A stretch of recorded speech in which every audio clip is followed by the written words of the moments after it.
That is cataract session, and I welcome Dr. Ashok Nanda for the first talk of today, that is the management of post-polar cataract. Okay, as sir wishes.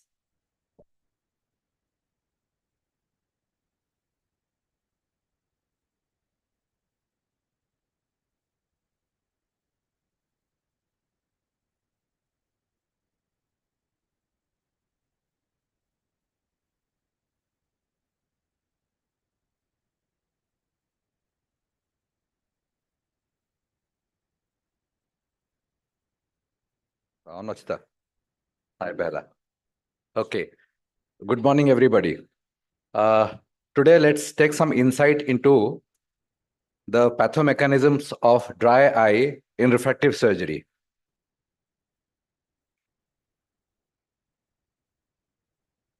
Well, up to 60% of patients who undergo refractive surgery have pre-existing dry eye, and the incidence of dry eye increases to 95% by 1 day of surgery. It decreases to 85% by 1 week and to about 60% by 1 month.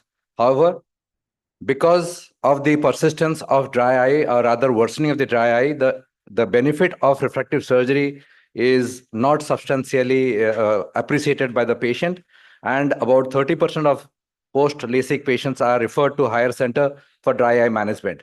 There are various pathomechanisms, and the most common being decreased corneal sensitivity because of the damage of the basal layer of nerve plexus. Next being the decreased neurotropic factors, damage to goblet cells, and of course, alteration in the corneal curvature. Corneal re-innervation has been seen that even after 1 year post-refractive surgery, confocal microscopy images of the nerves do not show adequate regeneration. The change in corneal curvature can cause altered friction between the cornea and lids, unstable tear film, and that definitely causes dry eyes. Goblet cell density, it has been seen that the suction ring applied during the LASIK procedure can damage goblet cells, and from 4 lakh goblet cells per square millimeter, it comes down to only 21,000 by about a month's time. Whatever type of preoperative evaluation of dry eye we do, whether it is Schirmer's test, tear film breakup time, mammography, staining, or OSDI score, if it is showing less score, that means the patient has a mild to moderate dry eye, do not take up for surgery before treating. However, if the score comes out to be severe, do not take up for surgery at all. In this context, I'll introduce a preparation which is a preservative-free perioperative management given by the House of Alcon. It's cystine hydration. It is basically having some advantages. It has a pure flow technology in which the cap, the tip of the bottle has a valve mechanism. So when you squeeze, the valve opens, and when the drop falls, the valve closes. So there is no entry of these solutions which might be contaminated. The air that goes in passes through a silicon filter, thus preventing any mycobacteria to go into the solution. The main advantage of this combination is that it is a combination of 2 different polymers which provide better ocular lubrication, retention, and synergistic benefits. The synergistic benefit do help to improve the ocular bioavailability of the drugs. So studies have shown that when you use this combination rather than in individual doses, the moisture retention is increased, the reepithelialization time is shortened, and the symptoms perceived by this combination is much less than given individually. This study, which was published in Journal of Ophthalmology in 2023, compares carboxymethyl cellulose with this combination of hyaluronic acid with HP GORD and a combination of PG, PEG. So this has shown interesting finding that in 85% of CMC, the epithelium reepithelialized by 4th day, whereas it is 97% in this combination. So to conclude, almost about 60% of patients can have pre-existing dry eye in a patient undergoing refractive surgery. 95% of patients by 1 day, 85% of patients by 1 week, and about 60% of patients by 1 month still have dry eye following refractive surgery. Refractive surgery relates to corneal nerve damage. That's the main cause. Other causes do also contribute.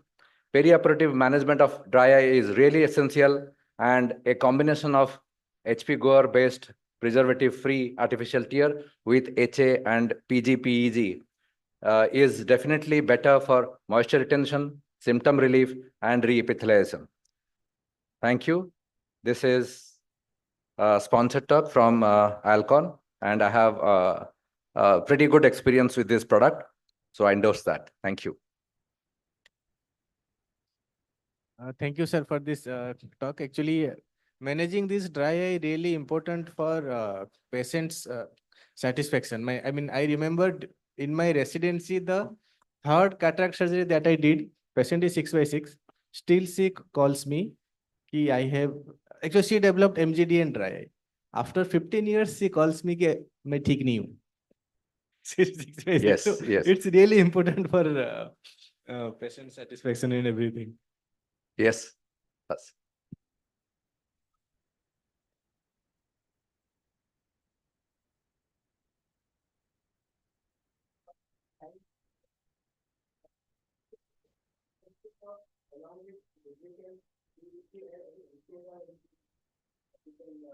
Listen, actually, there is a study which is published from Narayan Netralaya, which says that the incidence of post-cataract dry eye is less if you treat dry eye before. Almost about 38% of patients undergoing dry eye in that study had pre-existing dry eye before cataract surgery. And they gave all the patients these lubricating drops along with NSAID and antibiotic eye drop in that study. They divided into two groups, one group where they were pre-treated and the other group where they did not treat and started the lubricating drops post-surgery. And the symptoms was relieved in almost 86%. If it was pre-treated. So that was the reason why it was so much emphasized that we must all do a tear-filled breakup time in patients undergoing cataract surgery, especially phacoemulsification. SICS, the number of complaints are less, probably because we do not disturb too much of the nerve endings because we are going more deeper at the limbus level. Okay, so you are going sclerocorneal, and when the time we go to the limbus, we are already in a plane beyond 50-60% of the depth. So the subepithelial layer is not too much disturbed, but in phaco it does. Thank you.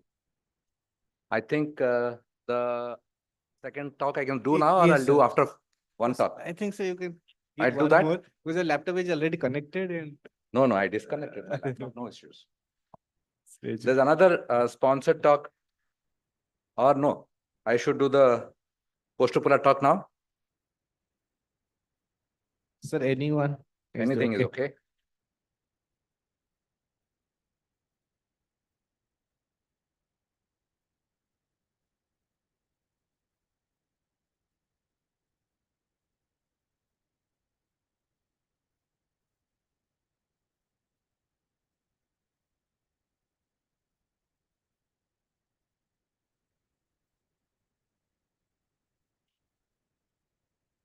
Can that come?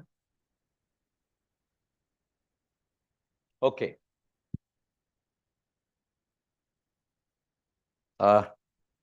Once again, I thank the scientific committee chairman to have given me a topic which is important to be discussed, because post-ocular cataract is not a normal cataract and it does need specific considerations. So it's a congenital cataract, obviously, but it has a family history of about 40 to 55%, and it's bilateral in 60 to 80%. Incidence varying from 3 to 5 per 1,000. Why it is important is because about 26% of these post-ocular cataracts have a pre-existing defect in the posterior capsule, and 16 to 40% of cataract surgeries do land up in posterior capsular rent. There are two clinical types. One is progressive, the other is stationary. The stationary type is a well-circumscribed, concentric, thickened rings around a central plaque, and it's called a bull's eye or onion peel appearance. And the other type is progressive, which is more whitish opacification with feathery or scalloped edges. Probably I'll skip most of this because we would be focusing on the management. But one thing which is very important is preoperative counseling. It is a must because the patient has to be made to understand that there is a complicated scenario where there is a possibility of PC rent, so the operative time can be longer, and there may be a necessity for a secondary posterior segment intervention. And of course, if it is a unilateral patient, there is a possibility of a amblyopia also. Evaluation is obviously important, that one has to differentiate it from a posterior subcapsular cataract. If there are small satellite spots around the central cataract, that is a sign of pre-existing PC dehiscence, and fishtail sign in a intersegment OCT also indicates that there is a PC dehiscence. So it has been found that the posterpolar cataracts of more than 4 millimeters, the incidence of posterior capsular rupture is more than 30%, and if it is less than 4 millimeter, it is about 5 to 6%. So what surgical modifications we must do? First of all, it should not be taken by novice or newly doing surgeons, and we should try and do it under peribulbar anesthesia because of the risk of complications, increased surgical time, and it's easier to manage posterior capsule if it is rented or ruptured. Capsular rhexis should be done under high viscosity viscoelastic. A small rhexis is ideal if it is a soft nucleus, and if we are dealing with a larger or a harder nucleus, then it has to be a moderate to large rhexis so that there is no fluid built up behind and it escapes easily. So the antechamber should be kept stable. Anytime we are doing the surgery, never try to come out of the antechamber without filling up the antechamber with a viscoelastic. Maintain a slow motion phaco with low parameters. The flow rate has to be low, the vacuum has to be low, but the power has to be slightly higher.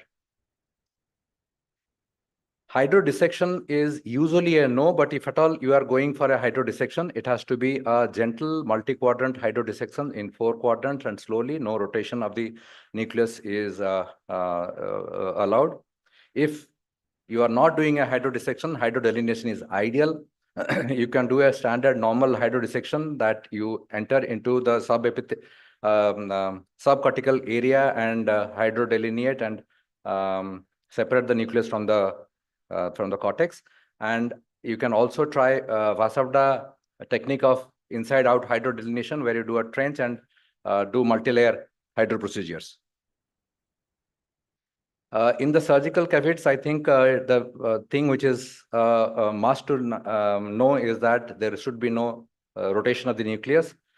Do not separate the nucleus wide when you are doing a nucleotomy. It is better to do a Y nucleotomy and initially remove that and anterior part of the nucleus, and then gradually, slowly remove the other pieces. If you have a cataract which is harder, in that case, you can do a trench and a multi-layer hydro procedure. And again, you try and without rotating too much, make one quadrant, one section. And once that section is there, already aspirated, it is easier to move the other pieces to do the phacoemulsification. Since we are dealing with a case where there's a high risk of PC rent, we remove a thick epinucleus plate by doing hydrodelineation, not a hydrodissection. So epinucleus removal is important, and there's a high risk of having PC rent when the epinucleus separates. So if at all there is a PC rent which you detect during epinucleus removal, do not panic. Keep your flow rates slow and slowly remove all the pieces, because that way you are not going to disturb. Make sure that the flow is not directed towards the rent. Fill up the antechamber with viscoelastic before you remove the side port instruments. And once you are putting a lens, you have to assess whether the lens has to be put in the bag or in the sulcus, and accordingly choose your lens. If you are putting it in the bag, try to not dial the lens into the bag, rather tuck the haptic in at about 90° across opposite to the direction of the wound. So you can do a SICS if you think that there is a pre-existing rent, or if the size of the PPC is too large, I'll probably skip because of scarcity of time.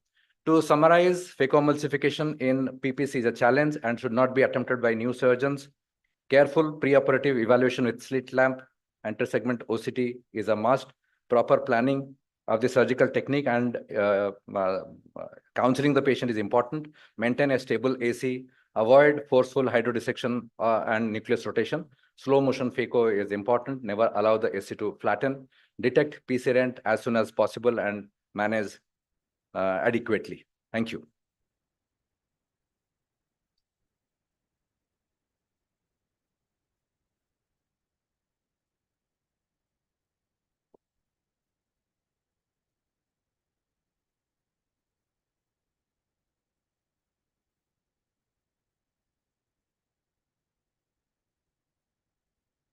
You're going back to back with the other talks? No, I have finished one. This is second. That's what I'm saying. You're going back to back?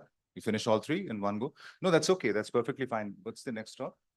Is it a sponsored one? Yeah, I have two sponsored, one finished, one is pending. So we'll not have much discussion following the sponsored talks. We all know that. So let's just stick to the posterior polar cataract. So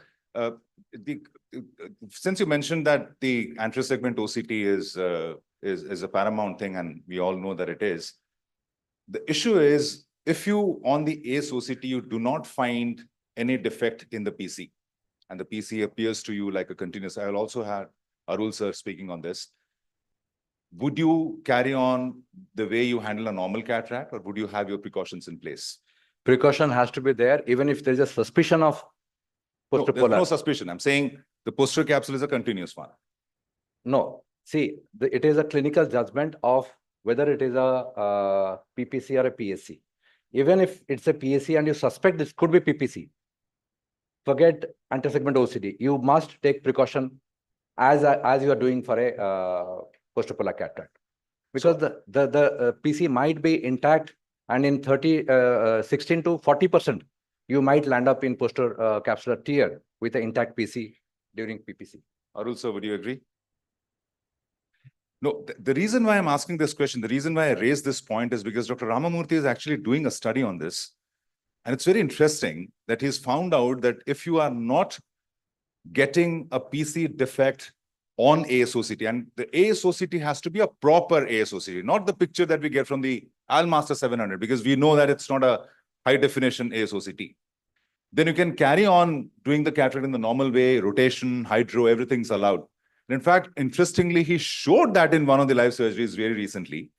And what he's found is he's saying that 93%, if I get the figure right, 93% of such cataracts do not have an issue intraoperatively, provided you have not done the things that you're not supposed to do, like PC polishing, for example, because we know that PC is thin in cases like these. So if you're not doing a PC polishing and staying away from it, the rest of the procedures, the rest of the maneuvering you can do as you do in a normal cataract is what he's proposing.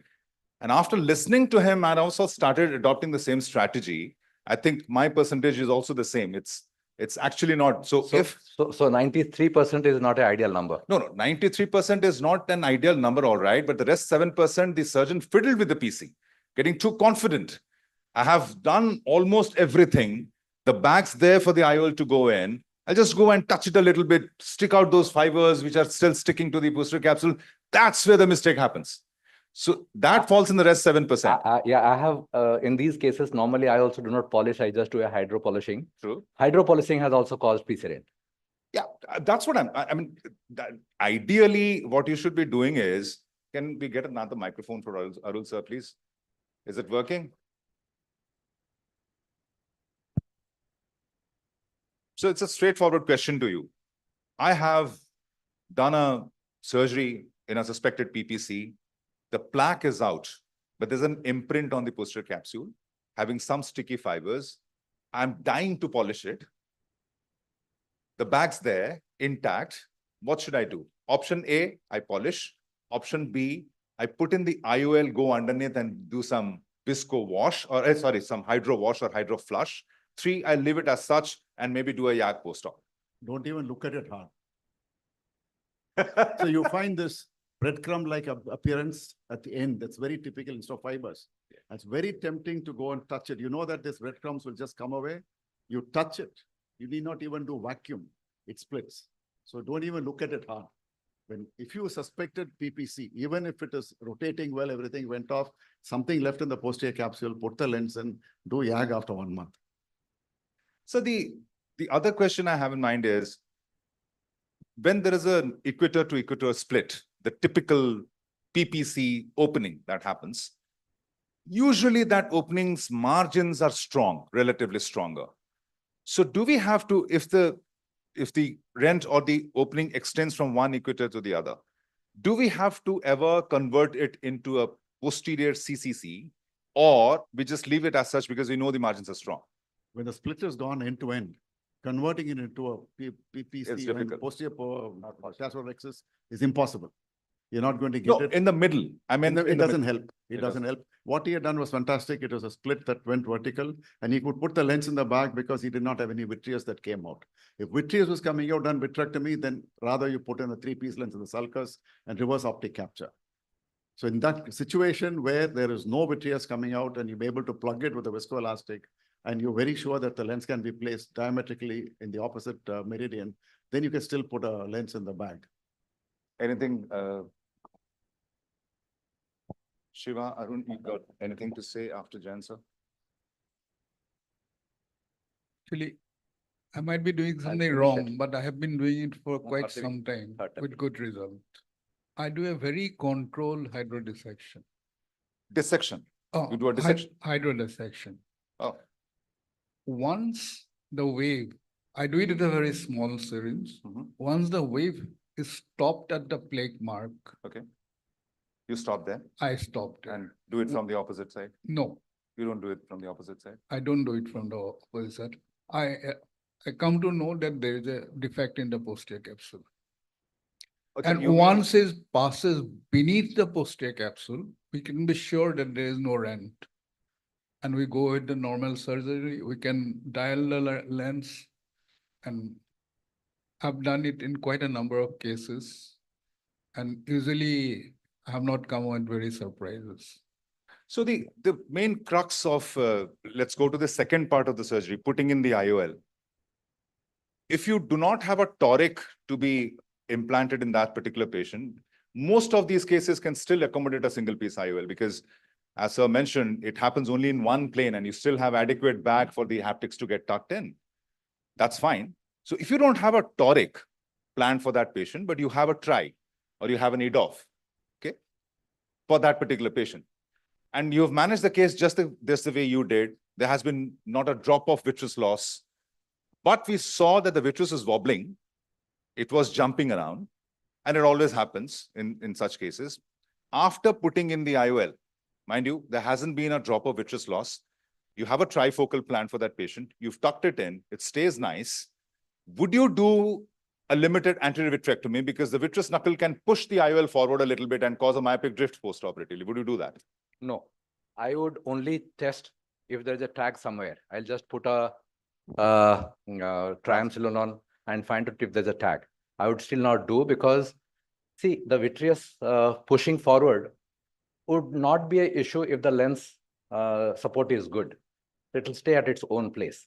If there's a Doesn't tag, it change the ELP? No. Don't you think it changes the ELP? no. By even a wee bit, but we know that. See, No, when but we it's counsel a because patient of say post-polar you have a trifocal in place and there's a 0.5 diopters of myopia post-operatively, it can create havoc. Arul sir, what would you do? Sorry. Like he said, I'll put in the triamcinolone, look for any tags in the anterior. It's not chamber. there. There's no, If it's not there, I wouldn't touch it. Nothing to worry because the vitreous is not going to push forward immediately. If later on it's going to, a knuckle is going to come around, you probably go from the anterior chamber only. So don't try to do anything now because if you try to go remove the vitreous from behind the lens and you take the vitrectomy probe behind that, you run a risk of making the capsular bag weaker. Mhm. You don't know what will happen. and the lens can decenter at that point of time. The job you've done and put the lens centered very well. Now you take your probe behind the lens and you start getting into the vitreous, infusion on top, and things can start going haywire. So you're now trying to mess around and then decenter the lens. I'd rather take a risk of a 0.5 myopia and then look at it later on. Worst comes to worst, do a PRK. And if you're confident in doing a pass planner, would you attempt Really it? wouldn't touch it at that point. There also Yeah, you wouldn't touch I it. wouldn't touch it unless there is vitreous wick in the anterior chamber. And moreover, counseling in these patients are important. So you Of course, never yeah. give them, they don't normally complain, even if you have done a trifocal and they know that their surgery is complicated, they would not that much bother you. No, they shout even if you counsel them very well. Let's ask the king of multifocals of Odisha. Shiva, what would you do? Situation like this. I'll come to you next. Sir, actually, I have gone beyond below the iris Fleming's IOL and done a limited vitrectomy and lens still. Well, Just, at least I have somebody just- standing with me. Shansu, you had something to say? Query, sir, that vitrectomy should be done after placement of the IOL and you are doing anterior vitrectomy. Yes. So is it necessary when the vitreous is not disturbed? No, that's what we're discussing. That's Is what- that necessary at all? If at all, Yes. what sir said, that if you give triamcinolone, then you detect vitreous in the AC. Then That's only you fine. can do a vitrectomy. We are not talking about that. We are talking about if the vitreous has not been disturbed at all. The vitreous is intact.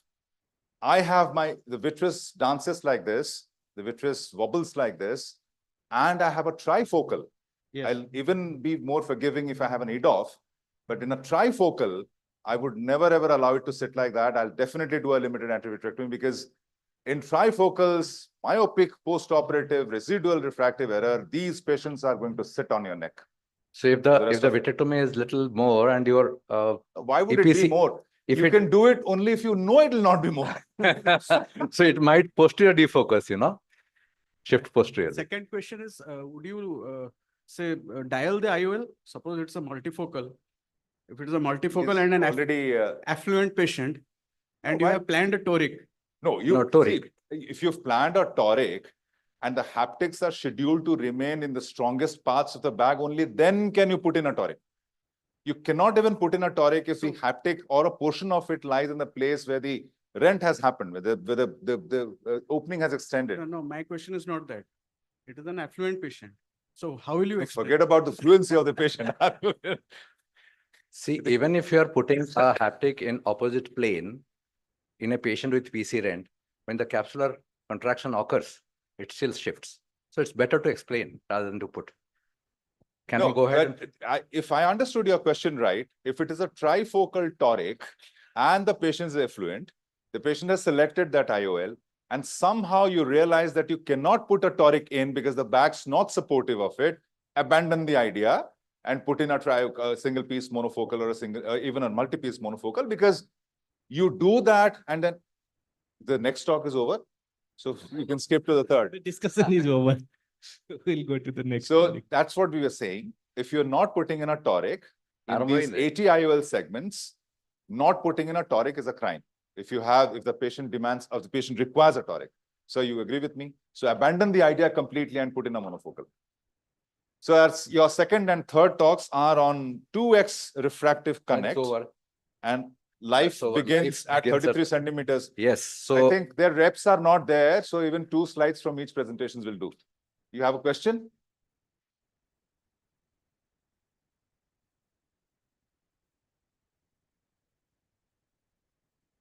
see, if you have used viscoelastics too much Which is to gone behind, yeah. push the lens down, you can. But if you have not used too much of viscoelastics to push the vitreous down, you don't. That's fine. Right, so over to you for second and third. 3 slides each or 2 slides? 2 I have finished. 2 you finished? Okay. Yes.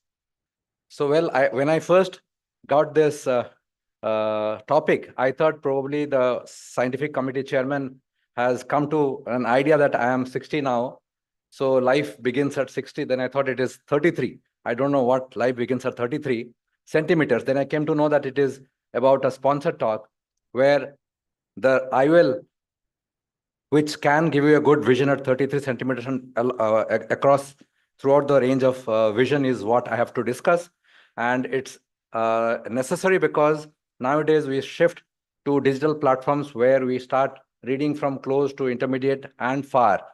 And till now, most of the IOLs that you have struggle to find a lens that performs optimally at all lighting conditions and all required distance. Multifocal has a gap in the intermediate range, and trifocal also have similar gaps. And more than that is we are having a lot of LED lightings in the room that decreases the quality of vision, because there is a low lighting condition, there is increased violet light, which can cause scattering. So how do we manage these situations, and what lens probably would be ideal? As of now, Technis Synergy is a lens which can give some amount of solution to the presbyopia correction. It delivers continuous high contrast vision for far, near, and intermediate, even in low lighting conditions, because it combines the diffractive technology of Technis Multifocal and EDOF technology of Technis Symphony, and it has pupil independence, and it has also a chromatic aberration technology where it enhances contrast.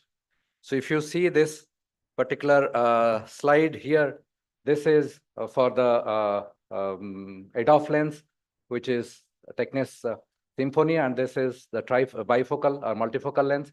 And ideally, it should be like this, the defocus curve. And here, the synergy gives almost similar with a good defocus curve in all distances. And this is called a zone of continuous vision.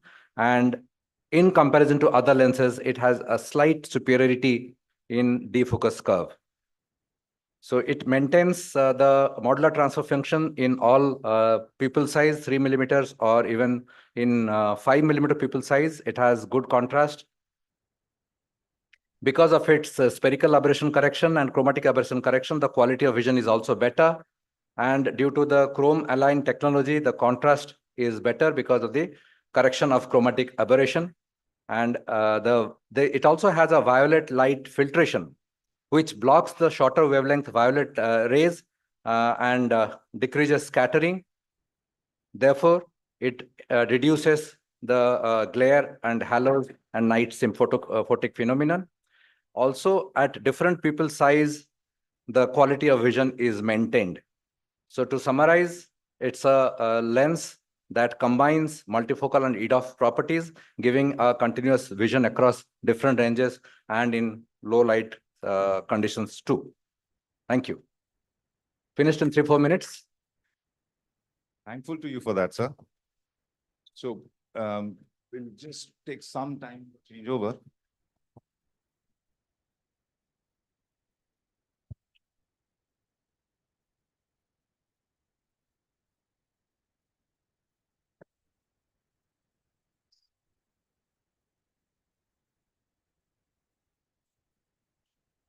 Runs on the system, it should mirror the screen.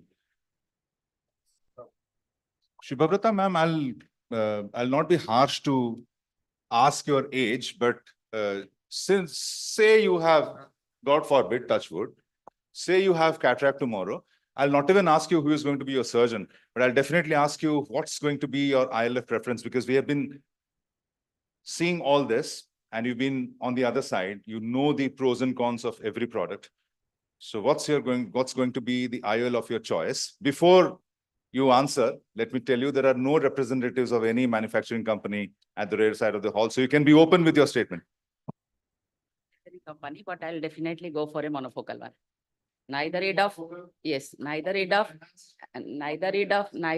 nor multifocal, as I'm still active surgeon. Can I shift the microphone here? Still, no questions on age. Because I have a very outdoor activity in my career, I'll opt for a monofocal lens. I'll prefer a trifocal. To you, I will ask you, who is your surgeon?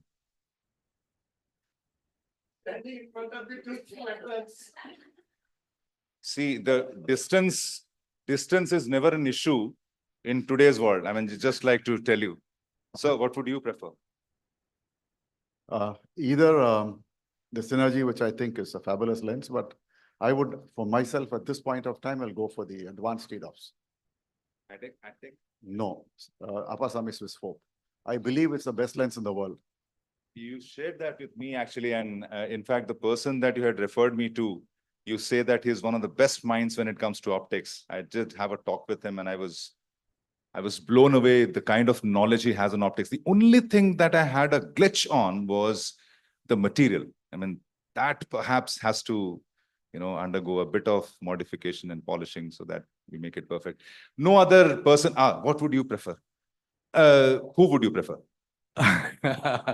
I would do it with you only. I would prefer a EDOF lens, and in my hands, I have found EMV toric to be EMV lenses by Renner to be very good.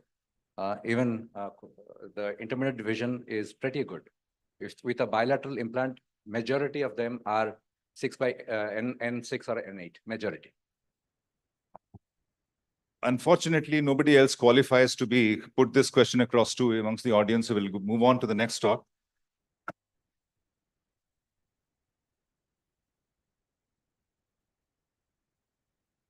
All right. Good morning, ladies and gentlemen. Initially, when this session was laid out before me, what was told to me was this session was all about cataract complications. So I selected one particular case to be exhibited here. Normally, when we encounter small pupils, we can manage them with our skills and the machines and the fluidics, with the second instruments at times. But more often than not, we do require the assistance of pupil expanders. And there are many in the market right now. We are very honored that at least 3 of these pupil stretching rings are from India: the B-Hex, the iNova, and then the Visitec iRing, and the Gupta's ring as well. But the one that's my choice has always been the Malugan. I love this ring because it's a 5-0 polypropylene ring, has got hairpin scrolls at 4 of its corners. It expands and stretches the pupil beautifully, symmetrically all around. And then you can actually drag the ring to center the pupil according to your wish. It has a multi-dimensional fixation. It's got 8 points of fixation and stretches the pupil beautifully. Unlike the iris hooks, I hate the iris hooks because they stretch the pupil so asymmetrically. Post-operatively, they'll never resume their normal function, normal geometry. I've always loved the Malugan. Save for the cost, it did not have anything to point a finger at until I found this case. This was a one-eyed patient, and he required obviously a single-piece hydrophobic. You won't choose to give anything else to this patient, and the pupil was very small. So like always, I trusted my go-to device for stretching the pupil for me, which was the Malugan. And this is how it came out. It always comes out like that. The distal scroll gets engaged first, and then the side scrolls are engaged as it comes out. And the proximal scroll is something you have to engage, sometimes uni-manually, sometimes bi-manually.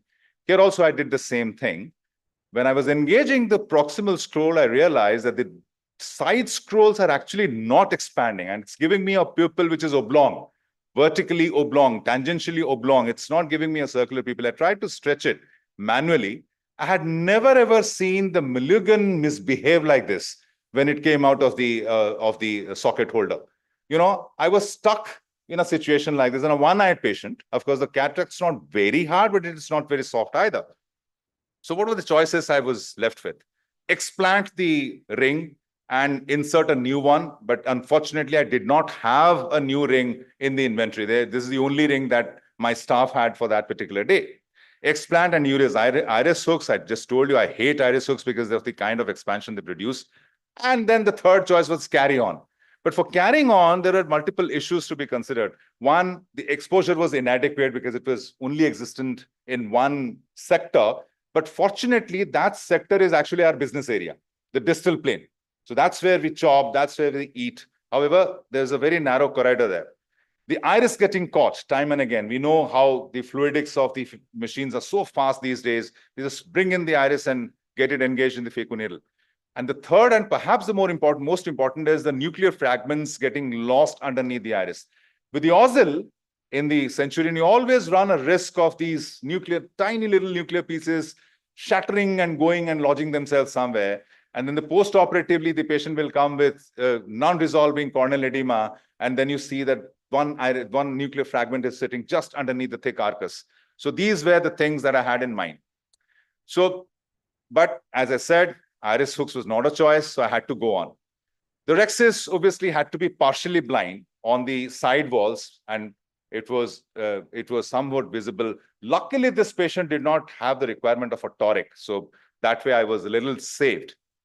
Then I did the hydro, the fluid wave was visible. And now the true nature of the nucleus will be surfacing. It's not a very soft nucleus, not a hard nucleus either, of course, but just a little bit of hydro, again, partially blind, and then rotate, chopping, and chopping of every fragment has to be right underneath where it's maximally visible. So it's in the posterior plane, and I have to be mindful that the phaco needle does not leave the nucleus. So the vacuum has to be proper, because the moment it leaves the nucleus, there's a possibility of the iris getting caught. So every primary and every secondary chop, the visibility of the red glow, the crack, everything has to happen in that area. So now you can see that the cracks happening, and this is an unedited video. I'll just sped it up in the interest of time. So after the secondary chop is complete, one by one, the segments obviously have to be disengaged, but you do not know till what extent your excess margin has to is there. So the first disengagement of the first piece is the most important thing. That creates extra bit of space in the back. So that's exactly what I did after rotating and completing the secondary chops and ensuring that the pies are completely separate from one another. The first segment is caught hold of, and then it is eaten away, going into the quad mode. As you can see, the nucleus is not a very soft one, but once you remove the one pie that's there right opposite where you've entered, you know that you have more space in the bag now. Then the rest of the pieces, the removal of the rest of the pieces is not that difficult. Believe me, every second when you handle such cases, which is a one-eyed patient, there are trepidations, but the trepidations have to be counterbalanced with the confidence that you have in, because these situations do not announce themselves before coming to you. They always come all of a sudden and unannounced. So one has to be prepared on the table, on the surgeon's chair, for any eventuality that surfaces, and has to have the strategies to tackle them. Up till now, the nuclear pieces have been consumed. What we are not bothered at the moment is the tiny nuclear pieces wandering here and there, because the nucleus is not out right now. So we do not know whether there have been any lodgements or not. We'll see that later. Usually the nuclear pieces surface, which are lost, they are surfaced when you're doing the IA. So later on, when the pies are removed and all you have is the cortex left in the bag, cortex left in the bag. Oh, sorry. Oops. I'm so sorry. I just...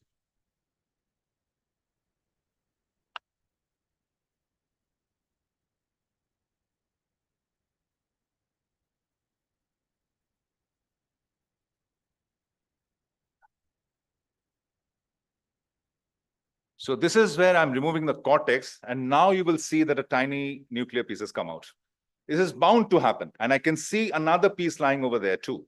Since I don't have a toric implant, I can use profuse amount of visco. I would have not used viscoelastic at all if this would have been a toric implant. So 2 nuclear pieces are still there, but at this stage, I decide to go ahead and put in the IOL first, because I have that bulky ring to be removed. So the IOL goes in first. Now, in the removal of this ring is also going to be a little difficult, because the distal scroll, which is right underneath the section, you can't hold it with the hook.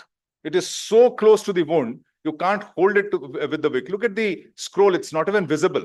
So how would you pull it out? It has to be pulled out. It will not come out through a 2.2 millimeters ring. It has to be inside that plunger which has pushed it in. So it has to be drawn into the plunger. So what I did was, I disengaged all the scrolls and rotated the ring vertically so that one of the side scrolls now faces the incision. Now, then the hook goes in and catches one of the scrolls with the second instrument just guiding it in, and then the ring is removed. The nuclear pieces are then emulsified. Now, this is where it is important. If you have a small pupil, then you should run the fluidics for a little while longer after everything is finished, lifting the iris with the second instrument so that the fluidics runs underneath the iris and brings all the pieces that could possibly be there to the nuclear, to the phaco needle, so that they can be emulsified. So this iatrogenically agiometric pupil, which was there in the intraocular period, post-operatively on the 15th post-op looked like this. So it regained its geometry. That's the beauty of a Mulligan. It doesn't stretch or cause much of sphincter tears. So this is how the patient looked on 15 days, and lower down you have the picture of one, I think 5 weeks post-op. Thank you so much.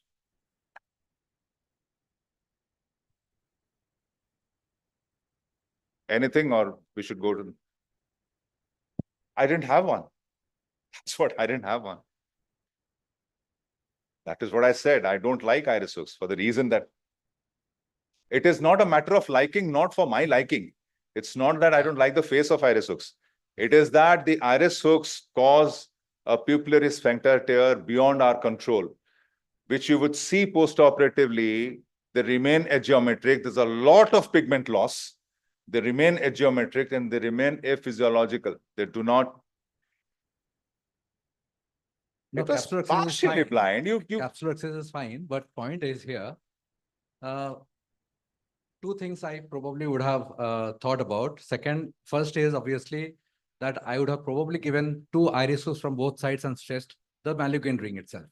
That is one possibility. Second thing which I think should be emphasized here is that if you stretch iris hooks too much, that causes a geometrical disfiguration of the pupil. But if you keep the stretching to a limit of 5 to 5.5, it invariably has a round pupil post. I have a different experience altogether. It not only does that, if you have the plane a little wrong, then it tends the iris up, and then it's difficult for the phaco needle to go in and attack the area it should attack to. The stretching of the Malyugin with the iris hook is something that could have been tried here, but you know, what would you catch? If you're catching the pupillary, it is already, the scroll is already there, so it's very thick. I wonder if the iris hook will, you know, engage all of that. But only the scroll. So the scroll, between the scroll and the iris, there's very little space. So and the iris hook is not a very thin instrument. So I do not know whether, you know, the scroll, which is not naked, can be engaged with the iris hook. But yeah, I mean, that's one thing I did not try and it didn't strike me. Perhaps I was I just thought that I'll go along. If there's nothing else, I'll invite Arun, who will come in next for his talk. Have you uploaded your presentation, Arun? Okay, so he's going to speak to us on management of small pupils. So it's going to be an extension of sorts of what we had discussed. Good.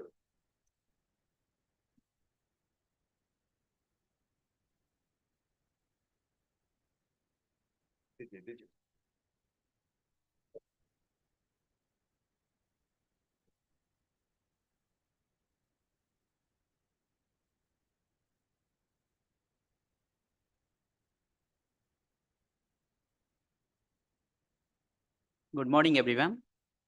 So Anurag Bhai has made my talk very easy because I don't have to talk on the...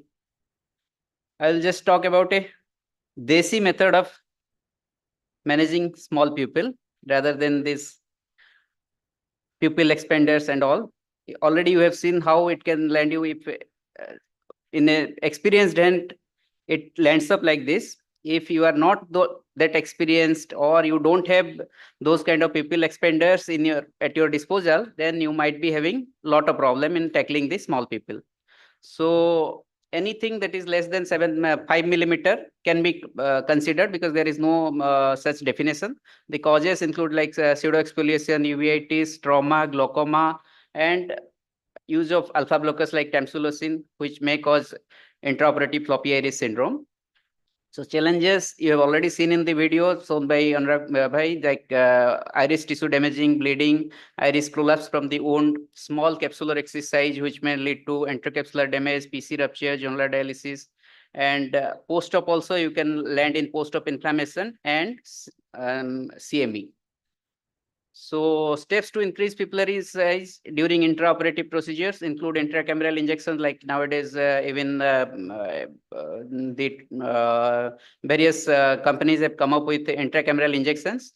Viscomydriasis with mostly it is cohesive viscoelastic. I have written it a little bit wrong. It is not dispersive, cohesive. Then posterior synoculitis, pupil stretching exercise like with the 2 hooks or Kuglen hooks can be done. Then multiple sphincterotomies. I will mainly base my talks on multiple sphincterotomies, how we can deal with small pupil size in by multiple sphincterotomies. And last but not the least, pupil expanding devices. So these are various kinds of pupil expanding devices, but more commonly used are iris hooks, Malaysian ring, and BX pupil expander or Bhattacharjee pupil expander. Other things are mostly theoretical. So these are various pupil expanders in Exxon. And the first picture that you can see is pupil stretching, and the second picture is multiple sphincterotomies. The others are various pupil expanders like this thing. So I will base my talk on multiple sphincterotomies. Why it is needed? If you are not experienced enough to handle the pupil expanders, or you don't have at your disposal the pupil expanders, you can make it the small pupil radial multiple cuts in the iris sphincter muscle, maybe 4, 6, or 8, up to 16 also. You can go ahead, then basing on the need of the pupil size. But the radial cuts should be 0.5 to 1 millimeter. It should not extend much more than that. And you should use very fine seizures like this kind of vitrectomy seizure, or you can use very fine venous seizure also. Video. Okay, I'll do it from here.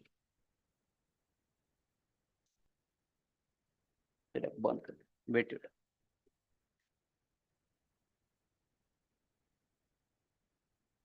So during in that video, I'll show how we can do the multiple sphincterotomies with the very fine venous seizures or any vitrectomy seizure.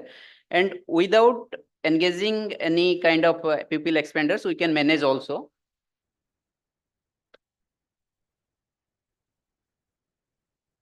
Good.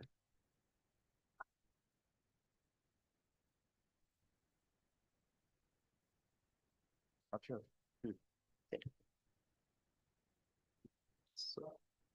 So we're going to take it.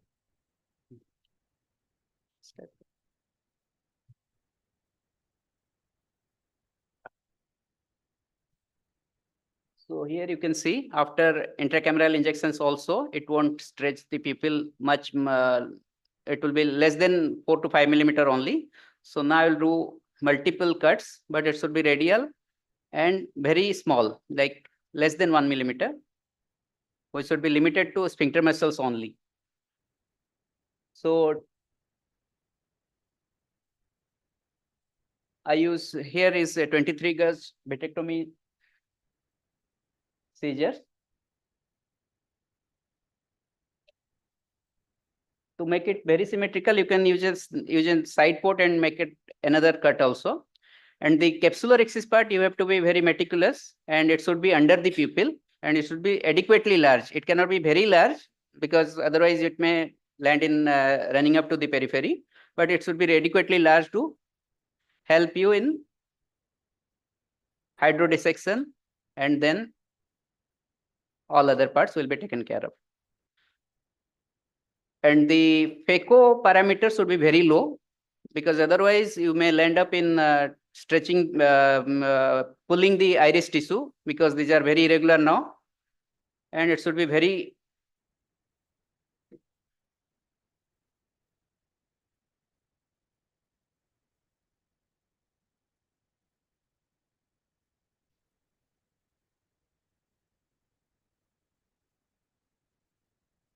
so it will be, after that it will be easy. Once the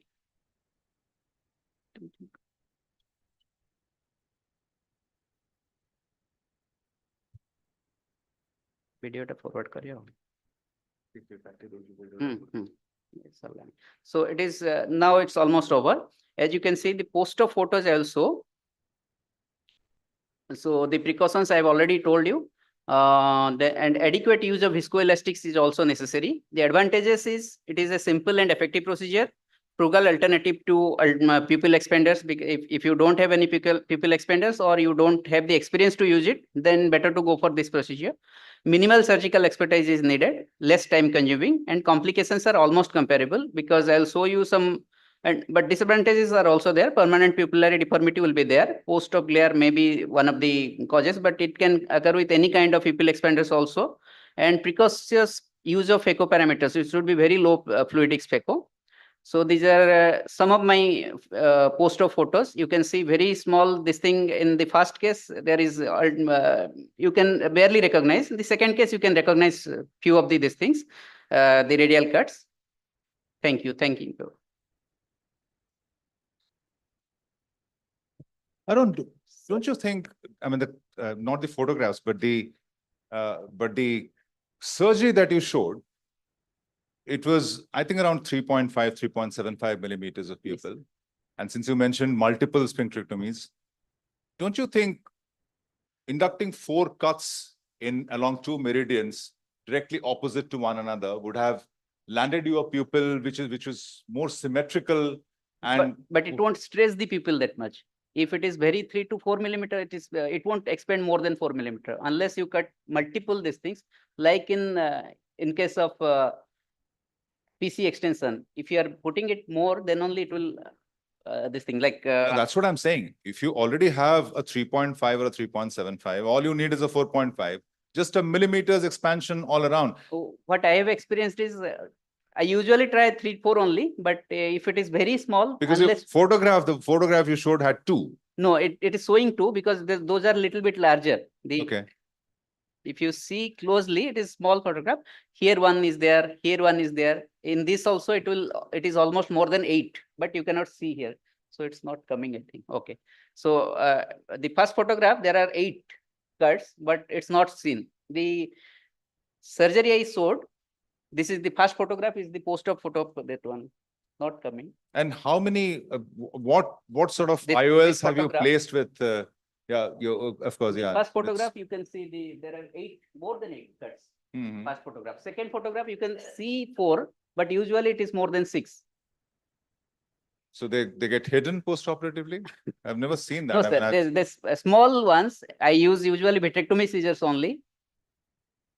All right, let's vote, ladies and gentlemen. Hands up in the air. How many of you would try this rather than pupil expanders? Because as he projects, it's a frugal alternative to expansive devices. Hands up in the air, please. Okay, I'll remove the last part of my sentence. How many of you will consider, because this is easier to learn than it is a frugal alternative to pupil expanders?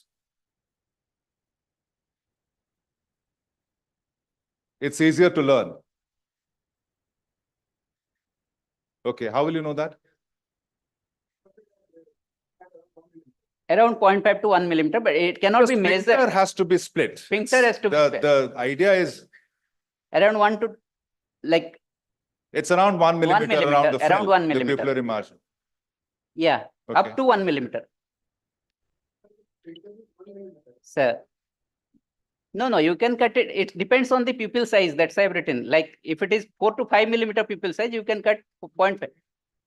So do you think beyond the sphincter, if you cut more, it expands more? No, it won't. It doesn't. It doesn't. And the problem is it will cause a pupillary deformity, which you cannot find this kind of pupil post-op. If you cut that kind of this kind of pupil post-op after a sphincterectomy is actually baffling me. I mean, I have to. So would you try to see how the pupil looks like post-operatively? No, it's one disclaimer. If I have pupil expanders, I won't go with this. You'll be surprised after doing multiple sphincterotomies, pupils come back to quite normal size. It's very surprising. But I didn't see. No, I don't prefer to do it. I don't prefer to do it, but it does come back. We have one more talk and we are exceeding time. Yeah. So we should, I think, go to the next. Yes. We're exceeding time. We will not repeat the retina story of yesterday's. Because the retina live surgery started at 1:30, 1:15. We'll not do that today. Yeah. All right, Shiva. Okay. Thank you. On to you. Thank you so much, Arun, for that fantastic presentation. We really enjoyed it. Dr. Shiva comes in next and he talks to us on the various choices we have for presbyopia correction during cataract surgery. Yes. You talking about all the options or just No. one? You're talking just one. Choosing the patients. Choosing the best. Choosing the the patients. patient. All right. Good. On to you.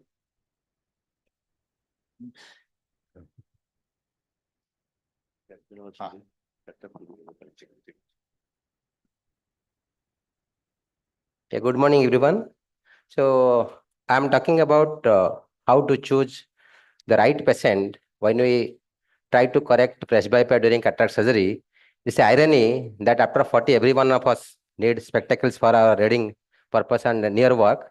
But we invariably put monofocals into our patient's eye, giving them iatrogenic presbyopia in old age, and they are forced to depend on the spectacles. So is there a way how we can reduce this and reverse the trend? How we can give them emetropia both for distance as near in their old ages? So this is the trend.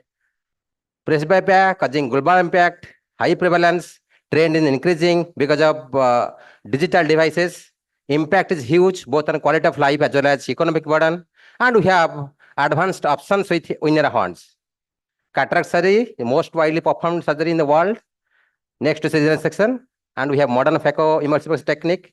And we have monofocals as well as multifocal toric, as well as EDOF as choices in your hand.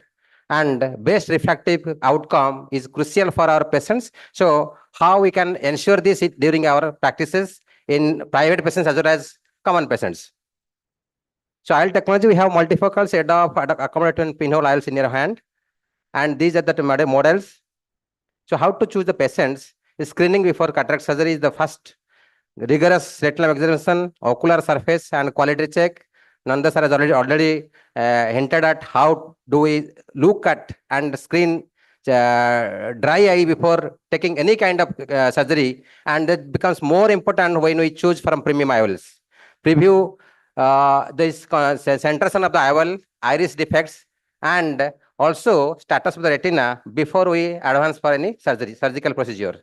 And lifestyle consideration for all these premium patients is a must, and we have to look at what their current work style, what they prefer, whether they are actually habitual spectacle users or not, and if they have driving in the night or very minute near work in their day-to-day activities.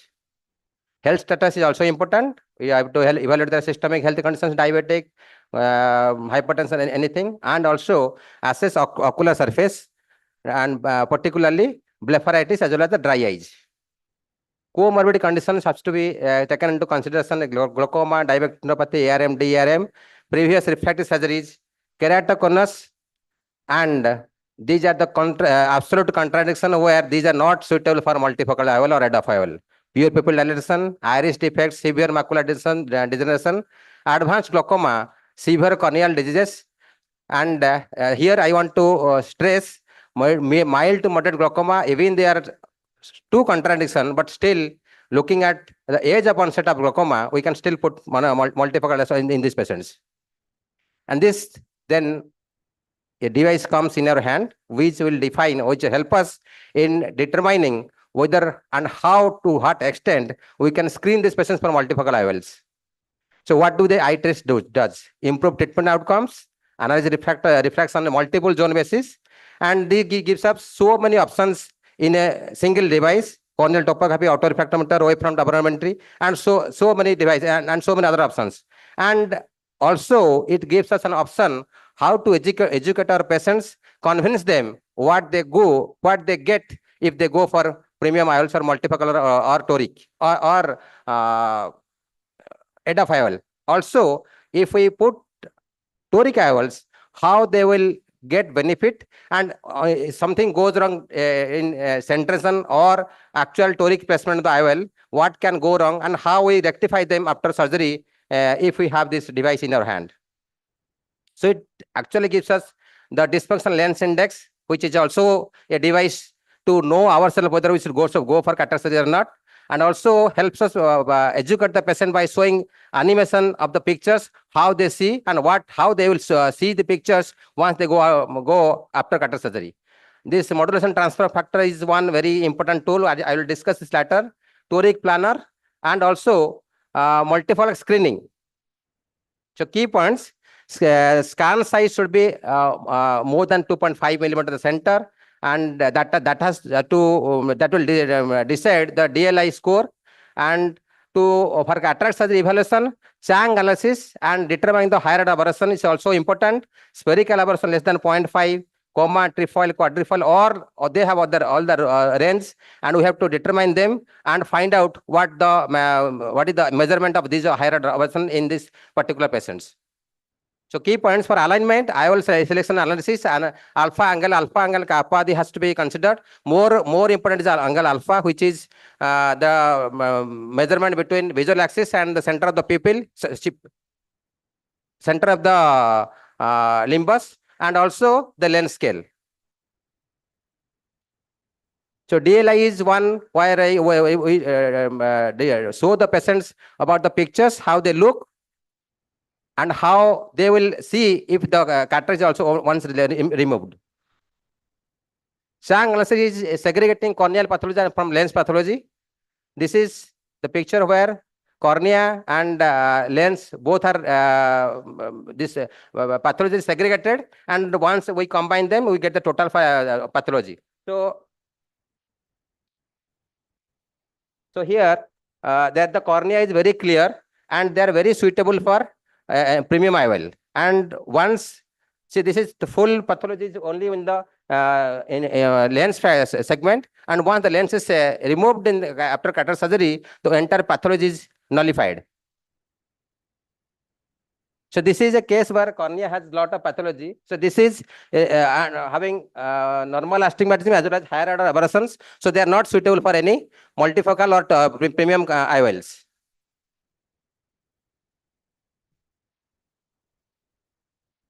Modulation transfer factor is determining how these rays are modulated when they go through cornea as well as lens, because they have a tremendous impact on the contrast, delivering contrast. So ability to transfer contrast from the image viewed, from the image formed inside the brain.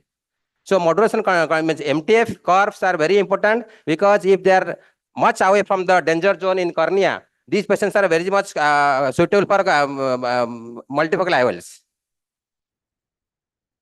Examples of higher aberrations. This is one case. Here the cornea is relatively squared. The MTF is normal. So this patient can easily go for premium IOL. So this is already shown in the machine printout. This is second case. Cornea is affected. Also the MTF curve is in the danger zone. So the patient is not at all suitable for multifocal IOLs. Example 2. Here, this angle alpha, angle kappa, they are all good. So it can go ahead with this multifocal IOLs. Second case, this is one more case. Both are, cornea is okay. Sorry. Yes. Here the angle alpha is okay. There is no higher aberration in the cornea, but still this is not a suitable case for premium IOL.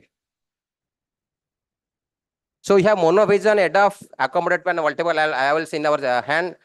For our economically challenged patient, we can have a monovision option and put a emmetropic IOL in the dominant eye, and a plus 1.2, 1.25 or 1.5 more addition lens, monofocal lens in the other eye, whether the patient has binocularity, binocular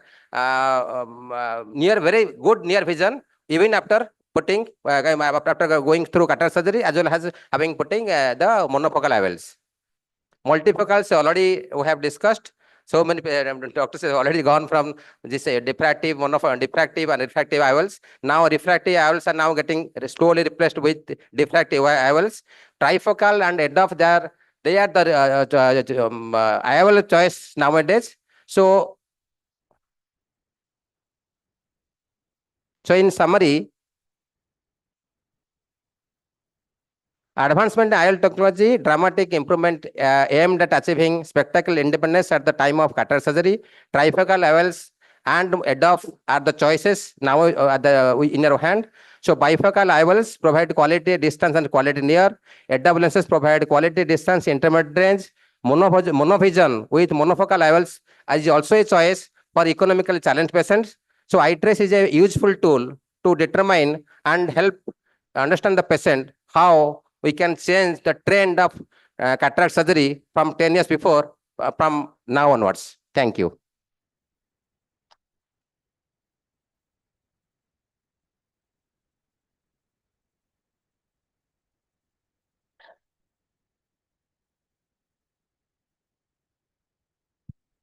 Thank you so much, Shiva. As we just discussed it for 30 seconds, I would request Professor Subhabrata Parida to come up on the dais, please. I'll tell you the reason why. And don't come with your shoes on. Please remove your shoes and then come over the dais. No, seriously, I mean it. Please come barefoot. And I'll also request both Dr. Jayant and Dr. Arul to remove their shoes. For reasons I'll tell you in 5 seconds from now. Fantastic, Shiva. I couldn't actually undermine the importance of eye trace in selecting patients suitable. The only caution that I would like to give you, in fact, two. One is when you're looking at the MTF and the DLI, always look at the best corrected ones, because a few of the photographs showed that the glass correction is not in place when you were looking at the DLI, and that can change the scores a huge bit. The other is, do not show the patients who said that you show the patients the DLI score. Do not show them the score post-operatively, because invariably with trifocals or multifocals, the DLI score post-operatively is going to be terrible. The patient will be very happy. It'll be 6, N6, N6, no glare, nothing. The patient will be extremely happy and will be showering his blessings on you. But the moment you show the DLI, which would baffle you as well, the score will be somewhere around 2.71. So just don't do it in the post-operative period. Personal experience shared. Thank you so much for a wonderful talk. I believe there's nothing else left. So the only thing for which I'll take 10 more seconds, if that's okay with you, and it has to be okay with you. So Professor Subhabrata Parida is going to honor the two guest faculty, the national guest faculty we have for the meeting. Sorry. Yaad hai? He told me there's one more talk. He's a hall manager. He's saying he has a talk in this session. Go and fight with him behind the curtains. All right. So we were baffling. We were actually deciding what should we offer besides the memento. What should we offer to our esteemed national faculty? When we go out to attend different state meetings, they offer us plans somewhere. They offer us some local things. The best thing that is an honor for us, and we take it global and we take a lot of pride. The best thing we can offer you is not very expensive, but it's priceless. And that is Mahaprasad, directly brought from the temple of Puri Jagannath. We are going to offer you that along with the mementos. So, ma'am, please do me the honors. This is Arul sir from... Punished me because I chosen for a monofocal. No, not at all, ma'am. So, Dr. Arul Moi Varman, ladies and gentlemen, is a prolific surgeon from Chennai. His skills are beyond anybody's description, and you will see that live today from 12 o'clock onwards when we have the live surgery on. And thank you so much for honoring us by accepting the invitation, sir. It's customary that we accept the prasad with barefoot, and then you can wear your shoes. Thank you so much for being with us, sir. Thank you for accepting our invite. You can take your seat. And Dr. Jayant is from Assam, and we will hear a lot from him over the next 2 days. Thank you so much for honoring us and agreeing to come to be a part of this meeting. We have tried our best to put pieces together. If there's anything that's left to be desired, please forgive us for that. Thank you so much, ladies and gentlemen, for attending the morning session. Now it's over to the next moderator and the next session. Please carry on with it. Thank you.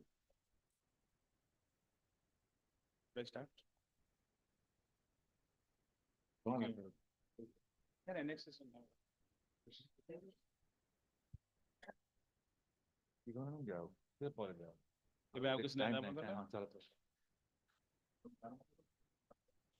Yeah. So thank you, Anurag Bhai, and we'll move to the next session. The next session is on Symposium of Vitreoretina. And for this session, may I invite the chairperson, Dr. Subhabrata Parida Madam, the co-chairman, Dr. Siddharth Das Sir, and moderator myself, Dr. Chittaranjan. So there are speakers in this. We have Dr. Pramod Kumar Sharma, myself, Shashwat, Sangamitra Madam, Manmat Das Sir, Umesh Behra Sir, Santosh Bhai, and Siddharth Das Sir. So I believe all the speakers, they have uploaded their talks over there in the audiovisual department. And Shashwat will talk fast because he has to move to another session to moderate a session. Shashwat, your talks is ready over there? Okay. So Shashwat is going to tell us on laser treatments through the time. Shashwat, up to you. So again, a very good morning to everyone. My talk might be a little boring to some because the topic given to me was laser treatment through time. So it has to incorporate the component of history, how it got developed. And although the next session, there will be instruction course and we will be talking about the lasers in diabetic macular edema also. So my topic is how the laser developed. So the history of laser is actually imbibed with controversies. One of the controversy itself is the idea of photocoagulation. Literally means to burn, like sun rays can be used to focus to burn. So the earliest literature, I would say, was the siege of Syracuse in 212 BC, when Archimedes had devised a lens which was used to burn the Roman ships. So it was also a type of photocoagulation. Photo means light, coagulation means to burn. So this is one of the image that was present in the French museum, which shows a very large lens. There's like two lenses that can actually converge a lot of light, and that is called a burn. The second controversy was actually the concept of laser. Why? Because like Dr. Mayer Shivikrath, who was known to be the father of photocoagulation, I would say photocoagulation, not laser. Photocoagulation, he actually was first to help a medical student who himself had a macular burn while seeing a solar eclipse. So his, like Dr. Shivikrath's teacher told to talk with him for the thesis. So his thesis was actually accepted in the University of Hamburg in 1947. So this was the image which was published there. Yeah. Can I have the pointer, please? Achha, achha. Let me just. So if we can see, so this is the area of burn. These are the blood vessels and these are the retinal lesions. Okay. So this was the heliostat machine that was developed by Dr. Shivikrath, which used the sun rays. Further machines were also devised by him. Was the Burke arc photocoagulator. This also used the solar rays. The other was actually developed with the collaboration with the company called Zeiss. Zeiss photocoagulator used the xenon arc. This xenon arc was the first machine that was used to treat a human retinal lesion. Can anyone tell what was the first lesion to be lasered? Anyone? First human lesion that got photocoagulated. I will not say lasered, photocoagulated. So the first human lesion to be photocoagulated was a peripheral horseshoe tear without retinal detachment and a traumatic macular hole. So remember this, a traumatic macular hole at that time, because the concepts were not very clear. So yes, the traumatic macular hole were also photocoagulated. So continuing with the history, Dr. Charles Towns. So he first termed the term called as maser, microwave amplification by stimulated emission of radiation, not laser, maser. For this innovation, Dr. Towns in 1964, he got the Nobel Prize. Again, now the controversy continues with Dr. Gordon Gould. Dr. Gordon Gould actually proposed the term laser. He worked a lot. He also like applied for the patent, but there was a lot of discussion. There was a lot of controversy. It took close to 18 years for the patent to for him. So in 1961, actually, Theodore Maman was the first who gave the commercial laser machine. I will turn the laser machine. And the laser was Ruby laser system, the solid state laser system. So the history with the controversy is that the credit of the invention was like disputed, because Gould conceived the idea, Towns were the first to publish the theory, but Maman was the first to build a working laser. So the history was reborn. How it was reborn? In the term of blue-green argon laser that we have further refined it, where the Hawkins laboratories in US, they first developed the blue-green laser. Why? Because it has a coherent monochromatic blue-green beam with an intense light. It was 4.5 times more effective to be absorbed by hemoglobin and other vascular structure as compared to the xenon arc, and 7 to 8 times more than the ruby laser.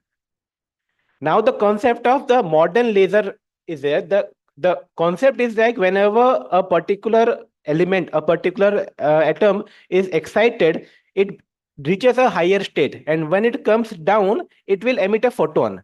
We have to continuously stimulate the production of photons, and that too in a streamline. So this is how the lasers are produced. Therefore, it is called as stimulated emission of photons. So there are actually two components. The laser oscillator has got laser resonator, also called as the optical resonator or the laser cavity, and the gain media. So in the laser cavity, the light will oscillate between two mirrors so that it will not be lost. And the gain media will amplify the amount. And in the output, then it will be in a single coherent way. Therefore, the properties of laser should be, it should be monochromatic, one color, directional, unidirectional, coherent. It should be in a phase. There should not be different phases. And it should have the ability to be concentrated in a very short interval of time. There are different type of lasers depending upon the media actually, whether it can be solid state, that is the ruby or the Nd:YAG that we are commonly using here, the gas. Our refractive colleagues are using a lot of gas also, like the carbon dioxide helium neon lasers. The recent lasers are the semiconductor lasers and the dye-used lasers. This is a gallium aspirate lasers actually. So the commonly used laser is Nd:YAG laser. It has got two active media and optical resonator. I will just be fast. So just important is the biophysical interaction. What we have to understand is the RP is like a sink. The RP will absorb the laser, but it will then redistribute the heat to the layers above. Okay, yeah. So the laser will decrease the oxygen consumption. It will change the chemical mediators, cause the cellular repair. Also, it has a long-term neuroprotection. I'm not going to details. There are the different lasers that can be used. Important concept, the latest concept will be the micropulse laser. How a micropulse laser is different from a conventional laser is, if we can see this photograph, so the conventional laser with the time, the power is gradually rising. So the total amount of heat is more. So we cannot apply it for a long time because the amount of collateral damage will be much more. There comes the concept of micropulse. There will be on, there will be off. During the off time, the area will become cold, and in the on time again there will be laser part. So we can go for a longer time. The applications of micropulse laser are mainly for the CSCR and few cases of DME also. So look from where we were to where we are right now. So the history will tell us where we will be in the future. Thank you, everyone. Shashwat, thank you very much for making us travel through the history of laser.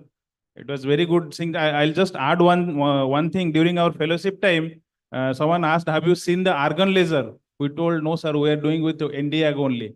But we used to celebrate the birthday with cutting the cake over a big table. Then our professor told that actually what you are using as a table, that itself is the argon laser that was used during Dr. Nampirmal Sami's time. So it is there lying. We were thinking it's a big table. So it has become portable also over a period of time. The laser, the machine size also has decreased.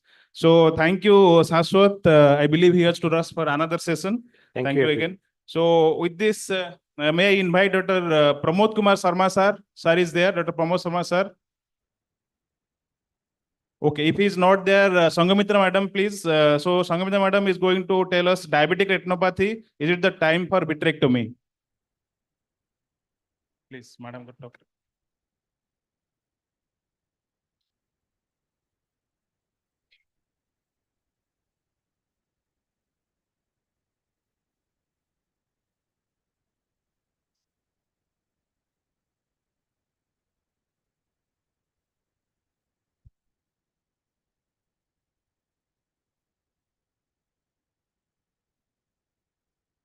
Good morning, all. I would be talking about diabetic retinopathy, which is the perfect time to do a vitrectomy. Now, as all of us know, diabetes is causing a menace. It's increasing day by day. So are its complications. We are getting a lot of patients in the end-stage disease where we can't do many of the, even with vitrectomy also, we cannot save them. So let us go into and see which is the best time to actually intervene. So what are the causes of vitrectomy in diabetic retinopathy? It is a non-clearing vitreous hemorrhage, a subhyaloid or a premacular hemorrhage, tractional retinal detachment, either involving the macula or threatening the macula, or a combined tractional detachment, vitreous hemorrhage leading to ghost cell glaucoma, neovascular glaucoma, or taut ERM. So the timing was controversial before, according to the diabetic retinopathy vitrectomy study. They said early vitrectomy did help in type 1 diabetic patient, but was not good in type 2 patient, had a poor outcome. But when the study was carried on for a longer period of time, for 4 years follow-up, they found out that a vision of 20/20 or better was much better if the vitrectomy was done earlier. So we can closely observe those patients who have vitreous hemorrhage, a fresh vitreous hemorrhage without any tractional component, giving anti-VEGF for about a month. But beyond that, if it is not, it is probably better to intervene. So early intervention in the absence of adequate prior PRP, in the presence of dense premacular hemorrhage, coexisting TRDs, recurrent vitreous hemorrhages, which are associated with prolonged intermittent visual impairment, and poor vision in the fellow eye, or it's according to the patient preference. Now, this is one of the cases where there was a long-standing vitreous hemorrhage with a traction in the nasal component, where we have operated. As you can see, there was a dense vitreous hemorrhage in this patient. This was a one-eyed patient. So after doing a core vitrectomy, we gradually lift the nasal traction with the cutter itself and trim it. There would be bleeding from the traction, which we have to cauterize. We have to see if the traction over the optic nerve head is too much, then probably that has also got to be taken out. As in this case,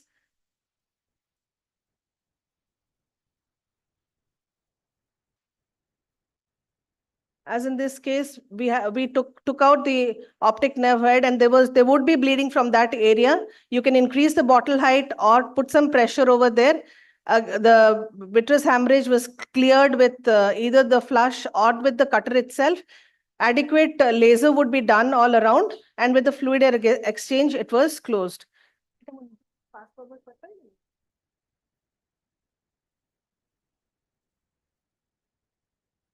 So, I don't know. Okay. So subhyaloid hemorrhage is another one condition. If it is more, probably why the subhyaloid hemorrhage, the confinement of the blood in the subhyaloid space indicates that the posterior hyaloid has not fully separated and remains as a scaffold for progressive fibrovascular proliferation, as we all know. So even though the hemorrhages may clear over several months, ongoing fibrovascular proliferation frequently establishes broad-based zones of increasing tight vitreoretinal adhesion. So that is why this should be intervened also. Now, this was a thick subhyaloid hemorrhage, which we operated on. The initial phase of the surgery remains the same. You should find out a way how to enter into the subhyaloid space. Once you enter, the whole blood comes out very easily. This was, see how with the cutter itself, when you try to cut itself, the whole blood comes out. There was a thick fibrovascular proliferation over the disc extending from the superior to the nasal part, which was gradually removed. After it was completely removed, we did laser, a fluid air exchange, and the case was over. If forward okay. Okay, I'm trying to flush out the blood. This is a method that was shown by Dr. Rao yesterday also. So once that can be done, you can take it out, suck it out with your cutter. We give a lot of anti-VEGF nowadays, but a point to be noted over here, one should be very cautious about the Crunch syndrome. Many a times we give it in these, in very fibrovascular tissues are there, we give it and we forget it. So one should, if it's a dense fibrovascular proliferation, one should do a surgery within a week or 10 days. Otherwise, this will lead to a retinal detachment, or if it's threatening the macula, macular detachment. So this was one of our cases where we had given anti-VEGF and you're operating after 10 days. As you can see, the fibrovascular fronts have decreased. The fibrous fronts, it was a long-standing detachment where the retina is very thinned out. So one should take care how you should not pull onto these membranes. Otherwise, that would give rise to retinal holes. So you can just pick them up, use your back flush, pick them up, and then go inside. As you can see, there's already a tear over there. the main aim is to clear off the vitreous as much as you can, because if you leave them, probably there will be fronds which would again grow and bleed in the next few days.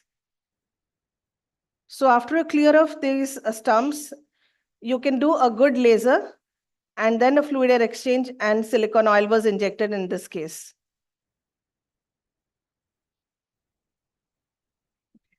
My time is over. Oh, so take-home message is, in a simple vitreous hemorrhage, you can wait for a month with or without anti-VEGF. In dense, its early vitrectomy is required. Early vitrectomies would be required in TRDs, threatening macula or macular TRDs, dense subhyaloid hemorrhage, and ghost cell glaucoma. Thank you. Thank you very much, madam. Once upon a time, non-clearing vitreous hemorrhage was defined till 3 months we have to wait, and in between that time, if it is not resolving, then only we have to go for surgery. Then that 3 months was cut short to 1 month, and nowadays hardly we wait for even 1 day. So thanks to the evolution in the vitreoretinal surgical system, the MIVS, and as we could see, madam has shown very good surgery. May I ask one question, madam? What is the video recording system you use for this? These are very, very excellent clarity. Sony camera. So thank you again, madam. With this, may I invite the next speaker, Dr. Manmat Das, sir, is there. He will be speaking us on ROP surgeries, tips and tricks.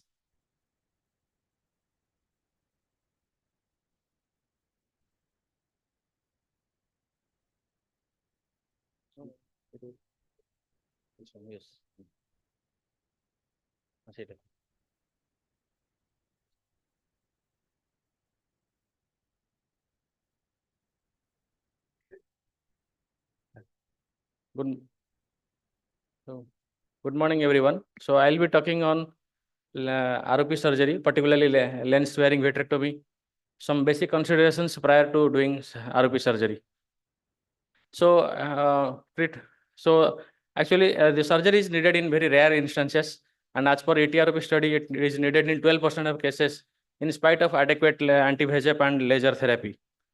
So, the treatment options, we have scleral buckling, we have LSB, and we have lensectomy or vitrectomy for advanced stages of ROP or stage 5 ROP. So the goal of surgery is to remove or as much pre-retinal tissue, tractional tissues, and to maintain an anatomical normal retina. So scleral buckle is done for stage 4A, and vitrectomy is done for stage 4B and stage 5 ROP. So our goal is to complete release of pre-retinal tissue with release of traction. So before doing VR surgery in a premature baby, we need to consider certain anatomical factors before surgery. So they have narrow IPF, narrow interpalpebral fissure, and in premature babies, the pars plana is not developed. So we need to make our sclerotomies right at the pars plica level. So the spaces are narrow, that our surgical space is narrow.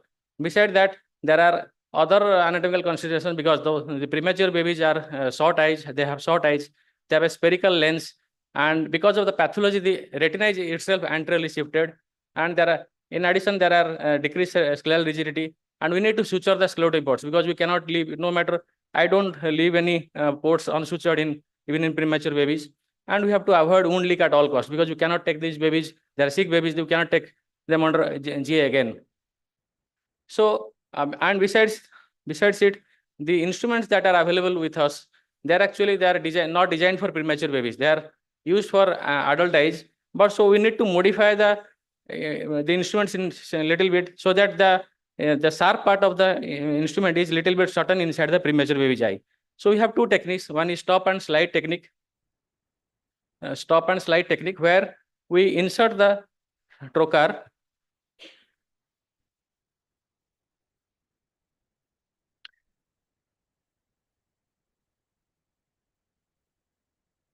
and once it is penetrates the sclera, we have to stop there and slide the push towards the eyes and simultaneously remove the trocar, so that the less part of the sharp instrument is inside our eyes. So this technique is described by Dogra et al. So to push the trocar inside, and we have to stop midway, and then slide that trocar into the eyes. So we have to stop now and then push that. And simultaneously, you have to withdraw the trocar so that you don't accidentally hit the retina. Another technique is to spacer technique where you attach cut 2 slips of silicon sleeve and place it in front of your trocars. So the idea is to reduce the effective length of the sharp part of the instrument inside the baby's eyes. So this technique has also been described by some group from Korea. So what I do, I usually cut very tiny pieces of number 240 band and place it in front of her trocar. The basic idea is to reduce the effective length of the sharp instrument inside the baby's eyes.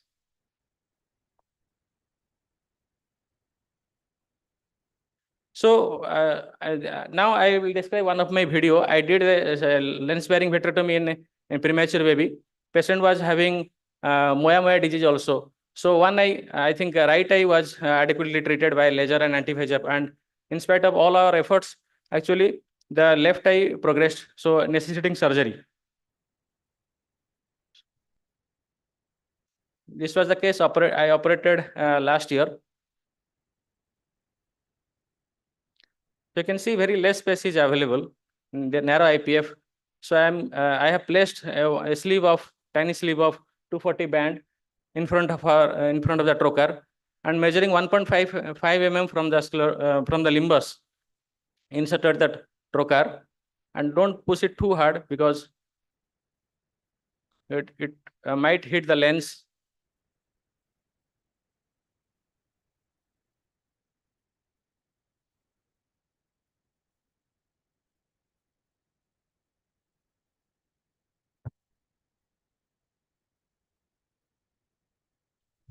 So after checking the infusion tip, you can switch on the infusion.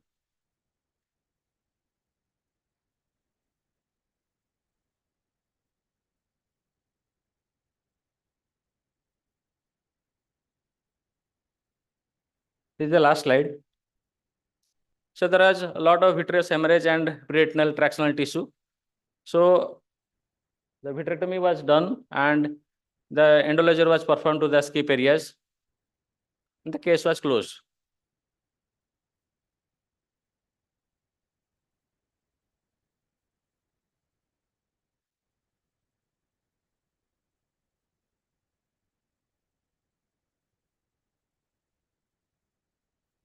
Can I fast forward it a little bit?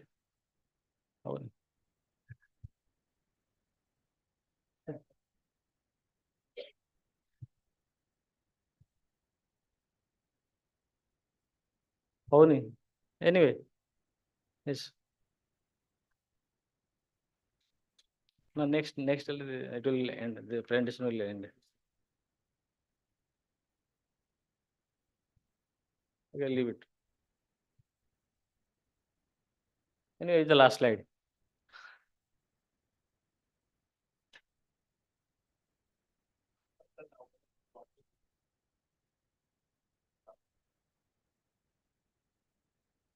Actually, after surgery video, second उसके बाद.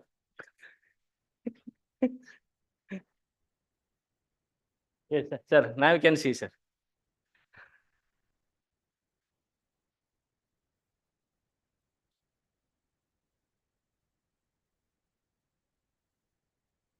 Okay, so yes, so thank you.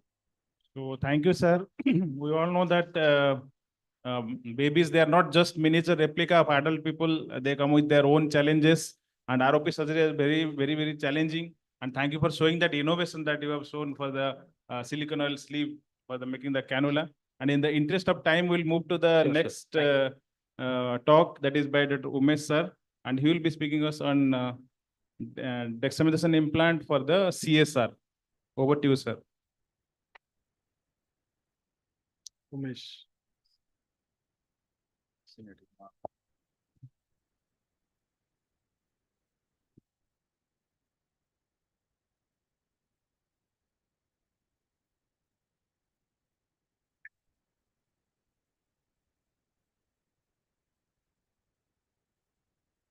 So first of all, I would like to thank Osocon And thank you, the audience, for attending this session today.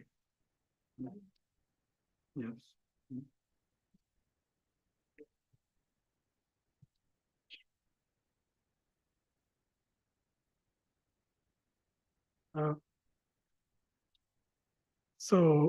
By convention, it's advised to avoid corticosteroids in CSC because we know that corticosteroids either precipitate the disease or exacerbate the existing condition. So when we have macular fluid that has a chronic morphology on OCT and fail to achieve anything with the conventional treatment, we lose no time in switching to steroids. And this treatment strategy is followed for venous occlusions and diabetic macular edema. Because it's known that corticosteroids act through multiple signal transduction pathways and influence the inflammatory genes. But when we have a similar chronic morphology on OCT in CSC, that to chronic CSC, and we find that the treatment is recalcitrant, let's say in this particular eye, where the green laser followed by micropulse laser, followed by eplerenone, an extended period of eplerenone, maybe around 6 months, didn't yield much of a result. It was almost a year of treatment for this eye. So what should prevent us from using corticosteroids in such situations, especially chronic CSCs?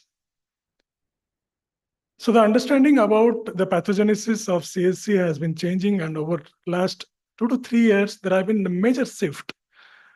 We initially clubbed the CSC with the pachychoroid spectrum of diseases, and now we are clubbing it in the pachisclera group of diseases, meaning the sclera is thicker in CSC patients, especially in those eyes which have a thicker choroid already and is already in a chronic phase of the disease. And if I might remind you, pachisclera also involves uveal effusion syndrome, for which corticosteroids are the initial line of treatment before we switch to surgical methods. So when we have a thicker sclera, it always affects the transscleral fluid outflow, and that creates a lot of waterlogging in the choroid. So when we have a thicker choroid with the Starling register effect, the venous outflow is also obstructed through the vortex veins. So this leads to a lot of fluid overloading in the choroid. And what does choroid do? Choroid tries to remodel. And this remodel is never possible without an increased expression of the integrins, matrix metalloproteinases, and cytokines. So such kind of a tissue stress or malfunction leading to an inflammation is also known as retinal parainflammation. And it's nothing but an adaptation to stress and to remodel the tissue itself. To validate it, there have been studies where the cytokines were analyzed in the aqueous humor and the serum of the CSC patients, where we found interleukins and TNF. And there is a current evidence which suggests that the genes which are responsible for inflammation, that is CFS gene or TNF receptor superfamily genes, they are also significantly associated with chronic CSC. So to counter this, it's not that we need a heavy dose of corticosteroids. What we need is just a low dose of steroid, which can be enough to suppress the activated inflammatory genes. But what about the dogma of using corticosteroids in CSC? Everybody says that it might worsen it. In that case, corticosteroids in the form of Ozurdex, when we treat for other indications other than CSC, it should also lead to a worsening of the disease. In our 5 years of hospital data, we never found a single case where CSC precipitated in Ozurdex treated eyes. The patients who were treated with systemic steroids, 4 lakh consecutive patients we collected from our own data, found only 35 patients. In one of our retrospective studies of 10 years, where we tried to find out the proportion of eyes which had association with corticosteroid in acute CSC, it was only 13%. And if we go to the population studies, the incidence is even lower, that is 8%. And those eyes, those patients who receive a heavy dose of corticosteroids, let's say in organ transplants, the prevalence is even lower. So there is definitely a disconnect, and there is a lot to investigate in a CSC. So we treated this very patient with Ozurdex, and there was a dramatic effect at 1 month. You might ask, what happened to those patients who were already with corticosteroid-induced CSC? 2 months, intraretinal fluid disappeared. 3 months, even the subretinal fluid disappeared. So what about those eyes which do not have intraretinal fluid? They also respond. The eyes which have a leak just right next to the fovea, or which are not responding to the conventional treatments, they respond. And the best part is the choroidal thickness. The choroidal thickness decreases significantly. And what can be the best indicator to demonstrate it? If you find a resolution of PD in such eyes, then possibly the choroid is influenched with dexamethasone. So low dose corticosteroids is the key. And since we don't have an effective therapeutic strategy for chronic CSC these days, steroids in the form of dex could be an answer, but we need larger trials to prove it. Thank you. Thank you, sir, very much. As we all know, the conventional teaching is steroids are contraindicated in CSR, rather they are in the etiology of CSR. And what sir is explaining over here may be little difficult to comprehend, but he has nicely explained in the line of pachychoroid disease, retinal and inflammatory and para-inflammatory pathway. So in that way, it is convincing, and he has also published 3 papers. I believe he will be having a lot of questions during lunch hour and the coffee hour. And may I take some quick questions regarding this? If anyone, yes, Sangamitra madam, one question she wants to ask. Dex implant. All the classical features of OCT, even with or without IRF, you can have it. But we had our own share of failures in those eyes where you find the cystoid changes touching the ILM and the ELM. Possibly those eyes do not respond well to DEX treatment, might respond to others. Thank you, sir. With this, we move to the next talk, none other than Santosh Bhai. So he has 2 talks back to back. One is evolution of vitreoretinal surgery, and the second one is vitreoretinal surgery and cataract surgery, from a cataract surgery from the perspective of vitreoretinal surgeon. So 2 talks, you have 12 minutes with you, Santosh Bhai. Thank you, Chitta. Good morning, one and all. I would like to tell that vitreoretinal surgery is a coordination between man, machine, and mechanisms. Man includes both the surgeon and assistants, because without good surgeons, you really cannot do a good VR surgery.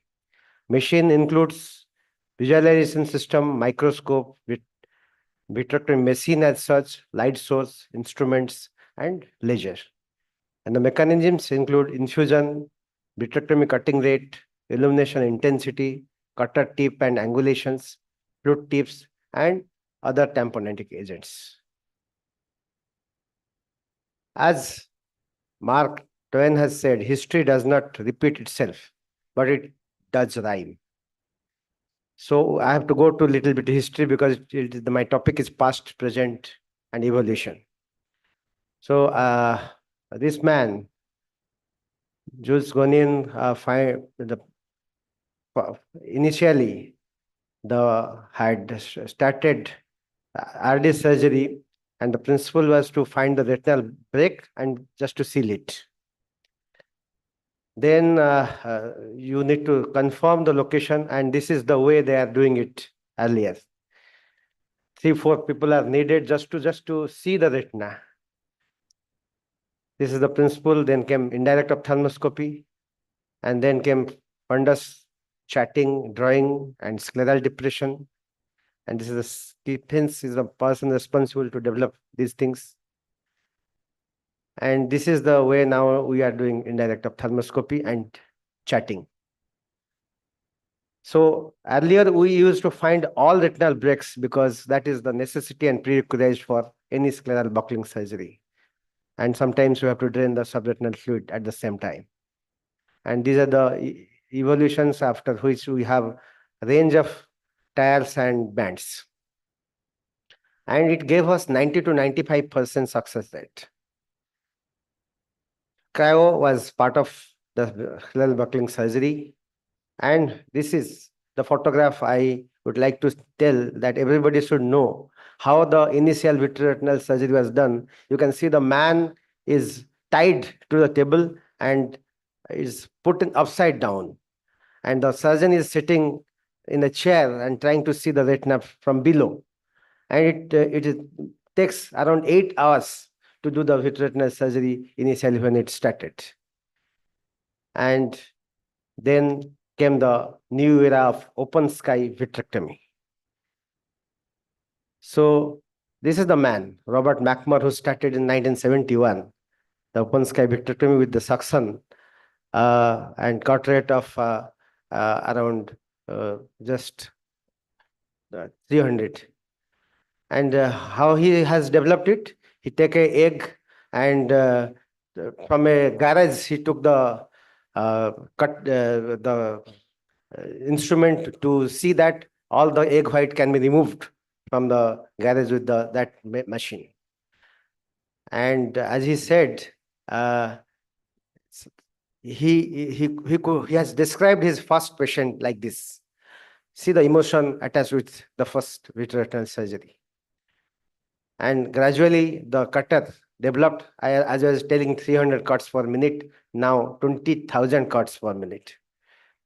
The early infusion system was like this, like a aquarium. And from where the pressure we used to try to generate from the aquarium.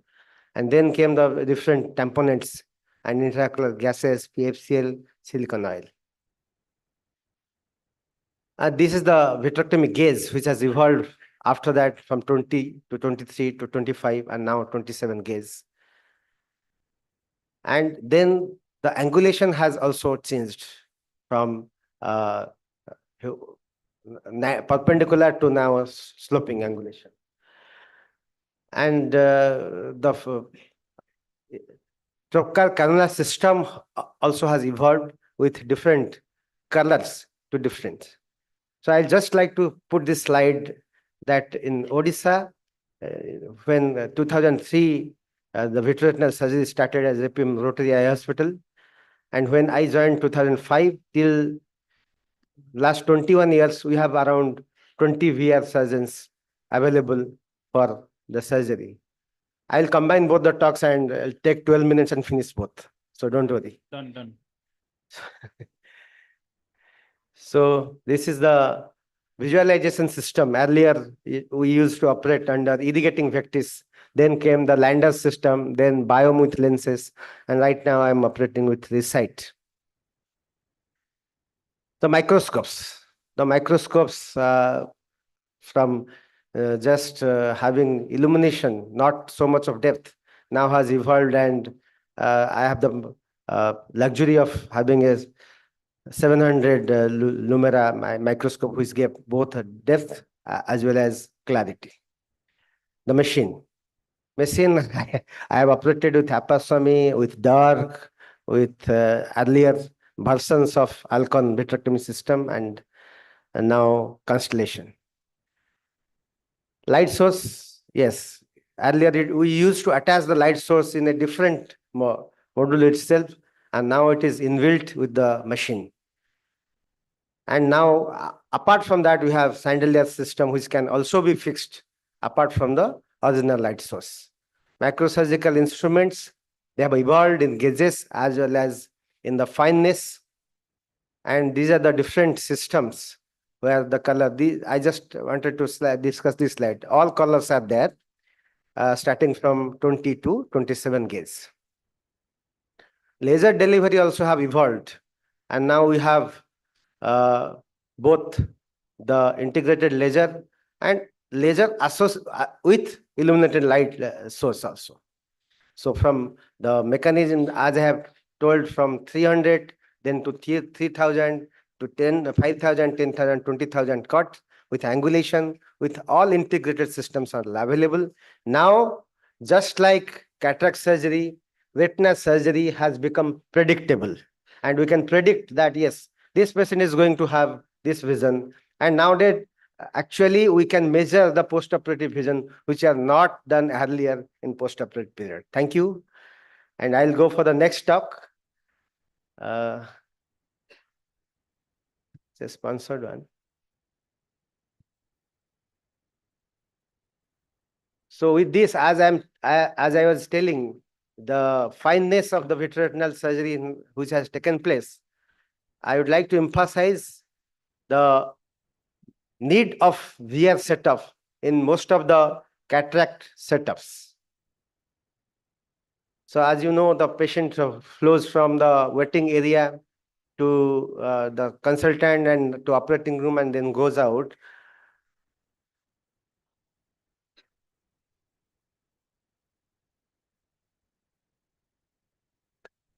So you need, nowadays, people don't go to the Ram Gopal Bhandars. They now are rushing to supermarkets. Like that, you need to have a system where you have cataract, VR, glaucoma, oculoplasty, XYZ. So everything is available in supermarket. And the facts are overall incidence of PCR reported in literature varies from 0.2% to 14%, and vitreous loss between 1 to 5%. All these things prompts that a VR surgeon should be available around. There are different papers which is telling the importance of vitrectomy in the machine itself, the phaco machine, or a VR surgeon should be available around. This is my data from our hospital, where we have performed around 18,645 cataract surgery in last 3 years, and 2,297 VR surgeries, and the cataract complications operated are 371. So the percent of anterior to posterior ratio is 8:1. That shows why you should have a VR setup along with you. And head-to-head comparison, you can tell that it's almost everything is matching except these last two. So you can just try to have the VR setup in and around. So the takeaway is huge number of patients required, intervention of retinal disease, and parts plan approach for anterior vitrectomy gives better outcome and reduce chances of further complications. And we have potential as anterior and posterior surgeon both. So have it with you. Thank you so much. Thank Any you, Santosh question? Bhai. Thank you for the excellent talks, and you have finished. And I'm before time, 2 minutes. Yeah, you have before. So very big, big hand for Dr. Santosh sir. Yes.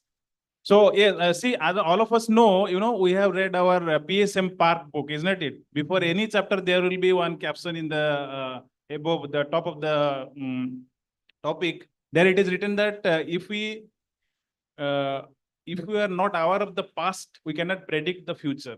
One of the topics it was written.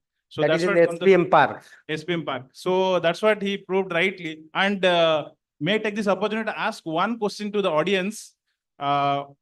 Which city or which hospital or which surgeon did the first ever vitrectomy in India? Anyone? If you answer correctly, Santosh Bhai is going to award you because he is the host and organizing chairman. If you answer incorrect, you have to give me some award. Delhi, no, incorrect. You have to give some. Huh?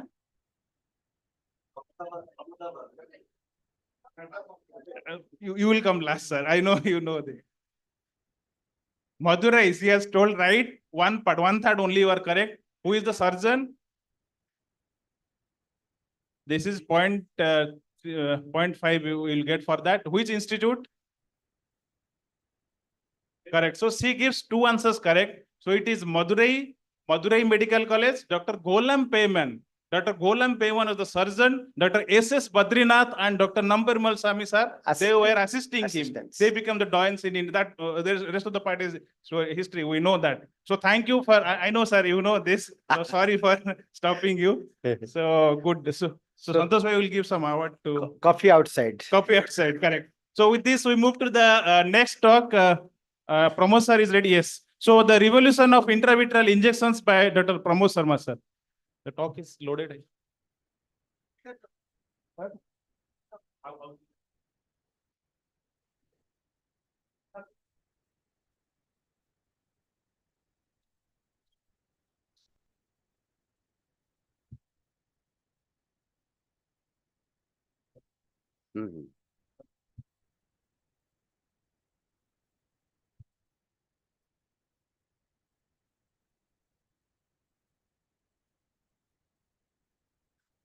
Respected teachers and friends.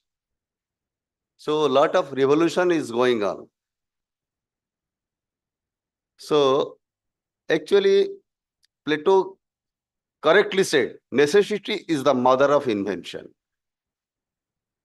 So coming to the milestone of intravitreal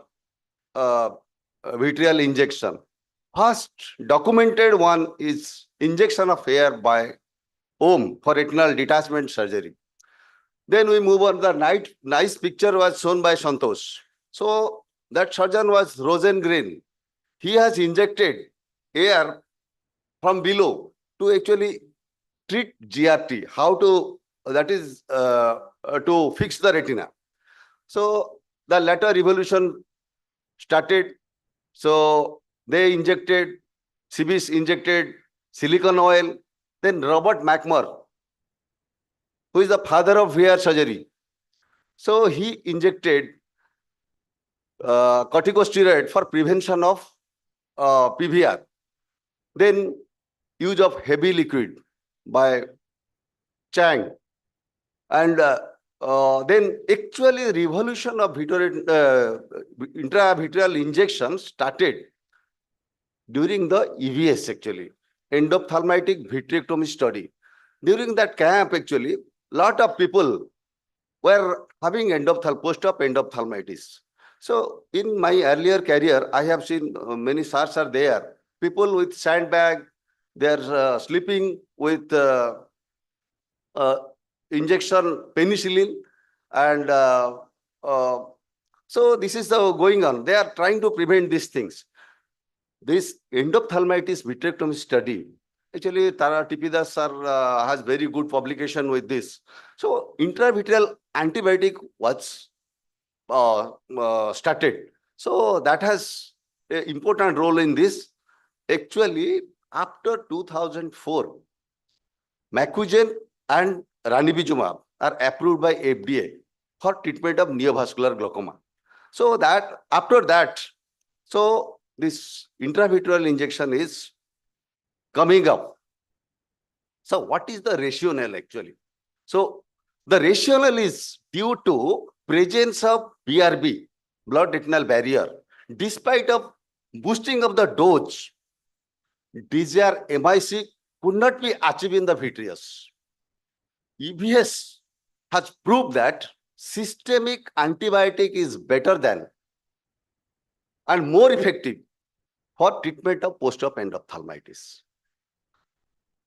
Also, the adverse effect of the systemic drug used for ocular treatment search for another route. So, intravitreal route work well for regional and targeted therapy. So, what are the point of evolution actually? So, there is expansion of the drug list for intravitreal use. Lot of drugs are coming up, will come up, and expansion of the disease.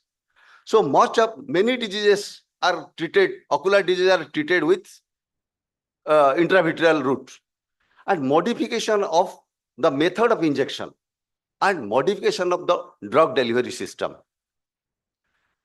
So what are the new addition to the list actually? Anti-VEGF from 2004. So it is stretches from pegatinib or Macugen 2004. So now it is faricimab or Vabysmo. Again, the antimicrobials.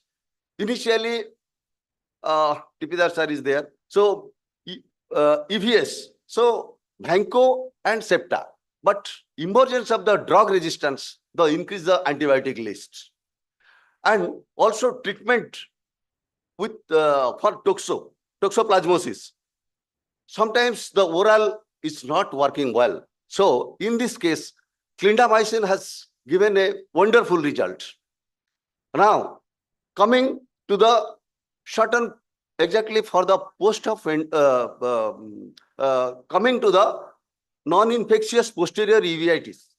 So that is work wonderful by local injections, that is triamcinolone, dex or fluorouracil. And another important thing is chemotherapy agent for treatment of ocular malignancies, that is methotrexate and rituximab, very well working for the PVRL, primary vitreoretinal lymphoma, as primary CNS lymphoma. So the time is, so I will take little more time actually. So melphalan and topotecan, they can work very well for retinoblastoma. So coming to the revolution in the method of injection, classically we are with topical injection, topical anesthesia, we inject with 1 cc needle, will put the drug. But the revolution is here, the spillage. So that can be stopped by stepping away. And also the particularly we use cryo particularly when we are treating the retinoblastoma with because there is spillage. So there is local metastasis is there. So coming to the drug delivery system. So I have already described. So by this way it is difficult, but there is a special device that's coming available in the market, which is taking care of distance, depth and the prevention of the other injuries. So these are the drug delivery system. 1 minute, Sita. So these are the new revolution in the drug delivery system. Why it is there? Need of the control release of the drug for a longer period in the vitreous cavity. So that can be solved by Ojudex, described by Umesh, and others are Illuvian, Retisert, Susbimo, Bitasert, and Renexus. So these are this is the Ojudex, and this is Illuvian, particularly recommended for non-infectious posterior uveitis. And this is Bitasert for treating CMV retinitis in HIV patients. And this is for neovascular glaucoma, those who are require repeated injection of ranibizumab. And this is a port delivery system.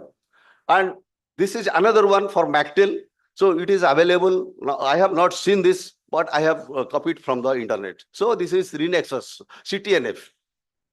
And this is another space. Actually, I want to say something. So when we are in 2004, Tipidas sir delivering a lecture about how to treat retinitis pigmentosa. That conference was in Bhubaneswar. He was telling injecting the RP cells subretinally. So this is the space. So now there are many drugs for gene therapy. They are injecting this RPE cell in subretinal space, which is immunoprivileged one, and suprachoroidal space. It is we are doing with Santosh and me and doing work on this. So this is the thing. So this is the suprachoroidal. This is the budget one. This is the Jaipur. Next up. Finish. I'm finishing. This is the Jaipur. How to release this and so the chemotherapy I have already described. So another thing is we need the cheapest one. So this cheapest one is the biosimilar. Everybody is doing this and it is available to us. Government of Odisha is supplying us. We are taking care of this. Thank you, Government of Odisha.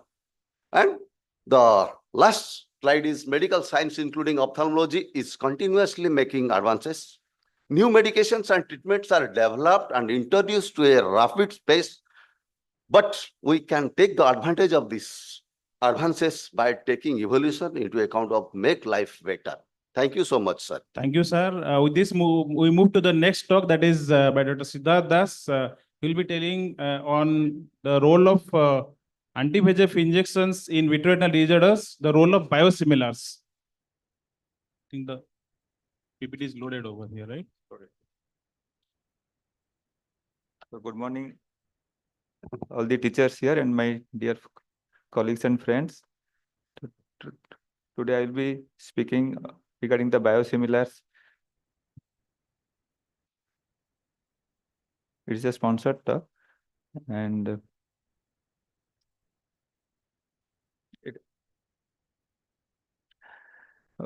why anti-VEGF in retinal disorders, why you go for biosimilars?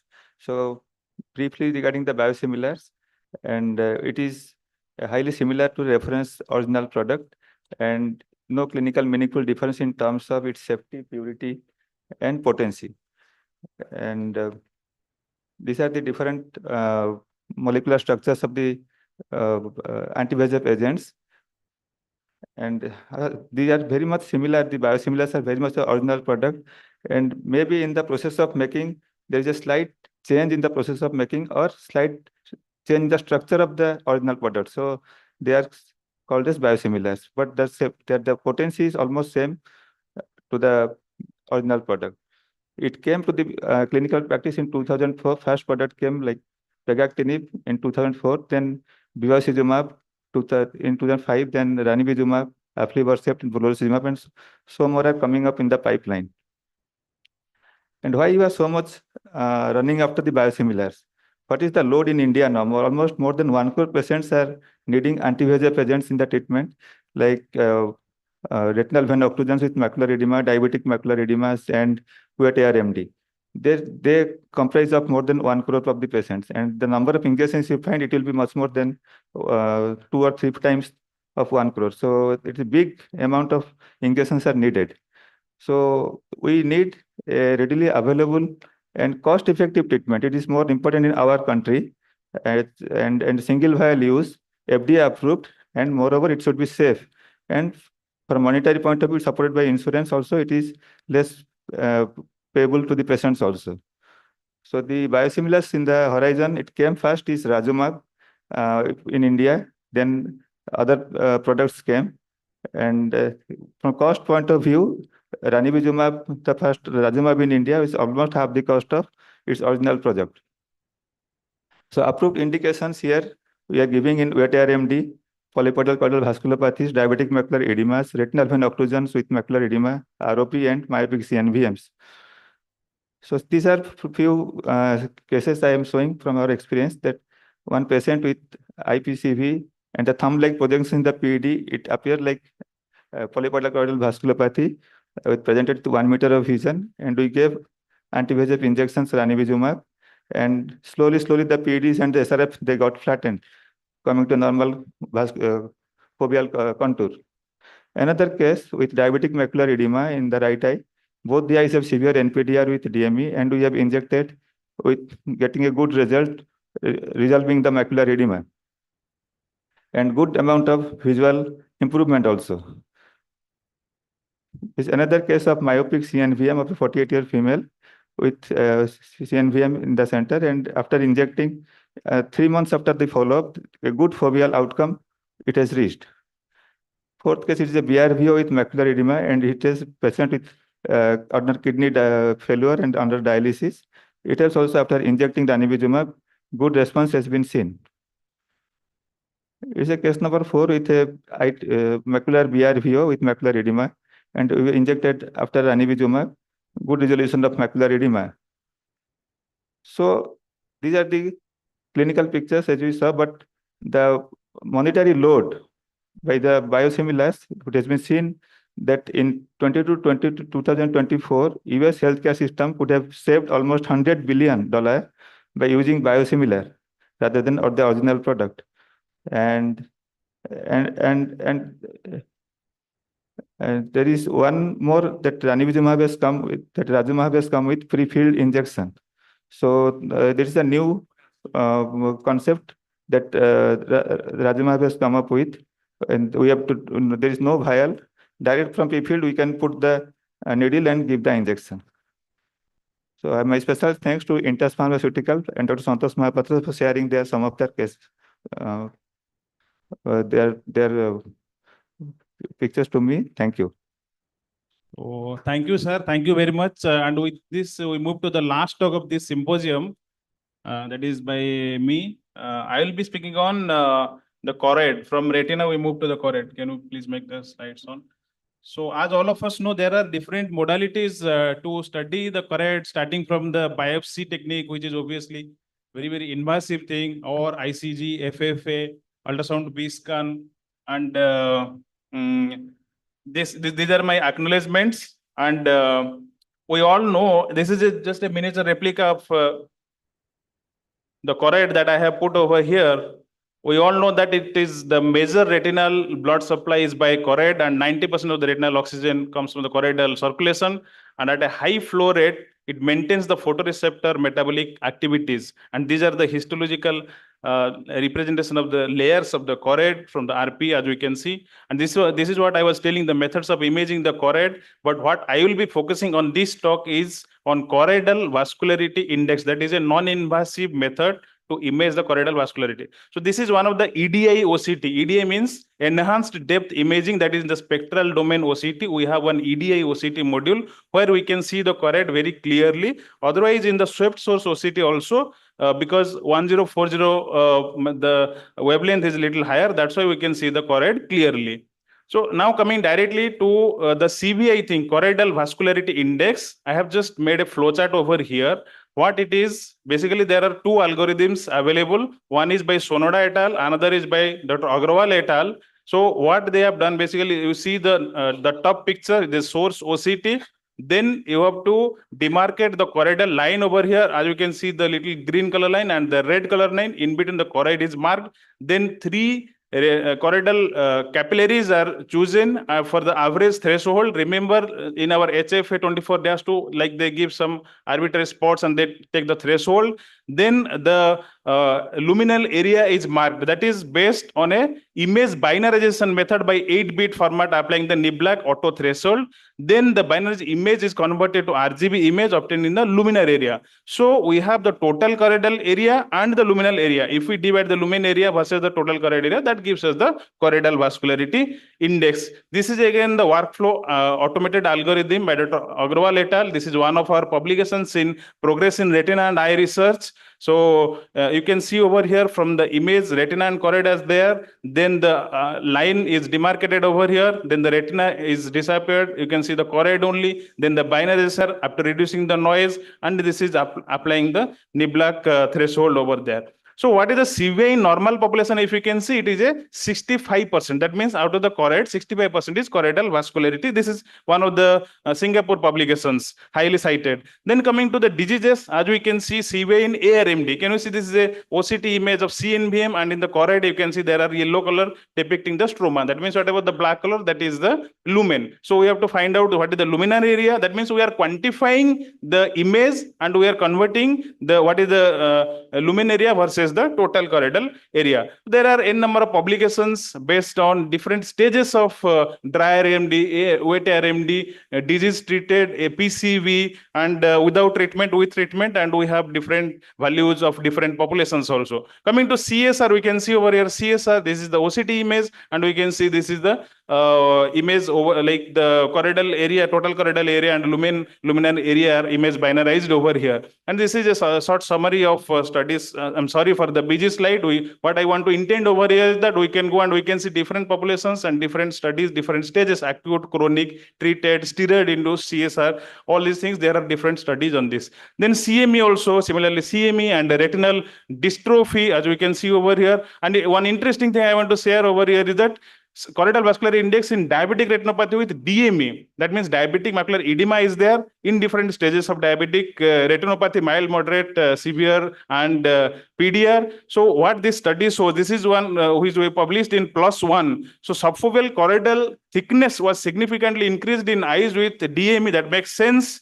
However, when we studied the CVI, that was significantly decreased, and it decreased with the worsening of the DR. That means severe NPDR and PDR cases had lesser CVI than mild NPDR cases. This is again post-surgical, post-ERM pilling, how the CVI is calculated. This is in neurological AI1 cases, peripapillary area also we can calculate. This is one of the image depiction. We can see normal choroidal architecture. When there is increase in number of vascular channels or increase in diameter, that leads to increase in CVI. However, attenuation of choriocapillaries or loss of large choroidal vessels leads to decrease in CVI. So what is the way forward? There are future perspectives to produce an automated algorithm that can be integrated into the OCT machine itself that can calculate the CVI from OCT images. To summarize, CVI is a relatively newer parameter calculated from the OCT images for quantitative evaluation of choroidal vascularity. It is defined as the ratio of vascular area to the total choroidal area, and it is presented as percentage.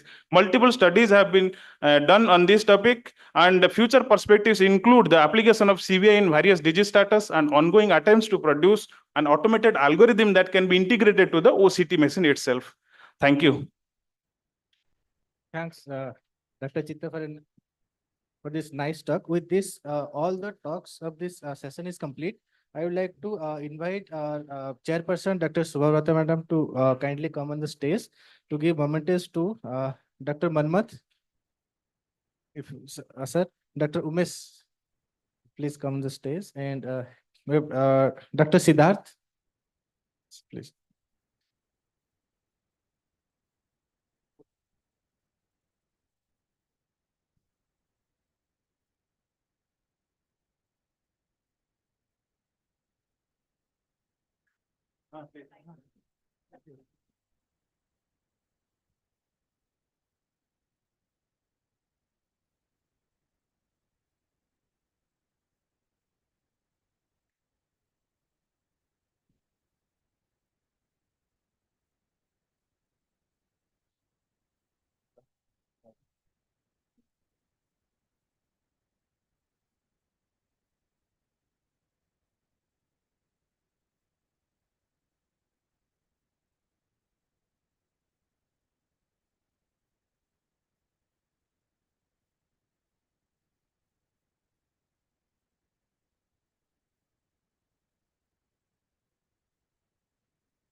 With this, we come to the end of the, we hand over it to the next session.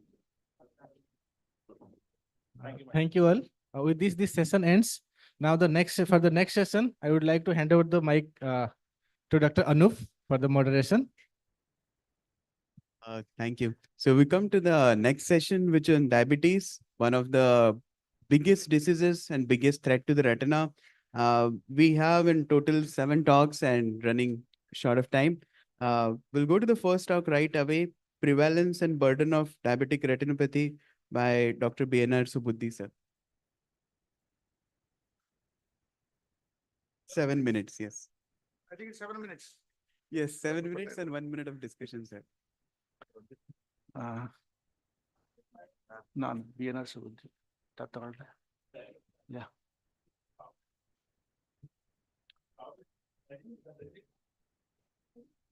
Good morning, everyone. Thank you, Osakam, giving us the opportunity to have a good session on diabetic retinopathy. As you know, diabetes is increasing day by day.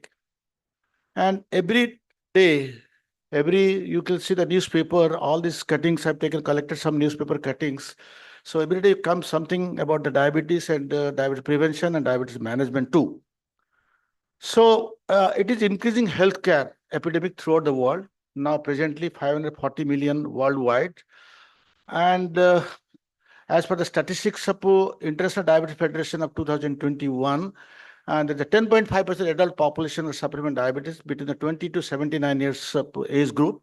And this comes to approximately 540, and it's likely to go to 783 shortly, though they predicted 2045, but it must be very shortly we are reaching that figure. So similarly, in India also, it is going very fast. And already we're touching the China, because earlier we used to neck to neck, but now we are most likely surpassing China. So that's why India is christened as the diabetic capital of the world. So 101 million of people in India are suffer diabetes, and there are another group of people, 136 people, they are pre-diabetic. And pre-diabetic, many of us sitting here probably were pre-diabetic because we have not checked our sugar. So probably you will be turning to diabetes at any time of the day. So if you have a family history of diabetic, so it is every chance that if your one parent is diabetic, they are 40%, and 70% if both the parents are diabetes. Be careful about your family history. So it is growing. 77 million predicted 2019, and 2030 it was 100 billion. But now, before 5 years before, we have reached 101 million figure. And though prediction was 134 by 2045, maybe shortly within 5 years we will reach this figure.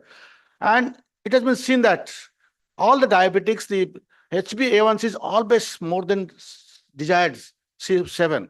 A lot of statistics have been done, and one of the major pandemic in our country. So there is a rising case of diabetes in India. And if you go to the prevalence of diabetes in all the states of India, we see that the Kerala has the highest prevalence. So even north also. So we say that you take rice, you don't take rice, you take chapati, roti, etc. But roti has nothing to do because Punjab is also having the same number of diabetics. In Odisha, we have got a 10.5% of diabetes. So Kerala is the Christian the diabetic capital of India. So all these diabetics, what the common they have, 20% of these people have diabetic retinopathy. That is the importance for us, we ophthalmologists. These are importance to us because they are any time they may become blind. So our aim is to check this diabetes so that they will not go BTDR. So prevalence, so many studies have been done and say so that more than 20% people are having diabetes. So what are the risk factors of diabetes? The most common thing is the urbanization, change in lifestyle, aging population. We are now, because of modern treatment of people and people living longer. As you live longer, you get more amount of diabetes and more amount of diabetic age, which is very important. So if you see this snake and ladder pattern, it has given that these snakes are risk factors. But if you maintain your good health, probably you climb the stages. They're really beautiful, but there's no time to explain this step ladder pattern of this diabetic retinopathy. So unhealthy food choices, wherever you go, you get unhealthy food choices. Yesterday I was asking that vendor here to take out the oil and give me the vegetables, but he gave me the oil only. So these oily foods are very important. They are the most dangerous feature. They're mismatch between need and supply. We need less, but we eat more. So comparison, if you see, then we are exercising less. We are sitting in the room since morning to evening. And you see this man sitting at the computer and asking everything by computers only. Food, items, whatever he wants, cinema tickets, wherever he wants to go, everything by sitting at pick up a button. So we are actually this fitness center. You see, people are supposed to go to the steps, but they take the this escalator to go to the fitness center. So we are very much exercising less.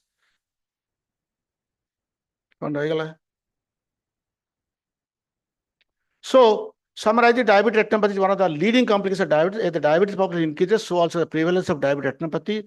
Summarize 3 points, very keep it in the mind. 6 to 7%, it may go up to 10% of the entire population suffers from diabetes. And incidence of diabetic retinopathy amongst them is around 25%. And out of which 10%, 5 to 10% likely to become blind. And our concern as the ophthalmologist for this group of people. So what are the major risk factors? I would say duration of diabetes is the most important risk factor. Maybe other factors may be added because diabetic people are living longer to suffer from all the complications of diabetes. So if you see the global burden of diabetes and diabetic retinopathy, 2015, 2025, 2040. But we are reaching the figures very, very early. So we are moving fast. This is a jet age. So our disease also goes in the jet age only. So what do we see? The tip of the iceberg. We are seeing the only 1/3 people only with diabetes, but 2/3 people are still hidden from us. Any moment they go into the diabetes.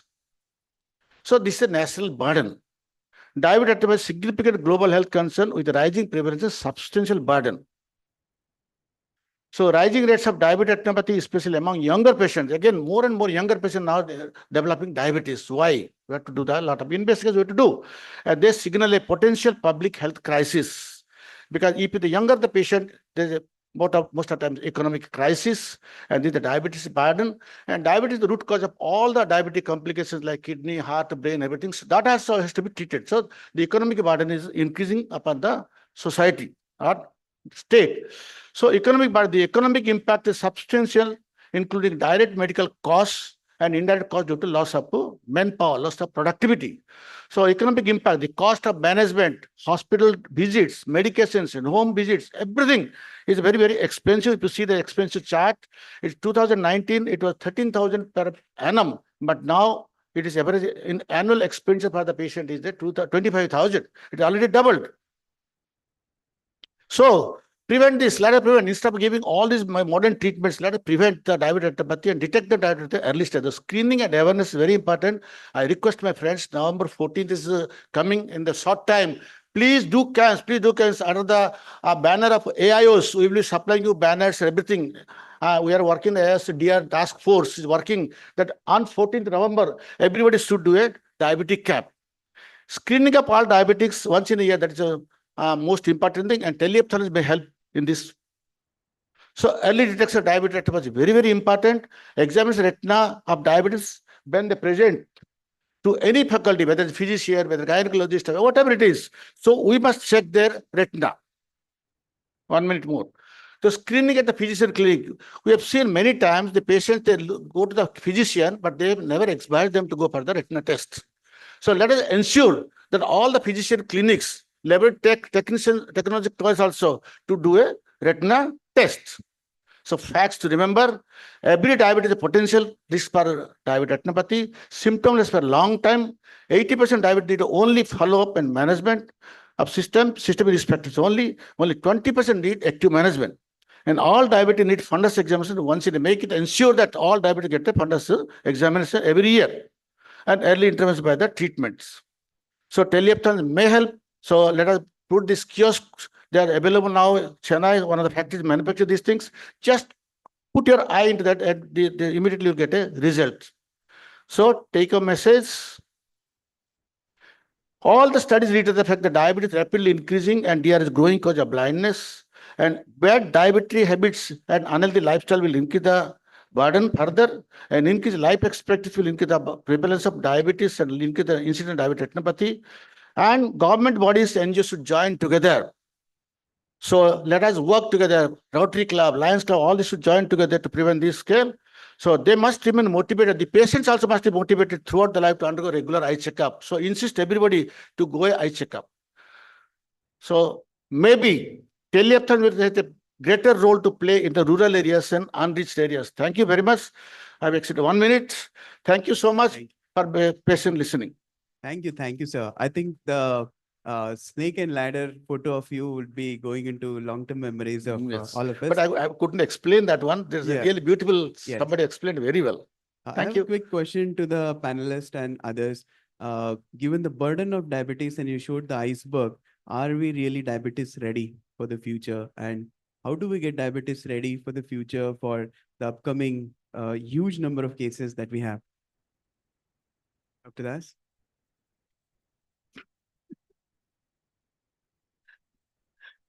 No, actually, the diabetic burden is definitely more than what we are estimated here and what we are showing here.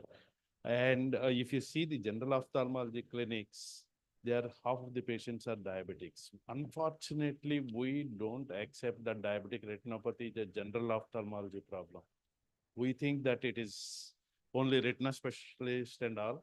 We don't effectively use to diagnose the stage of diabetic retinopathy.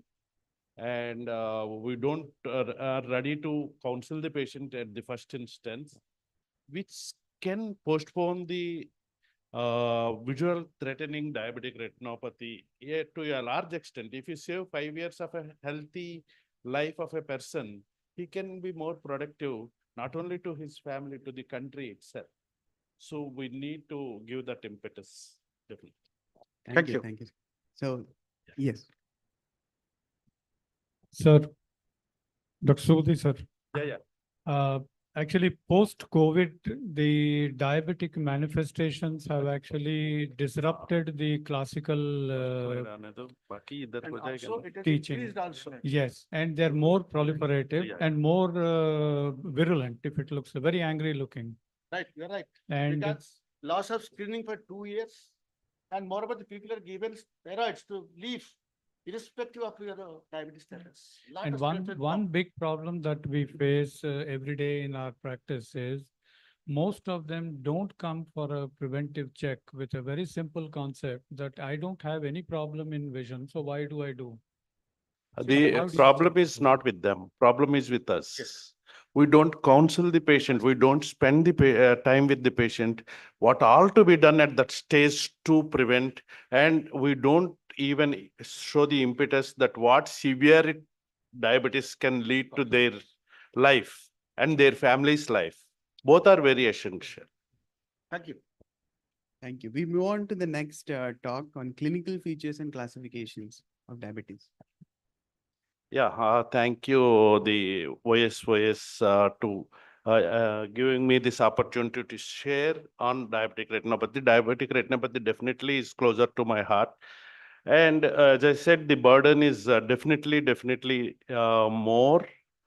And it is across India again, as Dr. Subudhi highlighted, it is more in Kerala and Punjab, but all other states also having the same problem. However, the problem I am not dealing with is not the social problem, but the clinical problem with general ophthalmologists. Because, as I said, we should typify what stage the diabetic retinopathy is when it comes to. And this has been given in all the journals. There is no problem, any textbook, no problem in classification. But while seeing in the clinic is the problem. That's where we need to identify all the signs. So that's why I said clinical presentation and classification. Probably this is the crutch where we should hit rather than the advances. Definitely all the presenters have given so much of advanced talks and advances in all the diseases, especially this thing, but basics we are missing. In recent examination, I have found that only 5 people could describe on indirect the retinal findings out of 20 people. This is the state where we are living actually. We are in dreams rather than reality. So let us go the signs mild to moderate.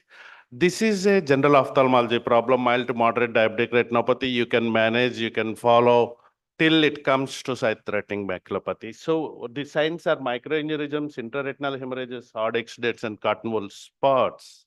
How you need to identify. Here you can see the hard exudates here and a few retinal hemorrhages. And this is mild diabetic retinopathy.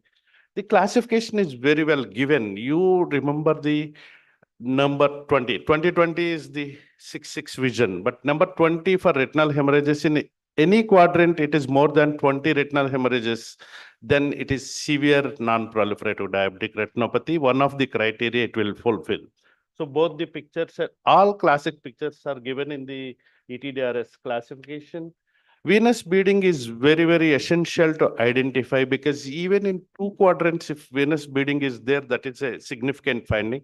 You need to know what is venous bleeding, and different grades of venous bleeding has been given in the studies very clearly. And I showed you on FFA also, such a classic signs of venous bleeding is clearly been shown, and this falls under very severe non-proliferative diabetic retinopathy. And IRMA is much more essential. See, IRMA within the vessels, it is there, and it is almost looks like a neovascularization. You should differentiate between neovascularization and IRMA. If you cannot, go for angiography or OCT angio and then confirm it. The proliferative and non-proliferative are totally different management, and it requires at that stage. And hard exudates, again, the grading is given very clearly in ETDRS that one should know. These are the hard exudates, but you see the main reason for hard exudates. You can see the sursnate rings and leaking microaneurysms, which you need to identify in the clinic, and you should not miss this. Simple examination with 90D will help you in identifying the lesions. You should try to do the indirect also, because at least 2% of the people will have some peripheral lesions which you need to rule out. So what I say is, this is the classification which you need to remember. If 4 quadrants intraretinal hemorrhages of severe, means more than 20 in all 4 quadrants, one of the criteria. Venous bleeding in 2 quadrants is another criteria. And moderate to severe IRMA, even in 1 quadrant, it's another criteria. If 2 of these 3 criteria are present, then it is very severe non-proliferative diabetic retinopathy. Why is it important? Because very severe non-proliferative diabetic retinopathy, within 1 year, almost half of the people will going to be proliferative diabetic retinopathy. If you are not sure that patient is not coming for follow-up, start the treatment here only. The treatment for long-term and very economical is pan-retinal photocoagulation. Though repeated intravitreal injections, anti-VEGF injections has showed the effectiveness, but there the rider is they should be available for follow-up. Otherwise, you are doing more harm than the benefit. Okay, then diabetic macular edema, again, it has been classified in multiple ways. Clinical, CSME, everyone should by heart it, so that most important finding here is the retinal thickening. That is retinal edema. If it is present, it is active. If no retinal edema is there, then it is inactive and it is a resolving hard exudates, which we should only observe. And you should again typify the diabetic macular edema into different types, because each one requires different form of treatment. In this, if you have a focal, probably if it is not qualifying for CSME, just observe cystoid macular edema, means no laser here, it is maybe injections will help. Ischemic maculopathy, we can't do much, but for reducing if there is any associated edema, and a traction maculopathy requires a surgery. Okay, this is the ischemic maculopathy, and then this is the diabetic macular edema on OCT. And all the classifications are given, and where we fall is very, very clear in these classifications. And this is early neovascularization, so early proliferative diabetic retinopathy. Here it is a laser proliferative with pre-retinal hemorrhages. And here PVD with proliferative diabetic retinopathy. One need to identify what is the stage of proliferative, because advanced and mild, early proliferative need to be differentiated. Early requires pan-retinal photocoagulation. Advanced requires probably a surgical intervention. So, and very advanced, probably you need to give to a very high specialist in retina for surgical intervention. You need not always go for the grading, which is very severe, meticulously done ETDRS, but you need to identify the correct stage of diabetic retinopathy and refer the patient. Before referring, counsel the patient and stress the importance of regular follow-up. Thank you very much for this opportunity. Thank you, sir. That was in time finished as well. So thank you for that again. Any questions or discussion points from the audience or anyone on this particular one for classifications? You want us? From here, we will go on to if Dr. Sabyasachi sir is there, or else we will go on to the next speaker, Dr. Siddharth Das, and he will be covering on is laser still relevant in the era of anti-VEGF?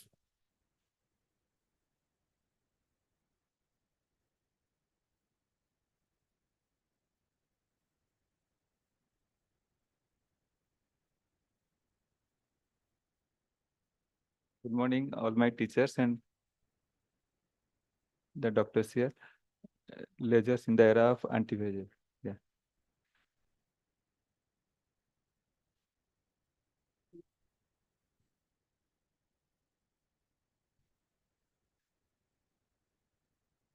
So lasers in the era of anti-VEGF in diabetic retinopathy. So the main cause of diabetic visual loss is diabetic macular edema and proliferative diabetic diseases, as Dr. Maji now told, that maybe vitreous hemorrhage and its consequences can cause a lot of visual loss.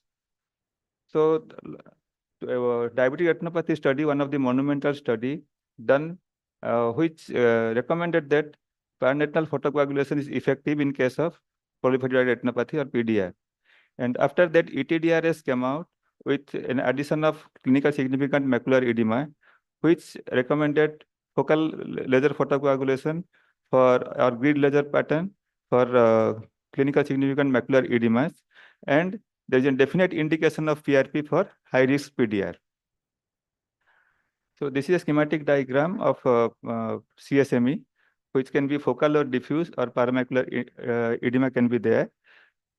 And this photograph shows an diabetic macular edema, center is not involved, where focal laser has been done. This is one case where the center is not involved, as is shown in the OCT, and the hard exudates and retinal thickening was there with a central thickness of 270 micron and visual acuity was 20/40, where focal laser marks you can see in the sustained pattern of hard exudate where inside it, and retinal thickening areas were focally lasered. After 1 year post-focal laser, the central thickness has come down to 252 micron with a visual acuity of 20/30. And you can see the effect after the effect of laser, the hard exudate has reduced. And after 2 years of follow-up, the vision is stabilized in 2030, and the intraretinal cyst, as you have seen in the previous slide, it has resolved, and the vision is stable now. So, but one thing is that it takes a longer time for the effect of the lasers in case of macular edema. So in DRCR.net protocol, in protocol I, there's a randomized control trial to assess the effect of ranibizumab with prompt laser and the effect of ranibizumab with deferred laser more than after 6 months of injection. So their recommendation is adding laser, focal laser at the initiation of ranibizumab treatment is no better than deferring laser at least for 24 weeks. And deferring laser may be associated with a more visual gain through 5 years, especially in eyes with worse visual acuity at the baseline. So lasers are recommended for eyes with persistent edema after 6 monthly injection of ranibizumab injection. So this is their recommendation of protocol I in case of macular edema. Then coming to the indications of PRP, the indications are definite indications are high risk PDR, rubeosis iridis, early PDR, and if the patient is non-compliant, in very severe cases of NPDR also, we can give PRP. So we have to do a very thorough dilated examination of the fundus, where we should not miss neovascularization or the vitreous hemorrhage to diagnose the case and start the early treatment to stabilize the vision and restore some vision. So thorough examination is very important. This is a case of PDR, you can see. And in a busy clinic, if you see this type of picture, we can just quickly pass over and think that is a case of moderate NPDR. If you very carefully see, you can see nasal to the disc, there are white thread-like vessels and few hemorrhages are there. But if you do an angiography, you can see an neovascular over the disc. So it is in case of PDR, and you can also evaluate the CNP areas, capillary non-focal areas, the extent of the CNP areas also. If it is more towards the periphery and what is the extent, it is also very important in planning our treatment. So if you see in case of PDR, we can do an panretinal photocoagulation, and the PRP should be, it can be done. If it is a Pascal laser, we can do it one sitting, as shown by DRCR, their protocol, or you can do in 3 sittings. So in the protocol S, the 5-year outcome of PRP versus intravenous ranibizumab for proliferative retinopathy, what they have recommended that ranibizumab therapy was non-inferior to PRP in visual acuity in second 2 and 5 years. And there was less visual field loss in the patients receiving ranibizumab compared to PRP in 2 years. But after continued field loss was seen both in groups of PRP through 5 years of their follow-up. So it is clear that the patients who is unreliable to follow up, PRP is often favored, since it generally provides long durability of therapeutic effect, because there are in ranibizumab, they have to do very strict follow-up. Every 1 month or 2 months, they have to come. If they lost the follow-up and they come later on, then there may be a severe vision loss due to vitreous hemorrhage. So if DME is present at the initiation of the treatment, then anti-VEGF is often the better choice to initiate the therapy. Thank you. Thank you. Thank you. It's before time end and we get time more for discussion maybe on this particular presentation, lasers versus anti-VEGF. You covered it quite comprehensively. So on one side, you showed that visual fields are affected by laser, and the second side you have injections which could go on. Yeah, that is the DRCR.net protocol, as what he told, that at the end of 2 years of the study, they showed that visual field is better in injection group. But the end of 5 years, in both the cases, in the PRP and both injections, it is progressing. So it is better to do PRP because the cost of the treatment and the follow-up, if they lose the follow-up, they come up with severe vision loss and its consequences. So if do a laser, the visual, they can rehabilitate the vision. You can restore the vision for a longer time. Right. Especially in population such as India, where the compliance is a big issue. And most of the cases that we diagnose are pretty late diagnosis. We don't see our OPD should have been flooded with mild NPDRs, moderate NPDRs, but we get operable diseases. And that's where I think we have to figure in whether to do a injection only protocols versus a PRP, and preferably a PRP as you concluded. More cost effective, yes. Thank you. We should tailor to the patient actually. We never think about economics while seeing the patient, whether this patient can afford repeated injections where we can save the quality of vision and field of vision. Both are required.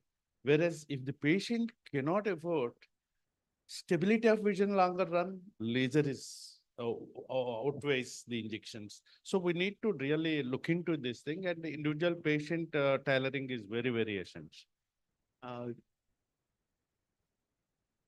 I think just extending what Dr. Ajit was mentioning, in any stage that we are looking at, laser still helps in one way or the other. So I think there's no point in telling him that you go for this or that. Even in a case where you have, fibroglial proliferation going around, look for places where you can laser. At least that will make your surgery that much more easier. And if you're doing it in a better time without the fibroglial polyp, the PVT that incurs because of the laser will also assist you and also the patient.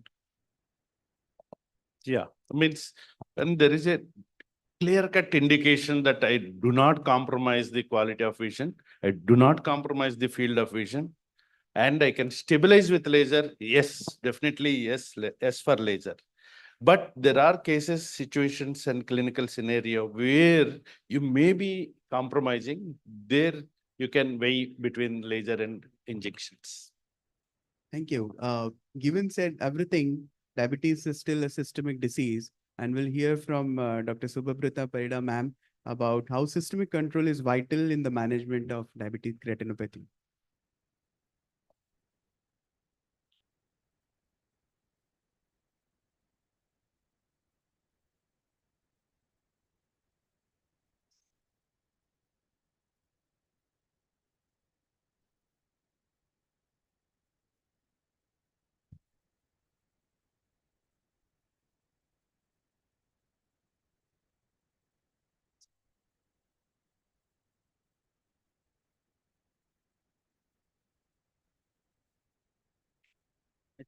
Take some time to come. Okay. Yes. So hello, everybody. Thanks to OSOS and the organizers to give me the opportunity to talk on the systemic control in this session, because always we move around targeted ocular therapy with laser, anti-VEGFs, DEX implants, and VR surgery. But we forget how important it is, the systemic control together with the targeted therapy, rather much more important. So to introduce, as we know, not only diabetes or the hyperglycemia is the only thing to develop diabetic retinopathy, but associated hypertension, anemia, nephropathy, dyslipidemia, pregnancy, cardiovascular disease, right? Anything affecting the blood volume or the viscosity or the vascular lumen wall, because it is a microangiopathy. So anything affecting these things, it will definitely add to hyperglycemia to cause the diabetic retinopathy onset and also progression. So to prevent, most important is to prevent and delay the onset of retinopathy. Even systemic management can reverse the early retinopathy and definitely delays the progression of established retinopathy. So you have to be very careful when we are dealing with diabetic retinopathy patients to take care of the systemic management side by side with our targeted ocular therapy. So role of rigid control of blood glucose and blood pressure is confirmed by multiple studies to manage and to prevent the retinopathy setup or to delay the progression. So as I already told that microangiopathy is the major pathogenesis divided into two groups, that is leakage and blockage. Leakage causes mostly the macular edema, which we fight to treat and come out with or maintain a good vision, and blockage is for the proliferative diabetic retinopathy. So mostly the oxidative stress by hyperglycemia is the major cause for leakage by doing blood retinal barrier breakdown. And another thing is inflammatory cytokines for chronic inflammation, for which nowadays we are dealing with DEXA implants for chronic macular edemas.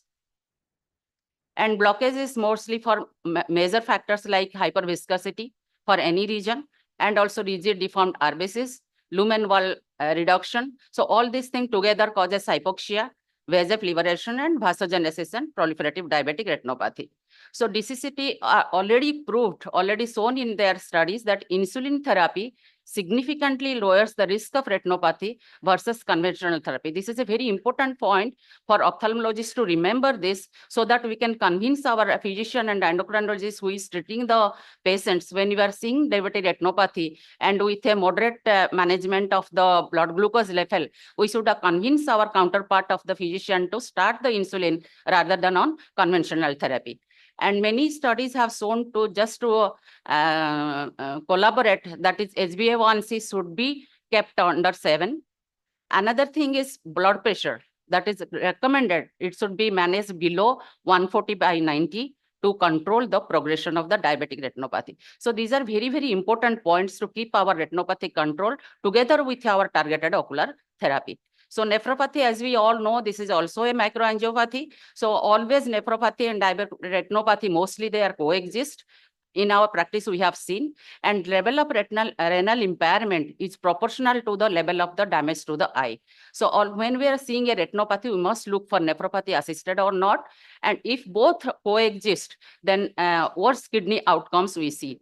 I have some patients, very few patients with me on follow-up even more than 20 years who have undergone kidney transplant. They have lost one eye because of the very severe PDR, could not undergone treatment because of the renal failure and all those treatment they are going for life-saving. And they are quite doing good with one eye. PRP, pan-retinal laser has been done. They are stable. I have not seen macular edema in them in further follow-up cases, but definitely they are coming with on and off vitreous hemorrhages or pre-retinal hemorrhages, for which I usually inject an anti-VEGF, and they go silent for even 2 to 3 years. And they are even in a very less age in government jobs, still continuing and managing with one eye, but quite a very stable status. So nephropathy is a very important point to when we are treating a retinopathy. So these are all very common findings like hypertension, nephropathy, which we are talking about, hyperlipidemia. Some of the systemic findings we do not come across closely, or it is not in our mind when we are managing the retinopathy patients. And not only the systemic management is the role of the endocrinologist or physician, we ophthalmologists have a very major role also, counseling and convincing the patients to maintain all systemic parameters to control, keep the retinopathy under control. So one factor is obesity. Because it is an integral part of metabolic syndrome, it does affect the retinopathy also. If BMI is more than 40, they are at very high risk of developing to the PDR level, mostly the proliferative diabetic retinopathy. And not only abdominal circumference, neck circumference also equally important. So weight management and change of lifestyle must be encouraged in diabetic patients, especially when you have already started seeing retinopathy, even if we have not seen also. Then inflammatory markers, as I told you, CRP is high, we are seeing in retinopathy group versus non-retinopathy group. So it is a major factor when we are thinking of dexamethasone implants managing the macular edemas. Then sleep disorder is a very important point that is described many American research things. Sleep apnea with obesity that will cause vasogenesis and proliferative diabetic retinopathy not associated with macular edema. That is because it is adding to the hypoxia, which is liberating the more of VEGFs. So exercise, my previous speaker, Dr. VNR, already discussed. So this is a proven studies has shown if you are increasing exercise, moderate to severe, by 10 minutes, then there is 75% reduction of developing diabetic retinopathy. And if you are increasing 20 minutes, then 90%, see the percentage. And that is proved more in women, maybe because women are more sedentary compared to men in active life. So leisure time activity in diabetics is very, very important to look for diabetic retinopathy and their progression. So current recommendations for adult is 150 minutes every week, that is moderate to severe exercise. When all these fail, everything is maintained, we are seeing 30 years of diabetic on insulin, good control, no diabetic retinopathy at all. But with 2 to 3 years of diabetes are coming with very severe diabetic, proliferative diabetic retinopathy not responding to any other treatment. So the comes question of genetics. Children of severely affected parents with severe grade of diabetic retinopathy are 3 times more risk to develop proliferative diabetic retinopathy compared to non-affected parents. So to conclude, we discussed again and again about the all types of systemic factors to maintain the diabetic retinopathy, to prevent onset and also to prevent the progression of already set diabetic retinopathy. So systemic management together with targeted ocular therapy is very, very important to manage the patient as a whole. So take home, already I have discussed again and again. So thank you all. One thing you have to remember, maybe diabetic or non-diabetic, all adults to go for exercise, moderate to severe, 150 minutes a week, 30 minutes, 5 days a week. Thank you. Thank you all. Thank you, ma'am. So we'll remember this 150 minutes a week from your 7 minutes of talk, I guess. And you brought out very important points like sleep apnea, which especially we see diabetes at the posterior pole. We start seeing something in the mid periphery. I think that is something which is coming up very hugely, and many patients of obesity and sleep apnea. One more thing that I learned recently is diabetic management had drastically changed within last a decade or two from the diabetologist. Now, primary treatment is not just sugar control, but also includes what all ma'am said, plus obesity management. So obesity management and decrease in weight is a primary treatment measure nowadays. So thank you, ma'am. Thank you.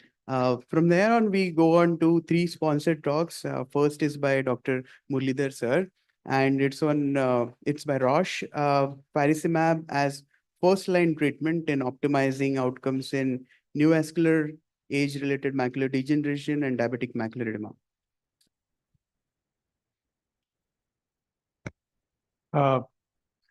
Good afternoon, and thank you very much, the organizers, OSOS, and Roche for giving the impetus for this. There's a slight modification in what I'm speaking because this is a diabetic retinopathy session. Second.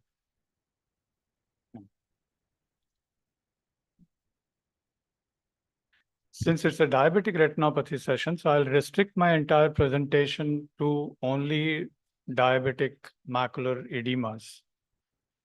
That's why I talked about faricimab in diabetic macular edema. And we'll give you complete background of how this entire thing evolved and with representative cases that I have actually incurred. So I have no financial disclosures. We are already aware that the growing worldwide epidemic, which is affecting the working age population, vision loss is a very big component in that. And the economic impact of that is huge.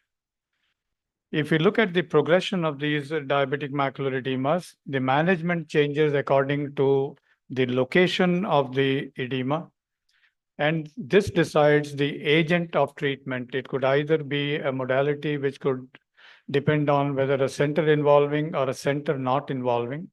If it's a center involving, we would like to go with more of the anti-VEGFs that we have been taught about. If it is non-center involving, then we normally look at lasers as a good option. Along with that, I think as Dr. Subhabrata mentioned, you should also include systemic control of diabetes and other systemic conditions, which will together help decrease in the thing. So if you look at the evolution of the anti-VEGFs, we will see that, up till about 2019, we had the anti-VEGFs alone, which could either be modifying the VEGF A, B, or it could do the placental growth factor, etc. When in 2022, they have actually brought in what we call as the dual mechanism, that is the faricimab, is the first intraocular bispecific antibody. The disease pathway targets both for efficacy as well as for durability. So the ANGS2, which is a newer one that stabilizes the vessels and reduces the vascular leakage, and the anti-VEGF, which reduces the vascular leakage as well as inhibits neovascularization. The most important in this whole thing is the modification of the FC segment of this particular molecule. So once you do an FC engineering, then it actually reduces the systemic exposure and reduces the inflammatory potentials. So if we now go a little more into the details about the inhibition and the potential to optimize in the DME treatment, we see that DME being a multifactorial disease, it may require a multifaceted treatment, and approach could probably be beyond the anti-VEGFs to optimize the outcomes.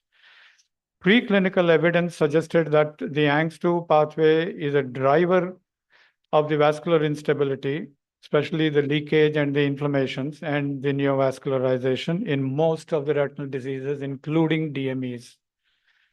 And if we look at the data that has been provided, the phase 3 data usually showed that the dual pathway inhibition of both ANGS2 and the VEGF-A led to an improved durability and prolonged the disease control through promoting especially the vascular stability. Now, review of the faricimab clinical and real world and post-marketing global safety database indicates that faricimab has a very favorable safety outcome. If we look at the details that is available on the safety profile, faricimab has been approved. This is an old slide, actually is in more than 100 countries. It's been in the market for more than 2 years. It's treated more than 5 million doses. In India, we have already done more than 3,500 as of date. They have not reported any side effects. Now, the faricimab also was evaluated in the real world studies with more than 35,000 patients in 28 countries. And what it actually proved was the data was favorable in terms of safety. So it had 0 cases of complications, which are associated with the retinal vascular events, etc. And this has been highlighted in the phase 3 trial. So just a small brief on the phase 3 2-year result that actually was there. They had done this in a treatment naive or a previously treated patient, and the study design, they had 2 components. One was the Yosemite and the Rhine. Both of them were a randomized, double-masked, active comparator controlled trial. And most of the patients were actually those which were having a center involving DME with a central subfoveal thickness of more than about 325 μ-microns. Now, the BCVA in the thing actually was anywhere between 25 to 73 ETDRS letters. So that means in Snellens, we're looking at 2320 to about 2040. They had an interesting change in shift from a fixed dosing to something called as a personalized treatment interval. Now, this is nothing but a treat and extend based dosing regimen, and the intervals were adjusted between 4 weeks to about 16 weeks, depending on two factors. One is the central subfoveal thickness, and the second is the BCVA. Now, a little bit of why the personalized treatment algorithm came into existence. This is actually an automated protocol-driven treatment and extend regimen. And this actually highlighted that if you were not getting a response, you can inject early. And if the thing is stable, you can wait for 16 weeks. Now, 16 weeks was also very well supported by the predicted dynamics of the intraocular VEGF and the ANG2 suppression. And it clearly indicated that the median ANG2 concentration remained below the baseline through the 16 weeks. Hello. So basically, this helped us to understand that it does help in the dual thing, and it together neutralizes both the ANG2 and the VEGF-A, and this may lead to a more sustained stabilization of the vessels. So what is important is the balance between the angiogenic factors and the inflammatory factors, and whether it's a resting phase or whether it is a signaling phase. So they maintain the vascular stability. This is the data that I will not be getting into, but what was more important was the durability outcomes, which indicated that more than 80% of the patients actually could be injected every 12 to 16 weeks. So this is what actually, inspired me to actually give it every 16 weeks. And then this is one of my representative patients, which was baseline at 618. And you can see that there is a very good elevation in the heat map. And this responded beautifully at week 22 with a very normal thing. This doesn't happen always. Let me be very clear. This is just a representative. And we also looked at another patient whom we had injected and studied upon how the thickness map shows. So the green in the bottom right actually indicates the response. I think the take-home message is faricimab looks to be a very promising and with less side effects. And probably what we look at is the long term. And my next speaker probably will be talking about the long term, Dr. Sangamitra. Thank you. Thank you, sir. We'll go on to your talk now.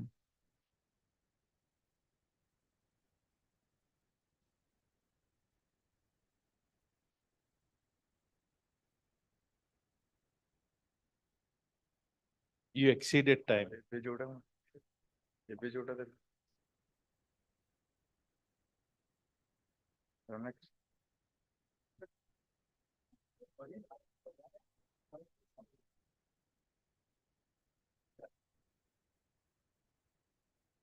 So good afternoon, all. This is a sponsored talk. I'll just be carrying forward what Dr. Muralidhar just left behind with.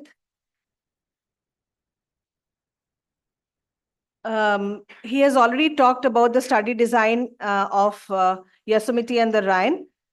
Now, this study was carried forward to the RONIX study for next 2 years. In the phase 3 multicentric open level long-term extension trial, patients with DME who completed Yosemite and the Rhine without discontinuation of the therapy were taken into RONIX. Patients were followed up for another 2 years to assess the safety and efficacy of faricimab over 4 years. Now, patients in RONIX extended monthly visit during the first 16 weeks. That was, it was a masked study for the first 16 weeks. Then it was an open level study.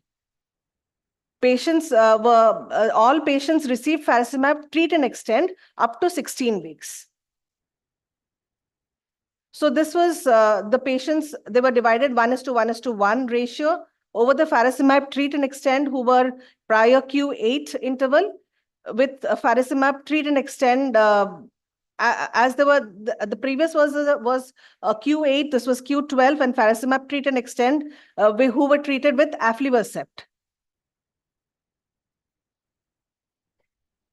So the key results were If you carry forward from the Yosemite and the Rhine trial after 2 years, you see Ronex again had a very good stable drying of the macula, as well as there was the visual acuity remained stable at the end of 4 years.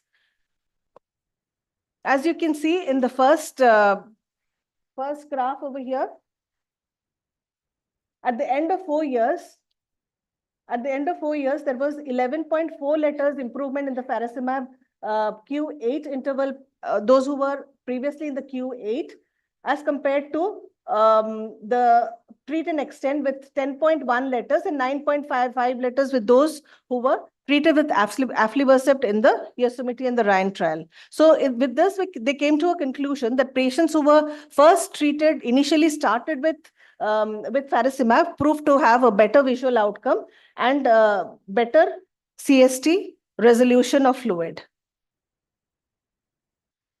So approximately 80% of the patients were on extended dosing about more than 12 weeks at the end of 4 years. If you can see over here, with the Q16, it was almost 70% in all the 3 groups, 65 to 70%.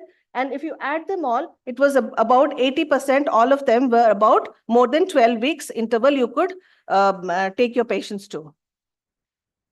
The absence of DME was achieved by 90% of the patients at the end of Ronex study, regardless of the prior treatment. As you see in all these graphs of the Ronex, almost 90%, above 90% of the patient, they had achieved the advances in DME was, the macular edema was much less. The first absence of DME, they have taken the central subfoveal thickness as 325, which was much more than what the other studies have taken, but this was achieved faster by starting on faricimab versus aflibercept. If you see in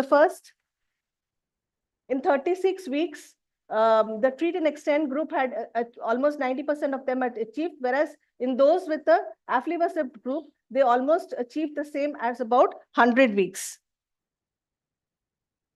So the key safety results were almost comparable with all the 3 groups. They had no intraocular inflammation, not major intraocular inflammation effects with vasculitis or central retinal artery occlusion.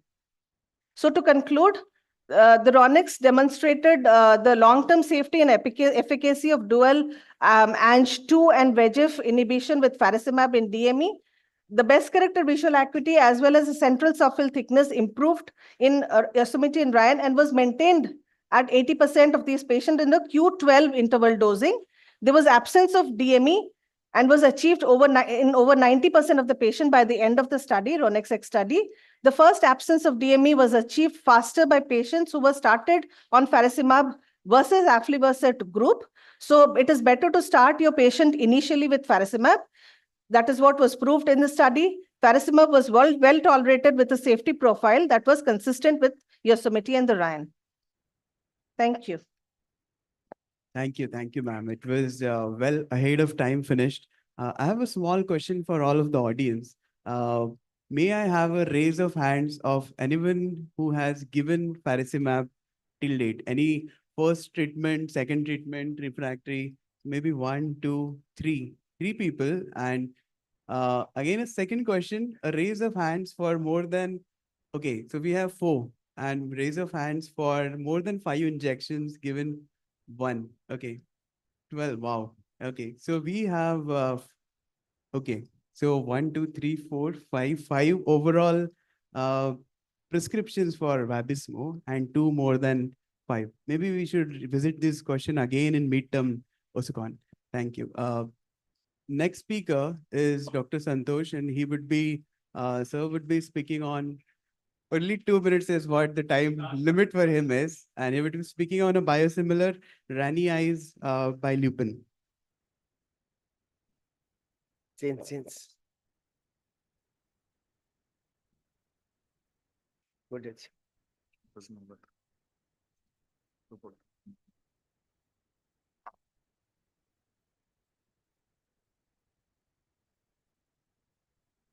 Good afternoon. As the discussion was going on regarding anti-VEGFs, I think in Indian's perspective, we can well consider the biosimilars as the first line drug, considering economy as well as the availability of the drug. And India, as you know, is the first country in the world to approve first ranibizumab biosimilar. India has eight ranibizumab biosimilars, that products being manufactured by 4 different companies. So we have plenty of options. And most of them are being used in all cases of DME and others, except ROP, where these biosimilars can be used. And there is plenty of data regarding its proven efficacy in all indications like AMD, then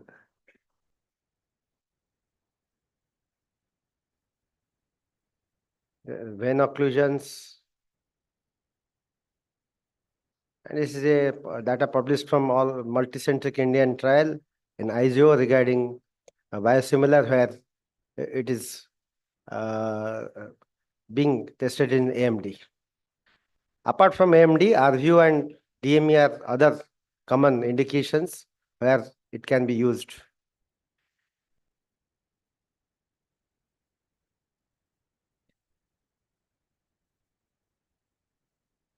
I'm glad that I was part of the phase 3 trial in Lupin's ranibizumab.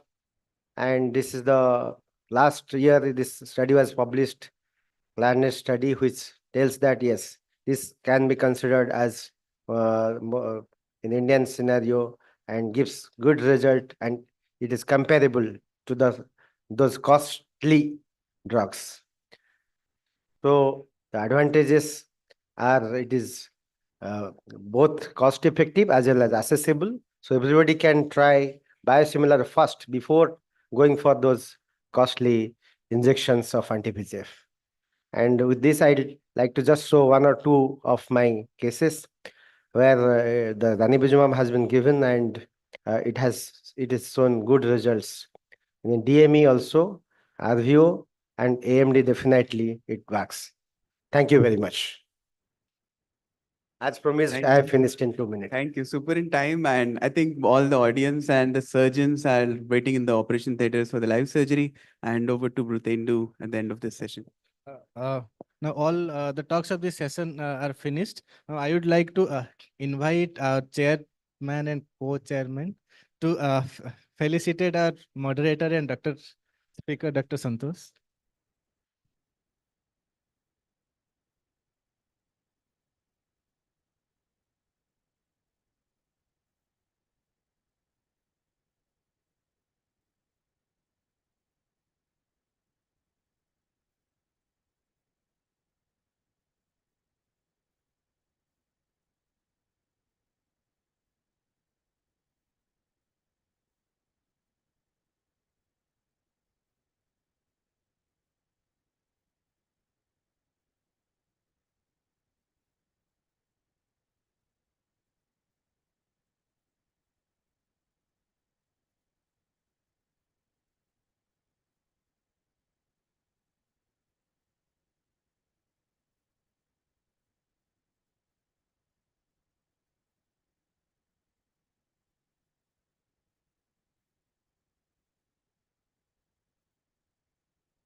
Yeah, Anurag, if you can hear, we have started seeing your microscope. Am I audible, sir?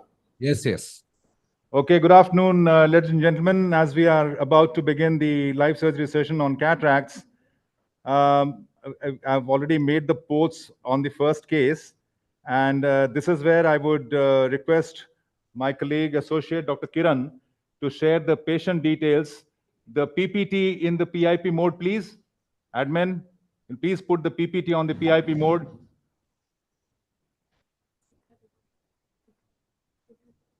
Yes. Dr. Kiran, over to you. Good afternoon to all.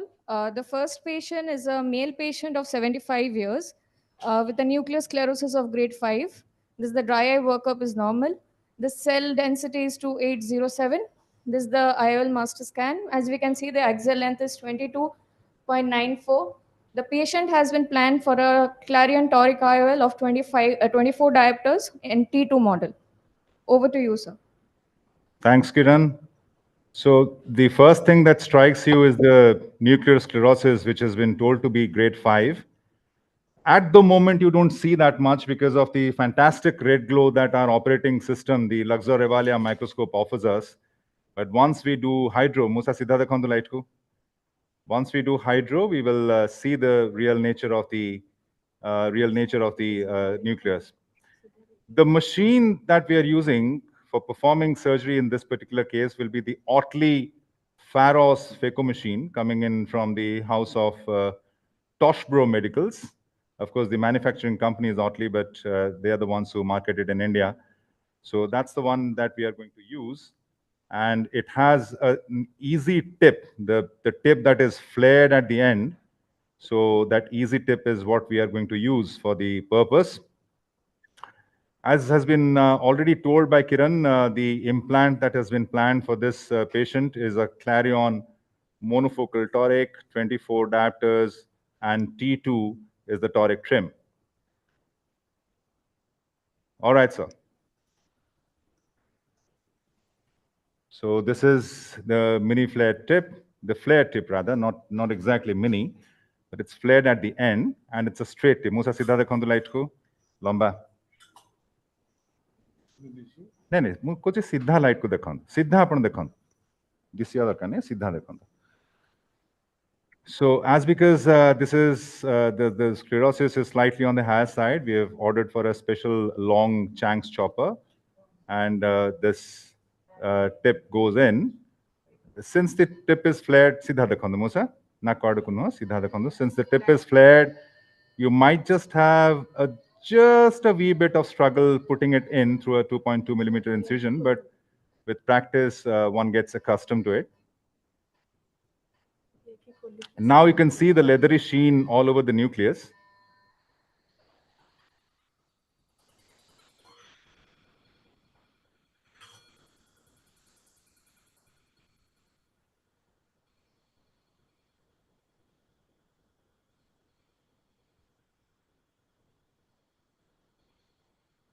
We have projected the parameters at the PIP mode so you can see exactly what parameters are we using.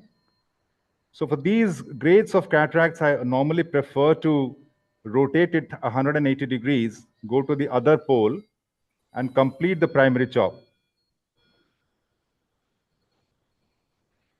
so that there are no posterior fibers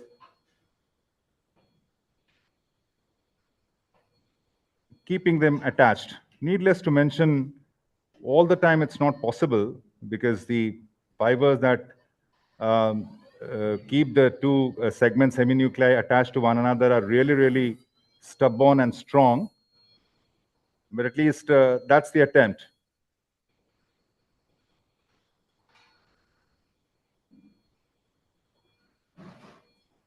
Yes, Anurag, many times when you deal with a case of brown leathery cataracts, it's a little more easier if you debulk, make a trench, do a stop and chop rather than a direct chop. Of course, direct chop. Sorry, sir, I was just talking to the patient for a while. Yeah. Okay. What I was saying is, in a hard brown leathery cataract, it's a little more easier to do a stop and chop technique, debulking the nucleus so that your you have space for stretching and separating the posterior capsule. Direct chop obviously is a good option to reduce the number of amount of energy being used, but for most, it will be a good idea to do a stop and chop, debulk the center part so that you have space to separate the posterior plate. If you do a direct chop, many times you'll land up with an endonucleus. Which is not choppable. You're right, sir. Yeah. You have right at the center, there is a nucleolus, which is hardly choppable. So you're right. I agree with you. Ashok sir, what is your preference in case of hard cataracts? As I just said, I do a stop and chop. I normally make a groove of about 1.5 to 2 times the width of the phaco tip, and that gives me space to separate the posterior plate. And then I complete, as Dr. Anurag just did, I complete the chop rotating 180 degree, then make it into at least 8 pieces. 8 pieces is what I prefer, 4 on each side, and then eat them at the pupillary rexus margin or the pupillary border. So in this particular case, as you can see, I have not really gone on to the other heminucleus. I have tried to take away as many pieces as I can from the first heminucleus. So that is another means by which you can reduce the stress on the zonules. But what you can appreciate from here itself, that the 2 heminuclei are still attached at one point, and this is the precise location which I'm approaching right now with the phaco needle. Yeah. Exactly the way sir you said, a lot of rotation can cause a weakness in the zonules and can compromise the zonules.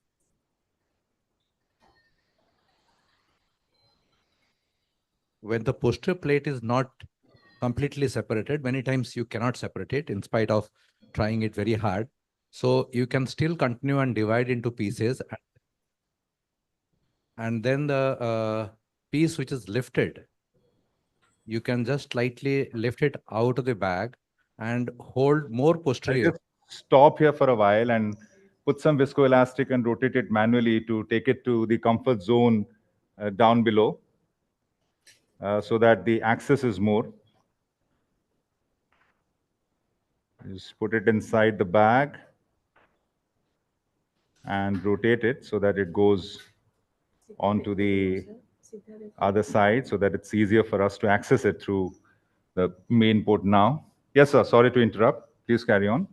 Yeah, I was saying that if you have not been able to separate the posterior plate, still there's no problem. You still have to continue and make into pieces and try to lift one piece out. It will not come out because the posterior plate is still attached.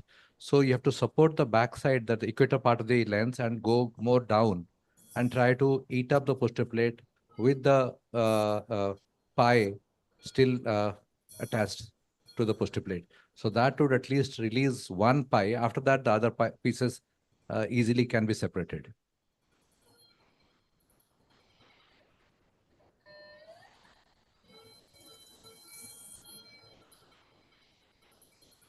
Yeah, that's exactly. You have to support on the posterior part, then go deeper and eat up that pie.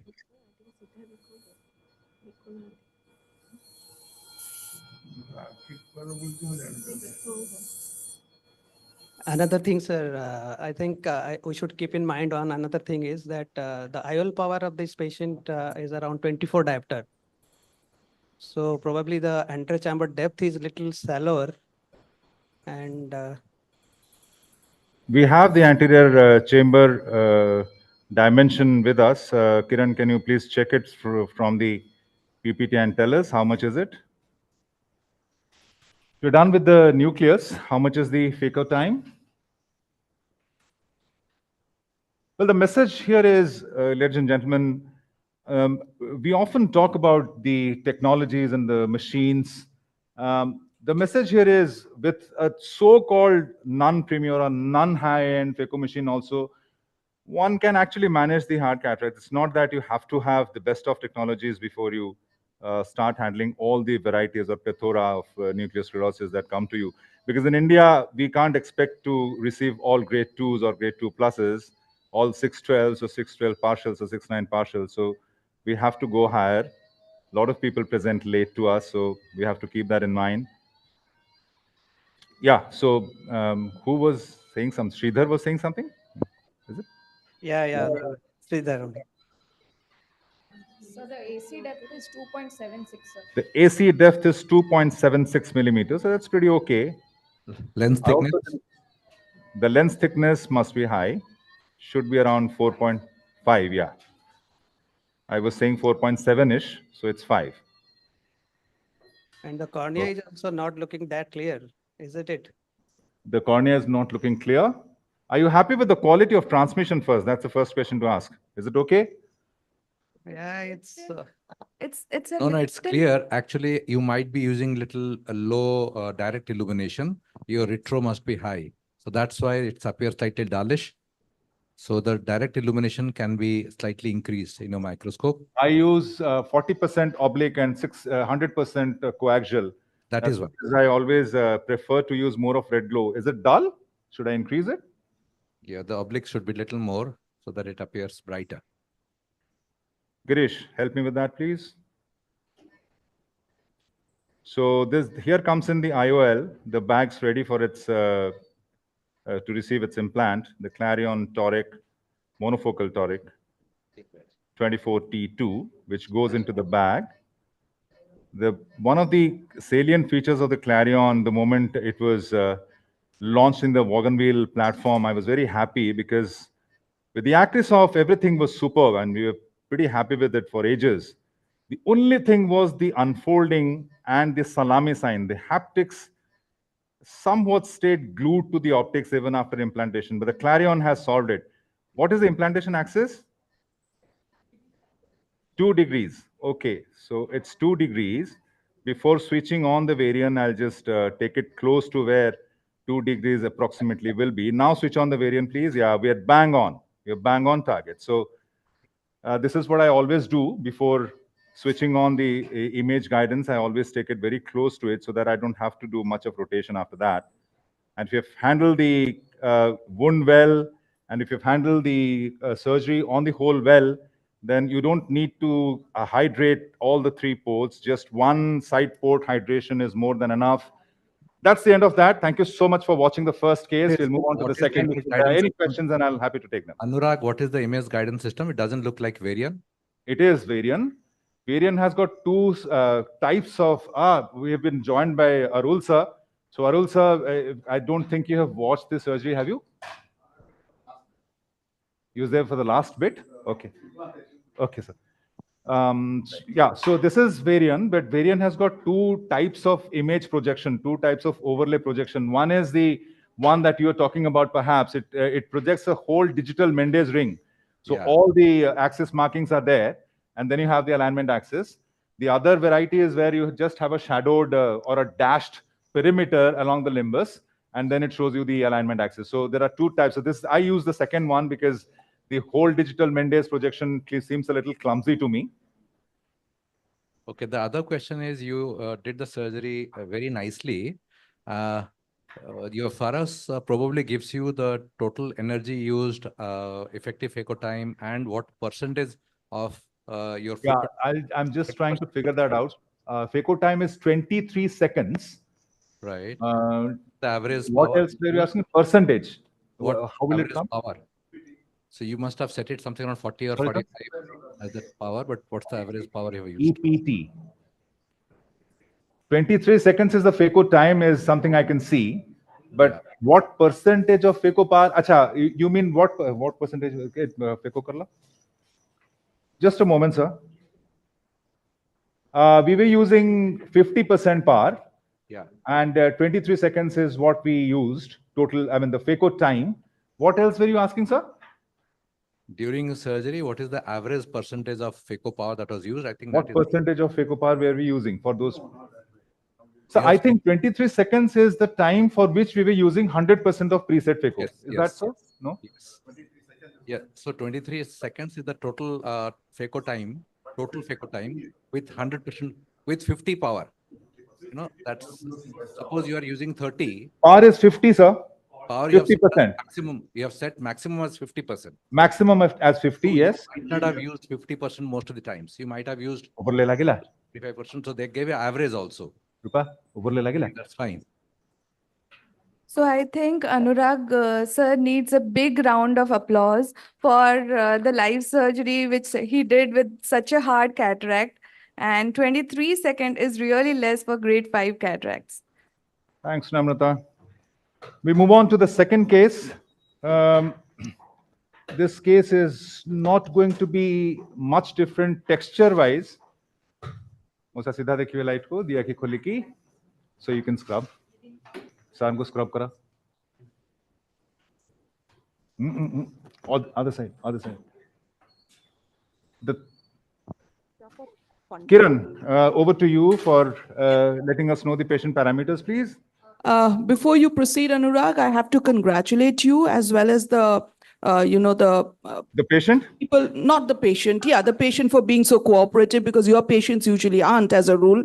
But the Odisha, the people who selected this case, grade 5, because believe me, in life surgeries, we mostly see grade 2, grade 3, and more than the surgery, it is the IOL where the entire concentration is.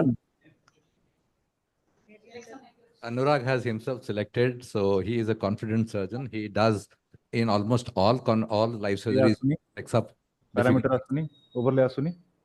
It's actually a pleasure Overlay to asuni. doing life surgery. Okay. Position में जा.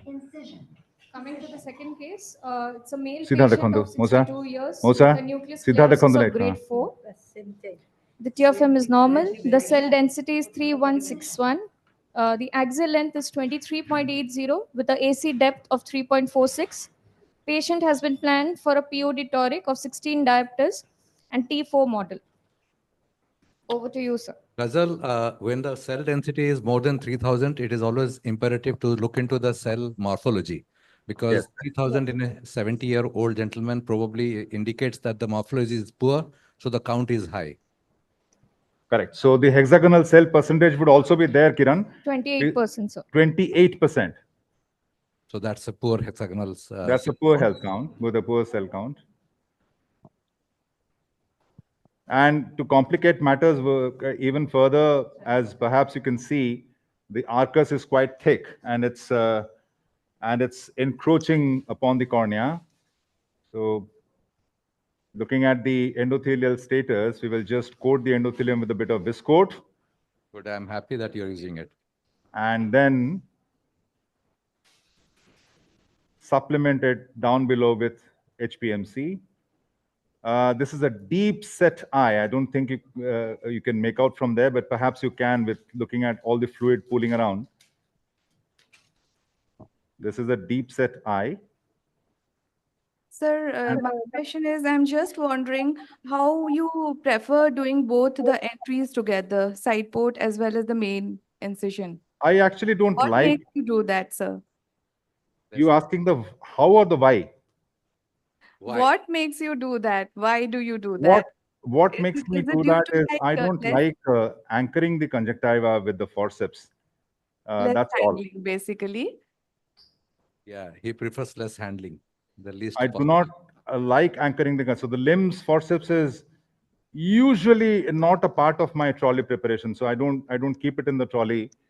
I prefer to do it together so that the conjunctiva. The reason for that is the point where patients suddenly become uncooperative and they just shake their heads, and have had incidents wherein the conjunctiva has been avulsed, it has been torn, there have been subconjunctival hemorrhage. So I just changed my habit. Now the true nature of the deep socket can surface. As you can see, there's fluid pooling. So these are situations wherein the active fluidics of the Centurion phaco machine, which we would be using for this case, comes in very handy. You don't have the fluid, extra fluid liberating and constantly accumulating over the eye. Meanwhile, we have been joined by Professor Rajesh Sinha, who has just walked into the OT, and Anaga has come. She's there in the room. Okay. All right. So we'll just expose the tip a little more, since this is a hard cataract. Since this is a hard cataract, And In a hard when we cataract go, also, you managed to keep the IOP at 20. That's wonderful. With Thorsten at 75. Okay. Ashok sir, please give us some insight about the active fluidics of Centurion. So The quick valve technique and all. Yeah, basically there are two plates, and one of them is a diya ki kolontu siddha like ko so it dekhantu bahut receives badhiya. information about the intraocular pressure that is happening, and then from the phaco tip, the active centric mechanism from the phaco tip, the IOP is detected and it is going to the CPU. The CPU tells how much to press. So the bag which is between the two plates are pressed to maintain that IOP. So if the IOP is falling, it presses. If the IOP is raising, it relaxes. So that is what is called active sentry.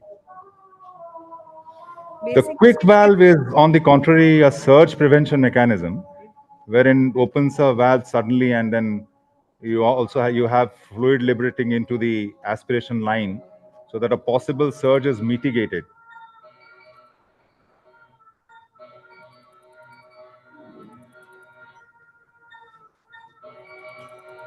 So that's the speciality of the Centurion, this active fluidic handpiece, which is not available with other machines. So there is a time lag when the BSS is pushed into the aspiration port. There is a time lag. In other machines, you get the sensor in the cassettes. So when the IOP goes down, the it is then sent to the tube and to the cassette. There is a time lag, but that doesn't happen with this handpiece.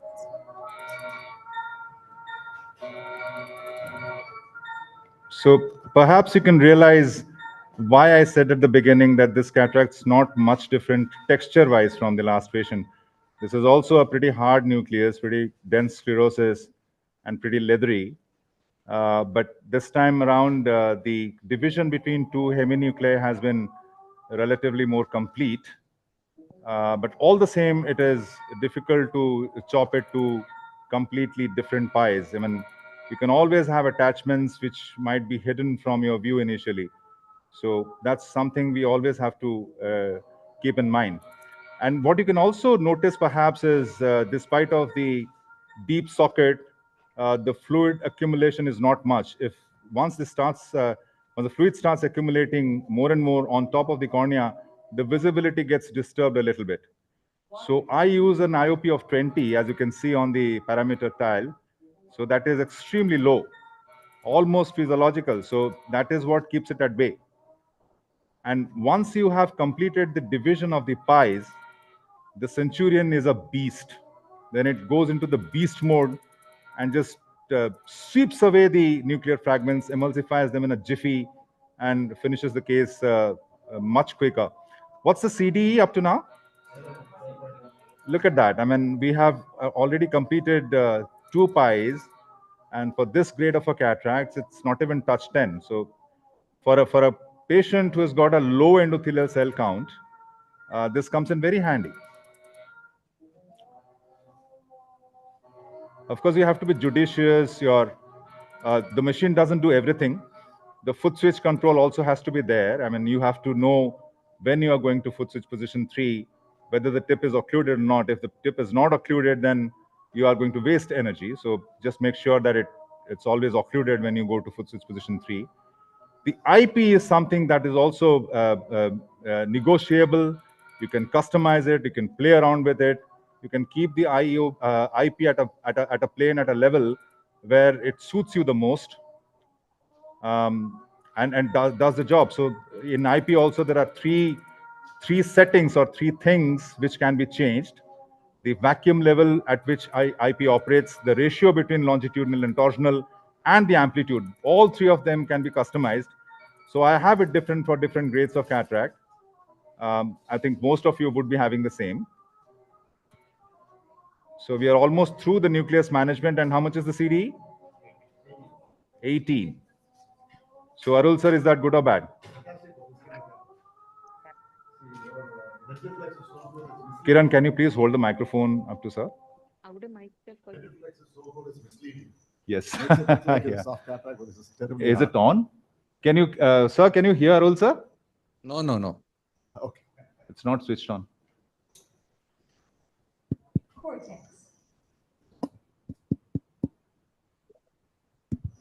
Yeah, we can hear the tap. You can hear the tap? Yeah, the red reflex is so good on the microscope, it's misleading. It makes the hard cataract look as though it's soft. This was really hard cataract. Very, very hard. Anurag, the IP that you have set in your case here was set at 95% of occlusion or at what percentage? 90%. That's the minimum. I mean, that's the maximum you can set. So for harder cataracts, it's set at 90. For a softer cataract, I'll set it at 95. But I want the IP to be operational quicker. So I set it at 90. I think the pulses were 20, the max, and the ratio is around 1:1 or 0.7:1. So through with the cortex, and now we'll just wash off the residual sticky fibers. The implant we are going to use for this case is very interesting. It's called the Pod Eye Toric that has come from BVI, marketed in India by AV Meditech. It's got a very interesting design. It's got two open C loops. It's a hydrophobic acrylic material, and it comes in monofocal as well as a trifocal, which they call as fine vision. I'll just push it in and then explain more about it.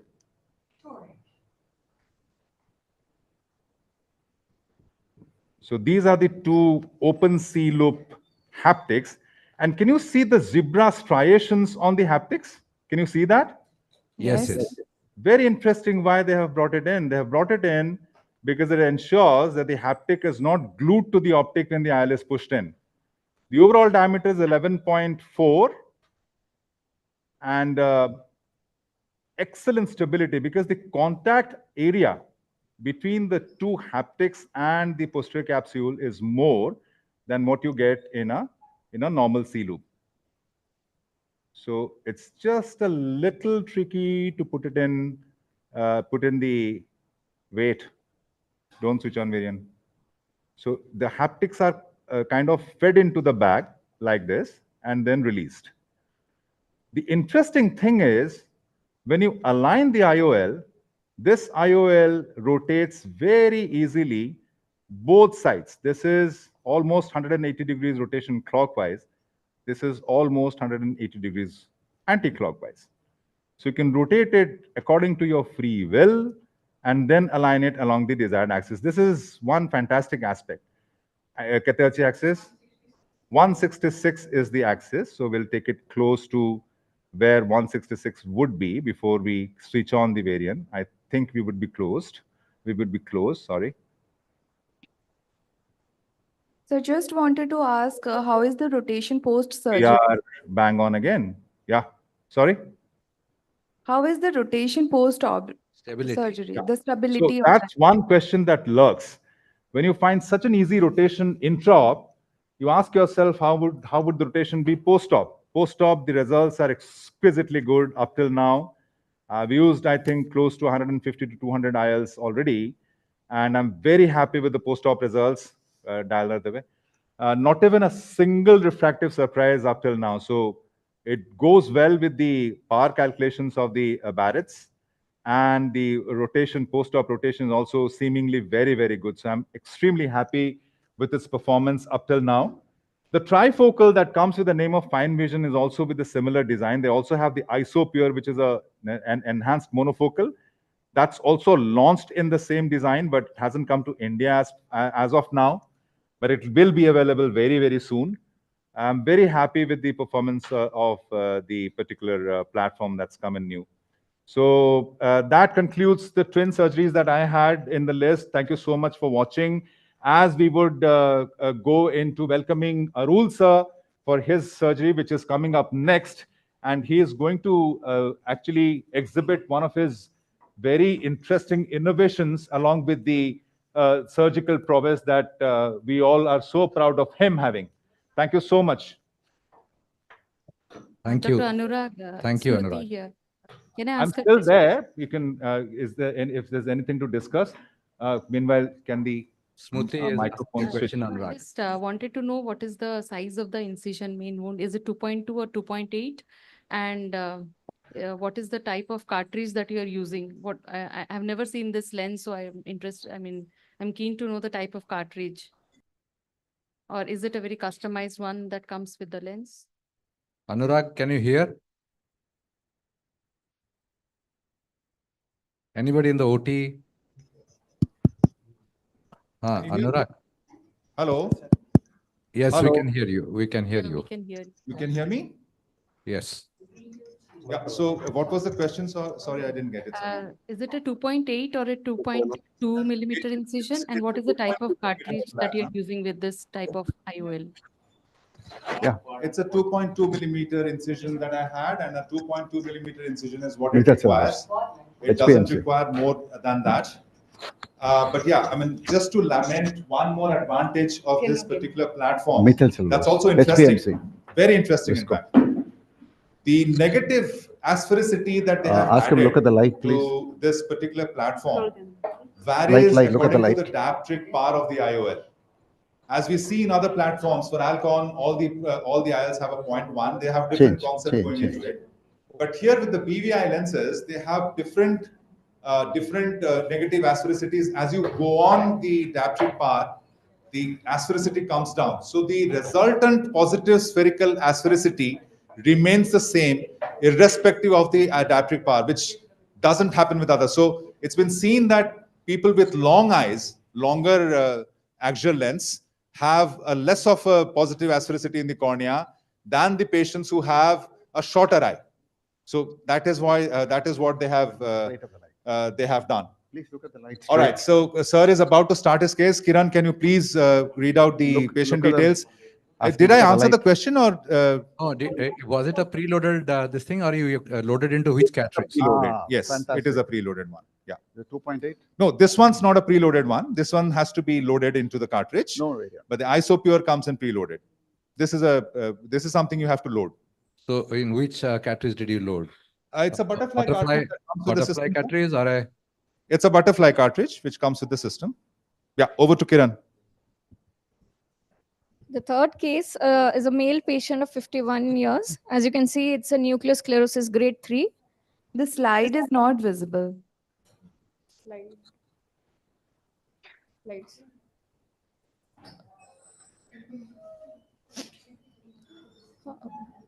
Can we please focus? Yeah, on yeah.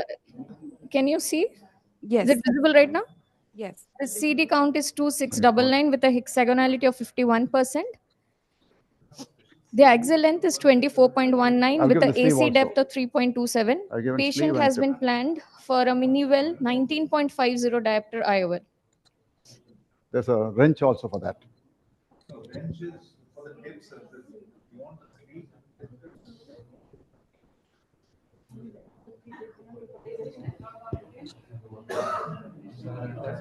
No, use my tip.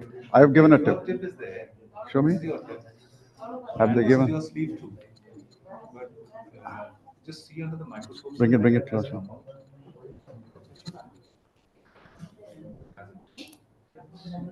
No, it's okay. It's okay. It will. No, I think they're given the wrong sleeve by mistake. They might have your assistants might because this is the sleeve that brought in something. Are you sure the sleeve is? Yes, sir. No. They're in the same package. Okay. Same box. They put the wrong sleeve by mistake. Is there another sleeve there? No, sir. So we have 2.8. No, your sleeve will not work. He has come, brought his own sleeve. Okay. That is an issue. They, by mistake. Okay, let's see what happens. Okay, sir. So you can speak. Just ask them whether they can hear, sir. Sir, can you speak? Can you hear me? Yes, sir.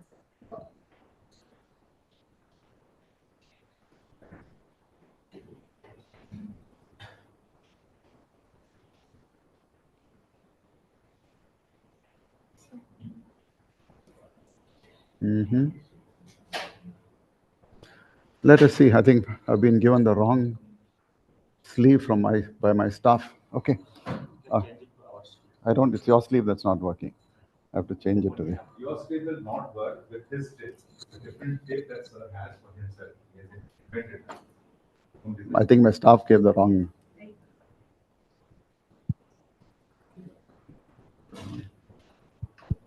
Can I have a sideboard, please? So as you heard Kiran saying that we have the Minivel non-toric. So that is another IOL that comes in from SIFI. And can you hear me? Yes, sir. Yeah, so that comes in from SIFI, marketed in India by Zydus. So this is the beauty of cataract surgery. If you look at Sir's parameters here, they are a little different from what I had. So that actually calls for, and it will take a whole day for us to discuss about parameters of different surgeons, in the OT. So what Sir is having is his torsional phaco is at the moment 0. Okay, on percentage is also set at 0. So perhaps for chopping, Sir is using only longitudinal. Am I right, sir? Yes, yes, yes. Yeah. So it ranges from 0 to 50 in a linear mode, and the on time is at 60%. Very, very interesting. Because if you analyze each case based on the amount of energy that you're using and the outcome, what will come out is we actually need to tweak our parameters. That is why I said the machine gives us something at the manufacturing unit. We have to customize it and change it and mold it to work to the best of advantage of the surgeons. The IOP is set at 40, aspiration flow rate is at 36, and the vacuum set at 575, all three in the panel mode. So there's nothing in the linear mode on the fluidic side. And on the dynamic side, you have the linear modes operating.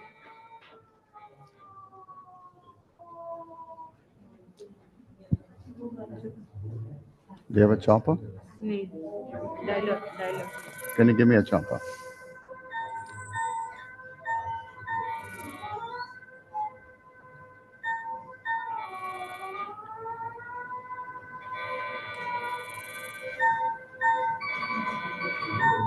I'd like a chopper.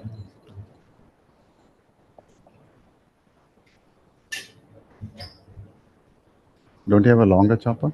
So the idea of keeping the longitudinal phaco on, even in fractions, is to gain deeper access to the nuclear fibers. So you go deep so that the hold is at a deeper plane, and when you split, the division happens from the deeper plane first and then comes to the superficial plane.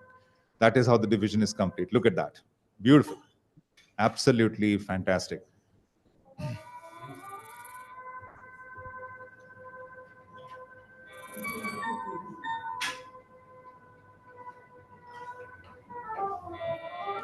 So if Doel is still there, I think you just keep on congratulating OSOS, because all the cataracts you've seen, all the 3 cataracts are not the softest you find in the society.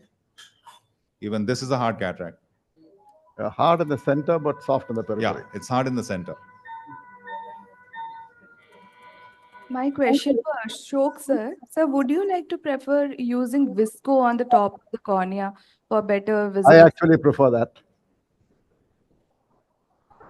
I prefer to use visco on Instead of top. normal saline or BSS? I use that only when I have a deep set eye. Yeah. In the last Is question. Arul sir's audio working? Is he audible at the venue? Yes, sir. Oh, Very yeah. I actually prefer visco on top of the cornea.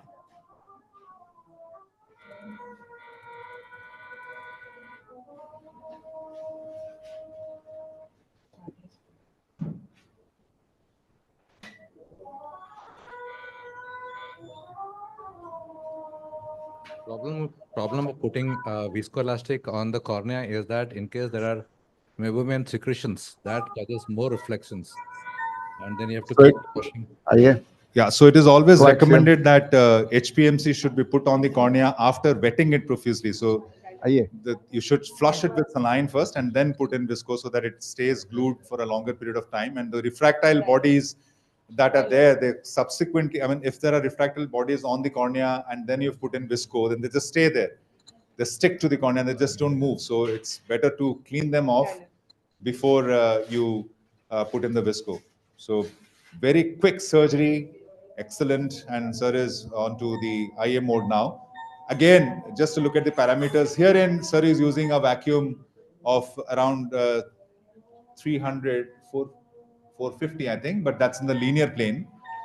And the flow rate is also in the linear plane. So you saw the aspiration flow rate in the phaco mode to be panel, but in here it is in the linear mode. And the CDE is 7.48, as you can see on the screen. Sir has hardly used any fluid, so we are through with 3 surgeries already, and this is live surgery, remember. We are still left Can with you give me 120 a milliliters fluid in the bag, 2.8 so we sleeve? can go with one more. That's 2.8 sleeve. the beauty of bringing down your fluidics parameters. You use less fluid. You do not bombard the tissues all around with fluid. You don't create much of turbulence in the AC, but yet your job is done. So the debate between the coaxial and bimanual IA is something that has been existent from time immemorial. All the 3 surgeries that you saw today have used the coaxial. I use the coaxial. Sir is using the coaxial as well. Is it anything other than personal preference? I would like to. Yes, sir. What I find is when you use the bimanual, you kind of stretch out the side ports quite a bit, and you find the side ports leak. They get patulous. So the counter argument is the subincisional cortex is never cleared to the fullest in all cases with the coaxial. I agree. Then you can always do it with a little bit experience. Not an issue. So the coaxial IA cannula that sir is using is a curved one, so which makes it a little easier to access the subincisional plane because you just rotate it and then it faces the subincisional area. I think Praveen will be using a straight IA cannula. So I invite him to share his experience with the straight coaxial IA. While doing the surgery, I bought the straight IA, so I'll be showing you. I love that. It's all the personal preference. All phaco surgeons have their personal preferences. It's not that what others are doing, you have to do the same thing. What you feel is good, and over the years, you develop your comfort zone, and accordingly, you perform. Falling in love is always a personal preference, Praveen, but that's not what we are discussing. What we're discussing is, have you used the curved cannula after that, and have you had issues with it? I mean, would you like to use, is it anything more? The question was, is it anything more than personal preference? So I used the curved one, but I had some difficulty removing the cortex 180 degree opposite to the incision. Maybe subincisional was easy, but I felt it was more easy with the straight tip, removing the cortex 180 degree opposite to the incision. And subincisional little bit difficult, but with practice you can easily remove it. I don't think that's. I'm injecting the lens. This one is advanced EDOF lens. Yeah. It's got this what you call as bunny-eared loops. 4 of them. 4 of them looped haptics. Yeah. But sir, we saw that you have taken the plunger, the cartridge right inside the eye. Because the 2.8 incision, it's okay, possible so it's much easier that way. So what's your experience been with Minivel? Because it's an interesting concept of... see, Minivel, like the new EDOPS, works on the spherical aberrations. Increases the spherical aberrations in the central zone. So it differentially does it. There are different zones of spherical aberration and positive and negative. Not really. We'll be talking about it tomorrow when I talk about coaxial. Okay. Presbyon. See, spherical aberration is something the brain accepts as long as it's within the parameters that are not toxic. So that's somewhere about 6 microns plus or minus. So the spherical aberration stay within that area. Look at the light, please. Sir, is that a cotton fiber that we are seeing? That's a cortical fiber from somewhere.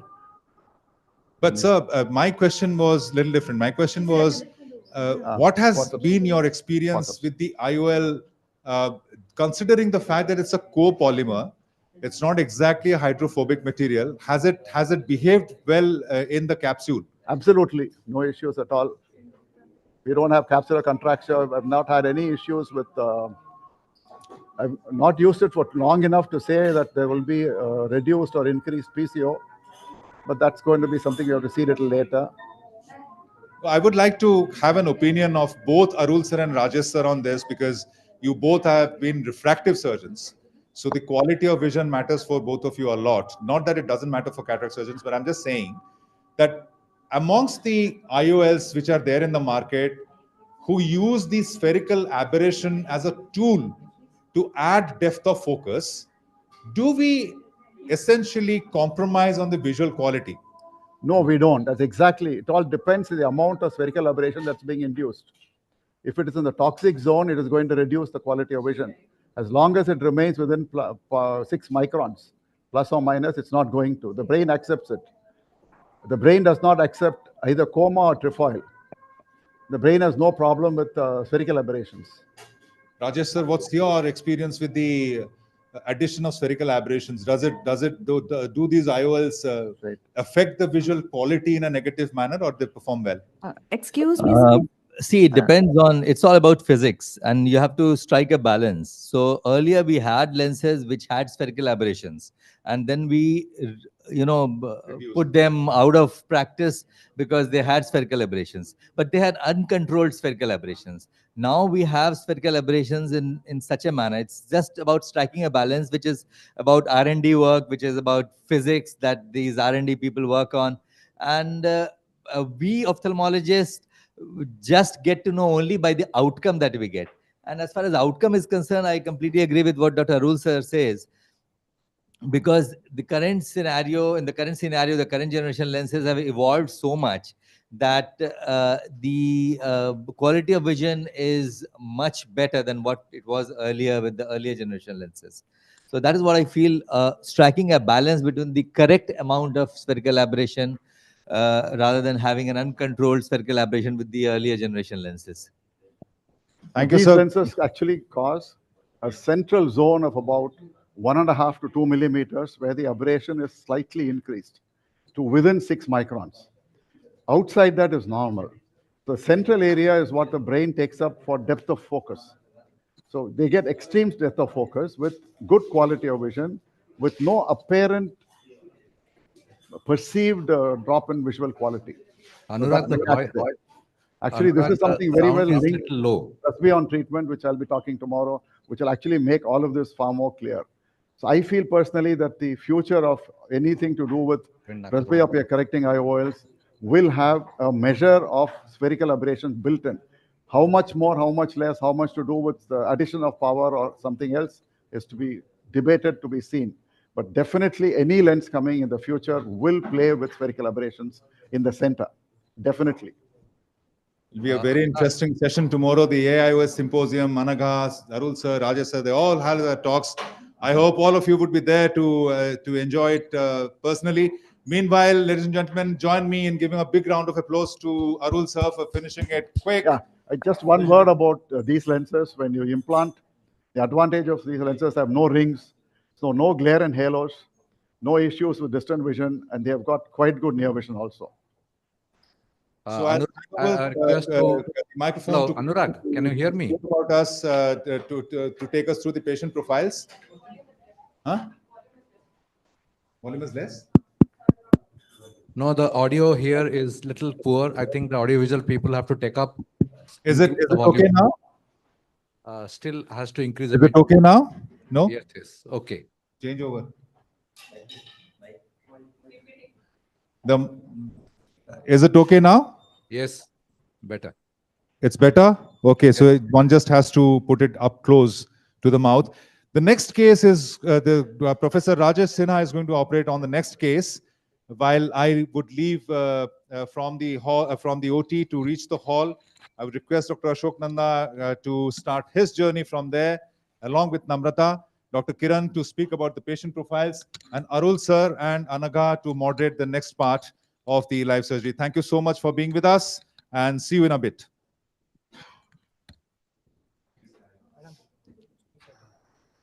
The next patient is a male patient of 69 years. The CD count is 1861, which is on a lower side with a hexagonality of 68%. The axial length is 22.72 with an AC depth of 2.38. This patient has been planned for a Hoya Impress lens of power 24.50 diopter. After MVR. Okay, so can you hear me? Hello? Yeah, it's clear. Oh, microscope क्यों हिला दिया यार?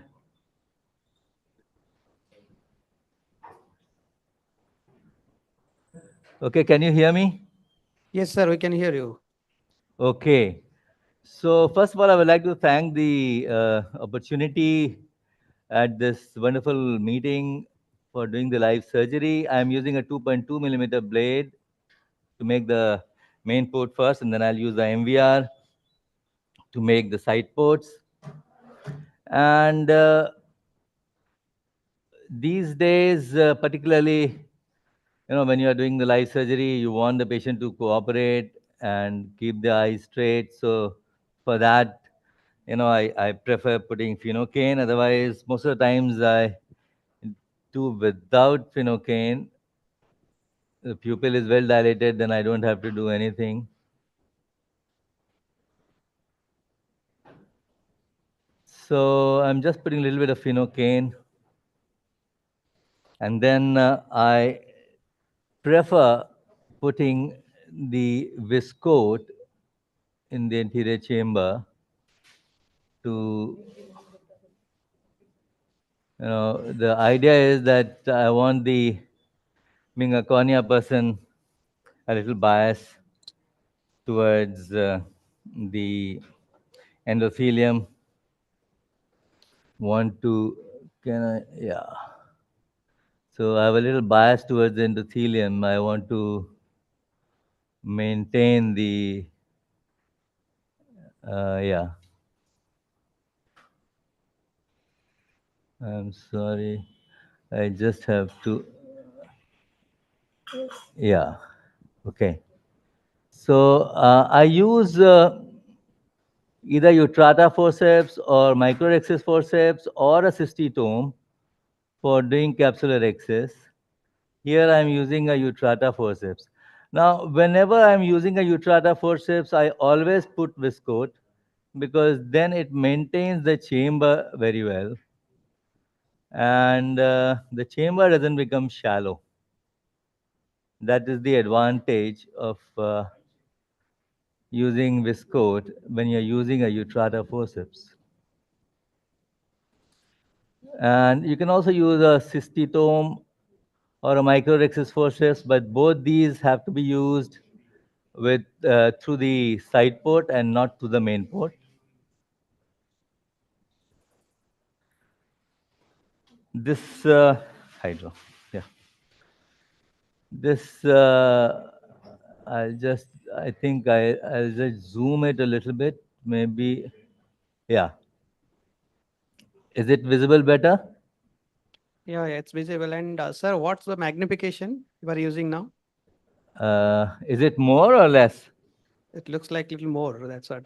Okay, then I'll reduce it a little bit. Let me just see. I'm sorry. Yeah, is it better? Yeah, it's fine now. Okay. Now I will just lift the light में देखिए. Lift the anterior capsule and inject some fluid. Do the hydro procedure. You can see the fluid going behind the lens.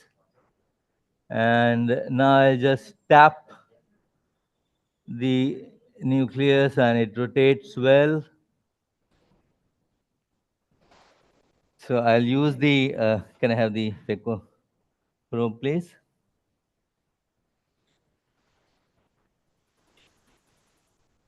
So I'm using a balance tip of the Centurion machine, I think, yeah. With a torsional phaco power of, this is a bit longer one for this. Can I have another chopper, please? This is for the hard cataracts. Another chopper. No, this is Sinsky. Can I have another chopper, please? नहीं एक और दे दीजिए उसमें से.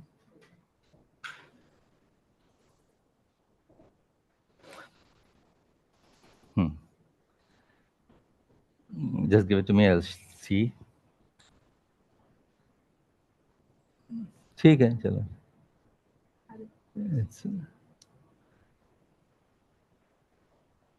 This is a bit long for this cataract. And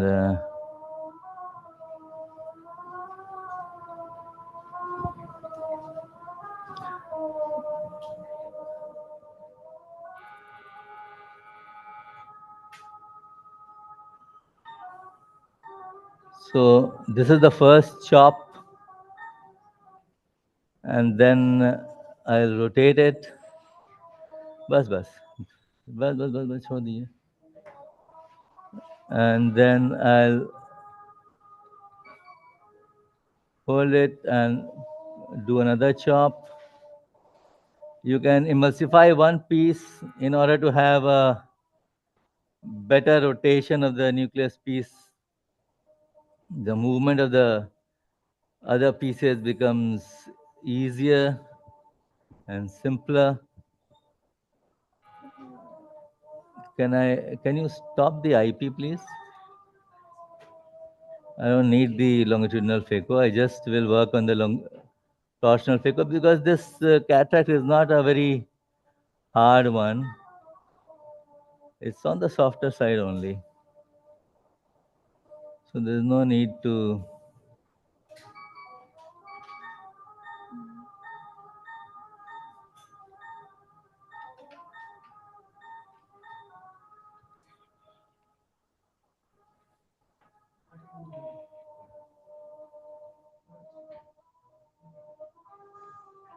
Yeah, can you start the IP, please? So once you have chopped the nucleus into pieces, then you can use the IP along with the torsional. So you have the longitudinal as well as the torsional working when there's a complete occlusion of the tip.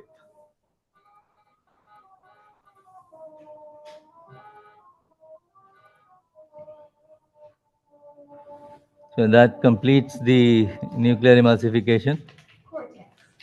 And then now I will use can I have the Sinski hook, please? Sinski.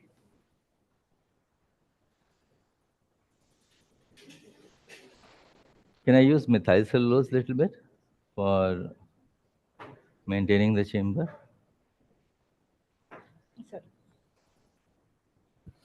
So although the chamber is maintained, that is the advantage of using the viscode, but I'll just put little bit of methyl cellulose. And now I'll use the coaxial irrigation aspiration probe. And this is a straight one for a change, a straight coaxial irrigation aspiration probe. And this has been brought by Praveen Subuddhi. अरे ये इसका sleeve is 2.8, sleeve 2.2 करो आप. So actually the sleeve was 2.8, so that's why it was not going through the 2.2 millimeter incision. Okay. And I'll be implanting Wavenex Impress IOL after removing the cortical fibers. So this is a straight tip, and I am used to using straight tip. So I don't find any difficulty in removing the subincisional cortex by the help of, modifying my, foot pressure.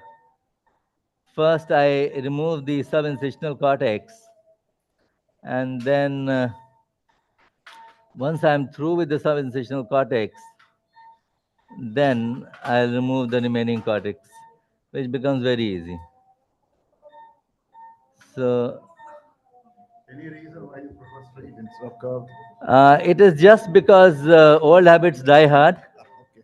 I've been used to using straight irrigation aspiration probe, and for subincisional also, with the help of by reducing the aspiration, I just go underneath, and with the tip behind, I hold it and bring it towards the center and remove it completely. So that's just a question of habit, as just now you were also telling, and Dr.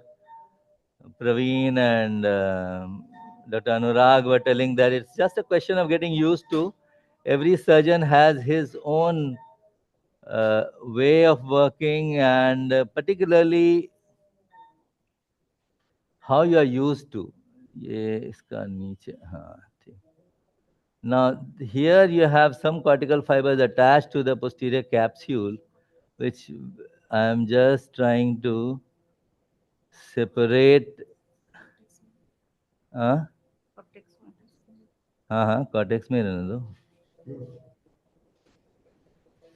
It is just your foot control that is important. You've not even gone into cap-back mode. You did No, that just with foot control. no, it's Yeah, just the that's great. foot control that is important, and that has helped me in removing the sub-incisional cortex, these small fibers that are left. So that means you've set both flow and vacuum on linear.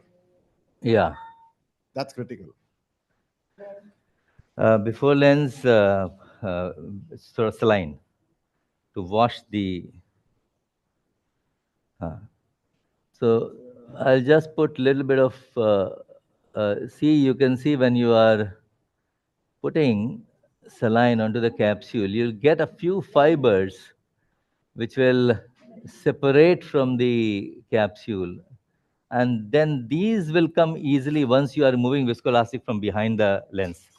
So now I'll put the lens. Before that, before putting the lens, I use Helon. I have done hydro implantation as well. But more often, once again, I've been using Helon for implanting the IOL. And can I have the lens, please? I do prefer that.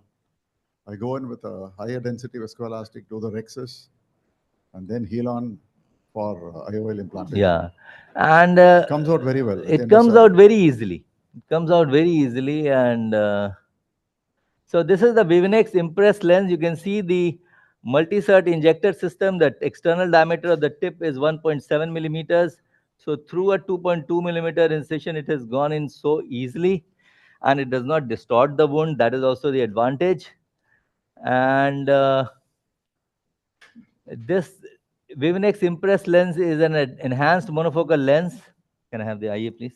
The important point is one of the few lenses that is hydrophobic that goes through a IA. smaller than 2.2 incision. Yeah, and most importantly, you can implant most of the lenses wound assisted through 2.2, but it doesn't distort the wound. That is the beauty of this injector system. आइए visco कर देना. So I'll go behind the lens, and you can see one lens fiber which was detached from the capsule. It is, attaching behind the lens. So I'm just removing it from behind.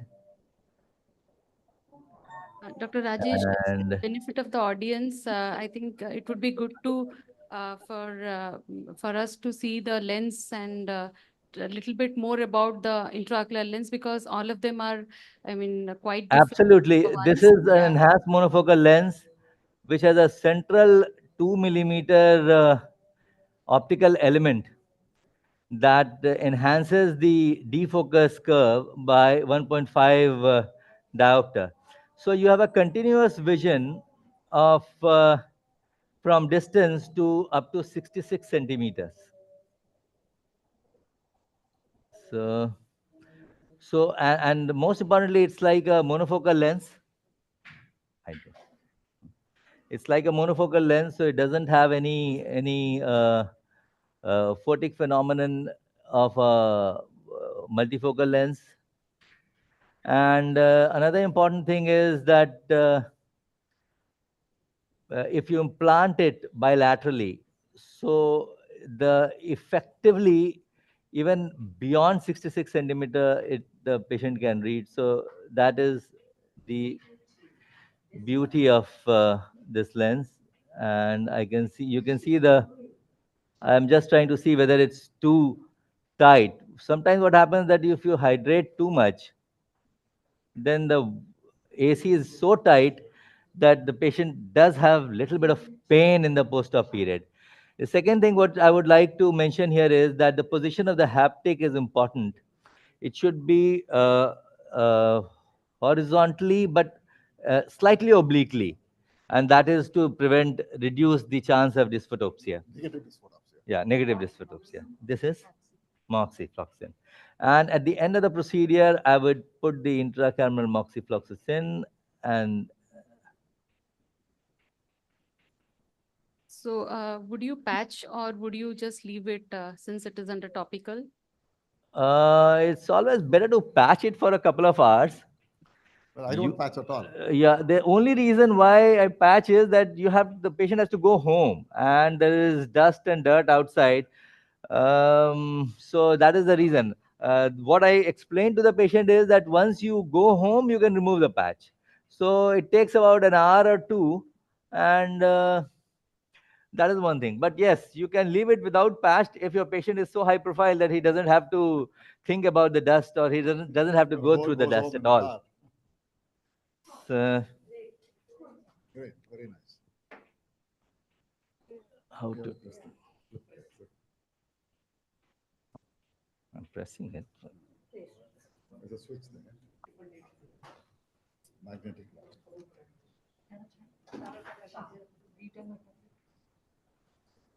Okay. Let me move.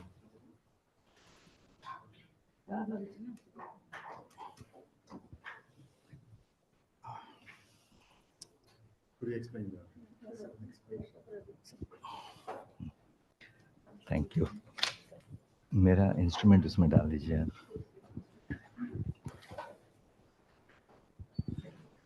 Thank you very much. आपने बहुत अच्छे से assist किया. So we'll move on to the next case, which is by Dr. Praveen Subudhi sir. The next patient is a male patient of 54 years with a grade 3 NS cataract. सब डाल दिया ना? बस thank The you. CD is 2490 with a hexagonality ये of तो प्रवीण का 40%. है वो तो हाँ वो तो होना चाहिए. The axial length is 23.60 with a ACD of 3.73. The patient has been planned for a panoptic toric IOL of 21 diopters and a T3 model. Over to you, sir.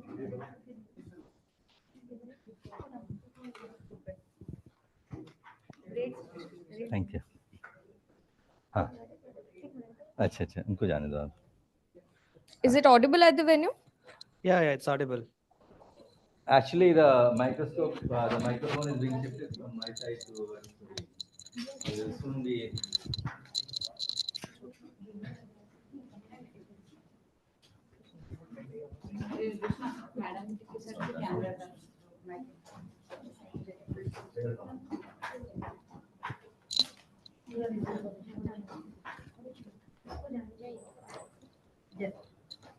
So should I open?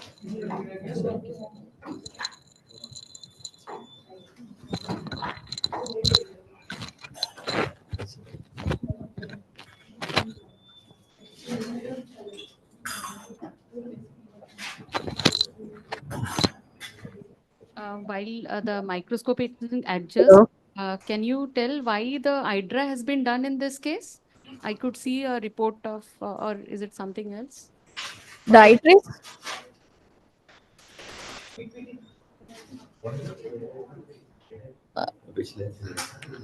Panoptics. I didn't get you. Can you repeat again?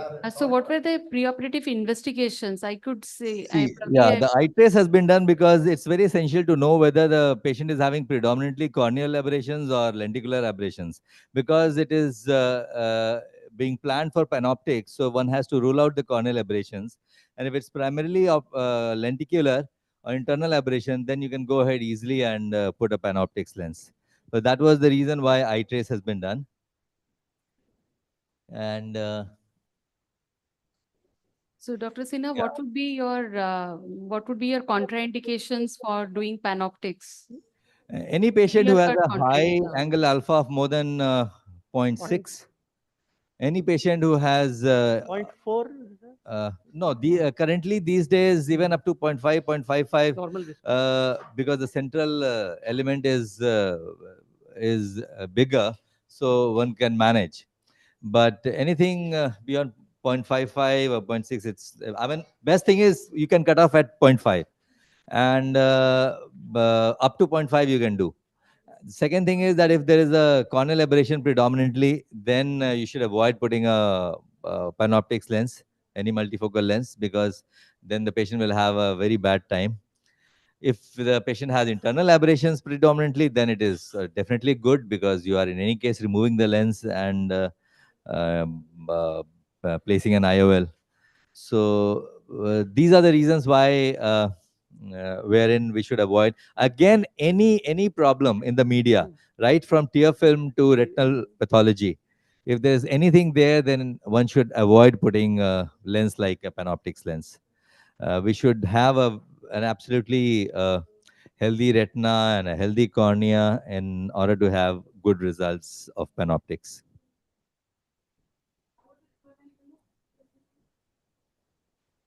So Praveen has completed the Rexis and is doing the hydro.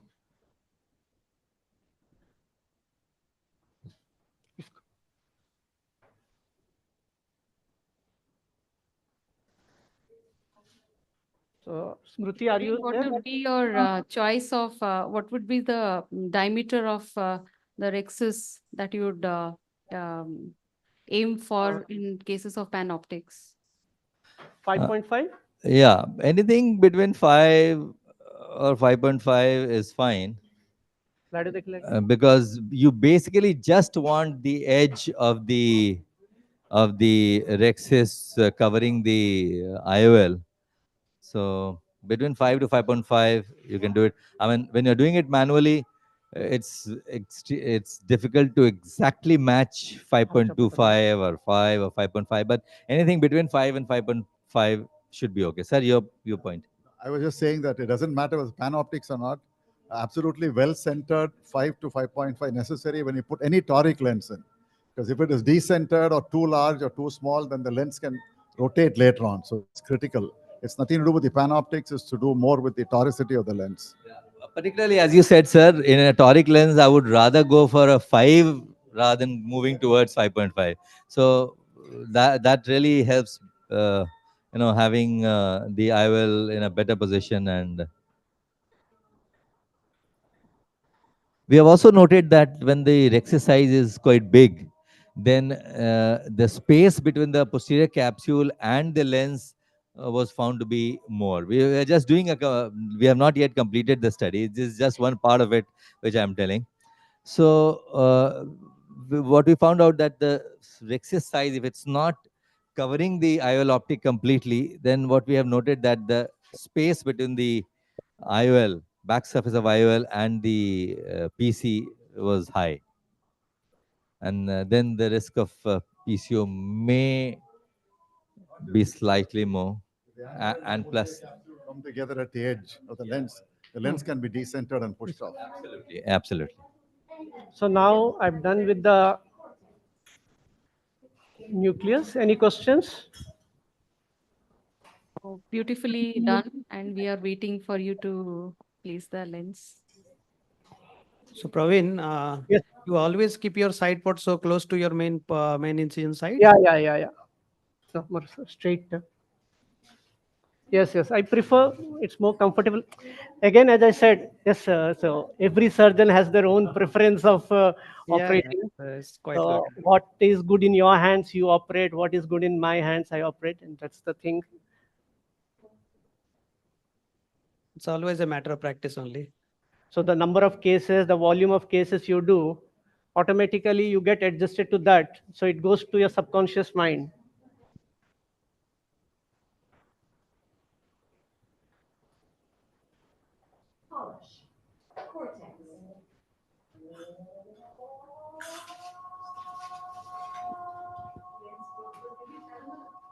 कर दिया.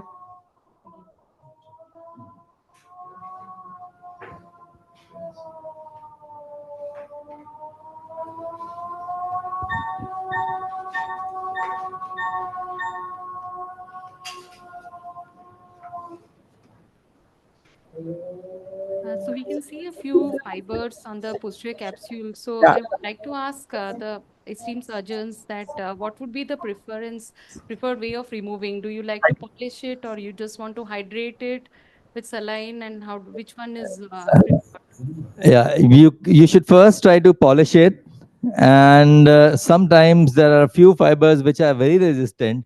So in such case, after trying to polish with your probe or whatever, then what you can do is that you can use a simple irrigation cannula and you can force fluid so that that dislodges those little fibers that are adherent to the capsule. Anything, sir, you would like to add? There are some bimanual cannulas which are sandblasted, which you can simply go and scrape the posterior capsule very, very gently and remove all fibers. Absolutely. But so the question is it important? Is it important to remove these sticky fibers from all around? I mean, it's okay if you want to clear the central 2 to 3 millimeters area, but is it important to remove them from all around? Because what we have seen is even if you leave them behind, they actually get absorbed. It will get absorbed. I completely agree with Light you. at the Only clear. on the table, you don't feel that nice that there are fibers. You are seeing fibers on the posterior capsule. Otherwise, a detached lens fiber on the, isolated detached lens fiber on the posterior capsule, little bit, very thin fiber, is going to get absorbed. So that will not make much of a difference. I completely agree. Only thing is that on the table, you feel like, removing everything, polish it so well. I mean, that's the basic idea, that your posterior capsule should be, shining, so that, at least you can Asuni, always say there? that, yes, you have done a perfect job. Praveen, have you noticed any difference between the panoptics available in the Acrosoft platform earlier on? And forget about the glistenings issue, because we all know that that's not a clinical issue at all. But looking at the immediate post-op performance of the two platforms, the Acrosoft and the Clarion, in these advanced technology platforms, the PAN and the PBT, do you notice any difference? In terms of IQ and Clarion? In terms of Or anything, in other platforms? Because the one unforgettable thing is that we are paying more to get the Clarion platform. So does it justify the price point, even if it's a wee bit high? Does it justify it? I think the reason is it's the post-operative stability. The rotational stability is very important. But it was always good with Acrosoft too. Yeah, Acrosoft is good, but the material of the Clarion is way superior to IQ. Yeah, that's as you quite said about my the experience as glistening. well. So And in a higher end lens, and if you are seeing a glistening, then you won't be happy, because the patient is paying around 80,000 to 1 lakh.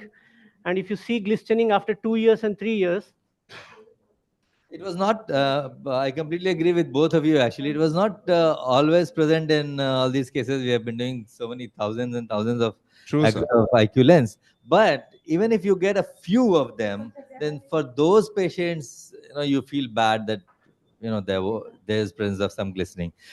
Just for a very few patients and a very few cases, I guess we are paying a bit more. That's what Dr. Anurag meant.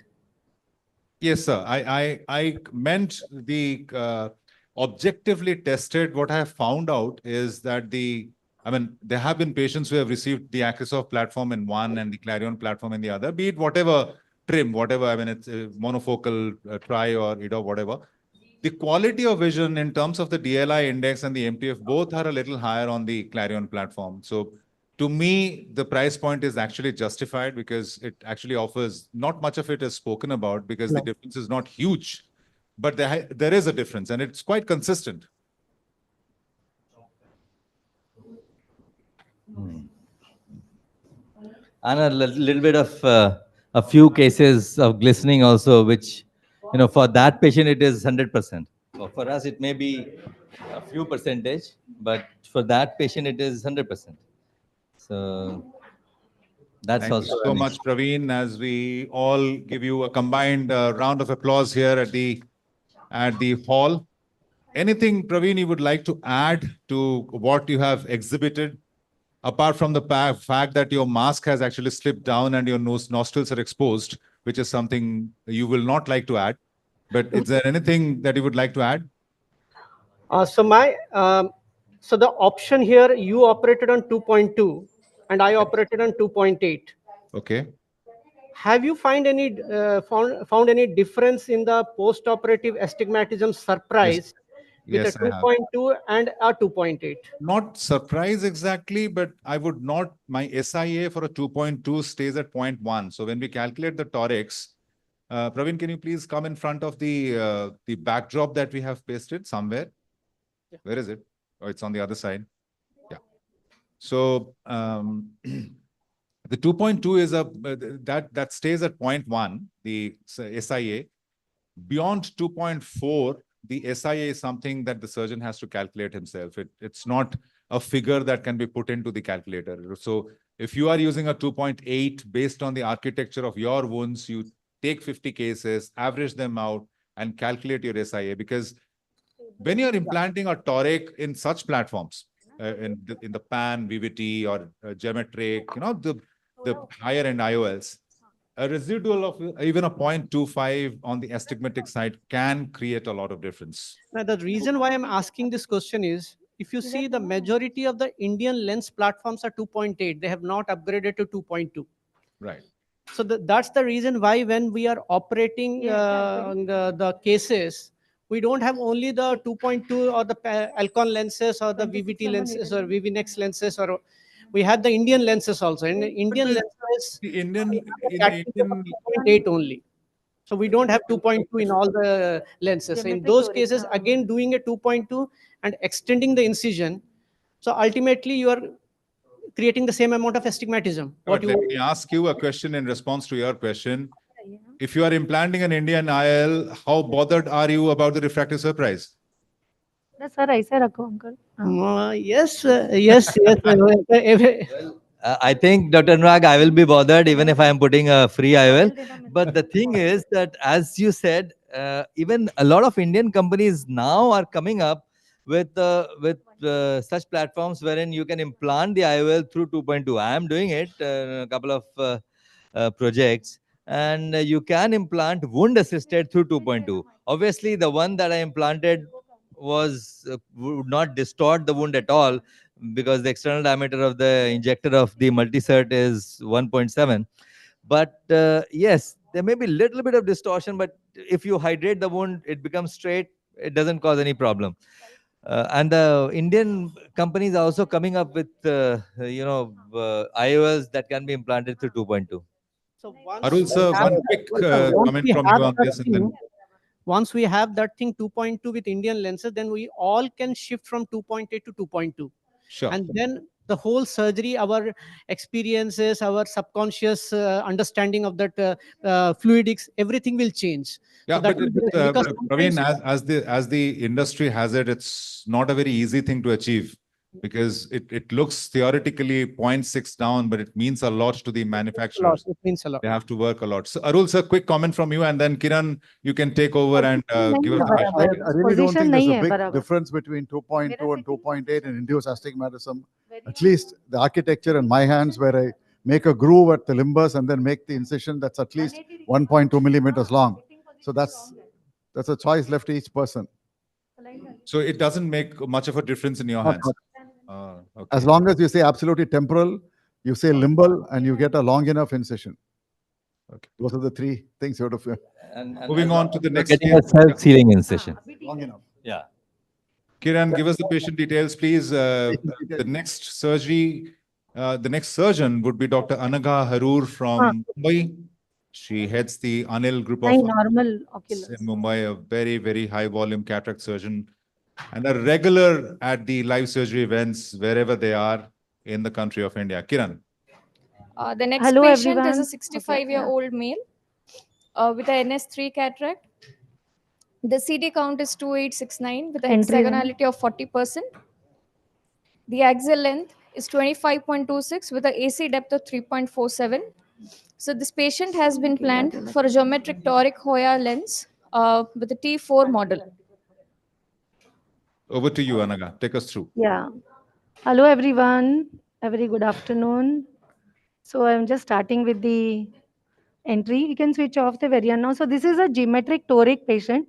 So we have first switched on the Varian and the digital macula system. So this is the 180 degrees incision location. You can also see that this ball here is between the two side lines here. So that means that we are in the right position. Can you give me the CC capsulotomy? Yeah. This is the Luxor Rivalia that we are using. Beautiful setup of Dr. Anagrax and beautiful microscope. Saline, please. Saline. Saline, ma'am. Saline, please. Yeah. Bus. So, doing the capsulotomy. I usually use the needle. And you usually do it the clockwise manner? Yeah, I usually use it the clockwise. How many of us use both sides, That person? ambidextrous, anti-clockwise, clockwise, depending on the case? Oh, fantastic. Actually, you can do whatever works best in your hands, I think, whatever you have been doing all these years. I prefer to remove the capsulotomy flap. Hydro, please. And then go on with the hydro. Even the incision Yeah. is like little bit towards the right side. So I think that is quite helpful for people who Right A side. left eye or a right eye, Anaga? This is the, yeah, temporal. This is the 180 degrees that has been calculated for the patient. So just depressing the Is posterior it the lip. right eye or the left eye of the patient? Right eye. Okay, all right. So just doing the hydro. Do you have a long hydro cannula? Yeah. No. So just going underneath the anterior capsule. We have plenty of time to analyze it stepwise. Just try to Yeah. see what's the preferred You hydro want cannula another that you use. cannula? You use the disposable 27 gauge, 26 gauge. Yeah, I would prefer a little longer cannula. Do you use the To cannula go. that comes specifically for hydrodissection? What's your routine practice? No, I don't think I have actually whatever sister gives, it's like a narrow cannula. I usually ask for it. It's You've a never hydro bothered cannula. to know it's a Yeah, it's a hydro And cannula. at LVPI, everything is available, I think. So I usually use a 27 gauge cannula. The disposable one. Disposable. The Yeah. so-called high whisk cannula, as they call it. I don't know why it's called the high whisk cannula, but it's called the high whisk cannula. Okay. Viscot, yeah. And then to Anaga, have you tried the cannula made by Harshul yet? Don't dialers. 2 dialers, please. 2 Swinscapes, yeah. So after the hydro, I would just like to check whether the nucleus has been freely rotating or not. Yeah. Every point of yours is going to be voted out here in the audience, Anaga. Yeah, so How it's many of you rotate the rotating. nucleus before starting the chop? Yeah, now can we have the phaco tip, please? You've got quite a major support here. Yeah, it's always better. You give me this now, okay? Yeah, give me hold this, ma'am. Hold this, yeah. Yes, so. Anurag, I never check for rotation. I do the hydrodissection. Okay. I saw that, sir. I was So I going think to ask it's, you. I always believe that it's just a step, but especially if you're not I sure. think, Anaga, if at all we are, if ever we are able to match the experience that Arul sir has, perhaps at the time itself, we will know that it will rotate, so we'll not check it any further. But at the moment, we have to because Anurag, I we tell you don't to know for try sure. out the next 10 cases. Chop. Is You it on don't do chop? any hydrodissection at all. Just go ahead and do a straight chop and Okay. separate it, and you'll find that the nucleus will Saline, rotate, please. unless it's a very soft cataract. So The we have tract, just when it done goes the down chop. to the posterior Saline, capsule please. level, fluid just goes in and it causes an automatic hydrodissection. Would you try that and call me next week? Surely, sir. Saline. I had watched that in the hands of in a regular. Dr. Narayan Bordolai. He is a believer of no hydrophaco. Yeah, you But can actually. Give You me should get the first Sinsky, track please. through and through. That's all. Normal That's an important Sinsky. thing. Quadrant. Yeah, so we have done multiple chops now. As you can see, 1, 2, 3, 4, 5, 6. Quadrant mode. Yeah. Anaga, I must confess that this is the first time I'm seeing you use the Centurion for live surgery. Actually, I use the Signature Pro. Yes. I've never used the Centurion actually. So, ladies and gentlemen, before even she Saline. finishes the case, I think we should give her a round of applause for the for the fact that she's using a phaco machine for the first time in a live surgery. Claps for you, Anaga. I know that's because the machine is also so good. So I don't Yeah, have to do that's much. humility, and that was bound to come, but still, you know, the Setup is so why I'm good. saying so is because the Signature Pro, as I was, that's the word I use, it bombards the eye with fluid because it's a gravitational system, and the fluid that is released is much more than the Centurion. Of course, it is. I mean, what you've just said is definitely it adds to the credit of Centurion as a phaco machine. Everybody is so comfortable with it, but I think what also needs to be applauded and given its due credit is the fact that the way you have handled it, I think that was a crisp, you almost threw it. It was a crisp, Happy fast, nucleus mode. Yeah. and What's the very well vacuum done now? surgery. So the point is to remain in the central safe zone as away from the corneal endothelium as possible. Indeed. What's the vacuum now? 350. Okay. The vacuums, We usually have it there at is 250 in the Signature Pro. there is Yeah, a you can there is decrease a it, step please. in At the the last initial part, one. and then it goes and Yeah. We reaches the usually keep plateau it and at around plateaus at 250. 350 or something.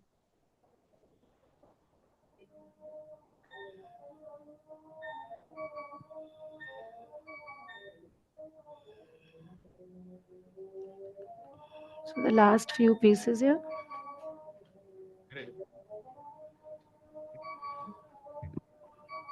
Dr. Anaga, do you change to the say that Saline, please. are you always on the quad mode, or do you change to the next mode when This you is are the epinucleus mode.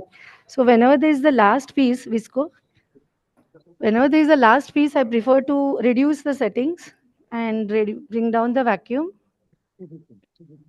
And do now you we'll be change to going. the I usually use epinuclear? the bimanual. I think today all the surgeons have used the um, coaxial. So I prefer to use the bimanual all the time. I feel it gives good access 360 degrees with both the hands and it becomes easier. But some people say that because the irrigation is a little less, probably they could be shallowing. But I've usually found that Yeah, convenience but wise, the I've one thing always that I done it. find in your settings, Sanaga, is that your vacuum is 350. Yeah. Normally, people who use bimanuals routinely would like to keep the vacuum a little higher. Is that something Well, you always keep, or no. It's 350, 400 or 450 also. okay? So are these cannulae brought by you? Are these your cannulae? No. They have just put in the Given to you? settings All right. here. So we change hands once we do one side.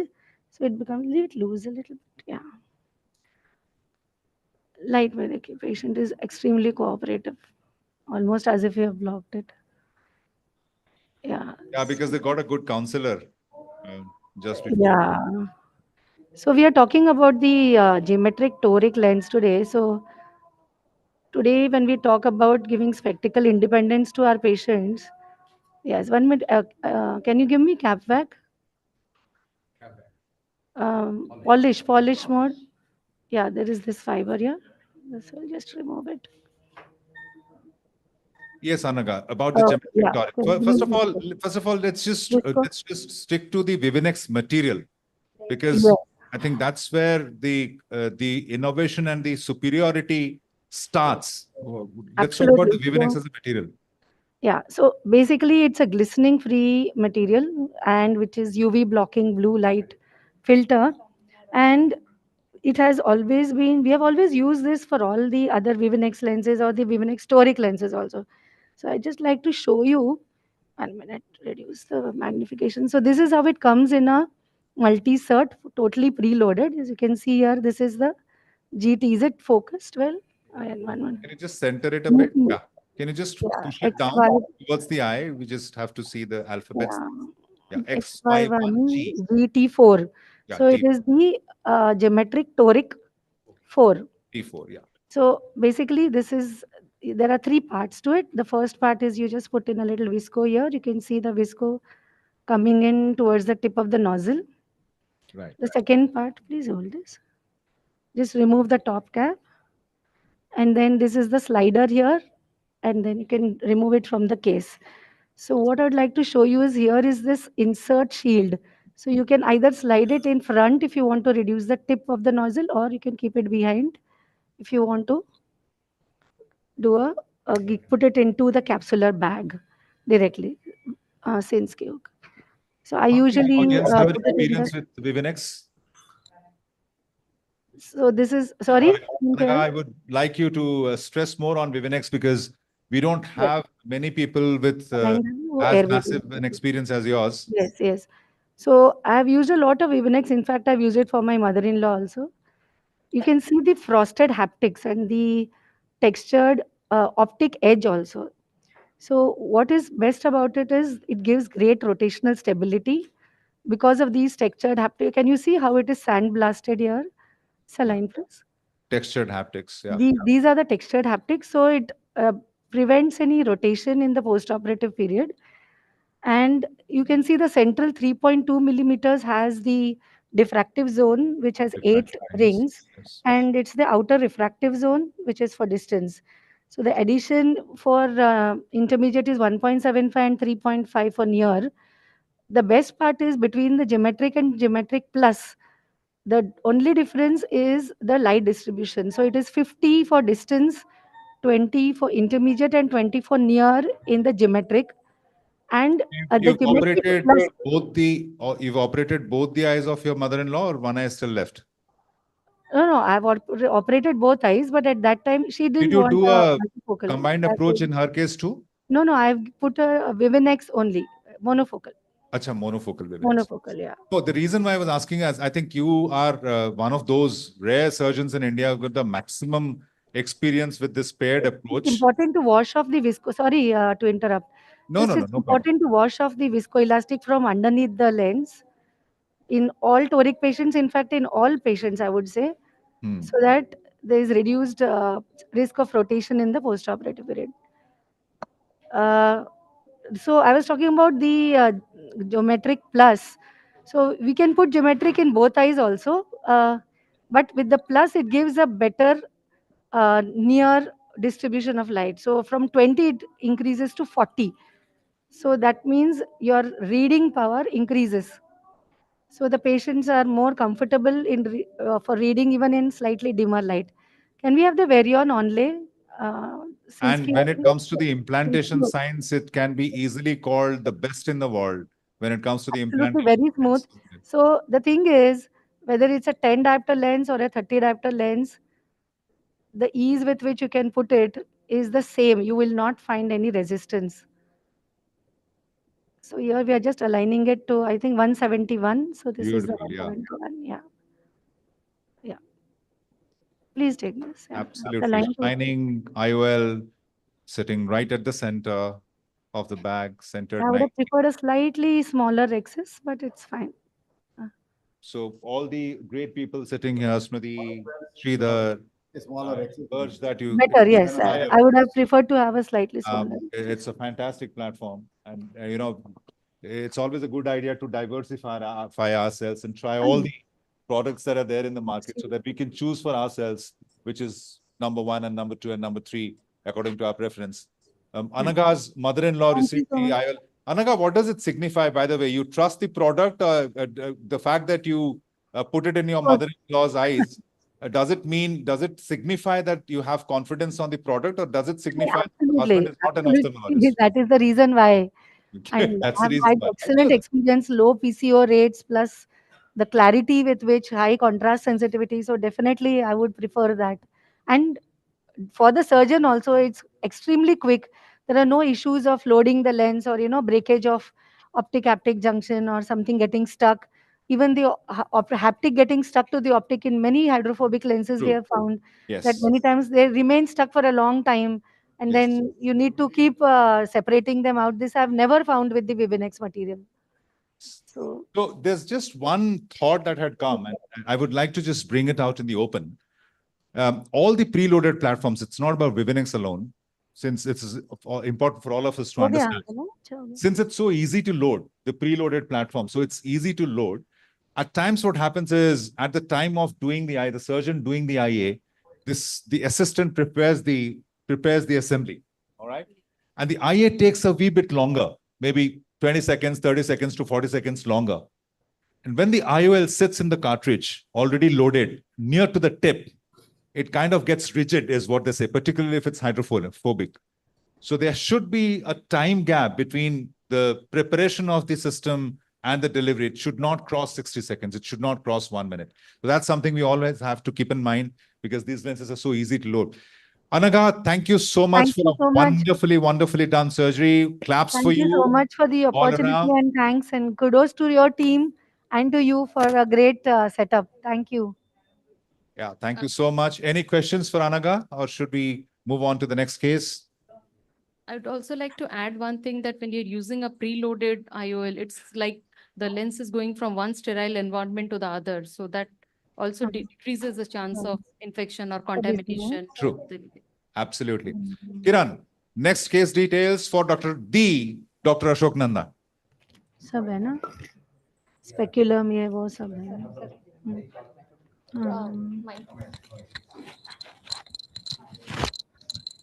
This patient is a male patient of 73 years with a NS3 cataract. The CD is 2697 with a hexagonality of 57%. The axial length is 23 with an AC depth of 3.22. This patient has been planned for a VVT toric of 20.50 diopter, Sorry. which is a T3 model. Over to you, sir.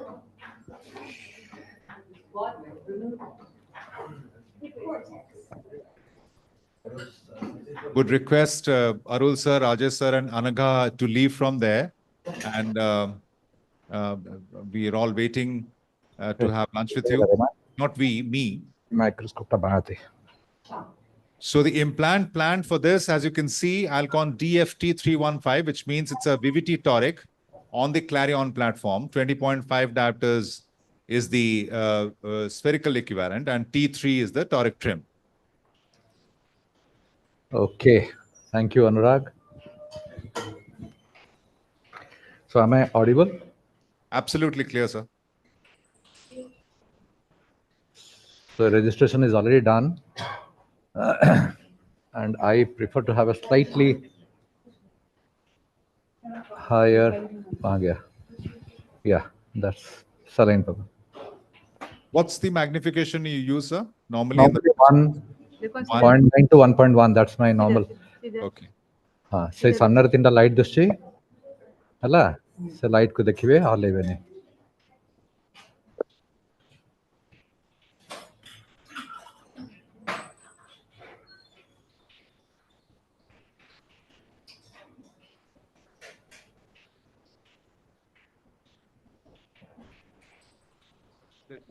ये रहेगा आपके पास अभी 2 surgeries लेकिन ना आपको है कितने का है Oh.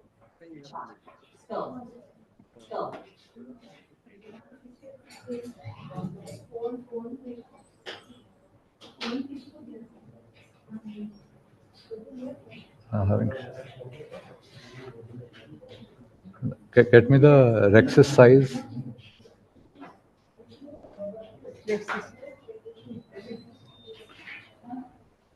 Rex's forceps.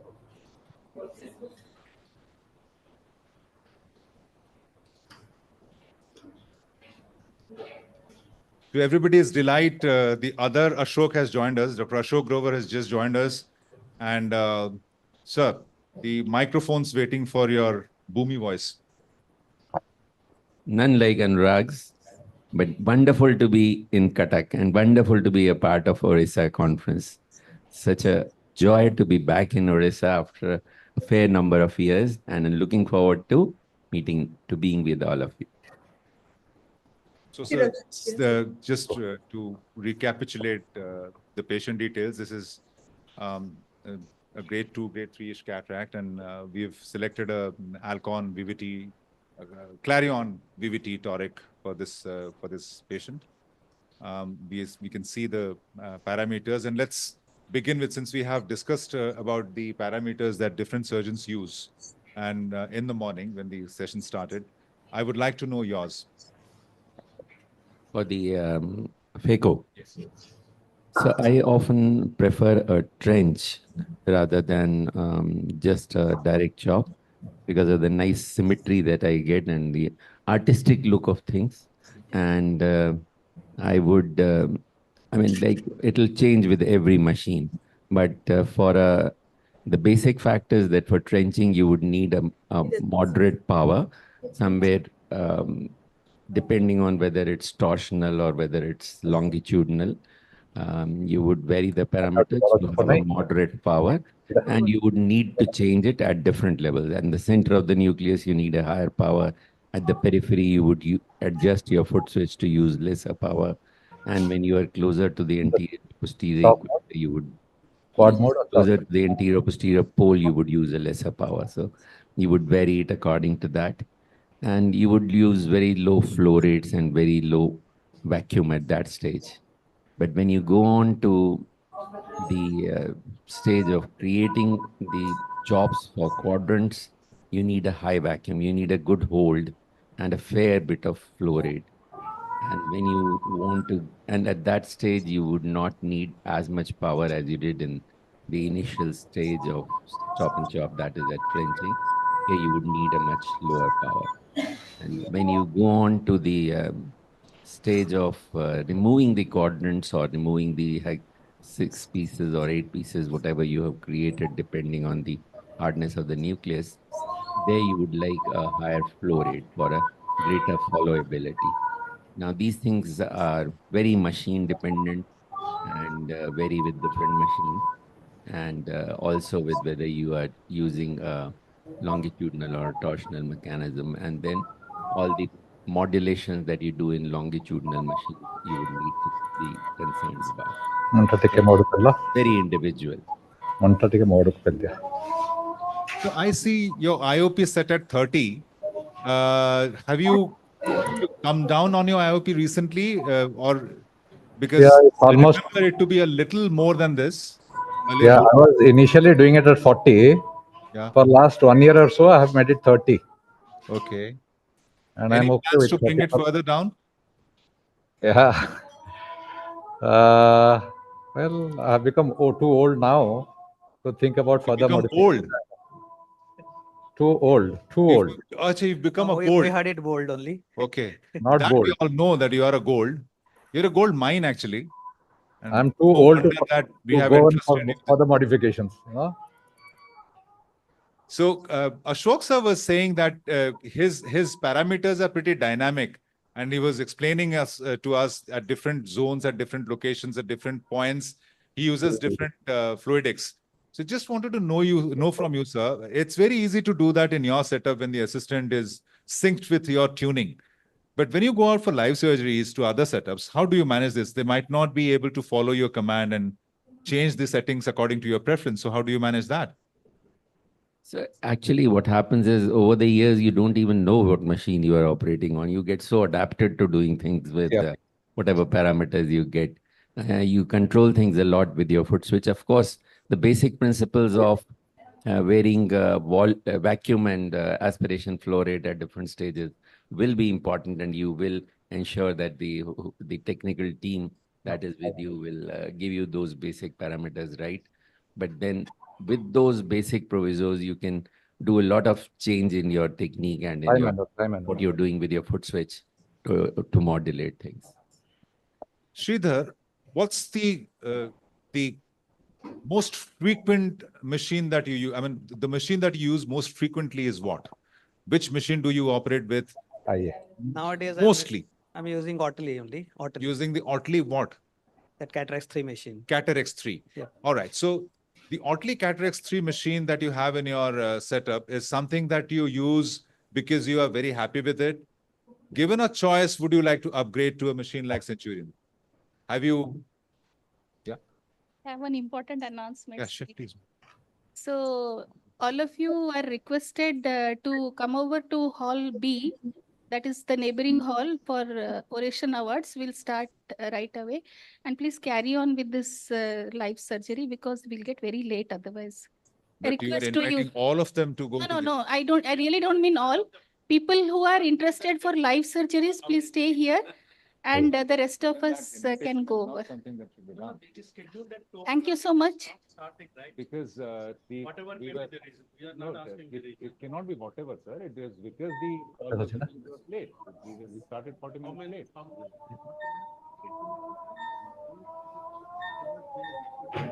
12:40 I started, sir. 12:35 it's the diabetes symposium.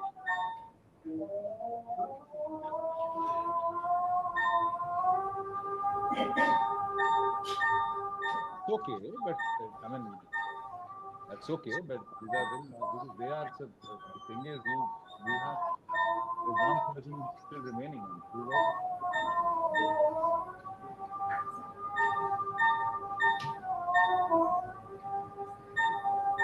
I want to, but it's delayed by half an hour. What I'm saying, so we'll finish off in next 5-10 minutes. 2:30 will start.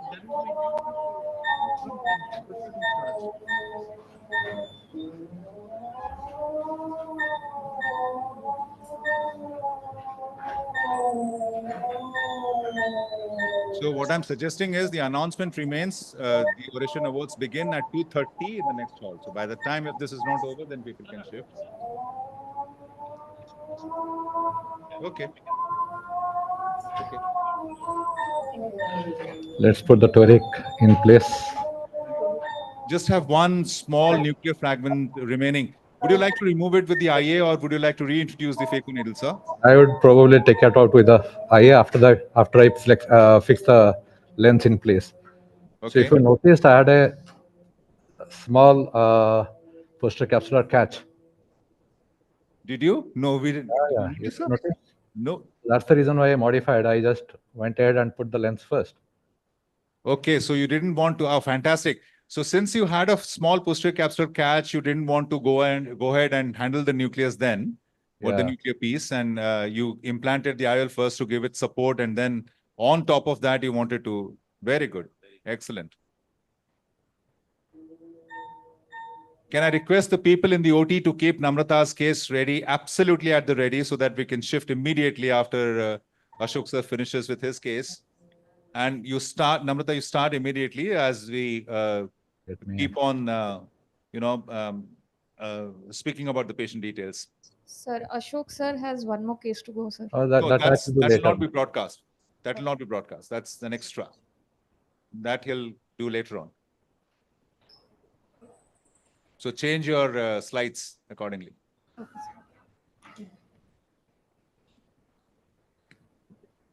My please.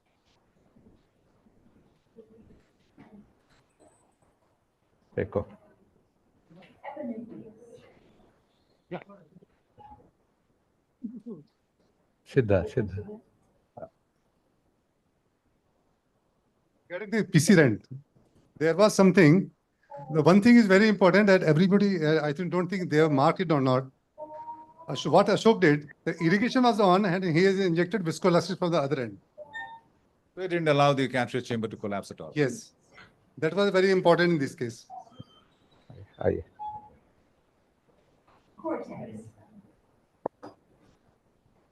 Yeah, so I was also hoping that you would use the phaco needle, sir, because if the nucleus, the piece that remains is a little on the harder side, and we try to remove it with the, and there are two things that are likely to happen. One is the aspiration tubing gets clogged, because it's not emulsified. So there are pieces, they're minute pieces, and these aspiration tubings are very small in diameter, so they get clogged. And the other thing is there is a likelihood with a high flow, because with a bimanual, we use very high vacuum. With a high flow, a small chunk can again remain and get lodged in underneath the iris or at the angles, and they're not visible immediately, and they cause indolent post-operative inflammation, prolonging for a long time. So, Ashok sir, your experience, both the Ashok sirs, your experience with the VVT. I know it's not a good IOL to be put in post-hyperopic LASIK. We all know that. We have learned our lesson. But otherwise, how does the IOL behave? So I think VVT has given me a new indication for using presbyopia correcting lenses. Those cases which were otherwise often not the premium lenses or the presbyopia correcting lenses, those choices have become wider. So the reason is that I would do it in somebody who has a few drusen, but no major impact of the age-related macular degeneration. Those who have a cup of 0.6, and I would say that they would probably need investigation at some stage, but they don't look glaucomatous, I would still probably go ahead. There is another group, say, a unilateral cataract in about a 10-year-old child. I would do a EDOF lens or a Vivity lens in them, which I would not do, and I would not do a trifocal in them. So these are the categories. And then there are those younger patients who are probably not so happy with the concept of having any kind of photopsia in night driving. And they are still keen on an intermediate vision. Then I would go ahead and do a Vivity in So them. one interesting anecdote to what you've just said. My son's best friend, they've been friends since school, 18, my son's 19 years old. He's also 19. He suffered a blunt trauma with a cricket ball when he was, I think, 5 or 6 years old. He had a lid laceration, which I had repaired, and he had also developed a traumatic cataract back then. They delayed the surgery till he was 19, unnecessarily. The patient came to me. Ultimately, I didn't even know. Namrata, you can start your surgery while we are discussing things. The next surgeon is Dr. Namrata Majhi, the daughter of our very own soil. She practices in the southern part of Odisha. She has her own center at Jaipur, the southern district of Odisha. She's doing very, very well in life. And she's been invited to perform the last live surgery of the day in the segment of cataracts. Yes, sir. So coming back to the point, so I selected, somehow he was not very keen on using glasses for near, and it was a unilateral traumatic cataract. The pupil was the crux. The pupil was actually dilated and not very well reacting. So I had my doubts in my mind, but I went ahead and just at an act of valor, I implanted the Vivity toric in his eye. He's extremely happy post-operatively. Luckily, there was nothing in the posterior pole. There's nothing in the zonules. The bag is stable. That's one part. But the other part is, perhaps even if the pupil's not supporting you, in a few cases, Vivity can be the choice.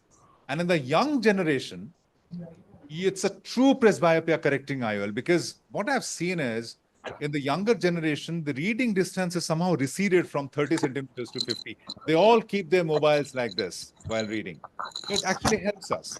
The younger people developing cataract, even if it's unilateral, hardly you would see anybody using glasses for This is also my experience with these presbyopia correcting true EDOF lenses, that many of the people are not using any near correction because the lifestyle has changed and you are working on lighted objects. I mean, Kiran, you can switch to the microscope view, please, and just tell us the patient details. Yes, Namrata, you can start. instead of a book which was not so well lighted, they're now working with a self-lighted phone or a iPad or something like that. So that makes a huge difference. I said the slides should be moved away from the screen. Let's go straight to the microscope view. And Kiran, you can just speak to us about the patient details. Just tell us the patient details. Namrata, you start, please. Sir, by the time the patient gets ready, I just wanted to say a very good afternoon to one and all. This will be my first live surgery ever. So my heart is beating at the rate of 200 now in front of all my gurus sitting over there who have taught me ABCs of phaco. So I would like to request Dr. Ashok sir and Dr. Anurag sir, please guide me if I go wrong anywhere. And so I would go slow, sir. You'll enjoy it. Relax. So the last case is a Mr. male Feko. patient of 64 years, Feko CD to count of left. 2890 and a secondality of Idhar aaye. 48. The A scan is 23 with the ACD of 3.4. So this patient has been planned for autonomy IOL of Alcon of power 22.50. For the CCC, CCC and entry site. So Yes. No. just to take us back to the pages of biometry, sir. These are tricky situations which actually the Barrett algorithm has solved to a great extent. Look at this patient, for example. 22.5 diopters is the spherical equivalent of the IL that we're choosing. So the patient's almost emmetropic, maybe a touch on the hyperopic side. But the ACD is 3.5, so which is large. You know, what happened with the SRK2 or even the Holiday 2 formulae where they were always assuming that the axial length is or the ACD is a fixed proportion of the axial length, and hence was calculating the ELP. And we know how often that is not true. True. How many hyperopes have a larger anterior segment and how many myopes have a smaller anterior segment. So those were all fallacies of the older formulas. Life has been made really easy by Barrett Universal. And also the fact that not all of us have access to the posterior cornea, and we later on realized how important is it in calculating the total corneal power, the total output, which we have to correct in the shape of a toric IOL. So fantastic algorithm built by him. Yes. So the nomograms have taken care of all those posterior curvature changes. Of course, with the availability of IOL Master 700 with the posterior curvature being taken into consideration, direct measurement also being taken into consideration adds further accuracy, but the cost remains a factor. So these formulas have really done a great job by taking care of all these aspects. Yes.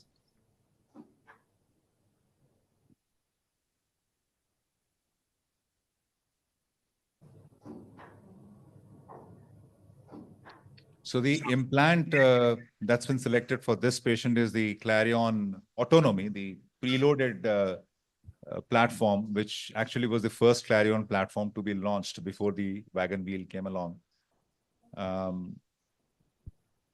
The gas assisted delivery, the carbon dioxide canister that is there at the rear end of the assembly, you have to puncture it, and the gas in a very controlled manner pushes it forward. You do have a gas foot pedal like a structure which controls the speed at which it is advancing to. Namrata, can you center it a bit, please? A little away from you. Oh, sorry, towards you. I'm sorry. Yeah. I don't think you need the Varian overlay, Namrata. It's not a toric implant. I think that can be switched off if you, yeah.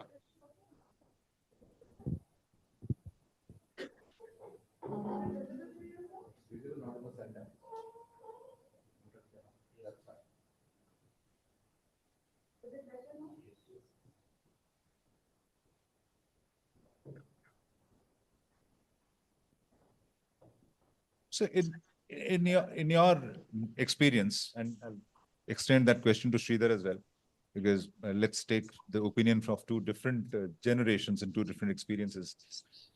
In a practice which is running fairly well, what should be the ideal percentage of premium IOLs in the practice? I mean, to call it a practice that's actually being well run, what percentage should the surgeon be aiming at? I'm not saying everyone should be pushed to opt for a premium IOL. I'm just saying what should be the percentage with which the surgeon should be reasonably happy? I think that would be very variable with the area where you are practicing and the kind of... No, if say we are on the conservative side. Yeah. So at present, I think current state of practices, I think 25% is a... McPherson and CCC. But now whether you consider procedures also as a premium procedure or I need a just McPherson. the premium lenses, Or that Rexel. can vary. Yes. Like in my practice now, almost 70% of femto and 70% are femto? And about 35% are trifocals and EDOPs. And another maybe around 40%, including the torics. You do, sir. No, it's just built up like that. So that leads to a very interesting statement that I've heard from a lot of people, particularly practicing in Delhi and in and around. Has the femto procedures, have they seen a surge after COVID? Is it true that the numbers have drastically gone up after COVID. Is it true? No, I think it's been a natural progression. I don't think it was a drastic change or something, but gradually went up. Sridhar, what should be not the ideal, the percentage that you should look at with regards to conversion to premiums? And in premiums, we are including torics too, monofocal torics too, right? Yeah. I think, like Sir has told the right thing, that it depends on the area of practice and the affordability of the patients. There are two things are important. And in my practice, I feel that preoperative assessment and counseling. Counseling is also very important. Counseling, but what is the patient's expectations actually? What are the patient's expectations? And depending on the affordability of the patient and your how easily you can do these premium IOL surgery and give the result to the patient. Your own skills and obviously patients. I think patients' affordability and the area of practice. That is more important, I think. So, Joel, this is a question to you.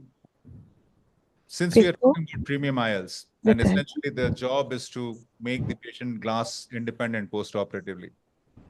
In a setup where refractive surgeries are already happening, and you know that you have a fixed population of patients who have been rendered glass-free by you, essentially. They could be the granddaughters, great-granddaughters, potential patients who would visit you for cataracts. How easy is it to have a larger proportion of premium IOLs being practiced at a center which is already into refractive surgery? How we go to the next?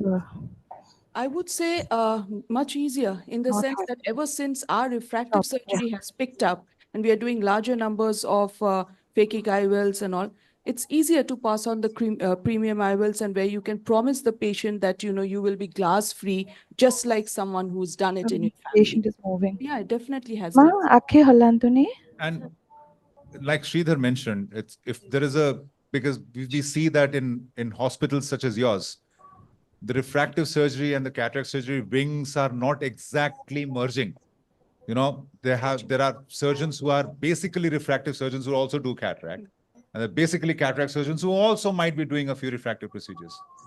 So when, say, you're a refractive surgeon, the granddaughter has been treated by you, for the grandson, the patient has come again.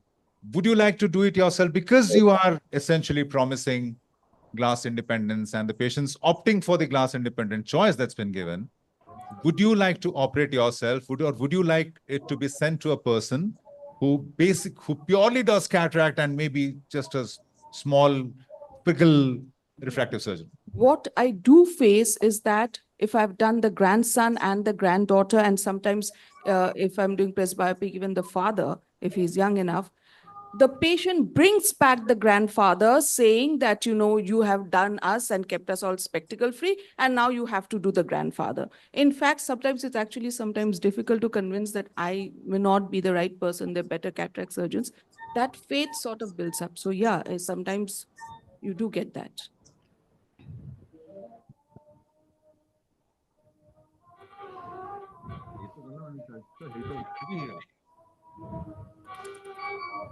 So I think the one thing that has changed, I believe, from the look of things, I think Namrata has gone down on the coaxial illumination, because the red glow's brilliance is a little low than what we were seeing during Ashok Nanda's surgery. So it's actually when you go up on coaxial, it kind of slightly compromises with the depth perception. So some people just tend to use more of oblique, as she has done here.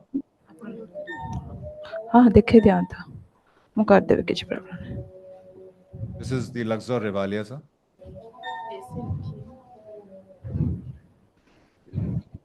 It's a brilliant microscope. And bimanual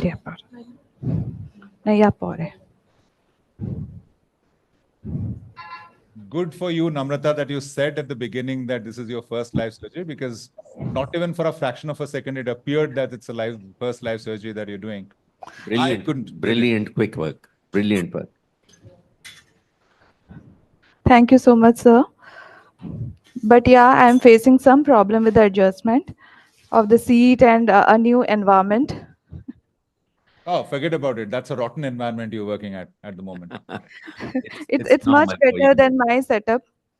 So it's normal for you when you go to any life surgery setup, which is different from your own, to feel to need adaptation to that setting.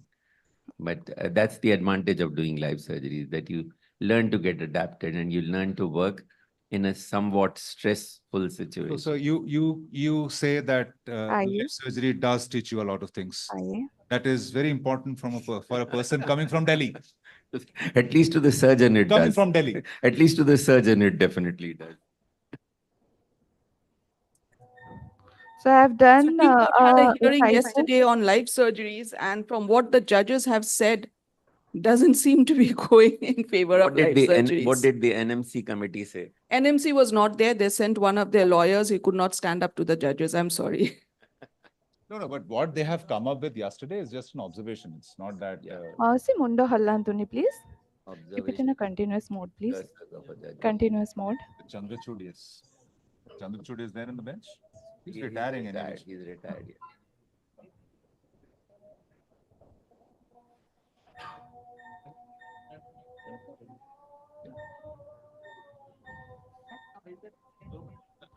So what makes me to put the two side ports at 90-degree apart? I'm comfortable with that because I'm able to access all the 4 quadrants. So that is how I do.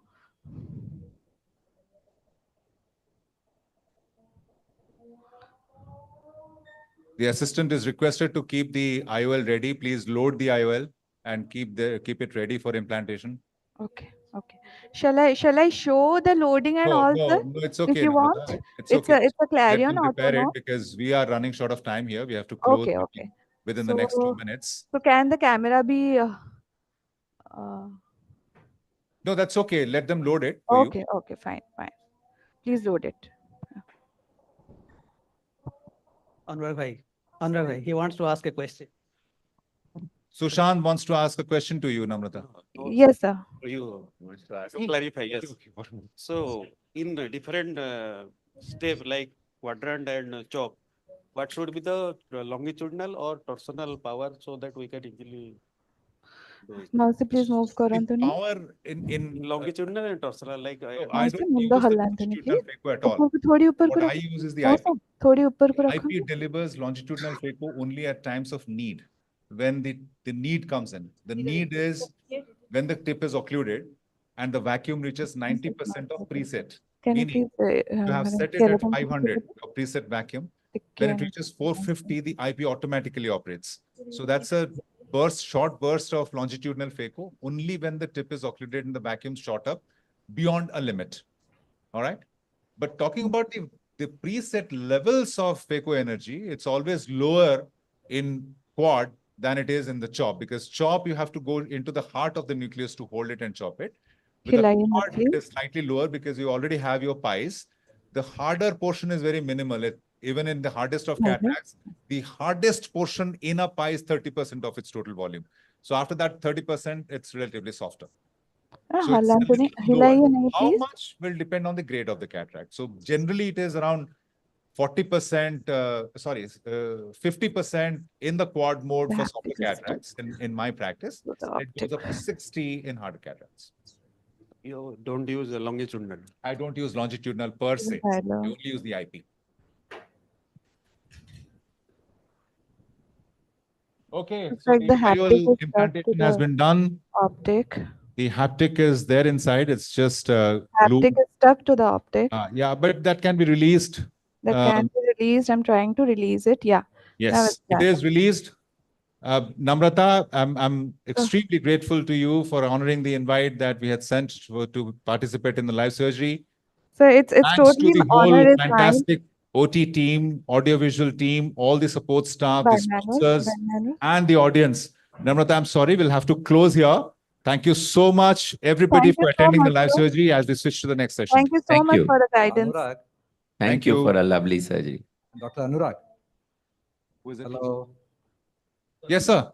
Can the video be running? I mean, the sponsor, PodEye sponsors wanted to run. No, sir. No, sir. I've already showcased one of their surgeries. It doesn't have to. Just finish off the extra case and come back, sir. Thank you. We'll have to close because oratory. He declared it. Yeah. Thank you. Sir declared it. Finish off the extra cases and They come. have not declared anything, Namrata. You They have declared. declared what sir, I have did you? declared, and I have not declared it. Thank you. Thank you so much, sir. Okay. Moxie, intracameral.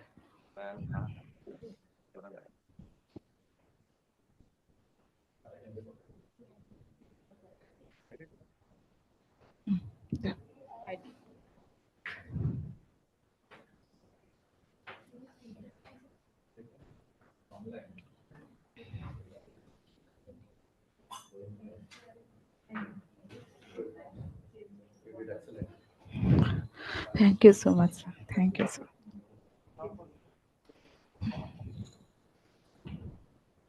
Just a minute. मौसा जी थोड़ा ऊपर रखेंगे.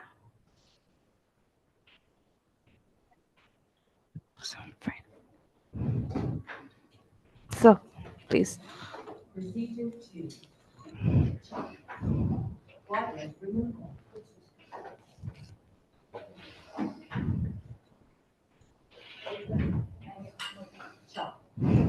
मुकदमे में. Very good afternoon. Now we have our OSOS Oration Session Awards. I request our President OSOS, Dr. Subal Kumar Karo, to come and join the as a chairman. Foot switch हिला नहीं मारो. Okay, sir. Yes, okay.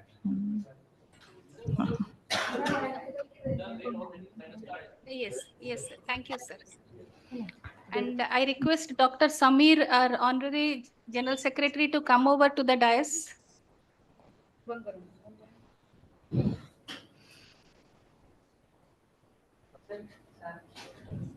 Thank you. Thank you so much.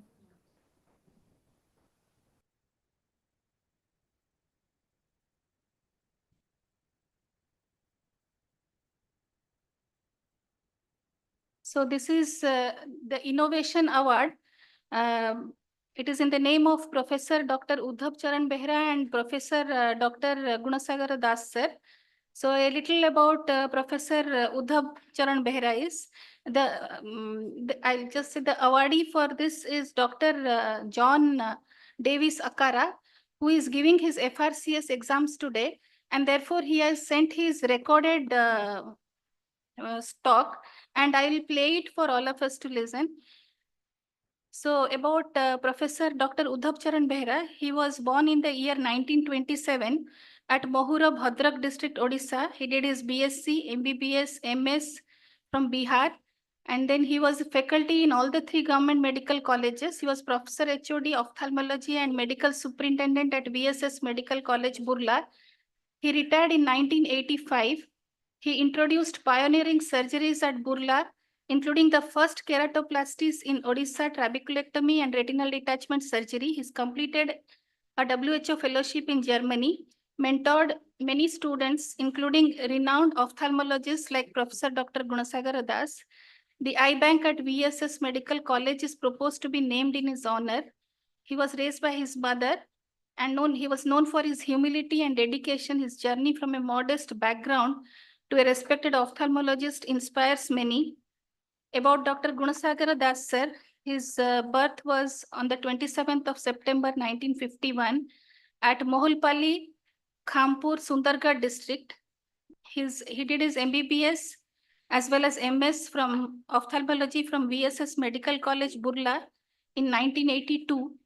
And he was trained in retina and vitreous surgery at AIMS in 1987. Sir served as professor and HOD, VSS Medical College, Burla, until his retirement in 2011. He also was the medical superintendent. He was a professor HOD later at Konasima Institute of Medical Sciences and Research Foundation, Amlapuram, Andhra Pradesh until 2021. He has got international experience. He was invited as a guest eye surgeon to Germany. Research contributions involved research on sickle cell hemoglobinopathy, rhinosporidiosis, stem cell therapy, published extensively in various journals and presented at multiple conferences. His leadership roles are like he was President OSOS from 2019 to 2021. And I'll let all of you know that he is the person who started this concept of webinar in OSOS. I expect a big round of applause for him. So literary contributions, he wrote the book Mahodai Separe. It's on Indian culture heritage in Southeastern Asia.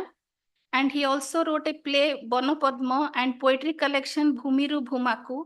Personal interests, he was avid traveler with global experiences. He's passionate poet and writer contributing to cultural landscape.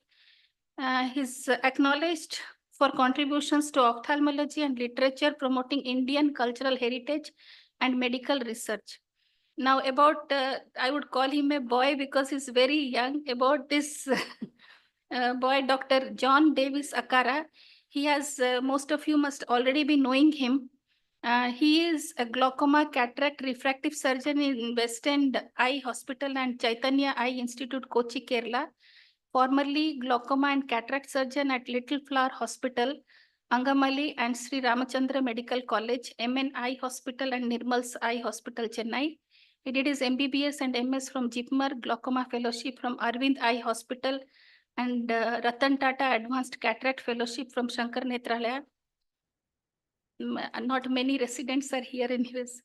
So he presented in state, national, and international conferences and has won papers, poster, video innovation awards in AIOS, APAO, APVRS, KSOS, TNOA, GSI, COC, and other platforms. Foldable fundoscope, virtual reality perimetry, smartphone ophthalmic imaging, augmented reality, artificial intelligence, Raspberry Pi based surgical recorder, 3D printer, glaucoma valve, smartphone apps, and other innovations. Several indexed journal publications on innovations in ophthalmology, AI, 3D printing, smartphone apps, augmented reality, 3D photography, smartphone, slit lamp photography, and so on.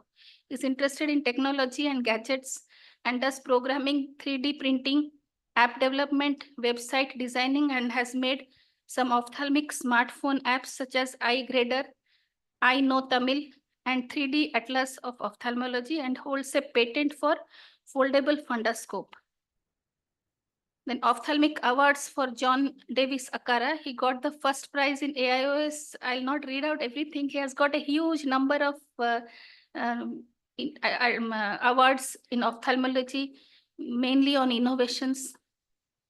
And he's got a 3D printer, modular keratome crescent, and IA cannula, 3D printed punctal plug and drug delivery, 3D printed surgical instruments, 3D printed phaco, and SICS teaching models with Dr. Rohit Rao.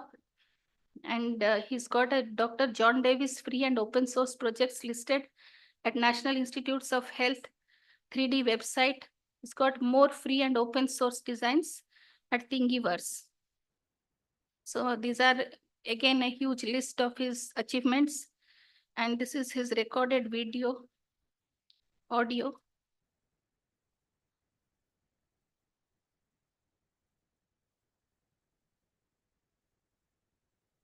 चालू निकलेगी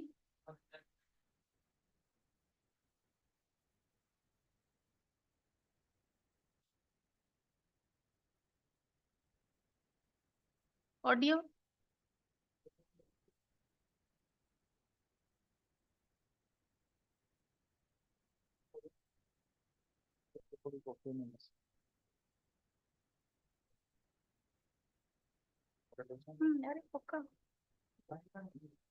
Please spare a minute.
What the variety?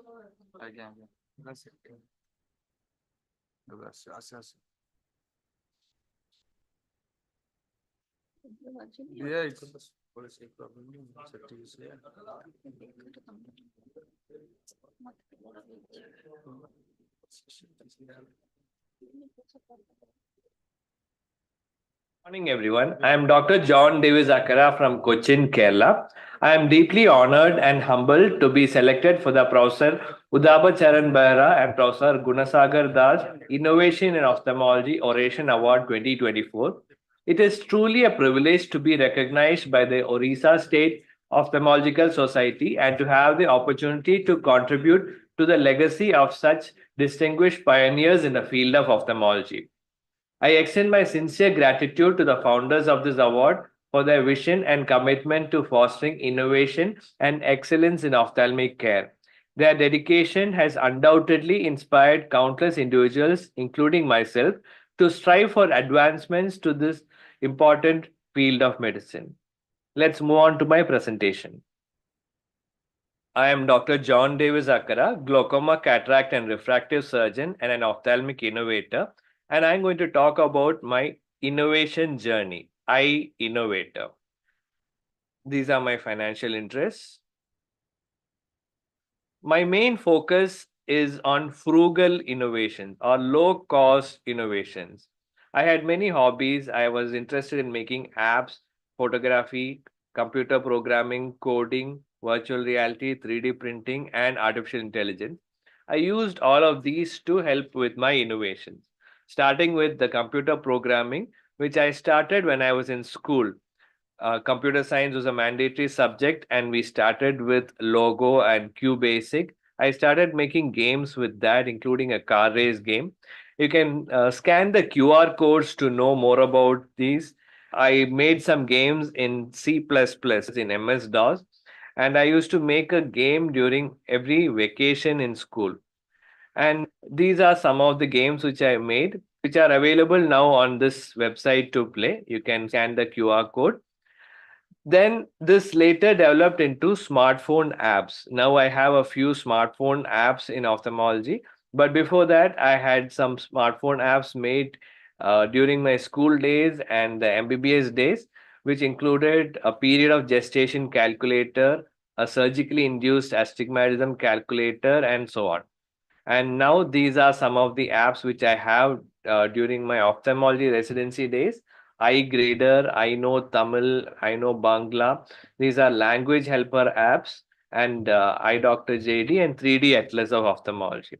iGrader is to help with clinical grading systems. It was made to help postgraduate students studying for the exams, and it is convenient to have all these grading systems at your fingertips for accurate documentation.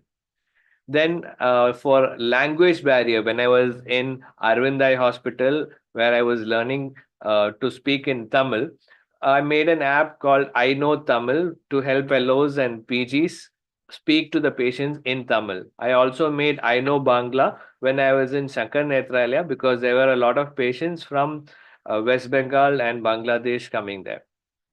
These are also available in the Play Store.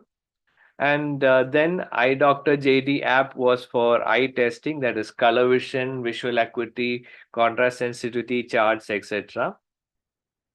And I also recently am developing an app for medication reminders and prescription called QRX. There's also a study which I did using an app to measure ocular lesions in photos. It would help in measuring various eye lesions as well as ocular measurements, including ptosis measurement. Then I had written an article about apps for low vision patients. This is available in the Kerala Journal of Ophthalmology. And then another innovation was smartphone ophthalmic imaging, which I started during my PG days. This is a video which you can learn more about it. And this is an article where you can learn more about how to do smartphone anterior segment for photography. And this is a video where you can learn about smartphone fundus photography. I also did a 3D atlas of ophthalmology using smartphone images, which I have captured in 3D. This can be viewed with red blue anaglyph glasses or a VR box, which are not very expensive. My another hobby was artificial intelligence, which I learned recently. And there's an article which I wrote about artificial intelligence in ophthalmology. A few more articles on this subject are there in Kerala Journal of Ophthalmology in the last few issues. And this is a video which will let you know how to start making your own AI for free. Some other AI projects were also done, and I was a clinical advisor for an AI company and for students doing their thesis in AI. Then another innovation was in 3D printing. So 3D printing, I learned when I was in Arvind, I learned a little bit. And then during COVID lockdown, I literally had time to watch YouTube videos and learn 3D printing. The 3D models in this are made by myself, and these are available to download for free from Thingiverse and the National Institute of Health. You can download these 3D models and upload onto your PowerPoint presentation as well. These are some of the 3D printed glaucoma drainage devices, the CTR, CTS, BHEX ring, all these things which I have 3D printed in resin. And this is for a wet lab practice. These are some of the 3D printed keratomes and bimanual aspiration cannulas and IOLs. These models are also available. This is a large size 3D printed surgical training model, which was innovated by myself, Dr. Rohit Rao, and we have made it available for free download under the Creative Commons license. This is for practicing phacoemulsification. And this is a 3D printed punctal plug, which was done by MBBS students under my guidance when I was in Ramchandra Medical College. This was printed using a resin 3D printer, and this is a prototype model. This is also available to download from Thingiverse. And this is a 3D printed glaucoma drainage device, which I use to practice GTD surgeries. And this is also available to download.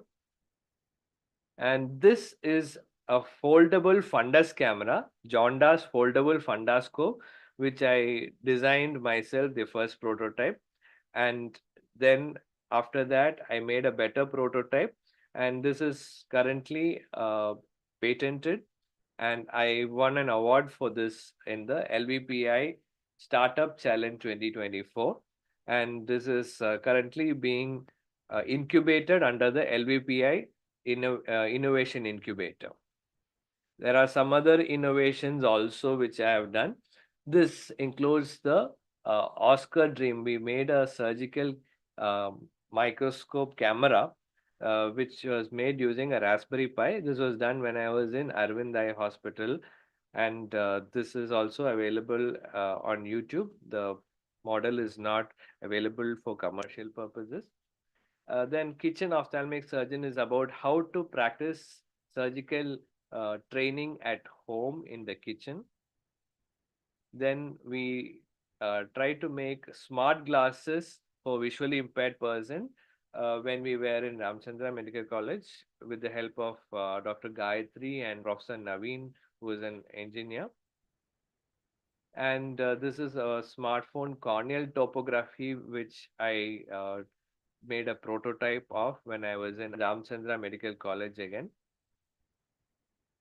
And some other innovations were in virtual reality. So this is a virtual reality perimeter, the first small prototype which was made in 2016 when in Arvind Eye Hospital, Pondicherry. This was with the help of engineering students from Vellore Institute of Technology, Mr. Sandal Kotawala. This is now made into a commercial product. I also have done some work on augmented reality. If you see here on the right side, this is a 3D model which I have drawn, which can be seen in the real space, and you can hold it by using this merge 3D cube. And when you can open up any 3D model and view it like that. And this is how you can use it. The cube is in your hand, it's a printed cube, and then the smartphone uses the cube as a target to allow you to move the 3D model in any direction you want. Thank you so much. These are some of the institutes which I call my alma mater. Thank you. Thank you so much for listening to my oration. I would like to once again thank the Odisha State Ophthalmological Society and the scientific committee for inviting me for this oration. Special thanks also to Dr. Sharmista Behera Madam for inviting me. Thank you so much.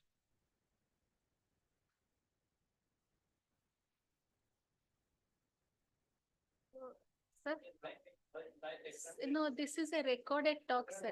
So he's applying for his exams. Yes, I'll send. I'll mail him, sir. Yes, I'll mail him along with his. Yes, yes. So the next award in row is Professor Dr. Chayakanta Mahapatra Oration Award for Oculoplasty. This was initiated this year. I would request Professor Dr. B.N.R. Subudhi sir to please say about Chayakanta sir.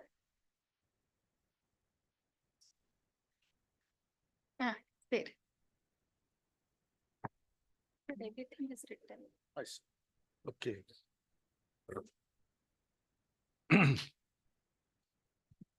So I think more or less all the members of Odisha State Society know this gentleman very well.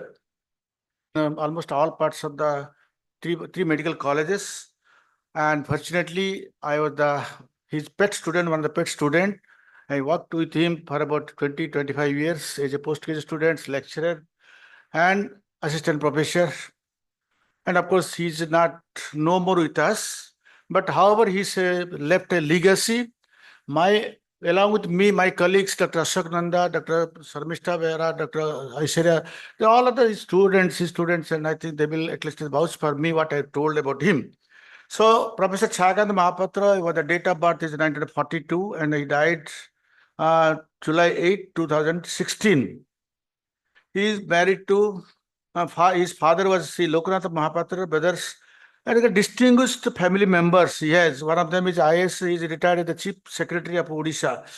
Sri Sitakant Mahapatra is also a renowned writer. It is a family, really renowned family, and he is the only person who became a doctor. And spouse is Srimati Prabha Manjari Praha Mahapatra, and son is Sri Satyakam Mahapatra.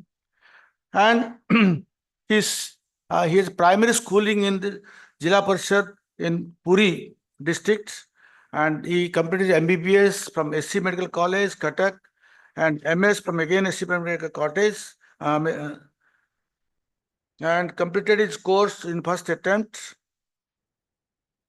He worked as a professor in another department till his superannuation at Medical College Berhampur. That's my medical college.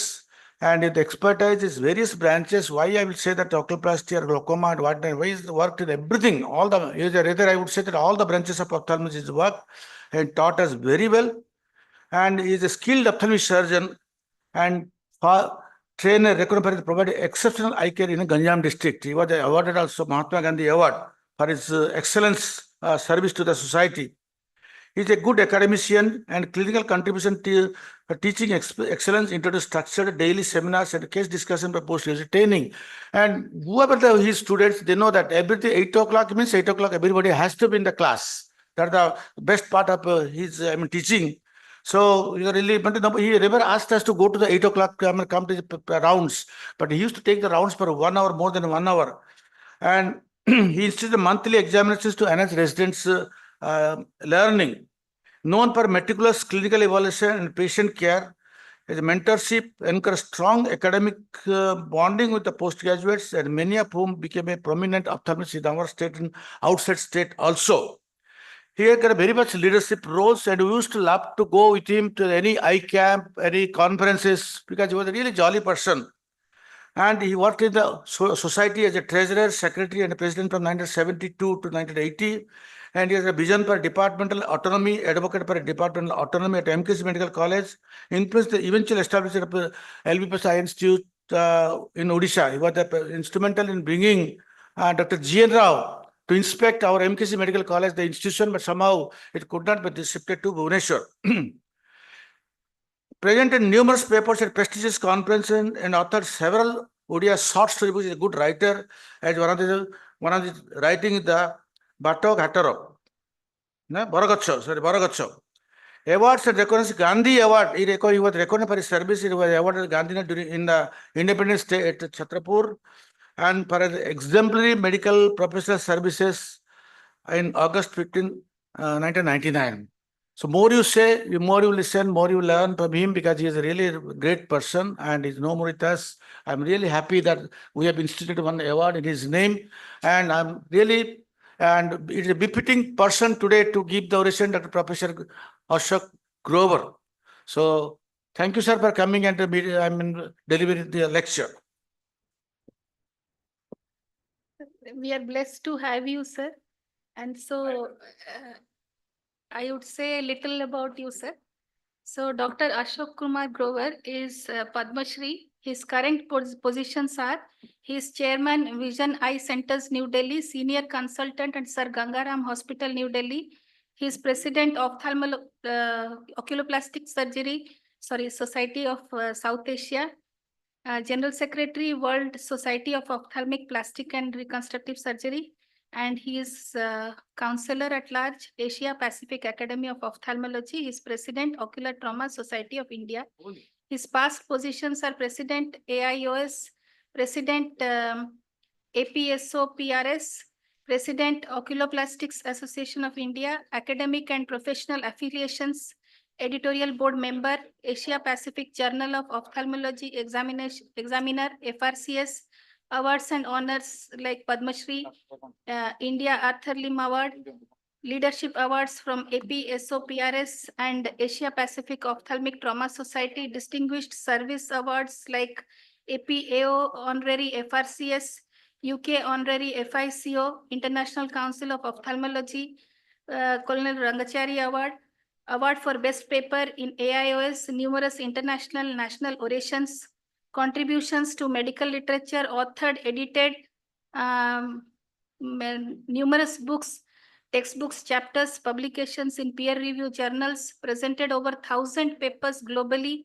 and he's got numerous notable presentations and contributions, delivered lectures, chaired sessions, and performed live surgeries at major conferences, including World Congress of Ophthalmology, APAO, AAO, APSOPRS, and much more.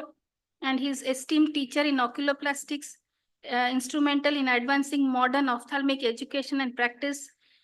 And he conducted numerous virtual classes, webinars on oculoplasty, and most of us have attended. Over to you, sir, for the presentation. It'll take some time, sir. Okay.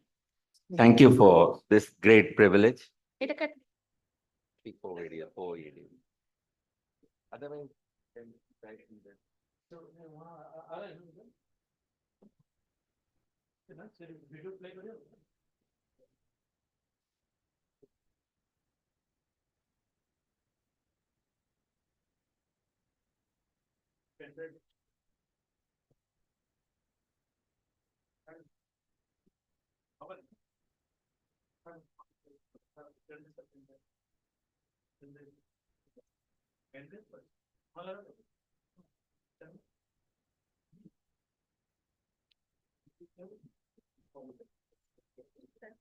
No problem.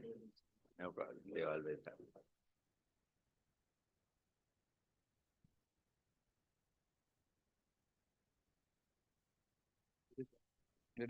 Odisha.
Good afternoon. I'm grateful to the Odisha State Ophthalmological Society for this great honor of Dr. Chayakant Mohapatra oration. It was wonderful to know about his life and his contributions, and it is really a privilege to be a recipient of the honor of an oration in this great person's name.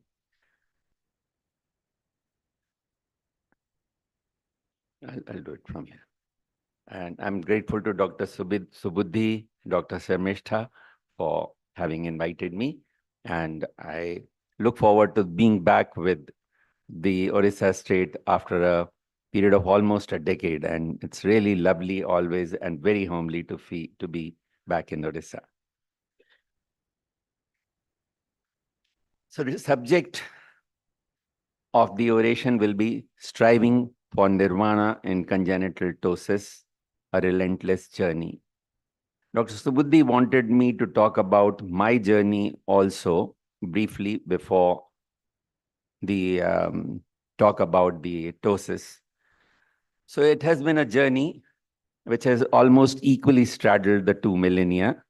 Now 52 years in medicine and in ophthalmology, 48 years, 46 years, and 43 years in oculoplastics. So it has almost equally been in the previous and the new millennium. And you can see the changes that have taken place in this period. So this is a journey from the age of bullock cart to that of Chandrayaan and Mangalyaan. Nostalgia can be a bad thing.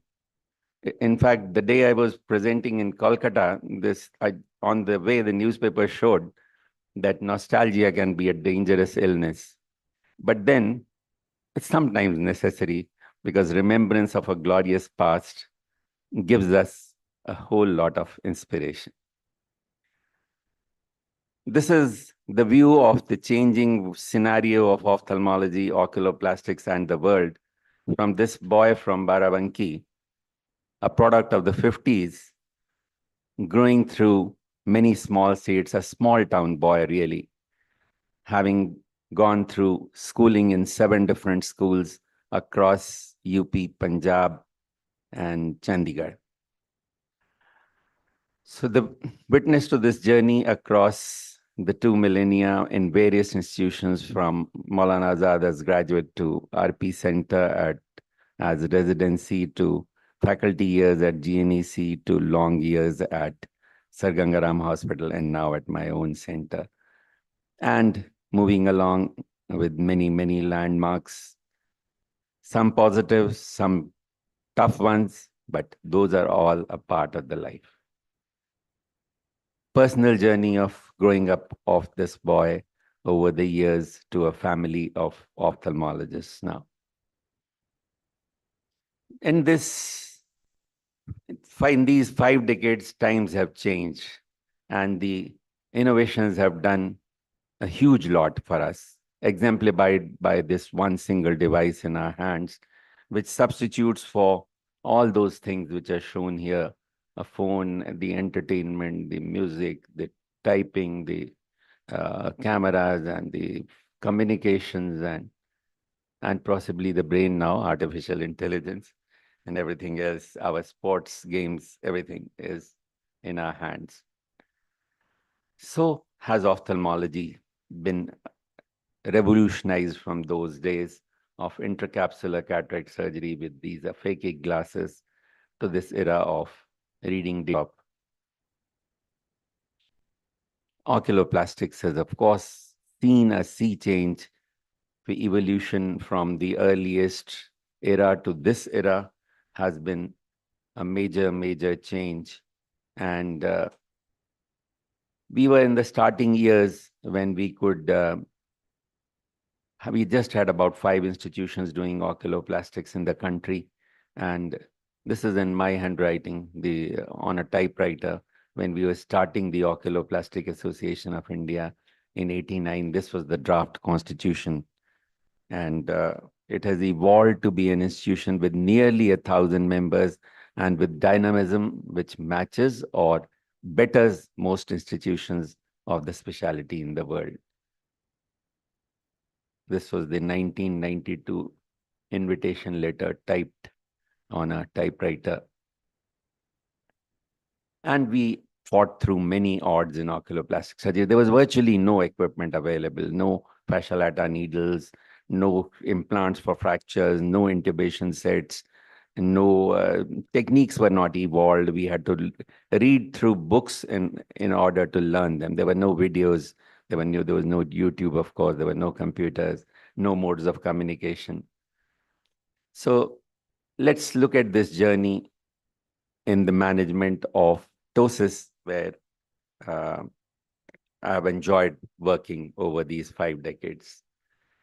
Ptosis management requires both art and science.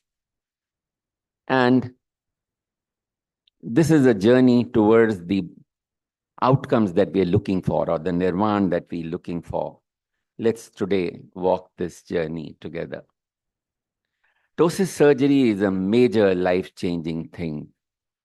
It restores not just a function, but also aesthetics, which has a huge role in a person's confidence, his ability to face the world, and it really transforms lives. And we've seen several examples of this. I've seen a 19-year-old girl who was not operated, and she never learned to smile.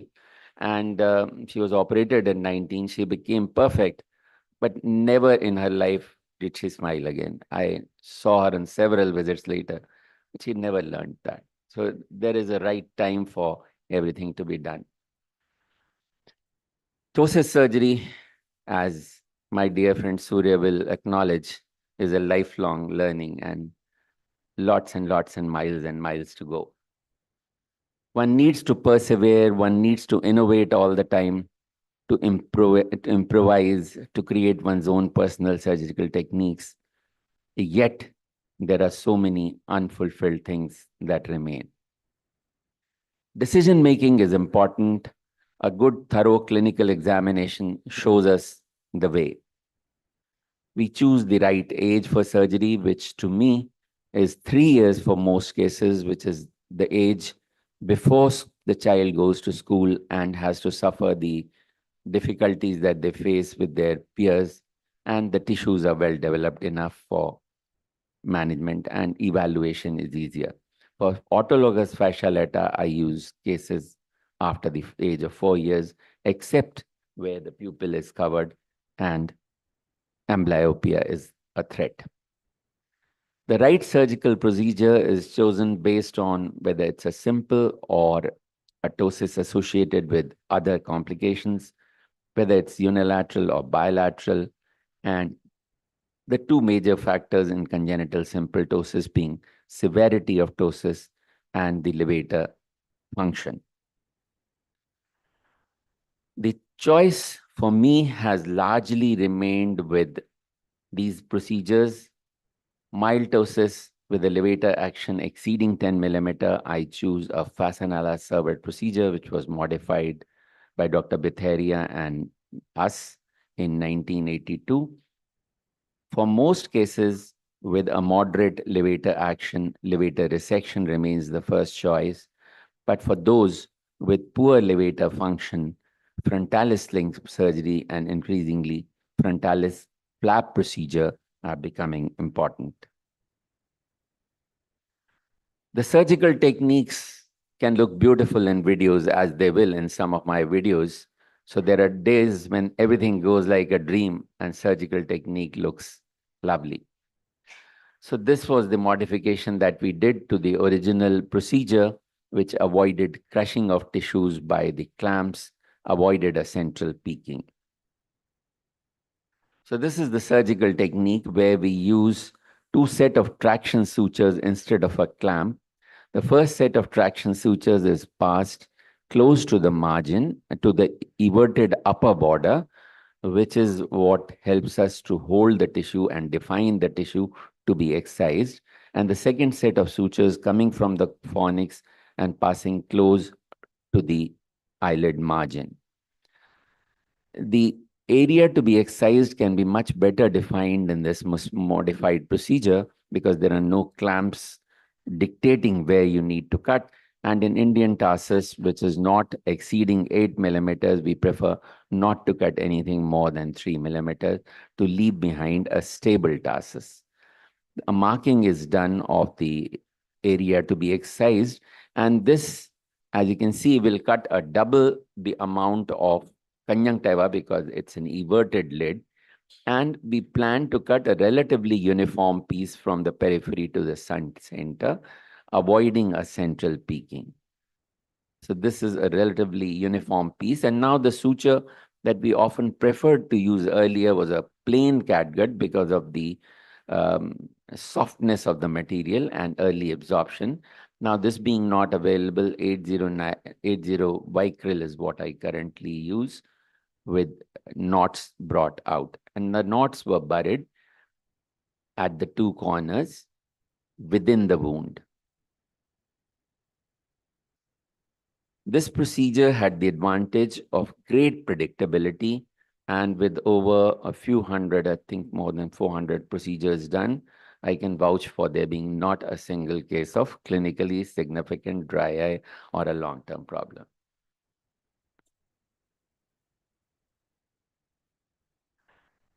Levator resection is the workhorse. Now this video will refuse to work.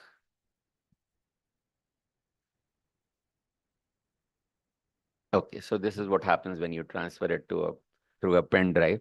So the video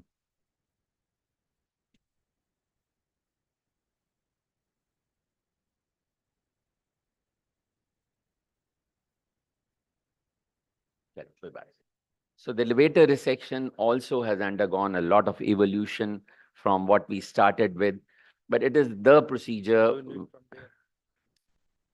If we directly run from this presentation, I have not brought separate video. You'll see it. Okay, great, thank you.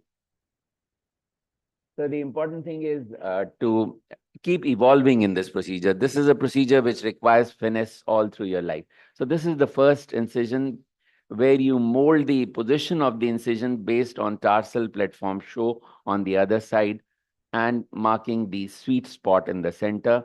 Then you do your first dissection between tarsus and orbicularis, and this is the dissection of the orbital septum to expose the pre-aponeurotic pad of fat, and once we remove the pre-aponeurotic pad of fat, the tarsus is exposed.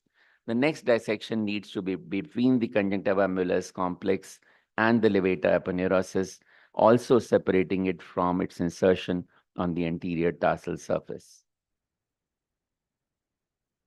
So once this dissection is completed, you go ahead with the resection of the levator aponeurosis, and the amount of resection that you carry out is based on the amount of ptosis and the levator function. So this is the bite that you take in the tarsus. I prefer always to be in the upper third of the tarsus and in largely the central third. And if the first suture is passed according to your estimate based on preoperative parameters, and the correction is assessed by a temporary suture. And the other two sutures in the largely in the central third are then passed to assess the correction, the contour, and the fold that has been created. And the temporary sutures are converted into permanent sutures once the curvature correction is deemed to be correct. So these are the three sutures. These are the temporary stay sutures. And finally, based on the correction, then you can go ahead with finalization of the sutures. Stop. So fascial lata sling surgery is again a technique which has undergone a huge number of evolutions over the years because of the technical shortcomings that we had with regard to availability of equipment and so on and so forth, and many, many innovations that we could do in order to bring it to a level where we have the kind of contour that we want, the kind of correction that we have. Results of surgery can be blissful in certain cases like this, where Fasanala servet surgery, as I said, gives us very predictable results. You can see the mild ptosis here corrected after surgery with a beautiful correction and contour. In upward and downward direction, there is very little difference in these cases because the levator action is good. Levator resection can also be extremely gratifying in cases with moderate levator function. So these are the kind of results that you can give the patient with fairly good symmetry in different directions of gaze as well. Frontalis sling surgery with synthetic materials, the Silastic being the material of choice today, can be extremely gratifying, but the kind of contour, kind of drape that you get and kind of correction that you get with bilateral fascial lata sling surgery is possibly not matched by any synthetic material. There are shortcomings of the ptosis procedures, the difference in the down gaze and the difficulty in closing the eye. And there are all these moments of the frustration that can occur with undercorrections, overcorrections, complications of various hue with various procedures. The complicated ptosis can be an even more difficult path that is strewn with a lot of obstacles. And the journey has gone through all those obstacles.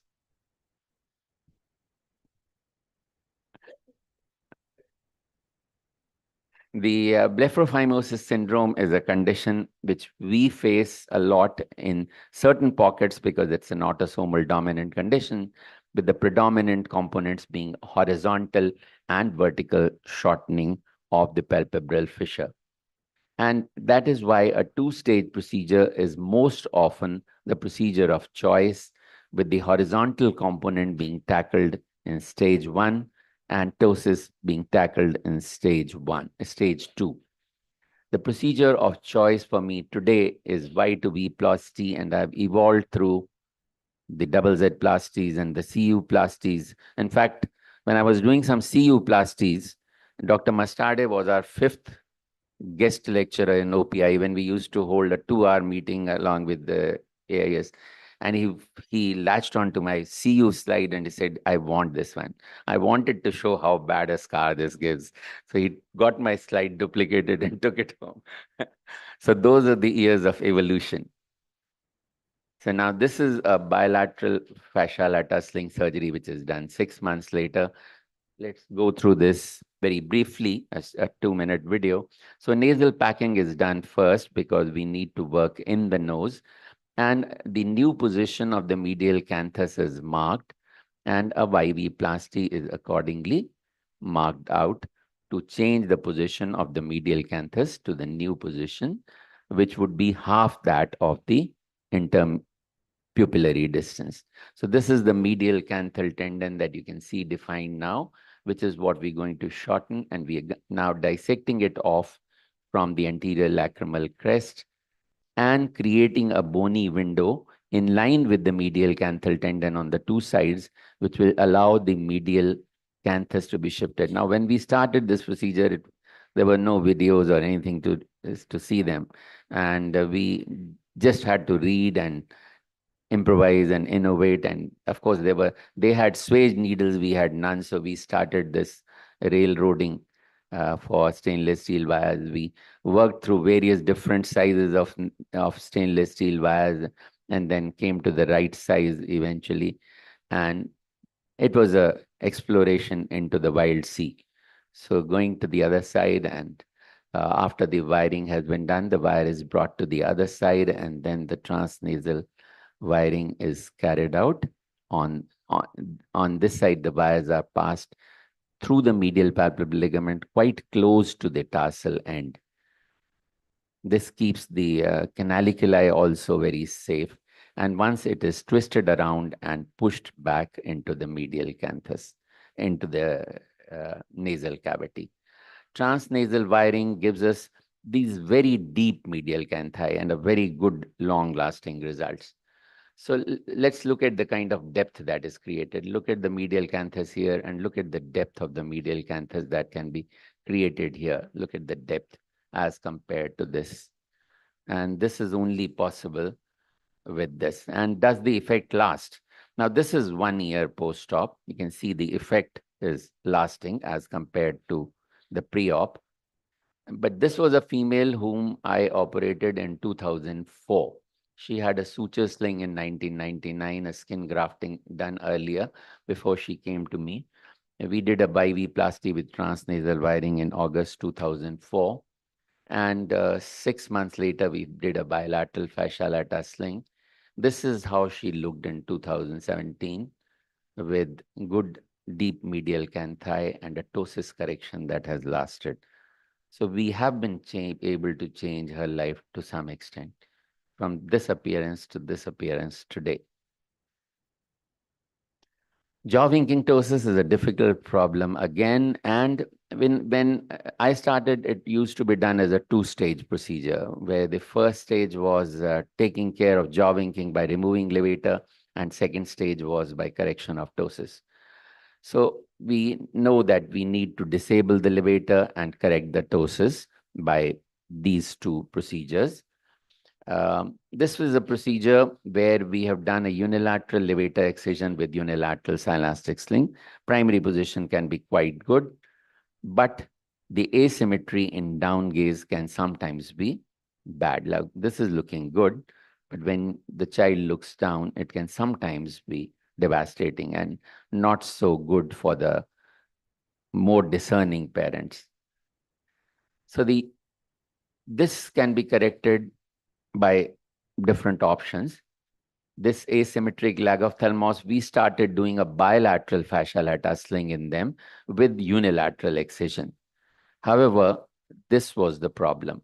It still appeared undercorrected because the frontalis was not used adequately because levator was normal on the other side. And then we started doing bilateral levator excisions with bilateral fascia lata sling for all those who were. Can you run this video also? Can you run this video? So this is the procedure which gave us most symmetrical and most satisfying results. And this required a number of innovations.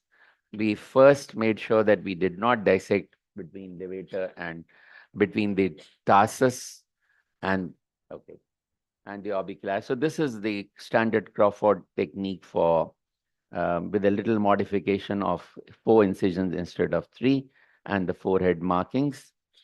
And we innovated because we did not get any long-lasting fascia lata harvester. So we started working with a 1-inch incision using a modified technique using long scissors.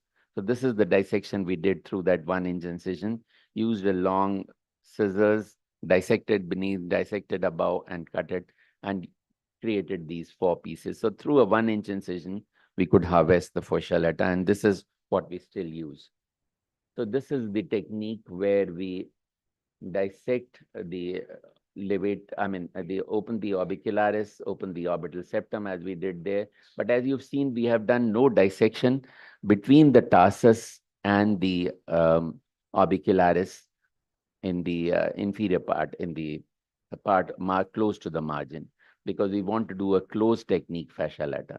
And now this dissection, definition of the levator from the deeper aspect as well, cutting of all the horns, and total disabling, total removal of the muscle right up to the Wittnall's ligament. And this is done bilaterally. complete dissection and complete removal. And then we pass the fascia lata in a double triangle fashion after dissection between the two medial and the two lateral incisions. These are the 3 forehead incisions which will house the fascia knots, and we're using a fascia lata needle. It was a long struggle to get a fascia lata needle. Eventually, I got one from the UK, and it was 50 pounds, terrible for a government servant, and then got it replicated by a few people. So this is, otherwise I used to use an artery forceps for that purpose. So the double triangle is completed, and then we excise the excess skin and give a bilateral procedure for this unilateral ptosis. Now, Marcus, I'll go on to the next slide. So Marcus guntosis can be very satisfactorily managed with this. You can see the Marcus guntosis in this child. And this is after a bilateral levator excision with sling. We can give a much greater symmetry in all directions of gaze, and the jaw winking is eliminated. The last part we'll talk about is ocular motility disorders. We need to take care of the motility problem before we do a ptosis procedure for all these reasons.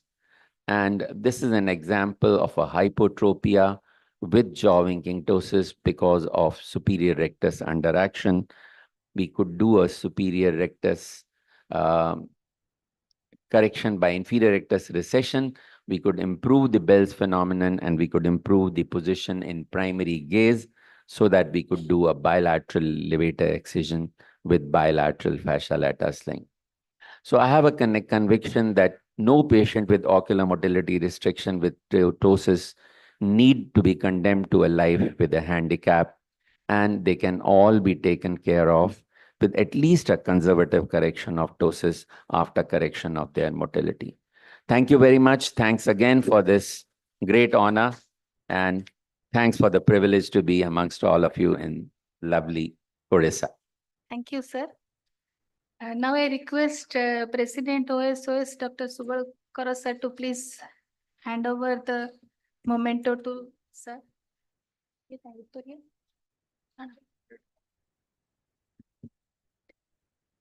And I also request Professor Dr. BNR Subudhi sir to come and do the honors.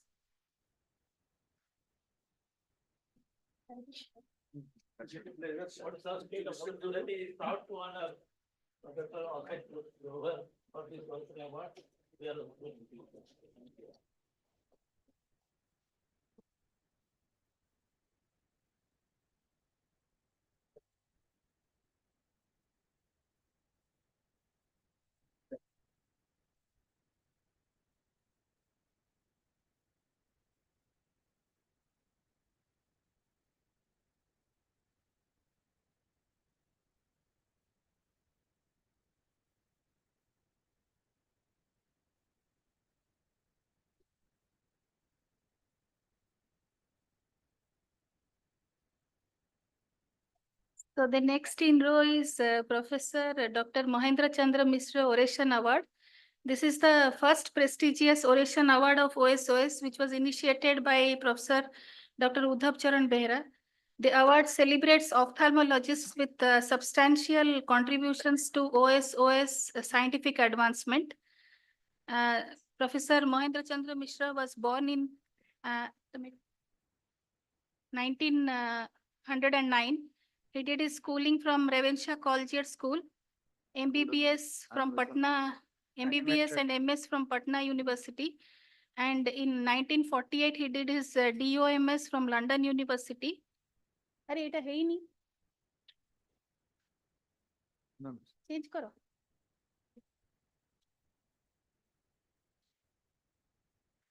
He retired as superintendent of SCB Medical College 1968, served in multiple hospitals before becoming assistant professor, then HOD ophthalmology at SCB Medical College, joined the Odisha Medical Service in 1937. The award for this year goes to Professor Dr. Himanshu Kumar Rajguru for his dedication to the OSOS and the state ophthalmology. He was born in Berhampur, Odisha. His date of birth is June 1952. He did his MBBS in 1973 at MKCG Medical College, Berhampur. So, thank you. Our Guru, Professor H.K. Rajguru, represented Berhampur University's cricket team. PG 1978 in service training at MKC Medical College.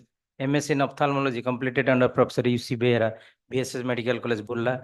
Professor of ophthalmology at leading institutes across Odisha, celebrated for his contribution to teaching and patient care. Key member of OSOS and organizer of several OSOCON. We have seen the conferences including OSOCON 1978 at Burla. So the achievements is just organize of ophthalmology camps and conferences focusing on the community outreach, advocate for the Sunetra Yojana and initiative to improve eye care in remote areas, lifelong mentor, inspiring future generation of ophthalmologists. The memory moments of the tragic family loss in his childhood, shaping his resilience. Represented his university in cricket, competing against teams across regions. The key involvements, as we know, the senior faculty member and the mentor at MKCG Medical College, Berhampur, long-standing contributor to OSOS, supporting the advancement of ophthalmology in Odisha and promoting phaco-surgeons in the government health schemes. Sir, personal life and reflections, known for his humble beginnings, resilience, and dedication to service. Inspiring figure within the ophthalmic community, embedding commitment despite personal and professional challenges. So thank you. We'll start. You said for your presentation, please. Sure.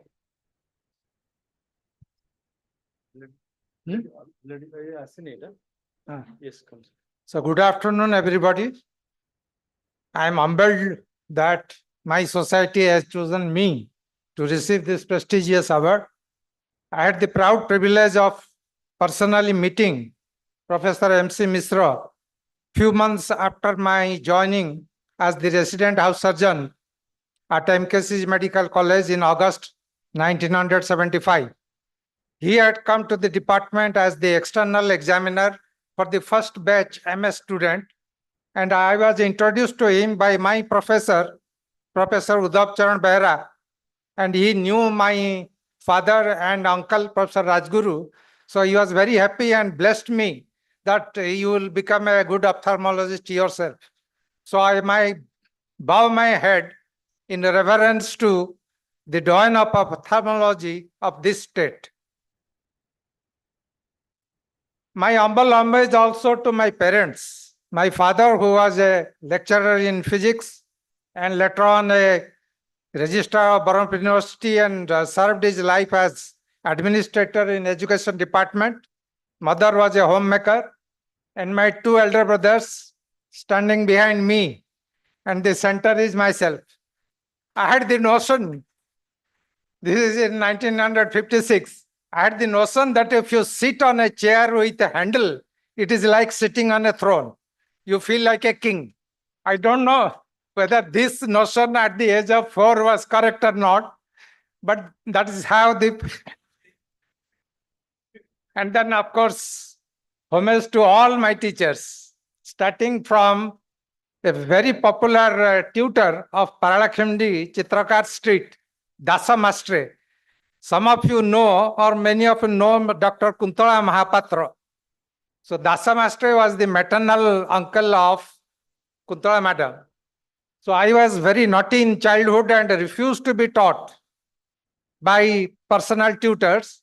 But he came, told me stories consecutively for 5 days, then suddenly produced a magazine, a child's magazine, one of the best example of national integration, Janna Mamu, Chanda Mama in Hindi, being published from the then Madras and coming all the way to Paralakhimdi. He showed me that book and said, you can read all these books if you know the alphabet.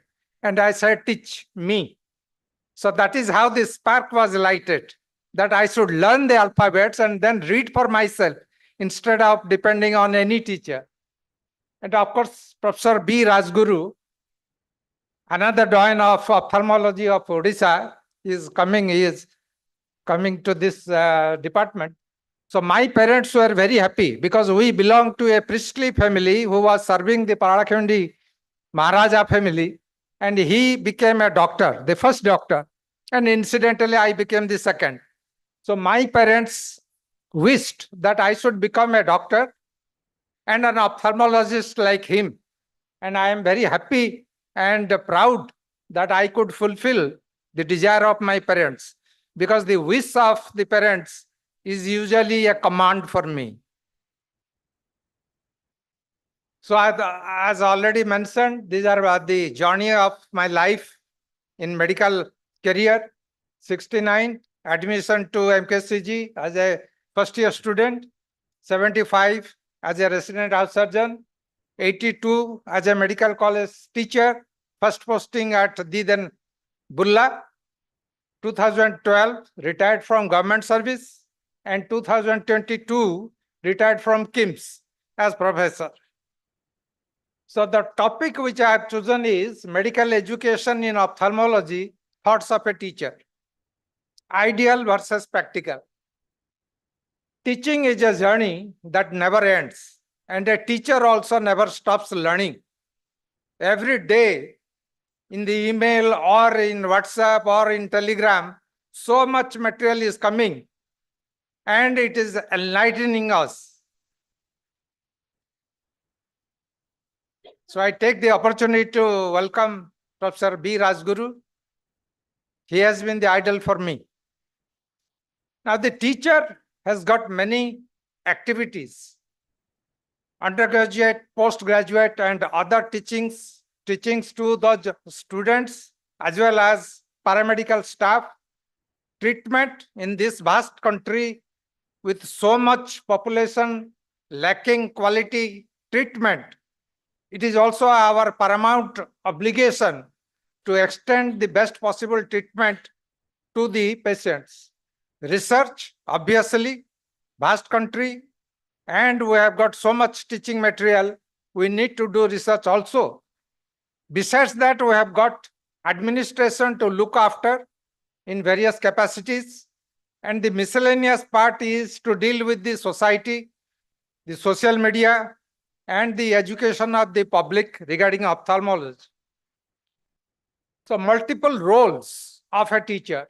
He's a mentor, he's a curriculum evaluator, learning facilitator, role model for the students, theory, clinical, and practical lecturers, course organizer, resource material creator, research stimulator, examiner and student assessor, and the administrator role also. Coming to the undergraduate teaching, so many new medical colleges are being established all over the country as well as in Odisha. Government is planning to establish at least one medical college in each district.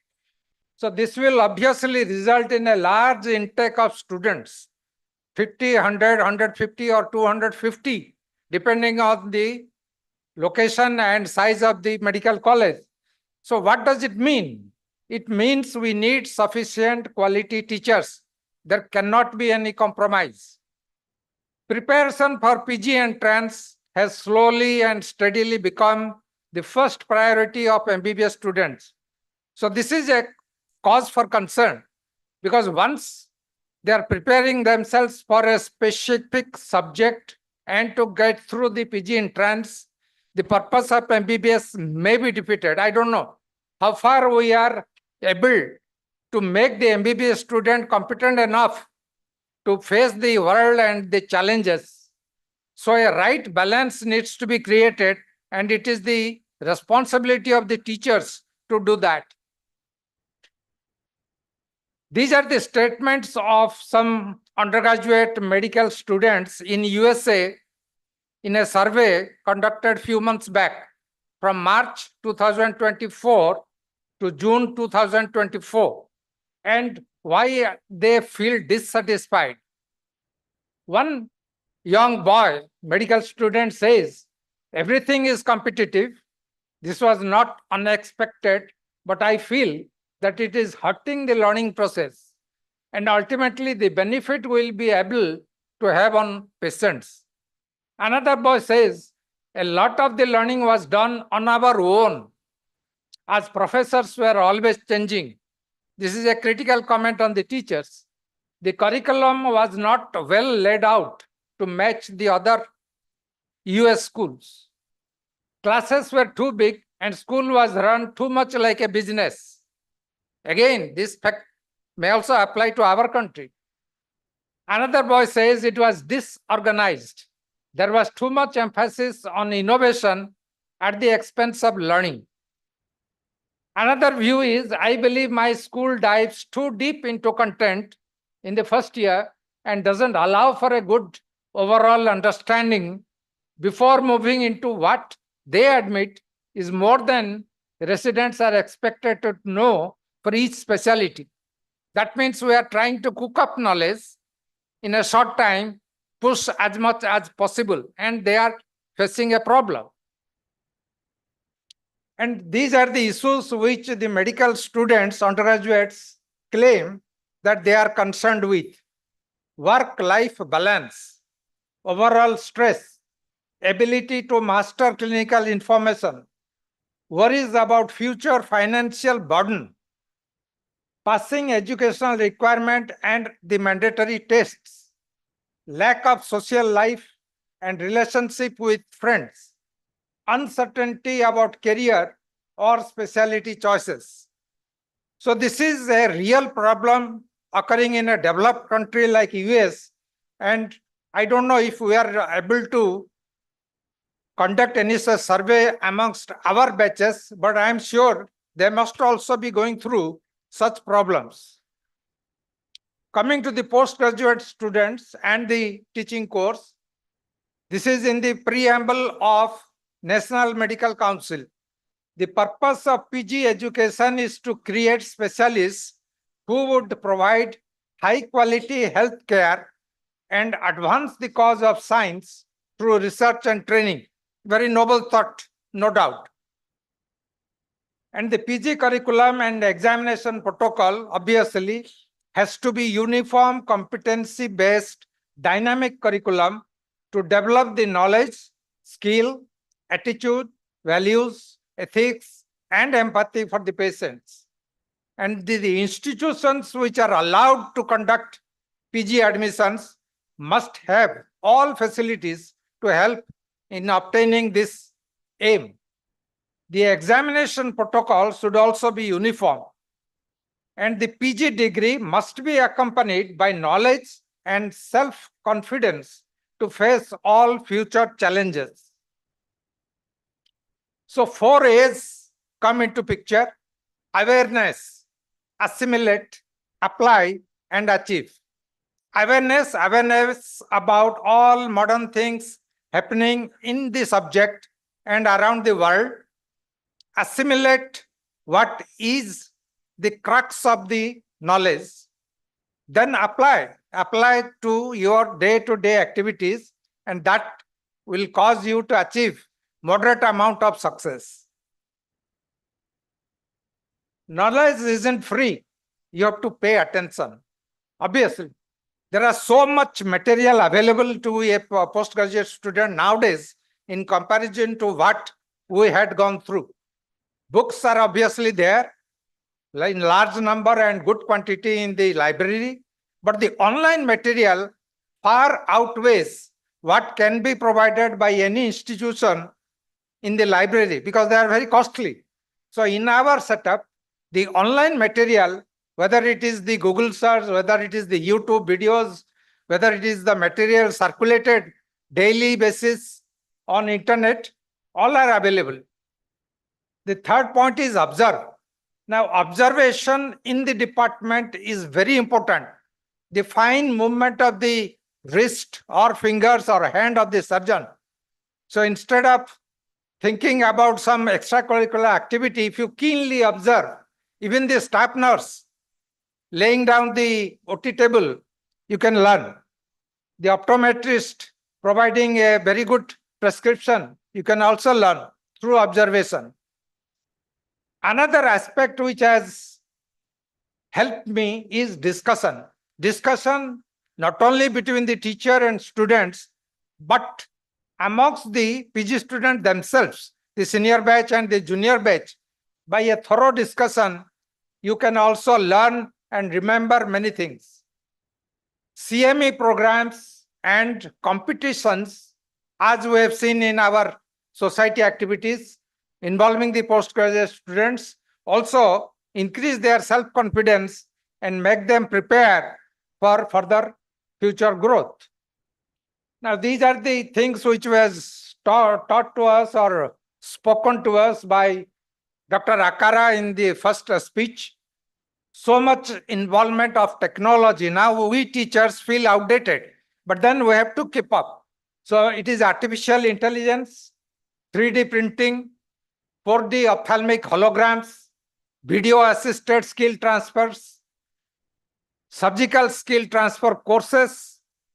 And then I'm very glad that All India Ophthalmological Society is also helping the cause by providing these simulators, and this can help in training the surgeons, because the training of the surgery part is a problem in this country because of the involvement of the legal problems.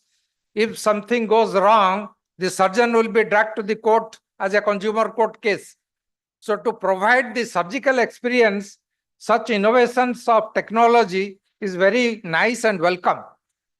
Robotic surgery, few days back I read an article that robots are now providing better surgical techniques or expertise compared to human beings, where the tremor is in 5 to 10 microns, whereas the best of the surgeon, the micron level of the tremor is 20 microns or more. So maybe in few years' time, some of the steps of the surgery will be done by the robotic arm rather than the human beings. This is a very interesting statement by Albert Einstein in 1954.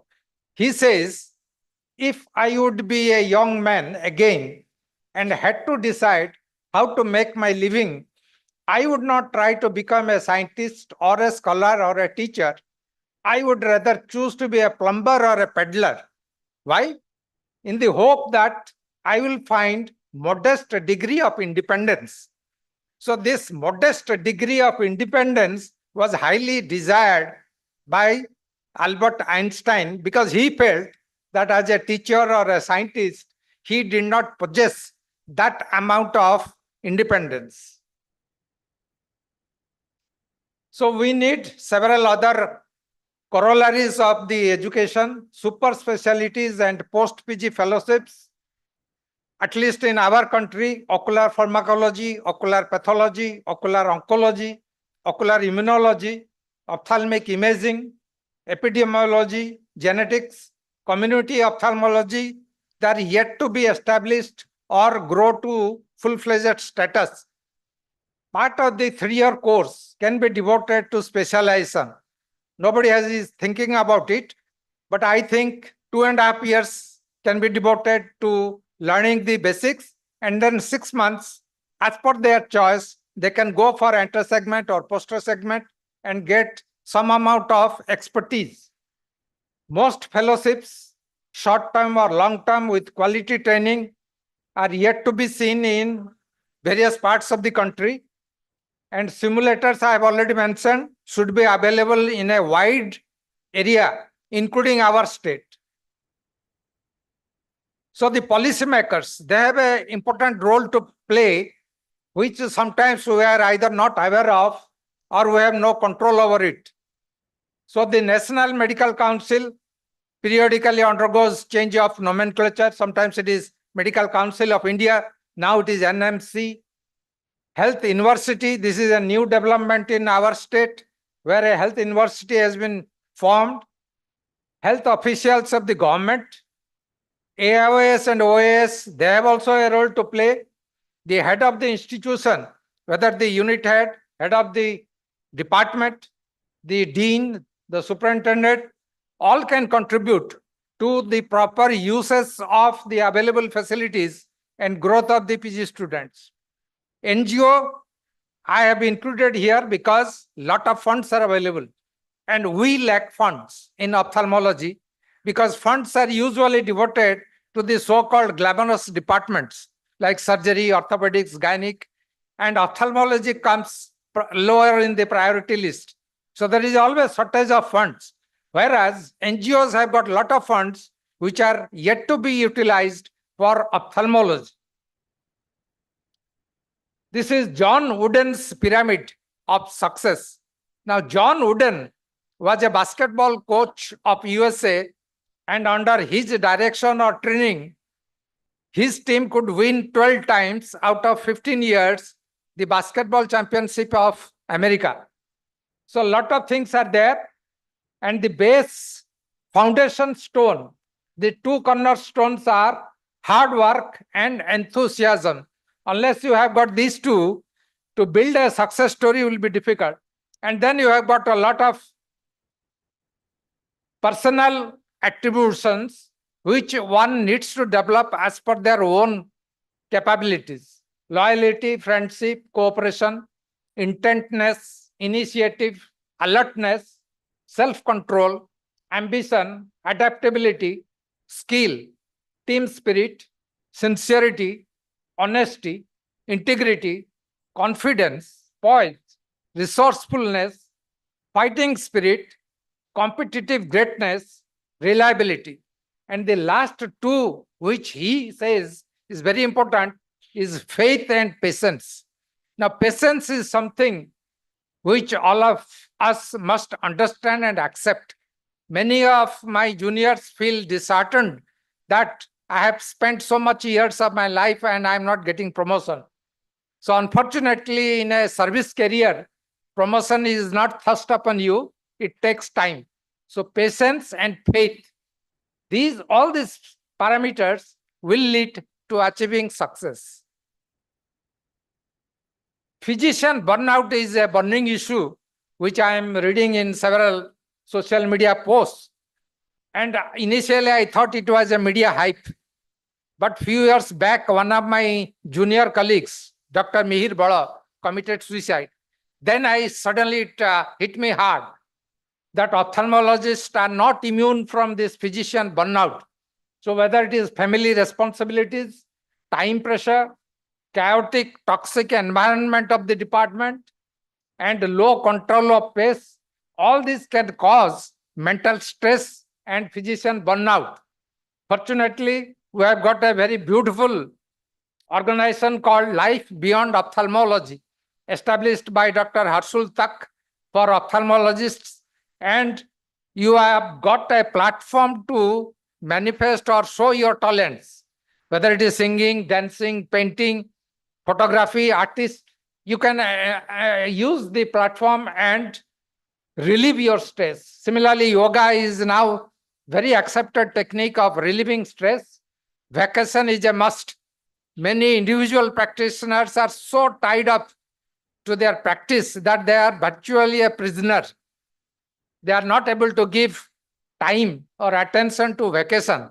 So we must have a vacation and relieve us from physicians' burnout. This is a beautiful character by R.K. Laxman, the simple citizen. At this age of my life, I feel like him. The only difference is he was quiet and composed and not speaking anything. But I don't believe in that. I differ from him. I always don't hesitate to express what I feel is correct. So twilight turmoils for the teachers and also my junior colleagues who will soon turn into my age. We must think of retirement and how to lead a peaceful and a healthy life. Secured finance, that is also important. We must know how to manage our earnings. Health issues, obviously, many of us are suffering from diabetes or hypertension or other diseases. We need to devote time to that also. In our WhatsApp group, I suddenly see that somebody collapsed and died in Balangir or Sundargarh, a pharmacology professor much junior to us. So the doctors are not devoting time to their own health. So these are issues which should be given importance to also. Coming to my random thoughts, extra course for teachership. Now like BEd or MEd in education department, should we have an extra course to become a medical college teacher? My thought only, 6 months specialization during PG, it will help them in developing their own career. New branches, courses and posts to be created in Odisha. Professor Rajguru was discussing with me about RIO at SCB and how it is competing with other established RIOs. I could not give a satisfactory answer because Odisha government many times has declared something, but they don't follow up the action. Independent decision making at various levels, at least in the middle rung posts of the department, they should get finance for upgradation, again always lacking. Job search, job security and job satisfaction for the youngsters will always remain a problem as it is not given due attention by the seniors. Periodic evaluation of the system. So the policymakers must turn their attention to changing times and how they can change the system every 5 years or 10 years, which will benefit everybody, the teachers, students, as well as the community. Coming to the conclusion, teachers, I have used it sacred duty. It should not be viewed as simply as a profession to earn money. Sacred duty because we are molding the character and the mind of youngsters. So that is a sacred duty to us, and we must see that this duty is carried out properly. As far as the students are concerned, I have used squeeze and observe. Squeeze means you squeeze the facilities of the department, squeeze the brain of your teachers, extract the last drop of knowledge that they have, and then you observe. Observe like a sponge. Admin, that is administrators at various levels, they must have foresight and sympathy. Very often we find rules, regulations, circulars, notices, and it is more of a punitive action or threat rather than a sympathy. Similarly, foresight. If you are going for extension of the medical system through medical colleges, construction of nice buildings will not serve. You have to also have good equipments and facilities. So that foresight is also required. Society, last but not the least, should exhibit responsibility. Some of the utterings of the judiciary are highly provocative. Whether it is your bad handwriting, which they say that you must improve. Sometimes it is the 1 crore compensation that can be paid for small mistakes. The breakdown of the law and order situation when somebody passes away, they break the hospital, beat up the doctors. So society also needs introspection and how they should treat the physicians. Thank you very much for your patient and listening. I am grateful to the society that they have decided to install this award to me. Thank you. Thank you to the Encyclopedia of OSOS. And sure, sir, you are the next gen material.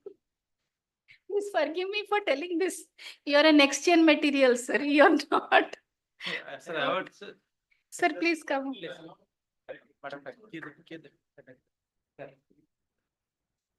We request, I request Chandidas sir to kindly hand over the memento to Rajguru sir. And I also request Dr. Tara Prasad Das sir to come over.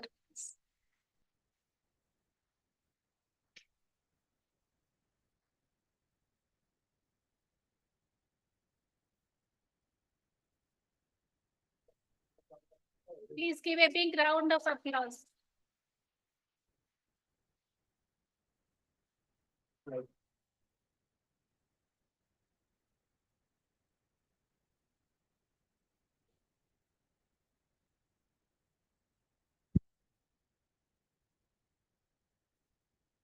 The next award in row is Professor Dr. Biswambara Rajguru Oration Award. Sir's date of birth is 5th of September 1927. He was born at Parlakhemundi, Odisha, India. He did his MBBS from SCB Medical College, Cuttack in 1950 and was a best graduate with honors in ophthalmology. He did his DO at Andhra University 1954 and MS Ophthalmology from Andhra University in 1955. He got his higher training from Washington University, St. Louis in 1958 to 1959. He got his WHO training and specialized in Yes. and specialized in trachoma and communicable eye diseases. He was a senior health administrator training at NIH FP New Delhi. His professional experience includes his being a junior teacher at SCB Medical College from 1952 to 1980. He was the principal and superintendent at VSS and MKCG medical colleges. He was DMET, Government of Odisha 1980 to 1984.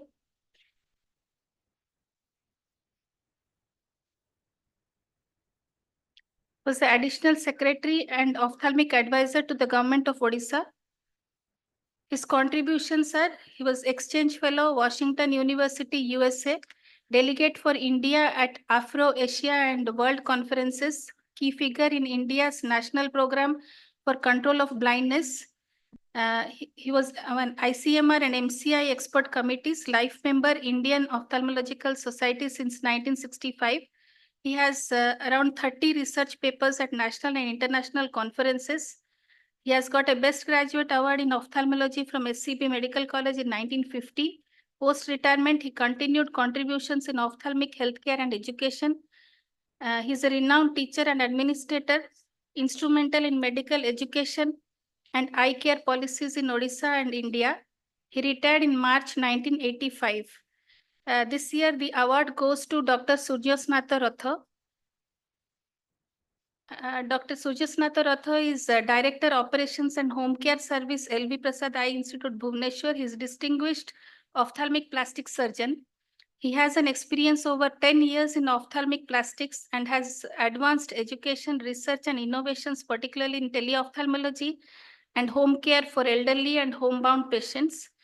He got his basic medical training at Odisha, fellowship in ophthalmic plastic surgery from LVPI, Hyderabad, international fellowship in oculoplasty, University of British Columbia, Canada. His current roles, he's a director, operations and home care services at LV Prasad Eye Institute, leads network operations and LVPI at home teleophthalmology services for homebound patients. He is head of the ophthalmic plastic surgery at LVPI Bhubaneswar campus, established a thyroid eye clinic. He's the network head at LVPI at home services and integrates teleophthalmology with LVPI's iSmart system. As executive board member of ITEDS, focuses on education in thyroid eye disease. And his previous roles are his campus director and head of education, LVPI Bhubaneswar. He is a principal investigator of research on infections in ocular adnexal lymphoma. BIRAC Big Innovation Grant recipient, led the Tribal Odisha Eye Disease Study. He has published 73 peer-reviewed publications, 5 book chapters. He is editor of Surgery in Thyroid Eye Disease, established a comprehensive thyroid eye clinic, developed the LVPI home model integrating teleophthalmology and EMRs for patient care continuity. He is member, executive board, International Thyroid Eye Disease Society, LVPI faculty since 2006. He has got research interests in oculoplastic surgery, thyroid eye disease, ophthalmic innovation, teleophthalmology, and public health in eye care. Over to you, Dr. Suryasnatha Ratha. Please come over and give your presentation.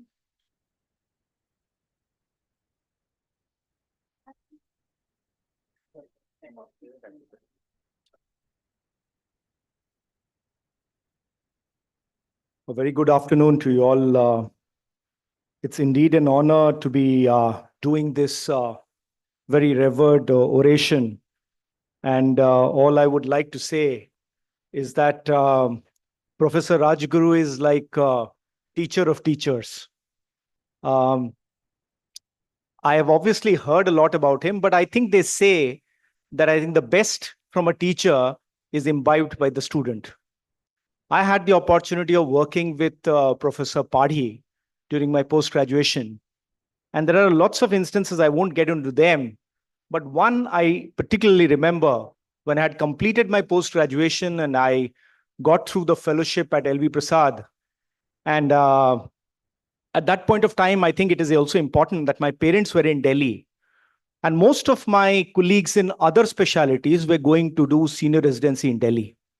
I went up to Professor Padhi and asked, what do you think I should do? I mean, the easiest thing for me is to go and to join a senior residency program. He told me something, go where knowledge will take you. He also told me something that if you're going to go to Delhi, for all your life, you're going to be called as Professor Padhi's student. If you go to Hyderabad, LV Prasad, you'll definitely acquire more knowledge and probably rub shoulders with big wigs. I haven't seen many people who can say that. So my respects for him, and I'll start. The topic of my oration today is a disease which I have treated and learned to manage. And I'll start with a picture. Please forgive me for some of the pictures because essentially I think the message is also that it's extremely debilitating disease.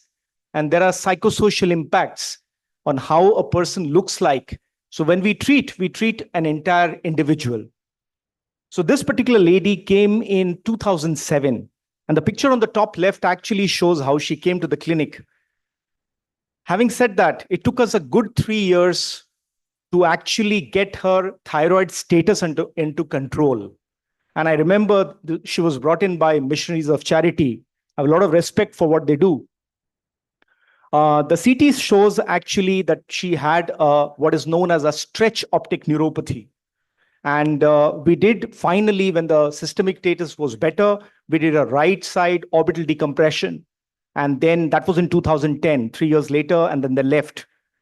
And how many of you would believe after having done decompression, I actually convinced my cornea colleagues to actually do a cataract and also a penetrating keratoplasty.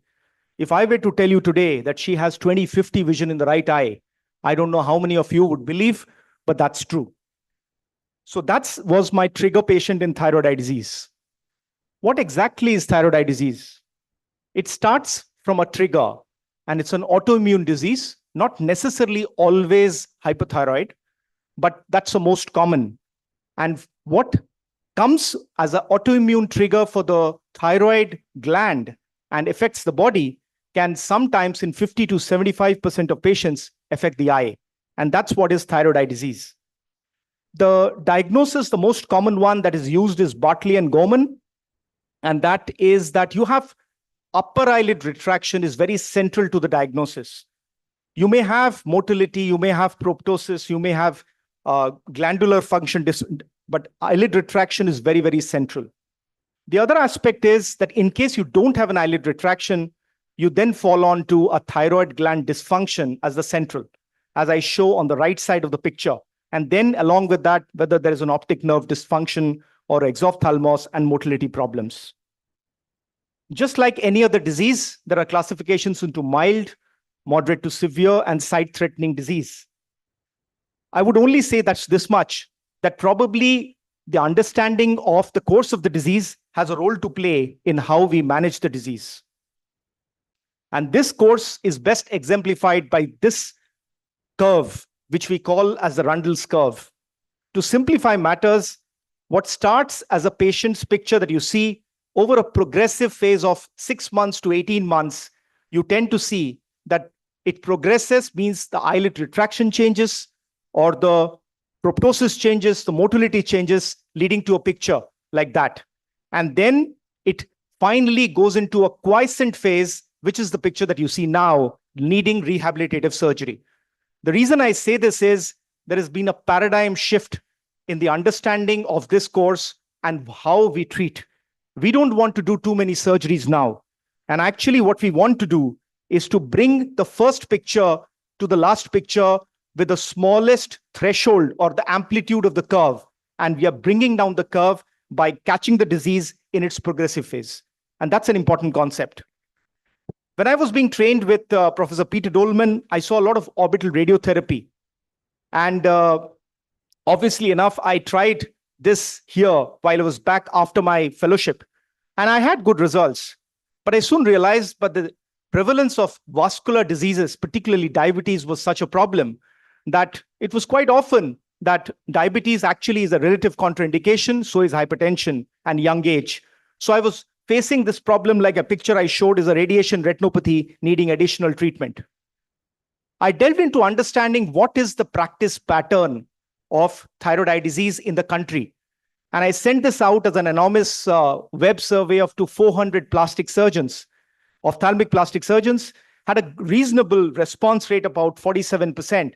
But what it actually showed amongst the many questions was that radiotherapy wasn't a great option. It was only in one small quarter. And the reasons why this was not used was either because of the cost to some extent, but predominantly because of safety and efficacy concerns. I moved on to looking at other options. But around this time, we also realized that we probably had a good repertoire, a resource of pictures, understanding of the disease, surgeries that we could probably help make or work towards a textbook on. So this particular book is entirely on surgery and in thyroid eye disease, but I named it a conceptual approach from similar to Professor Jack Rootman's a conceptual approach to orbital surgery. And working on this helped me work with several people who are prolific in management and research in thyroid eye disease. I would think this was COVID times, and this was an inflection point for my learning. During COVID times, we had much more, and this particular cohort was a retrospective analysis of 201 patients. What we found was that actually what was an observation in the clinic was translating to the clinic. That means what it showed was diabetes was just as bad a risk factor for us as smoking was, which the Western world was talking about. And the risk of having dysthyroid optic neuropathy almost double in the first year after onset of thyroid eye disease. And something needed to be done about this to treat these patients differently. Just to give one example, this particular patient in the COVID times from the year of presentation that you can see actually had bilateral disease and dysthyroid optic nerve compression actually in the right eye. For those who can see, there is an apical crowding in the scans and the coronal views. And he had to wait for 5 long months because of restrictions in COVID. And finally, no response to intravenous methylprednisolone and rituximab. We finally operated him here 5 months later. Very good visual recovery and appearance. Something else that we also faced was corneal breakdown. In fact, worse than corneal breakdown, microbial keratitis. And we soon realized that a lot is talked about orbital decompression alone. But what works is a combination of multimodal management of decompression, eyelid surgery, ocular surface, along with intensive medical therapy. That's what leads to good globe and vision salvage. Imaging has been a very important pillar in management, and more we are working towards finding imaging characteristics that could help us understand.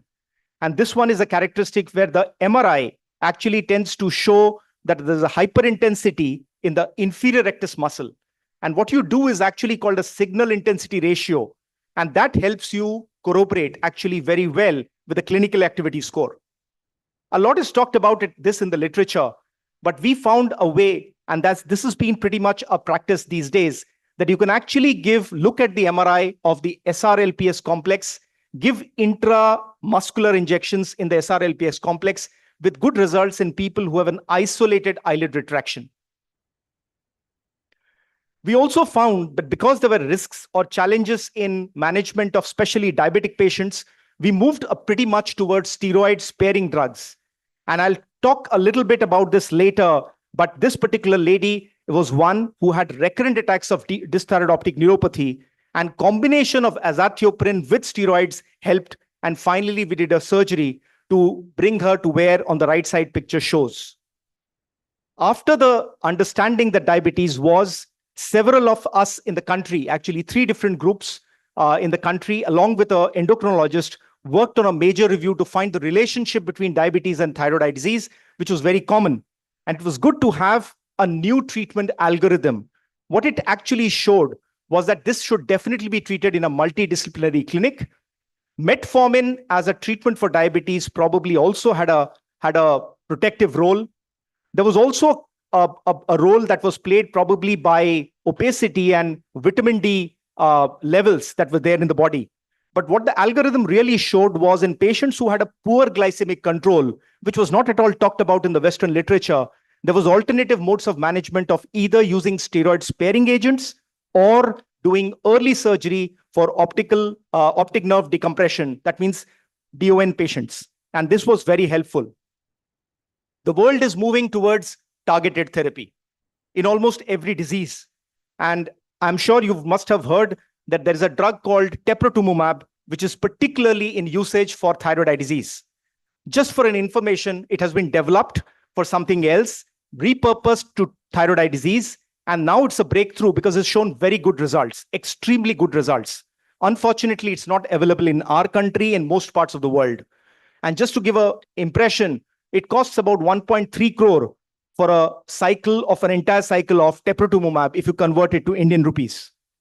We had our own kid on the block, anti-IL-6, which is tocilizumab. And not much, but definitely some literature evidence is there. We tried this out in our recalcitrant patients beginning. And this was a young engineer, diabetic again, who didn't respond very well to intravenous methylprednisolone. We put him on a subcutaneous dose of tocilizumab. The benefit is it's pretty much like insulin, could possibly be later stages given at the supervision of a medicine specialist near to their house. At this point of time, we asked them to come to the hospital.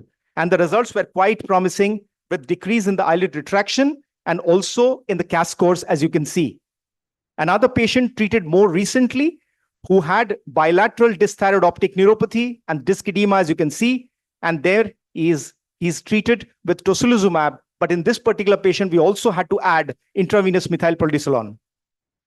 We also needed to move on and take care of our patients who came with very bad disease. And that needed, the skill had to also enhance. We moved on to pretty much doing orbital decompression endoscopically, which had much better surgical morbidity. The picture that you see on the top left actually shows a patient who came with visual acuity of 20/80 in the right eye and 20/60 in the left eye. One day after surgery, his vision was 20/30 in the right eye, 20/40 in the left eye. And this was 20/25 in 1 week. And the picture that you see has, he developed an esotropia and he also underwent strabismus surgery. Another patient, this was bad. She had counting fingers, bilateral disc edema when she came. And this had been there for 6 months. Crowded MRIs, apex that you see on the left. We did again orbital decompression. The video shows the posterior decompression that you can achieve with an endoscopic approach. And her vision is 20/25, 20/50 now, but she developed again an esotropia. So the only thing that was double vision, which could be corrected, but that was a lesser evil than losing vision. We had a solution for that too. This is a more recent patient. And I realized that by doing decompression, I'm actually prolapsing the medial rectus muscle into the nose. So I thought, why not give injection Botox into the muscle to make it underacting? And there you go. Looks like we have an answer to that because this particular patient underwent bilateral endoscopic decompression and he's banged straight and his CAS scores have come down and now he's put into long-term immunosuppression. This is the last part of my talk. We also needed to understand about the pathogenesis of the disease. And to get an animal model or a small animal model was extremely important. We chose zebrafish because of an in-house facility available and their advantages therein. Interestingly, zebrafish, however small they may be, have an adaptive and an innate immunity system. It took us a while to understand that the central part, actually the 2x magnification that you see, shows the 2 eyes on both sides and the brain on the top, and actually both the thyroid follicles and the orbital muscles. The right picture that you see, the inset, is actually the orbital muscle. And if I can show that, actually it shows the superior rectus, the medial rectus, and the inferior rectus. The way you cut it, I don't think you can ever get lateral rectus there because it is beyond the loop. But you can definitely get 3 muscles. So this cut was in the middle part of the 2x section I'm showing. And in the same cut, we also got, which you see on the left now, thyroid follicles in the same section. So that was an advantage. And these are the thyroid follicles of the same zebrafish. What we also did was found a homology of the structural shape of the structure of the TSHR protein. And we found there was a homology and there was a possibility that this could work. The plasmid for this was brought with the help of Professor Jaswinder Paul Banga, Professor Emeritus Endocrinology from King's College London. And we did an intramuscular microinjection followed by electroporation. We did injections for 100 zebrafish, 50 in the control arm and 50 in the study arm. And these are the fish after the injections. The red dot shows the point at which the injections have been given. What the result showed was very interesting. We found that the first column panel shows that the TSHR plasmid tended to show in a few fish, there was a hypertrophy of the thyroid follicles, epithelium. There was a doubling and tripling of the layers, whereas in the study arm, both were absolutely flat follicles. Zebrafish, we could not get serology. But what it tended to show that we had broken the immune tolerance of the fish towards a foreign antigen. And this was human TSHR. Based on these results, we hope we could probably work towards modifying the plasmid or getting something which is more specific for fish. I will summarize this entire thing in the form of a clinical timeline. But I think to bring to where we are today on thyroid eye disease, there were several things that worked in. Something as simple as incorporating visa classifications into the electronic medical record system so that we could document what changes were there, to build a collaborative team of endocrinologists, rheumatologists, radiation oncologists, and anesthesia, visiting faculty programs in 2014 by Dr. Gangadhar Sundar and 2019 by Professor Peter Dolman, and also thematic surgical courses of cadaver courses on understanding the surgery, ourselves learning, and also learning newer people, younger students who wanted to learn. And from there on, we have moved to targeted therapy of tocilizumab. I've already talked about the publications that is done on the subject, and this is the one which is major review. And obviously, because of this, the number of patients of thyroid eye disease that we see has definitely seen an upward trend. And it's just about less than 1,000 patients in about 12 years of work.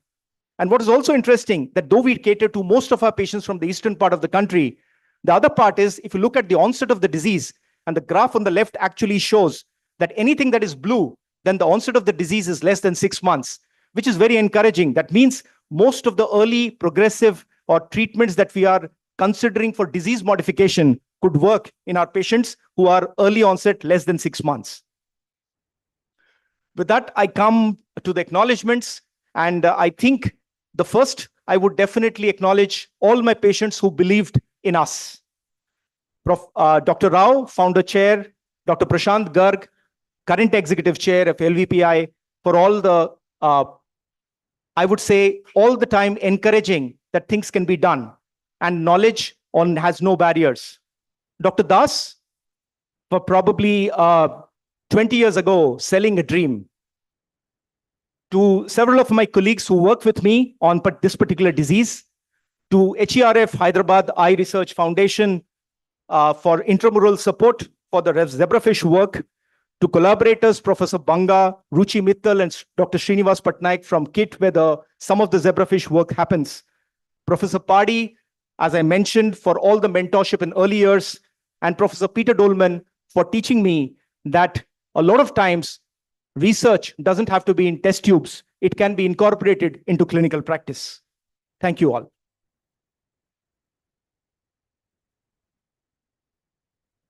Thank you, Dr. Suryasnath. I request President OSOS, Dr. Subalkar sir, to please felicitate Dr. Suryasnath Ratha. And I also request Biswambara Rajguru sir to kindly join. I request TPD sir also to join, please.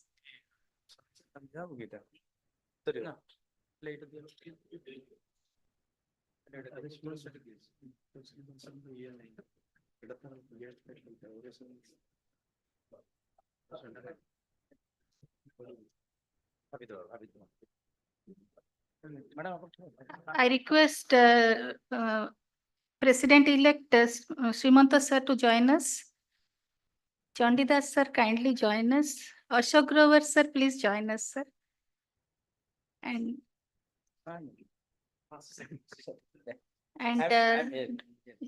Samir and me, we are here. Yes, we are here. A big round of applause, please.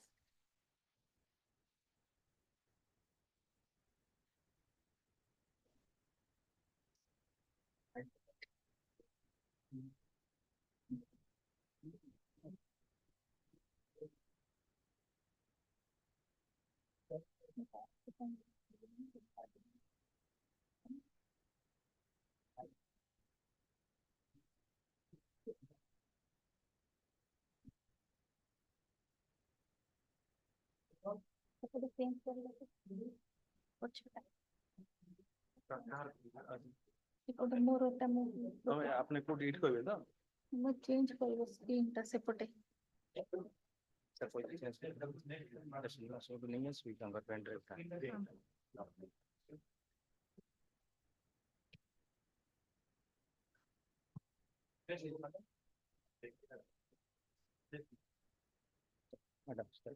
The next award is Professor Dr. Lakshmikanta Mahapatra Oration Award. He was born on the 13th of April 1926, guided by Satyavadi principles of truth, simplicity and service.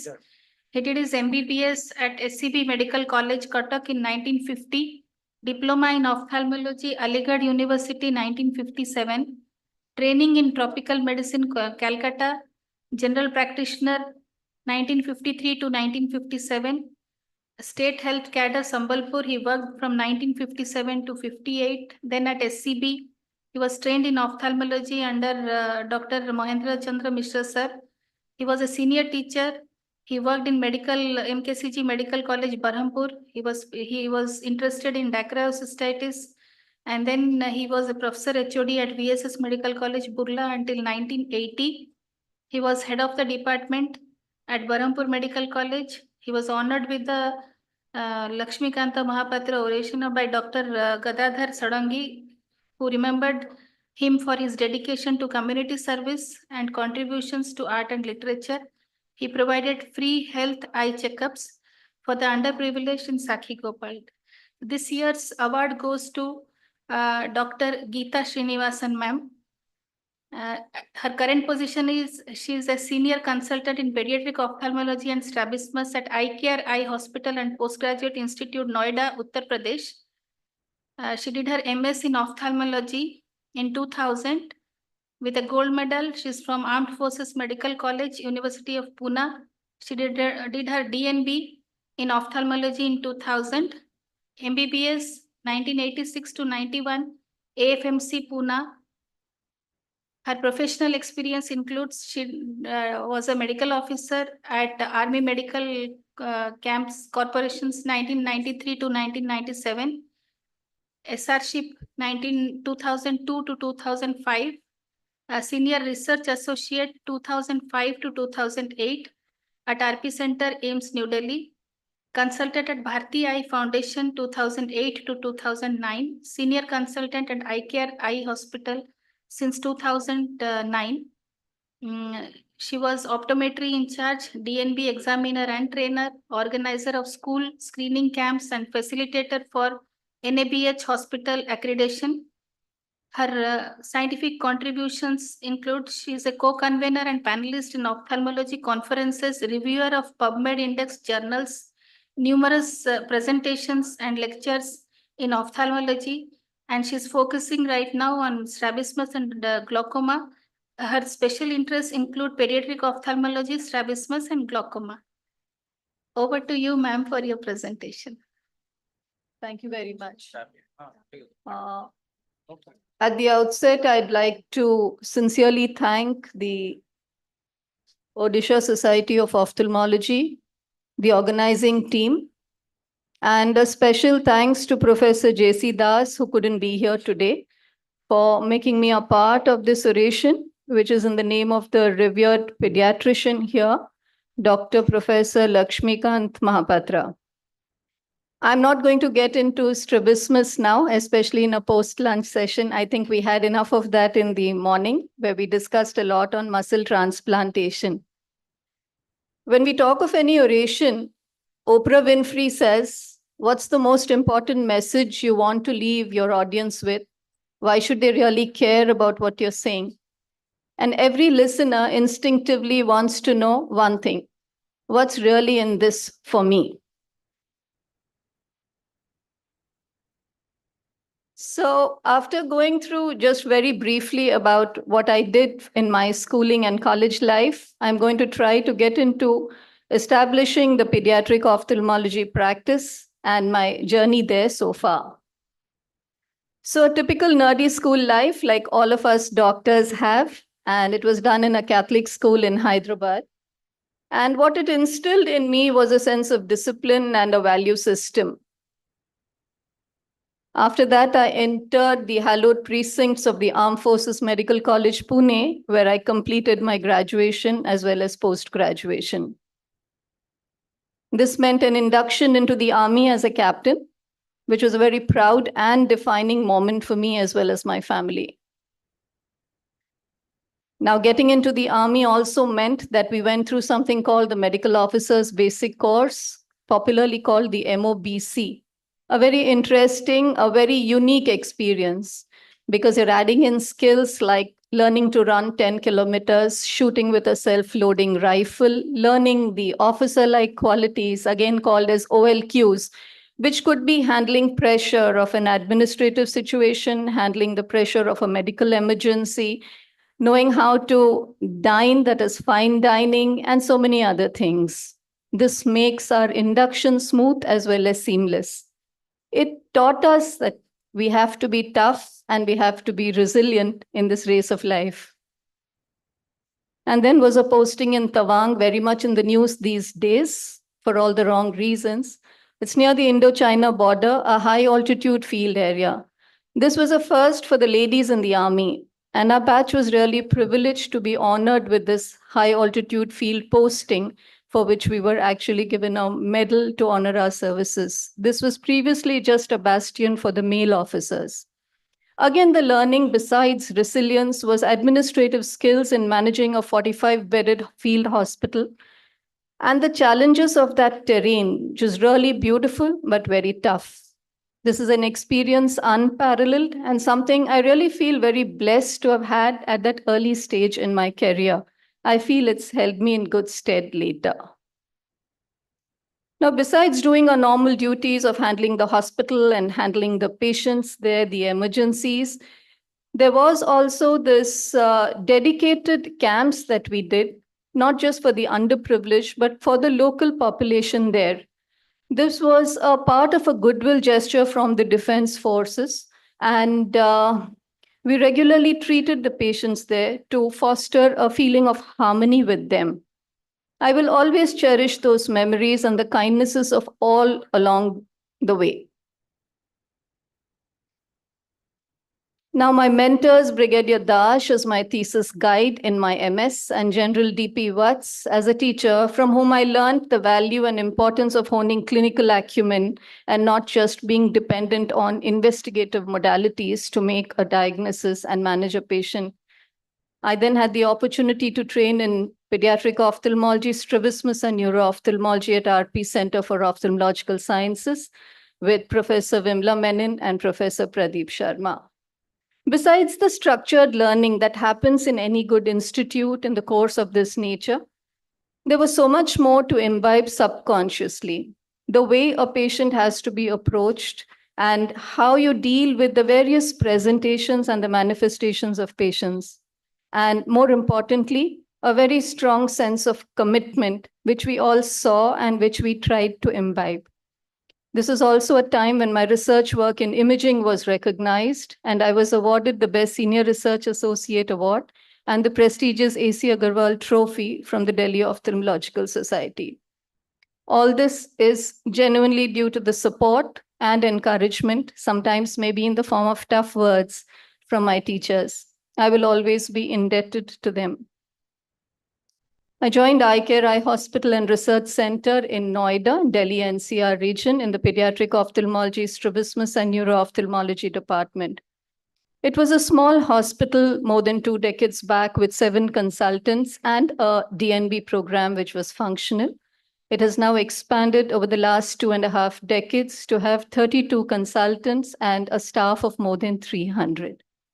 In the early days, we set up a small pediatric department in the basement of our hospital. And we conducted a lot of screening camps, both in government as well as private schools, because we wanted to create awareness both amongst the teachers and the school staff and the parents about eye-related issues and disorders, and also about our hospital, the facilities that it had. So we used to send out in a very systematic manner, a dedicated team with field workers, PG students. We used to liaison with the higher-ups in the schools, and then we would send this team to do the screening. It is time consuming, but for anyone who's starting out and who would like to do it, believe me, it yields results. Because besides being a learning for the people whom you're talking to and whom you're educating, it is a learning for the hospital also. And the final result of this exercise was very gratifying because we got a lot of patients because of this. We also presented statistical data of childhood blindness because a lot of corporate social activities these days which people want to involve themselves in.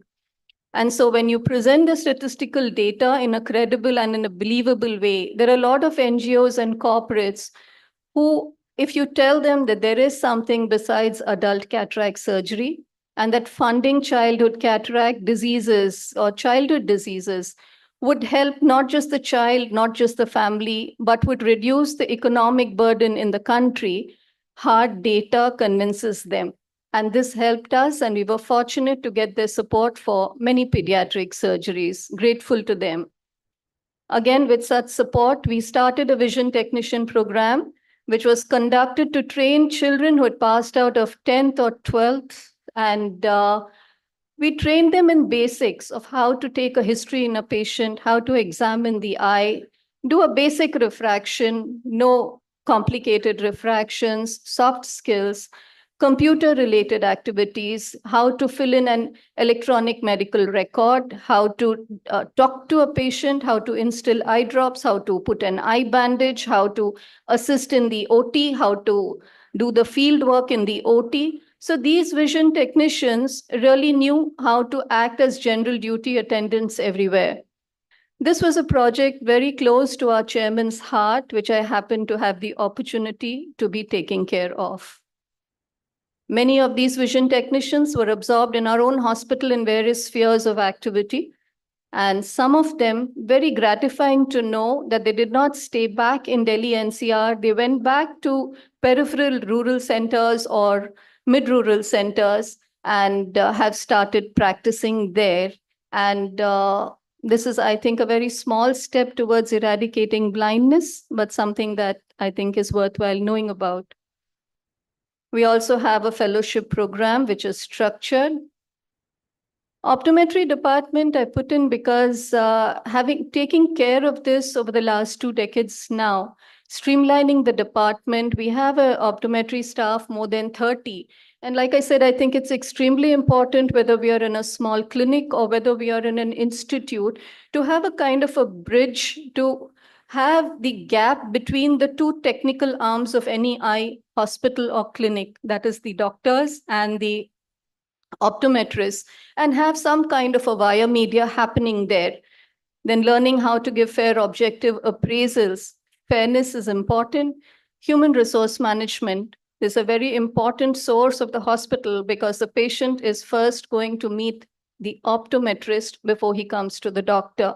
Conducting quarterly audits of the pediatric department as well as optometry department with something we call as key performance indicators, wherein these things have clearly helped us in improving our efficacy. For example, if we say that one of our key performance indicators is managing a patient finishing the refraction in 20 minutes, just to give an example, and we find that on a particular day, we have 3 cases which have taken 30 minutes for the refraction.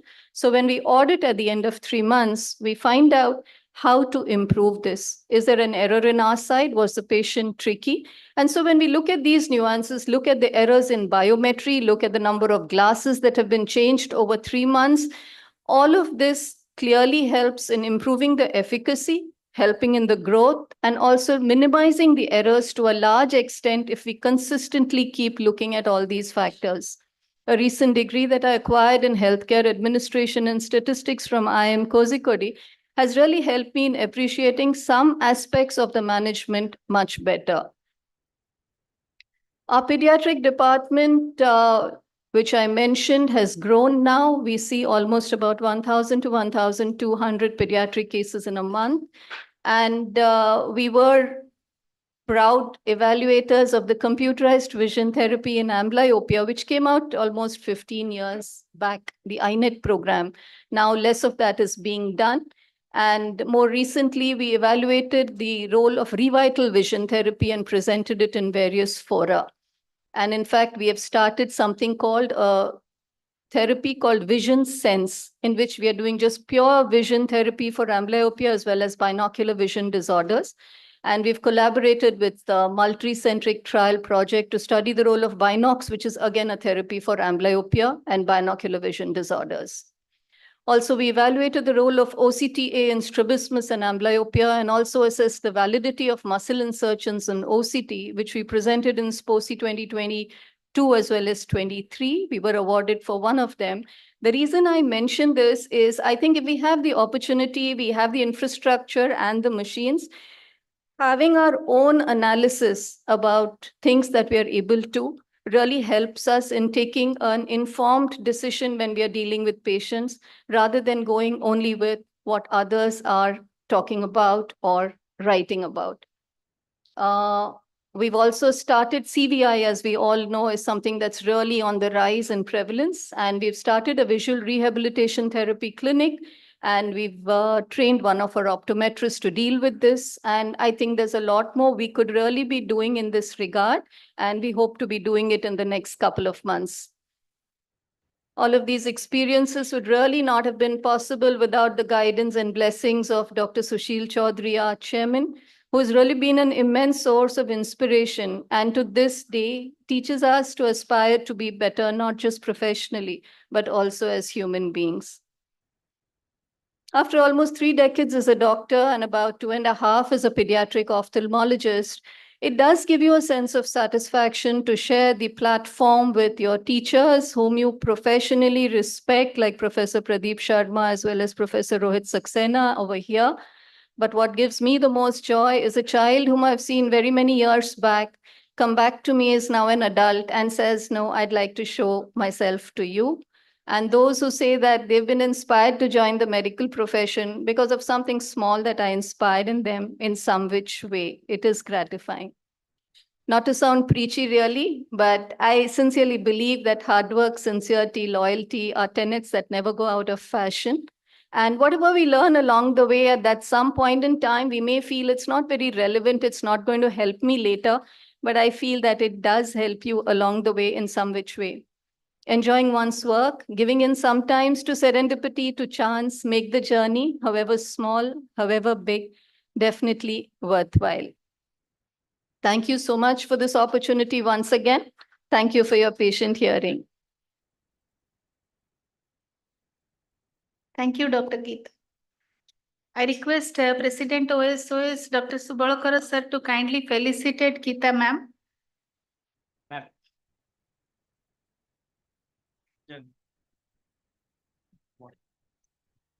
I request Dr. BNR Subhuti sir to kindly accompany. A big round of applause for ma'am.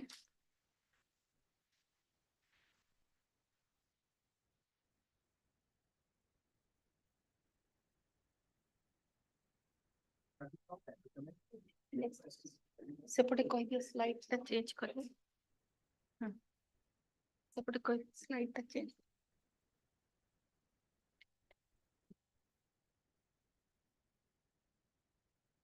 So the next award is Dr. Ajit Babu Majis Young Achiever Award OSOS. I request Ajit Babu sir to kindly say about this award. About Ajit Babu sir, he is a persona, a larger than life figure, a saint in plain clothing, deeply devout yet grounded. His current position is he's a medical director, Yashoda Hospital, High Tech City Branch, Hyderabad. He did his MD from RP Center, AIMS, New Delhi. And he's a research fellow in retina vitreous from Wilmer Eye Institute, John Hopkins University, Baltimore, USA. Uh, his professional experience includes he's a medical director now at Yashoda High Hospital. He contributed significantly to vitreoretinal surgery over 19 years. He's a renowned surgeon, clinician, educator in vitreoretinal surgery. He mentored numerous vitreoretinal surgeons in India and abroad. He has authored 60 publications in peer-reviewed journals. He was president AIUS, and his skills include expertise in vitreoretinal surgery. He's proficient in clinical practice and ophthalmic education. He's a strong leader and a mentor. He's acknowledged for significant contributions to ophthalmology and for shaping the future of surgeons in the field. Over to you, sir, to say about the award. Yeah, actually, that initial part we could have saved the time. I'm not interested in me anymore. I'm interested in the society. Society is not this generation, it is the next generation. If we take care of the next generation, we can happily die. You note my word. So I given the lifetime cycle, what we should target for. Up to 30 years, definitely you spend all the time in educating yourself. Of course, the whole life is just not sufficient to educate yourself, but 30 years, definitely you give majority of your time for education. 30 to 45, publish and serve the society. Both should, the blend should be very perfect. Otherwise, you cannot reach the highest pinnacle. 45 to 60, publish, but lead the societies. 65, publish, serve, and guide the society. This is the targets we should set ourselves for the life. However, we instituted this award in this state to identify the potential for future. That is the main purpose of this award. It is not for fame or name. So 45 years or younger, so that we know that this is a potential candidate for this society, for this state, and likely to serve the country if possible. And they shall be born, or they can serve the Odisha state for more than 10 years. They will become part of Odisha. Like I am coming this conference for last 19 years without fail. How many of you have done that? Okay. We have kept a baseline publications of 20 publications. So one need to have a research zeal to be called an achiever. And this shortlisted candidates, whoever are presenting or submitting this thing with 20 publications, less than 20 we don't accept. But more than 20, they should have a research inclination or social responsibility. CSR is very, very essential. So they will be considered.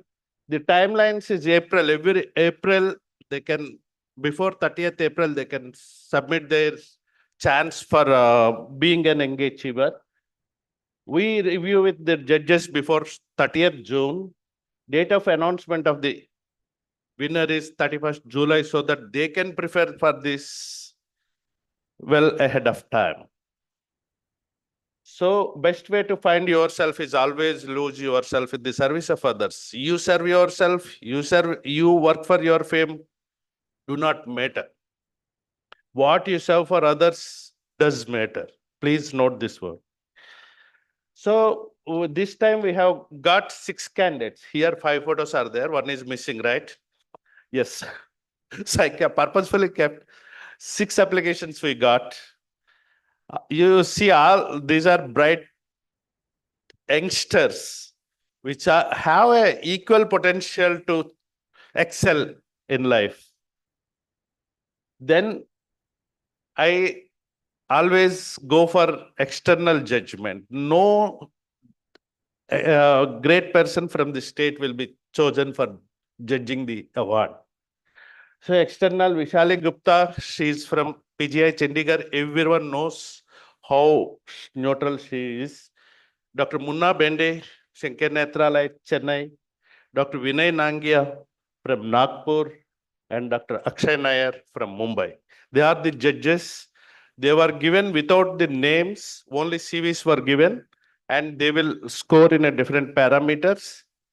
And this time we have shortlisted onto one young bright chap, because till now all the awards are given to very wise people and elderly people. So this young gentleman certainly prove it better for the society and for the future generation, next generation. So I request Dr. Chittaranjan Mishra. Please come here. So this year's awardee is Dr. Chitto, fondly called. Thank you.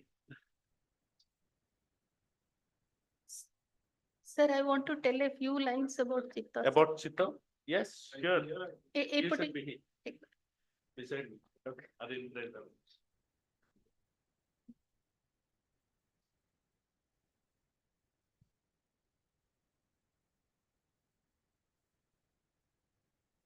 Dr. Chitto is currently the head of Department Vitreoretina Services, Academics and Research at Trilochan Nethralaya Sambalpur. He joined in April 2022.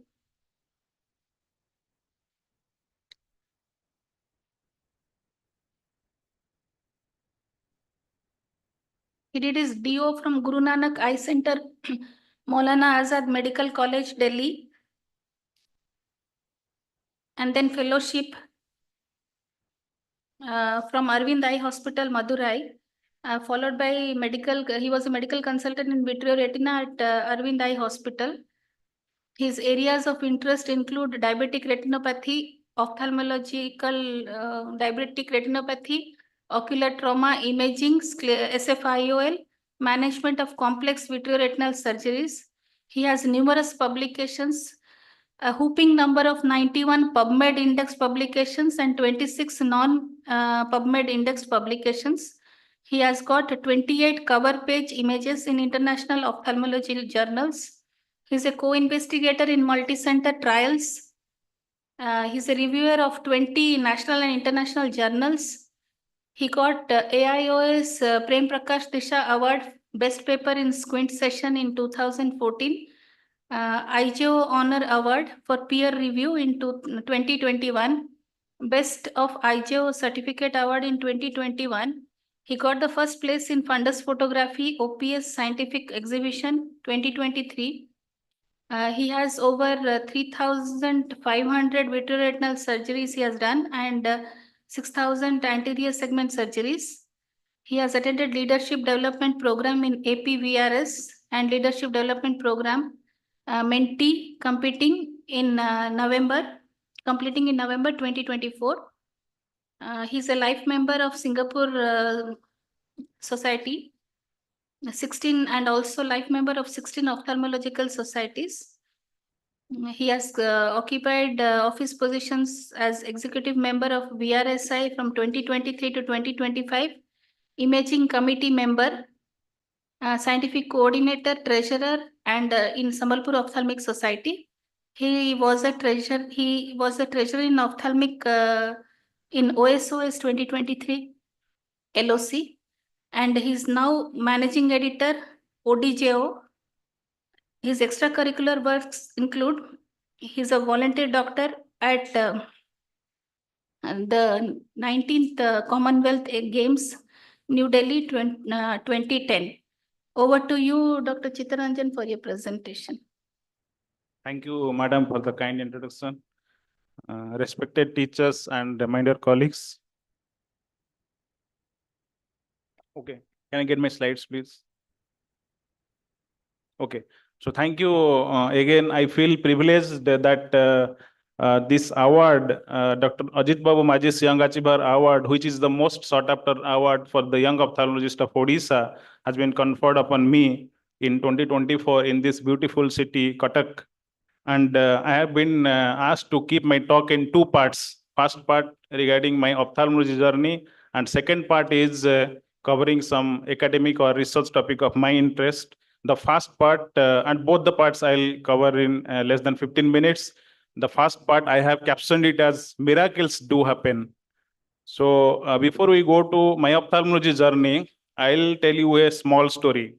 As we can see this image, once a student asked his teacher, "Sir, please teach me some act of magic or miracle so that I can display it in front of my friends." The guru smiled and he told him, "What kind of magic you want? Do you want me to throw a piece of stone and it does not fall down, it hangs over there? Or you want to create some beautiful flower or a bird or some biscuit or something out of a piece of paper or dust or something, so that that will suffice the definition of magic or miracle?" The student told, "Yes, yes, sir, something like that." Then the guru again smiled. He told that, "My dear, this entire universe, there are so many planets, suns and moons, they are hanging in vacuum or air. And you are asking me to throw a small piece of stone so that you will be amused? And this entire universe, this earth, is made out of nothing. Nothing was existing. A cipher was there, and this beautiful earth is there. And you are asking, if I make a biscuit or a bird or something out of dust, then you will become happy?" Then the student understood what the guru is saying. So miracles are happening around us. Our senses needs to be receptive. So this story is by Dr. Manoj Das. He is one of the Odia persons whom actually I respect most. And this is from the storybook, Manoj Das Pariveshit Upakatha Satak. Sir is no more among us.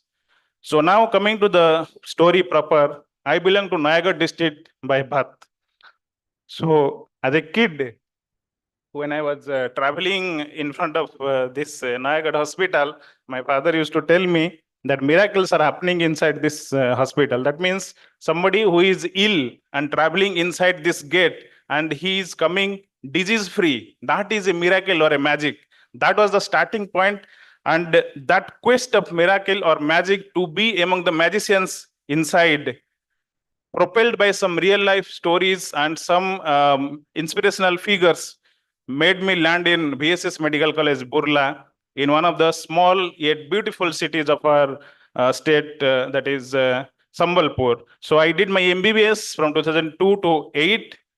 And at that time, this is the photo of inauguration of Trilochan Netralaya Sambalpur in 2008. As you can see, black arrow myself and white arrow Dr. Siva, little younger versions of us. And Dr. Siva is the founder of Trilochan Netralaya, which is a community-based eye hospital in western part of our state. So at that time, I was exposed to ophthalmology.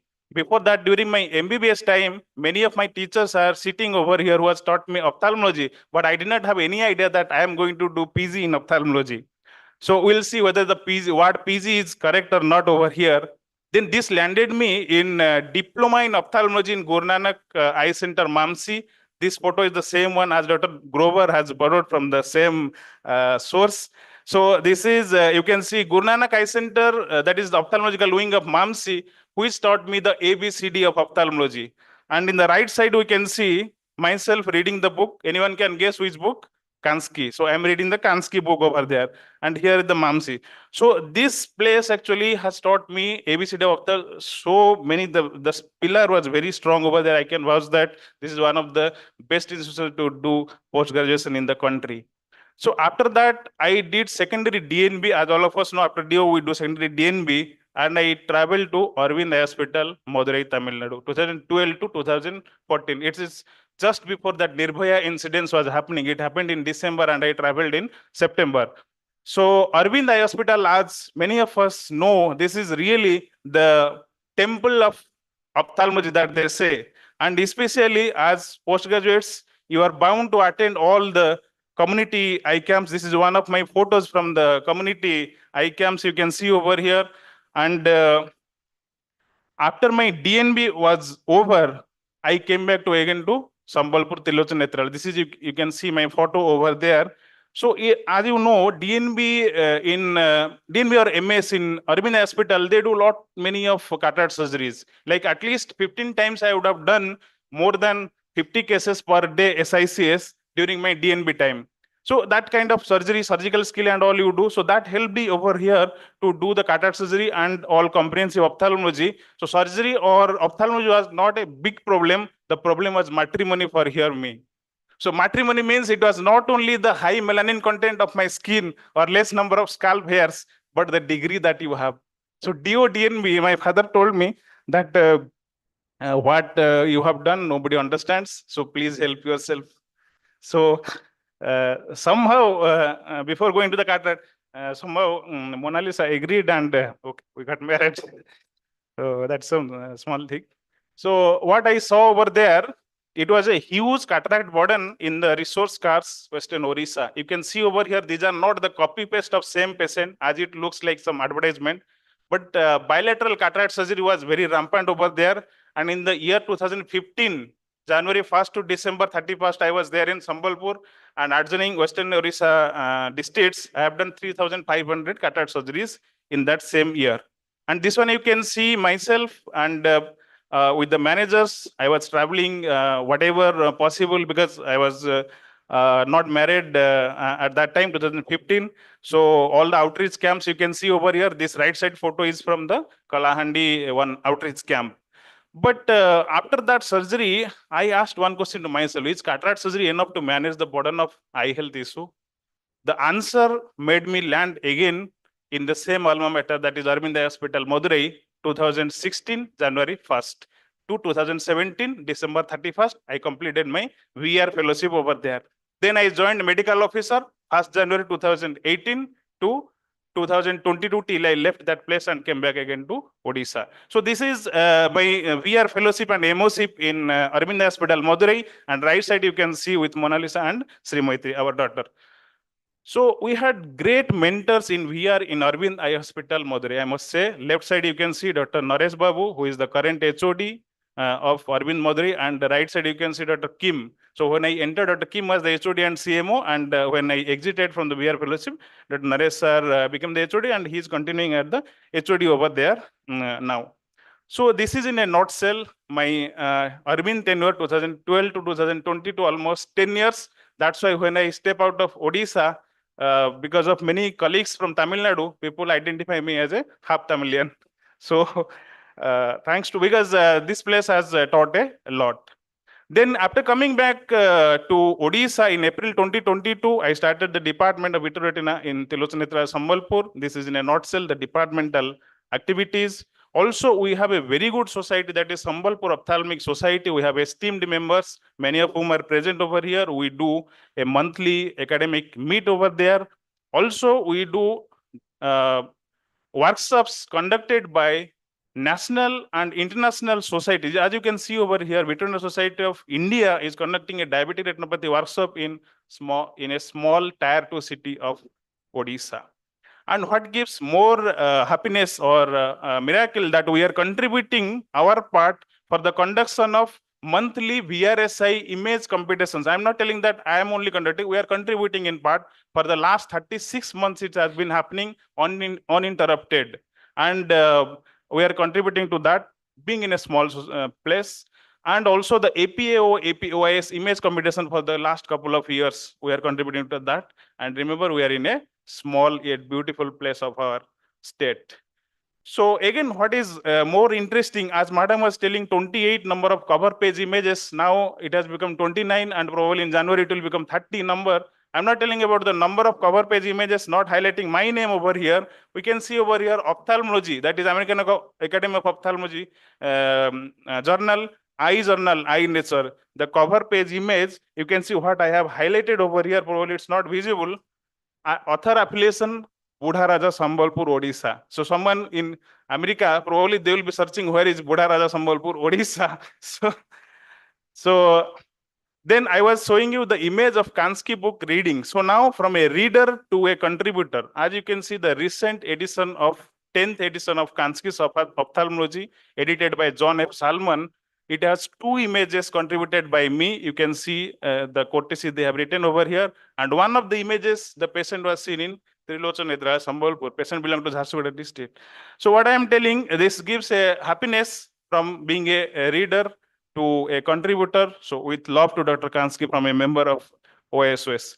Coming to research and academics, madam, it is 89 in PubMed, but actually 5 more are accepted. So it will be probably 94 in some time. So I must thank this gentleman, Dr. Rupesh Agrawal, who has actually helped and mentored many of my publications over there. Having told all these research and academics, this has very little value if it does not transform to the clinical reality that helps the patient. So in the left side, we can see the preoperative and postoperative photo of a coloboma RD patient successfully treating the coloboma RD, attaching the retina is not a big thing. But as you can see, this boy over here, somewhere near Brajrajnagar, his village, we can see the patient's plight, the sorrow that he is undergoing when the only seeing eye has become suffering from retinal detachment. Then the patient undergoes surgery, and as we can see, post-operatively, the patient, yes, when he visited his home, he was doing his activities. So that is something which is more gratifying than sorry, I'm sorry for this. So what I think the message is well received over here. So probably breaking the barrier of this socio-geographic and demographic thing and coming out from his village to kind of visit a metro city, probably it would have been difficult for him. But if you solve the treatment at his doorstep, then probably it is definitely magical for him to see the happiness in his face. So I must quote Thich Nhat Hanh, who is a Buddhist monk and peace activist of Vietnam, who was told, many people are alive, but don't touch the miracle of being alive. Or in simple words, miracles do happen. All of us are witness to this. So this completes my first part of my talk. I'll come to the second part, that is some topic of academic or research interest, which actually fascinates me. And I have chosen that to be ophthalmic trauma. Ophthalmic trauma, the silent endemic with louder stories. Why? Because we have many subspecialties, cornea, IOL, retina, glaucoma, and so many. But ophthalmic trauma, you see the patient will be kicked from this post to that department to that department. It's like a orphan disease kind of thing. So these are my acknowledgements. That Grover is sitting over here. I acknowledge apports for that also, and I get registry. So the burden of ophthalmic trauma is enormous. It is the leading cause of monocular vision loss internationally, and the lifetime prevalence of eye injuries is 13.5 to 22.5, and up to 90% of the trauma is preventable. So I'll show 5 case scenarios and learning out of that, simulating something with Dr. Ajit Babu's talk, which he gave way back in Sambalpur. So coming to case number 1, 65-year female, history of injury with a bottle by her grandson. She has undergone PCIOL surgery 5 years ago, presented with PL positive, PR accurate, and it's a globe rupture with pseudophacocyl and uveal tissue prolapse. Fortunately, retina is on. Patient undergoes wound exploration, IOL explantation, and iris excision. And after 1 month, I did the scleral fixated IOL surgery. Patient's vision is 6/12. So what I want to emphasize over here is scleral fixated IOL is a great rescue for traumatic aphakia, and anatomical configuration and surgeon's experience help in the stage scheduling of the surgery. So till now in Sambalpur, I've done probably 102 traumatic SFIOL, total number of SFIOL being 450 or slightly less, more than that. Coming to case scenario number 2, 47-year-old male, injury with screwdriver, left eye, known myop -9, and vision is PL plus minus in the affected eye. As we can see over here, it's a globe rupture and zone 3, X-ray orbit, not suggestive of any foreign body. So perforation injury, as we can see, the entry and exit wound, and the patient underwent primary sclerocorneal repair. And after that, we could salvage the globe. Then we can see there is a bad retinal detachment with yes, vitreous hemorrhage with RD with suprachoroidal hemorrhage. And post-operatively, it's a silicone oil filled eye. We could maintain the retinal attachment, and the eyeball was saved. So the learning point number 2 over here is that no PL or doubtful PL or any bad OGI are not contraindication for surgery, and we must not jump to evisceration in these eyes. Coming to case scenario number 3, this is a 1-year-old child while playing. The cock actually nibbles the face and the mother comes for some eye drops so that eye will be cured. And when I did the B scan, there is severe vitritis and I advised corneal tear repair, PPB, intraocular antibiotic under general anesthesia. However, patient lost to follow-up. Awareness. So what is the learning point from this case? Awareness of the seriousness of ocular trauma among the parents is most vital. That means pediatric people, they most of the times they get this trauma and they suffer. So knowledge, attitude and practice of the urgent surgical intervention and consequences of not undergoing surgery also should be taught to these parents. Coming to case scenario number 4, this is actually 3 cases. Before going to the cases, I must say that please see the left side of the image.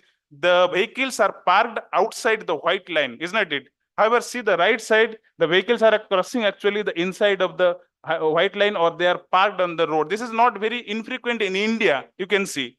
Scenario, addition to that, we are very fond of not wearing the helmet and driving our bike. So in this scenario, coming to the first case, 25-year-old security guard working in a metal plant, returning from duty in a rainy dark night, driving a bike without a helmet. He bumps into the right rear end of the truck that was parked on the roadside, crossing white line into the national highway. He injures the left side of the face. I visited him in the ICU. As you can see, very bad skull rupture. After 1 week, there is icicle eye. Case number 4.2, again, 20-year laborer while returning from home on a dark night, driving a bike, again without helmet, bumps into the rear end of the truck loaded with iron rods. You can see the white arrow over here where the iron rod actually hit his forehead, and the patient presented with a BRAO, and hardly we could give him vision of hand movement. And coming to case 4.3, 56-year-old teacher while returning home on a bike without a helmet, again bumps against the door of a car which was suddenly opened by the car driver. The car was parked again on the left side of the road, partially crossing the white margin, and the patient presented with a very bad injury. I could manage and attach the retina, but we lost this eye because of corneal opacity. So he got only this thing, hand movement vision only. So what are the learning lessons from case scenario 4? What is common in all 3 cases? Injuries are on the left side of the face and left eye of the bikers, and the impact is from right rear end or the projected part of the parked vehicles, and injured patients driving bike without a helmet, mostly at high speed. So we must be careful and we must pass the message. Coming to the case scenario number 5, we can see over here newly married lady comes. There is a quarrel with the spouse and she is hit. We can see there is a injury. So coming to the other gender, we can see a gentleman, chronic alcoholic. The yellow is because of the alcoholic cirrhosis. And in suspicion of infidelity, the spouse has put acid or something over the face. So what I want to emphasize over here, domestic violence or intimate partner violence, whatever you say. So there are help available for this, and it's gender, irrespective of gender, it can happen. And we must be very cautious and we must spread the awareness about this. And mostly head and neck and skull fractures are noted. Awareness and advocacy are crucial for this. And it's not only that in India, because of the honor of the family, people are not vocal about this. These 2 publications I have quoted over here, this is from the National Trauma Bank of USA. In a period of 1 year, probably 2,500, and over a period of 10 years, close to 20,000 cases of intimate partner violence they have reported. So this was the 5 case scenarios that I wanted to tell. Then these are my publications related to ophthalmic trauma, both indexed and PubMed not indexed. And this is a collage of all the trauma cases, close to 500 cases after I have come, we have documented. These are some of it, it's not 500, less than that the images are there, but we have the images of all the cases. So this brings me towards the end of the talk, and I must thank Dr. Ajit Babu sir, who is a dynamic ophthalmologist, dynamic leading ophthalmologist of our country, and he's a real margdarshak. As we could hear him, last 19 to 20 years he has been coming, and without any hesitation, he will help you whenever you ask. I have the opportunity to work with him closely in many forums, and I must thank sir And again, I thank all of you for your patient hearing. And again, I feel blessed that I have been privileged to receive this most prestigious award, that is Dr. Ajit Babu Majis Young Achiever Award, OSOS 2024. Thank you. Thank you, Dr. Chitto. I request President OSOS, Dr. Subalkar sir, to kindly felicitate Dr. Chittaranjan Mishra.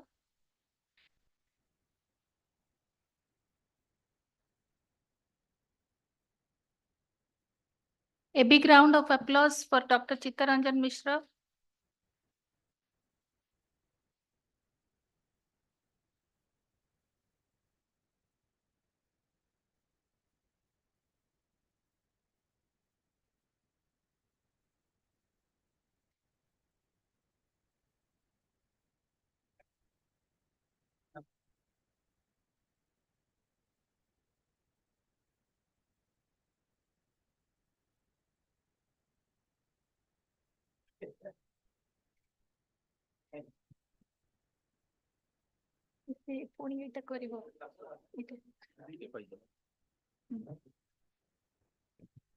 Hello. Good evening to all my respected teachers and all the delegates. Just after this, I think we finished all the oration awards. Only one Professor K.C. Padi thesis award is there. I will be finishing within 15 minutes. So I'll request everyone to move to that hall. Just after 15 minutes, we will be starting our felicitation of the president. Just after 15 minutes, we will start our program, felicitation of the past presidents, and then we'll start our inaugural function. So just 15 minutes here, then all will be shifting to hall B. Thank you. Ma'am.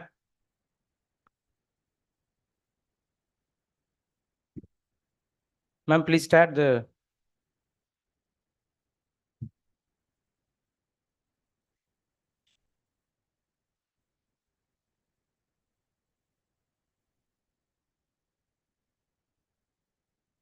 Sir, Mr. Ma'am, let's start. We are getting late.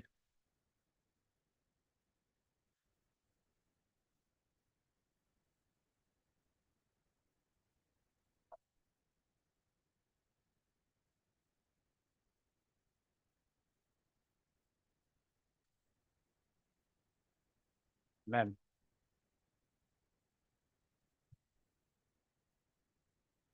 Please, ma'am. 15 minutes. So this is the award, Professor Dr. KCP PG Thesis Award. Sir was born in the year 1943.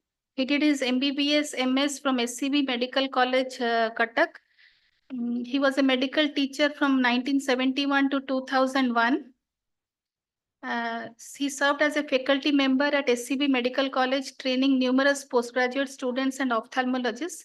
His key achievements and contributions are: he did his first cataract surgery conducted under Professor Dr. Biswambar Rajguru sir, just days before his final exams. IOL implantation. He was the first ophthalmologist from Odisha to perform IOL implantation under Dr. Binko's guidance. Retina specialist, he was awarded Commonwealth Medical Fellowship for advanced training in retinal detachment surgery in the UK. He's a pioneer retina services in Odisha. Proficient in trabeculectomy and retinal detachment surgeries, enhancing service availability in Odisha. He was a member and secretary OSOS and instrumental in its growth and organization of state conferences.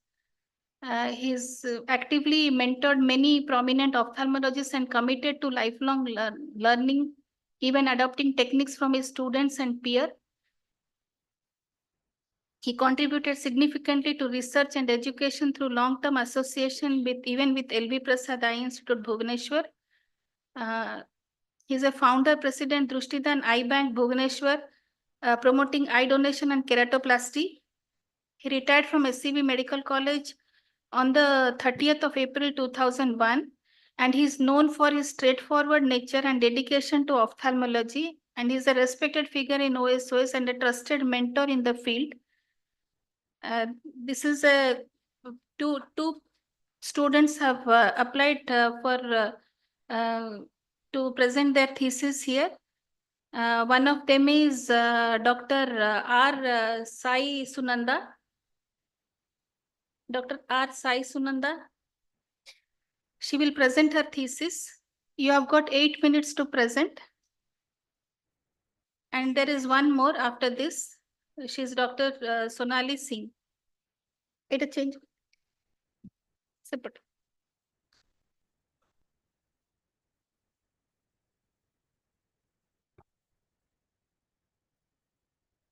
Good evening, everyone. Today I'm going to present my thesis, Agreement Study between Gonioscopy and Ultrasound Biomicroscopy in Evaluating Angle of Anterior Chamber. Ethical approval was obtained. So glaucoma is the leading cause of irreversible blindness. In fact, it is the second most important cause of blindness worldwide. The prevalence of primary angle-closure glaucoma is less than primary open-angle glaucoma. However, the worldwide estimated population with PACG is around 17.14 million among the people over 40 years of age, of which 12.30 million belong to Asia. Thus, for early diagnosis and treatment of PACG, evaluation of anterior chamber angle is crucial. Gonioscopy is a well-known procedure for assessing anterior chamber angle in OPD setup. It has been the gold standard investigation for diagnosing both narrow as well as open-angle glaucoma. To make anterior chamber angle evaluation much more quantitative, several imaging technologies have been developed in recent years, such as ultrasound biomicroscopy, anterior segment OCT, goniophotographic system, scheme plug photography, limbal anterior chamber depth measurement, scanning peripheral anterior chamber depth analyzer. So accurate anterior chamber angle assessment is pivotal in diagnosing and classifying glaucoma. In recent years, several advanced diagnostic modalities have emerged to evaluate anterior chamber angle, with ultrasound biomicroscopy being one of the most prominent techniques. However, inaccurate evaluation of ACA can lead to misdiagnosis, which may lead to inappropriate management. Therefore, determining whether UBM results aligning with the gonioscopy for diagnosing glaucoma is essential to avoid diagnostic errors and ensure proper management. So the primary objective of this study was to evaluate the anterior chamber angle using both the techniques and to determine the agreement between them. The secondary objective is to estimate the angle opening distance 500 microns in open and narrow angles.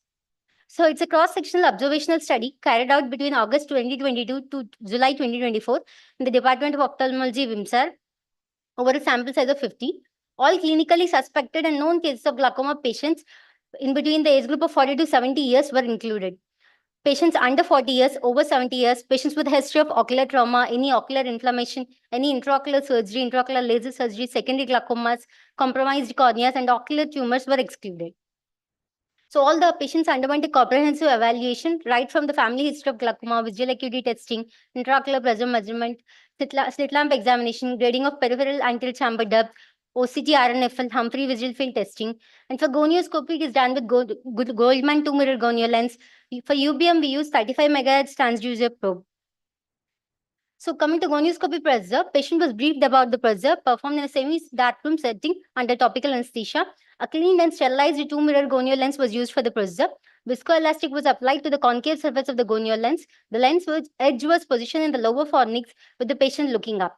The upper lid was elevated with the patient looking straight, and the lens was rotated into position against the eye.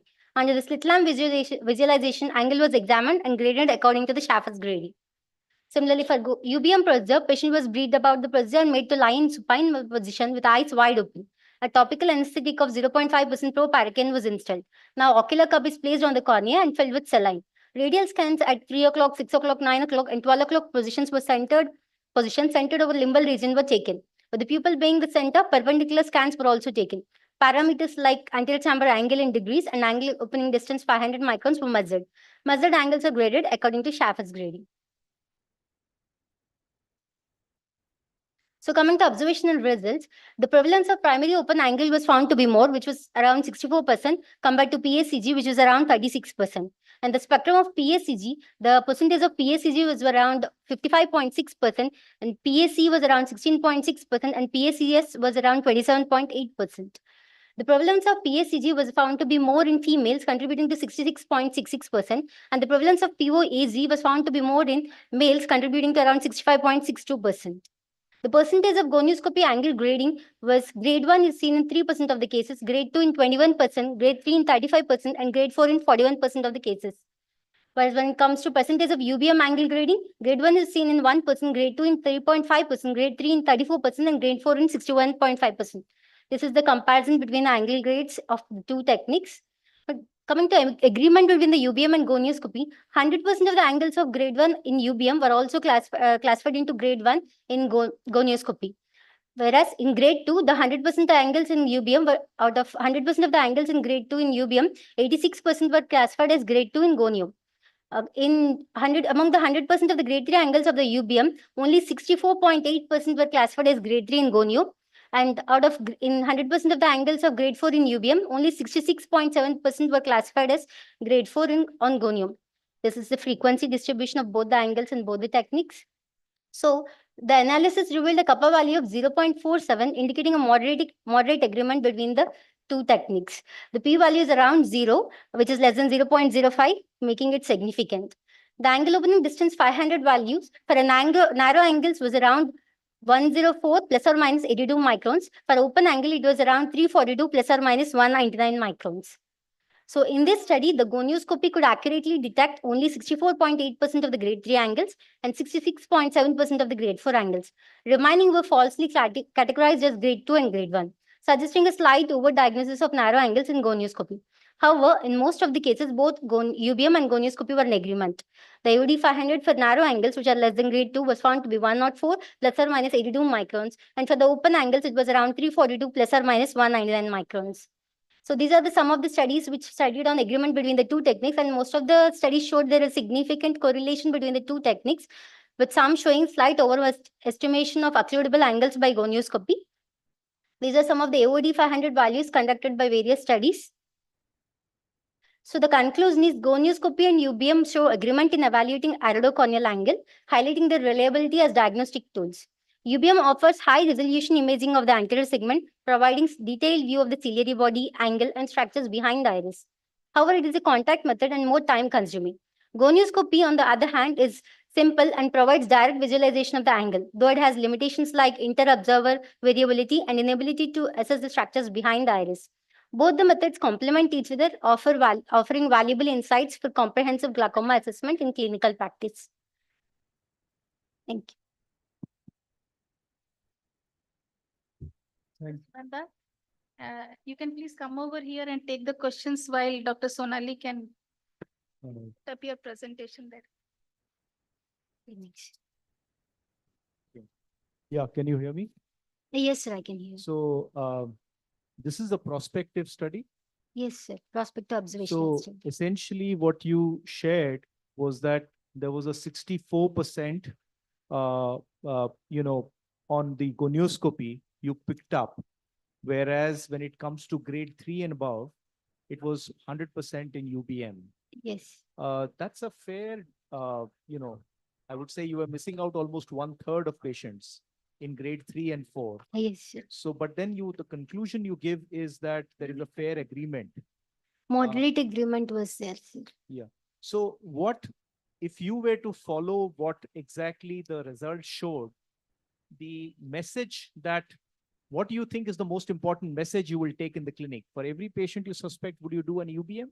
No, sir. Not for every patient, whenever we are not able to do gonioscopy and we find there is, which cannot be assessed by gonioscopy, I'll go for UBM as a supportive technique. And do you also think that because you are comparing a clinical test where there is definitely a significant degree of learning and an interpretation on how the test is done, so comparing that, what could you actually do to improve the sensitivity or bring in the agreement between gonioscopy and UBM to better levels? Maybe using including 2 or 3 people for the techniques, make it more agreeable. Right, because your kappa was very, very low, 0.47 or 0.49. Yes. That is not even agreement at all, unless it is 0.6. We'll call moderate, very low kappa. So in a low kappa, how do you interpret your results? According to grading, 0.474 was given as No, moderate. no, I don't suspect that kappa is wrong. In that situation, how to interpret your results and how do you say a good agreement between UVM and gonioscopy? And 2, you said that one is invasive, both are non-invasive, equally non-invasive. Only one sitting down, one lying down. So. Who did the gonioscopy in your study? I did. And you did UBM also? Yes, ma'am, I did No, no. UBM. So No, it how- should be how- blinded, no? If you do this and you do that, then Because maybe you I know that did. who which has done first. Ma'am, gonioscopy was done first, ma'am. Actually, how many years of experience you have in doing gonioscopy? So I started from my first year when I started my thesis. It is very good that you have done for your thesis all the gonioscopy. That is very good thing. But at the same time, comparing two techniques, you need to standardize both the techniques. Did you do any accuracy or validation of your procedure before starting the study? No. That need to be done. And there should be a double blinding actually. You are the person who is studying, at the same time you are the person who is interpreting. So there can be a bias in this study. I have a last question connected to your content of presentation. Do you guys wear a white coat in the hospital? Because picture that is so, we are doing gonioscopy and UVM, we are wearing a nice, beautiful dress, not a white coat over it. Do you normally wear it or do not wear it? It's not mandatory to wear. They wear, but for the photograph. No, hold on. I'm asking a question to her, not to you. I'm sorry. I'm asking a question to her. We usually wear it. Usually wear, but that day when a photograph taken want to look more beautiful or what, we did not wear a white coat. Unconnected to your substance of the talk though.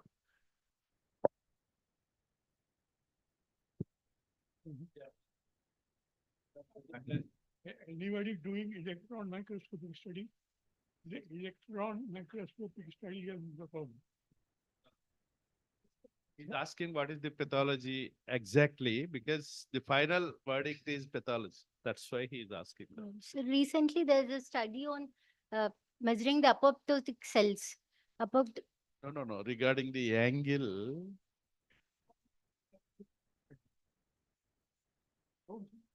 Yeah, no, but UBM itself, it's a very high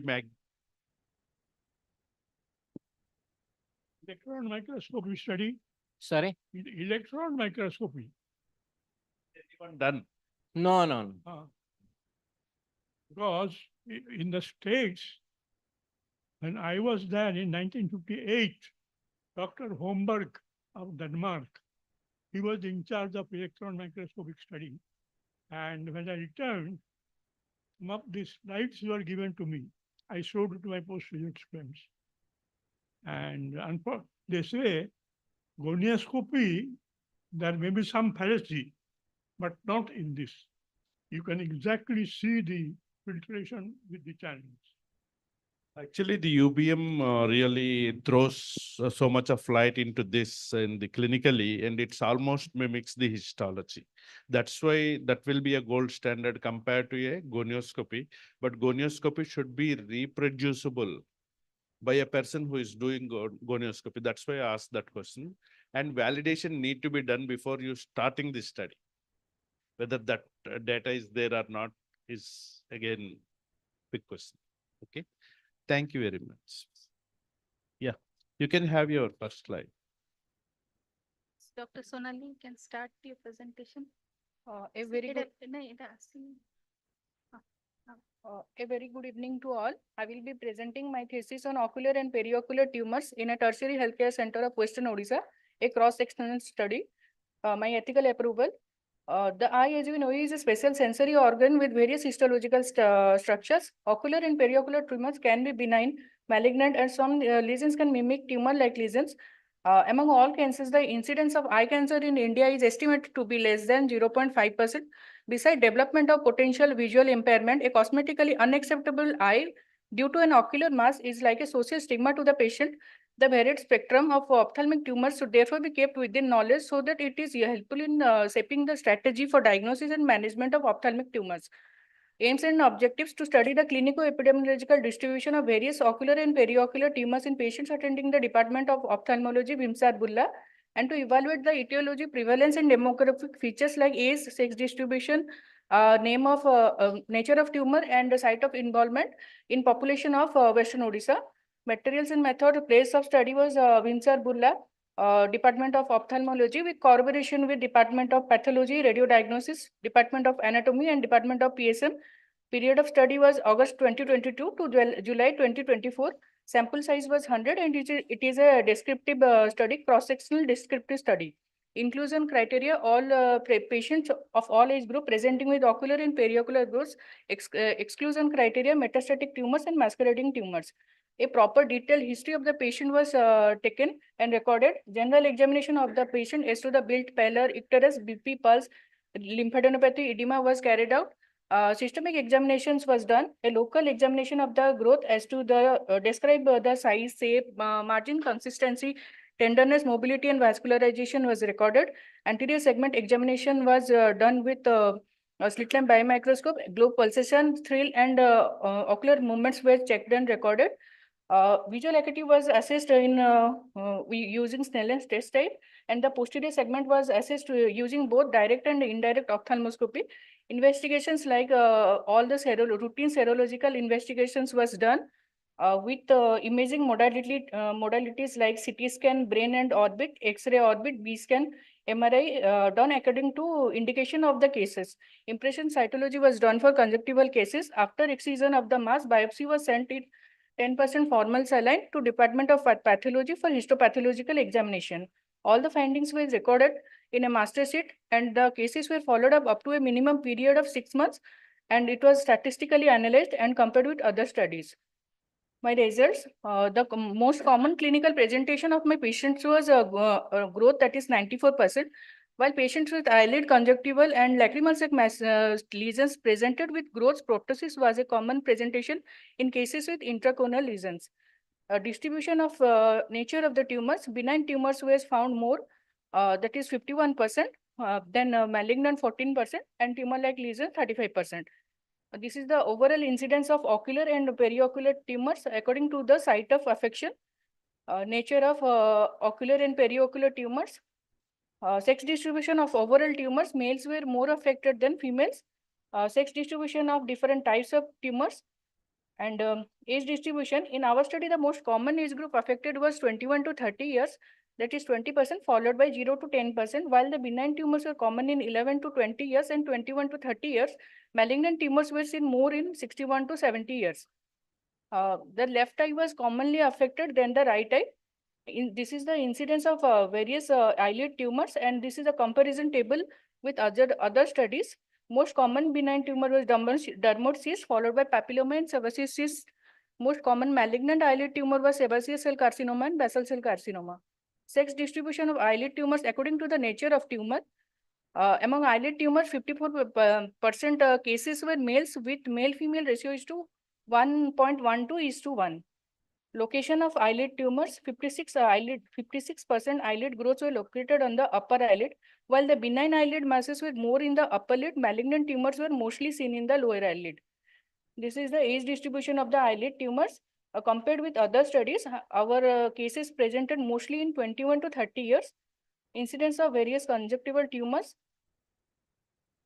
Age distribution of the conjunctival tumors. Most common age group affected was 51 to 60 years. Lesions like benign epithelial lesions like the retention cyst and inclusion cyst were common in the younger age group. Sex distribution. Males were affected more than females. The male-female ratio in our study was similar to that of Mondale-Little, 1.85 is to 1. Distribution of the site of conjunctival tumors. In our study, there were 37 cases with conjunctival and ocular surface tumors, out of which tumor-like lesions were 43.2%, which were commonest, followed by pre-malignant and malignant tumors, 37.83%.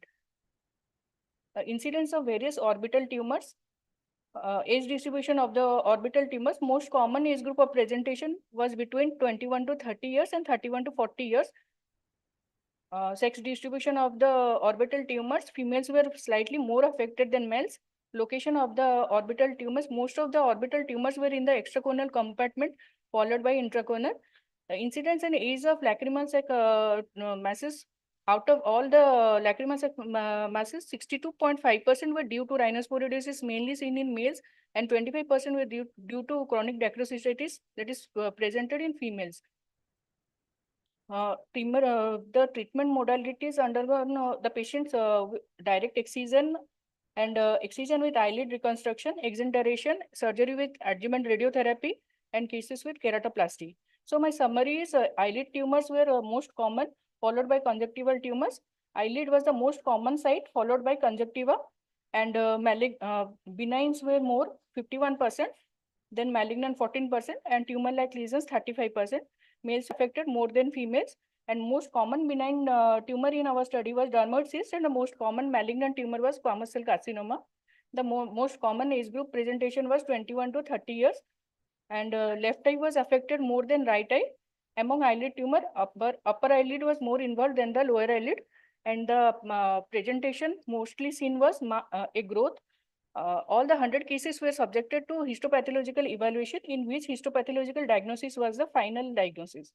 So my conclusion, the present study showed a variety of ocular and periocular tumors prevailing in Western Odisha. Some masses were so confusing that on histopathology benign turned out to be malignant and vice versa. Varied presentation of neoplastic and non-neoplastic lesions encountered in our study emphasize the need for region-wise study of ophthalmic tumors. Some of my cases, alveolar rhabdomyosarcoma, basal cell carcinoma with mustard-based lid reconstruction, sebaceous carcinoma with cutler beard reconstruction, OSSN, invasive squamous cell carcinoma, rhinosporiodisis, dermoid cyst, cavernous hemangioma. Thank you. Thank you.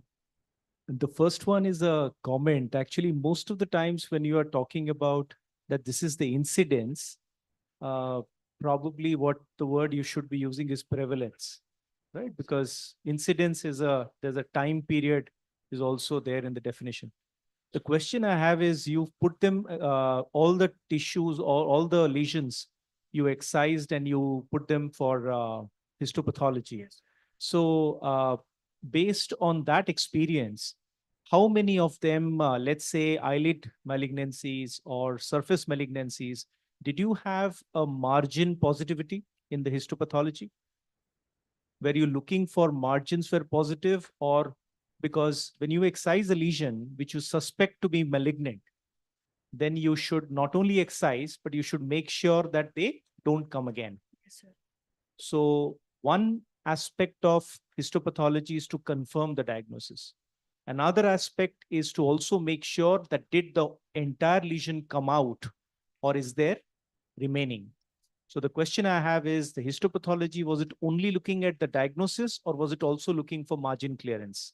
Sir, actually, we don't have a frozen section availability, so we keep the margins and do the excision, sir.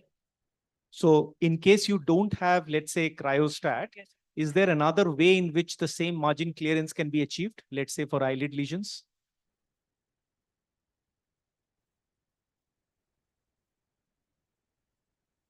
So there is a method. You need not have cryostat all the time. There are challenges to that.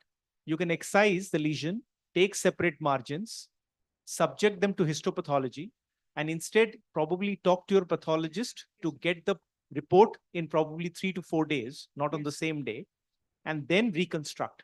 That is also another far more achievable way to give a good result. Okay. From the existing of what is already there in the literature and your results from what different, let's say, surface lesions and eyelid lesions that you saw from your study, from the existing study, was there any variance? No, sir, it was a mixed study, sir. It was some studies was similar to our case, and some were, sir, different in some of No, no. What was your aim? What you want to achieve different, something different with your thesis? Sir, actually, we were trying for the pattern of tumors in our Western Odisha. Western Odisha or in Vimsar? No, sir. Western Odisha, all the people coming to Vimsar from Western Odisha, sir.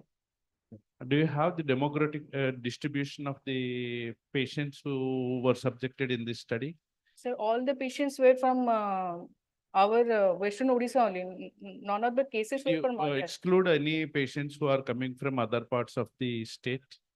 No, sir. There was no patients like that. Second, throughout your study, you are describing only numbers.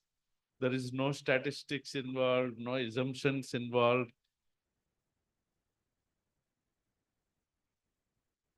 There should be a hypothesis, then how far you have succeeded or failed in your hypothesis should come out in any. Because you are spending so much time of, very valuable time of your life for the thesis.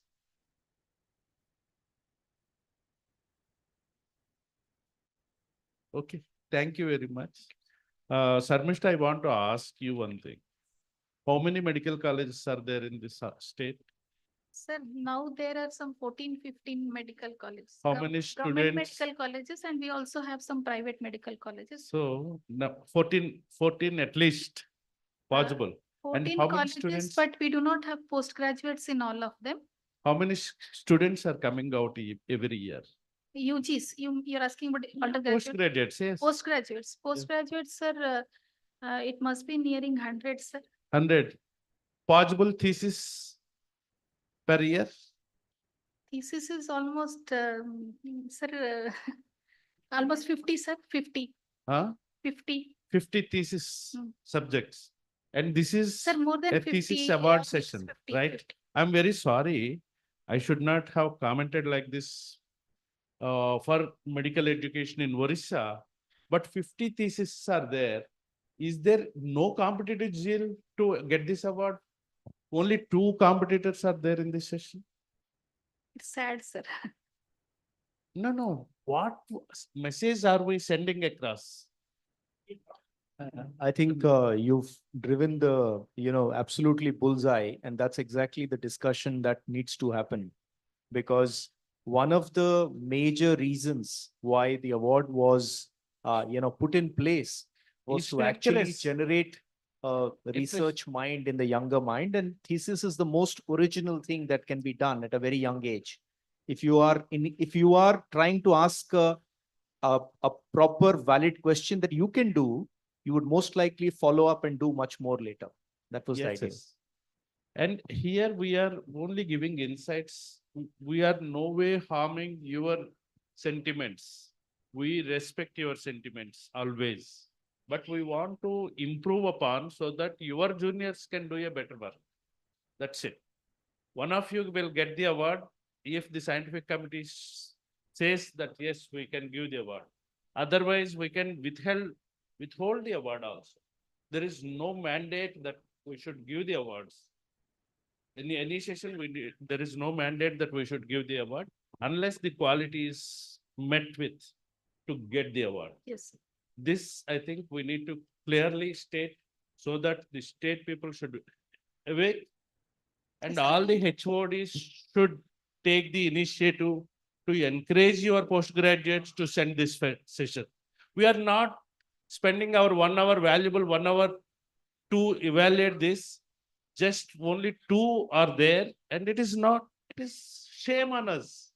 Big state, and we talk so much about our achievements and so much of the research, everything. And suddenly we will feel that only 2 papers have come for a thesis award.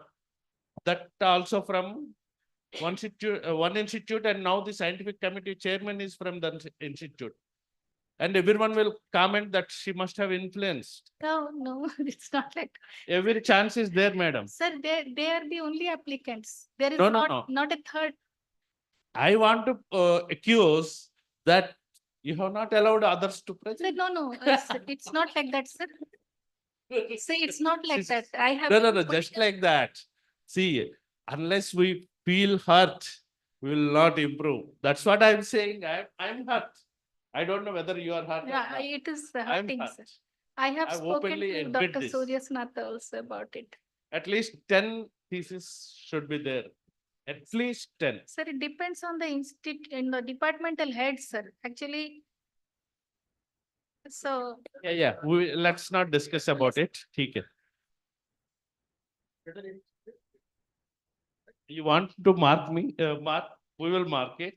You decide about the award. Sir, you can also decide, because it's there in the guidelines that has been set up for this thesis. If it is decided not to give the award, it's okay. We can, it's given, I think, in the guideline. It's there, sir, in the guideline. Okay, sir. Okay.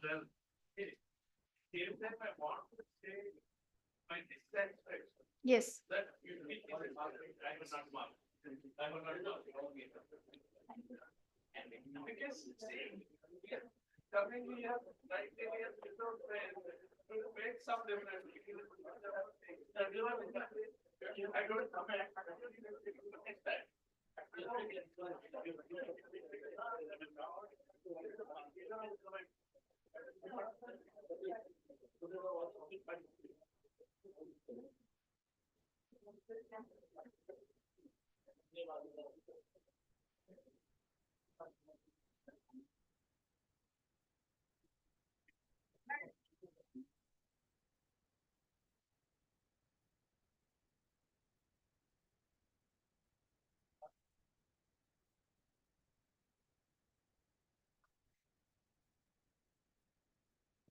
This is an outburst, but I want. It is accepted, right? Very good.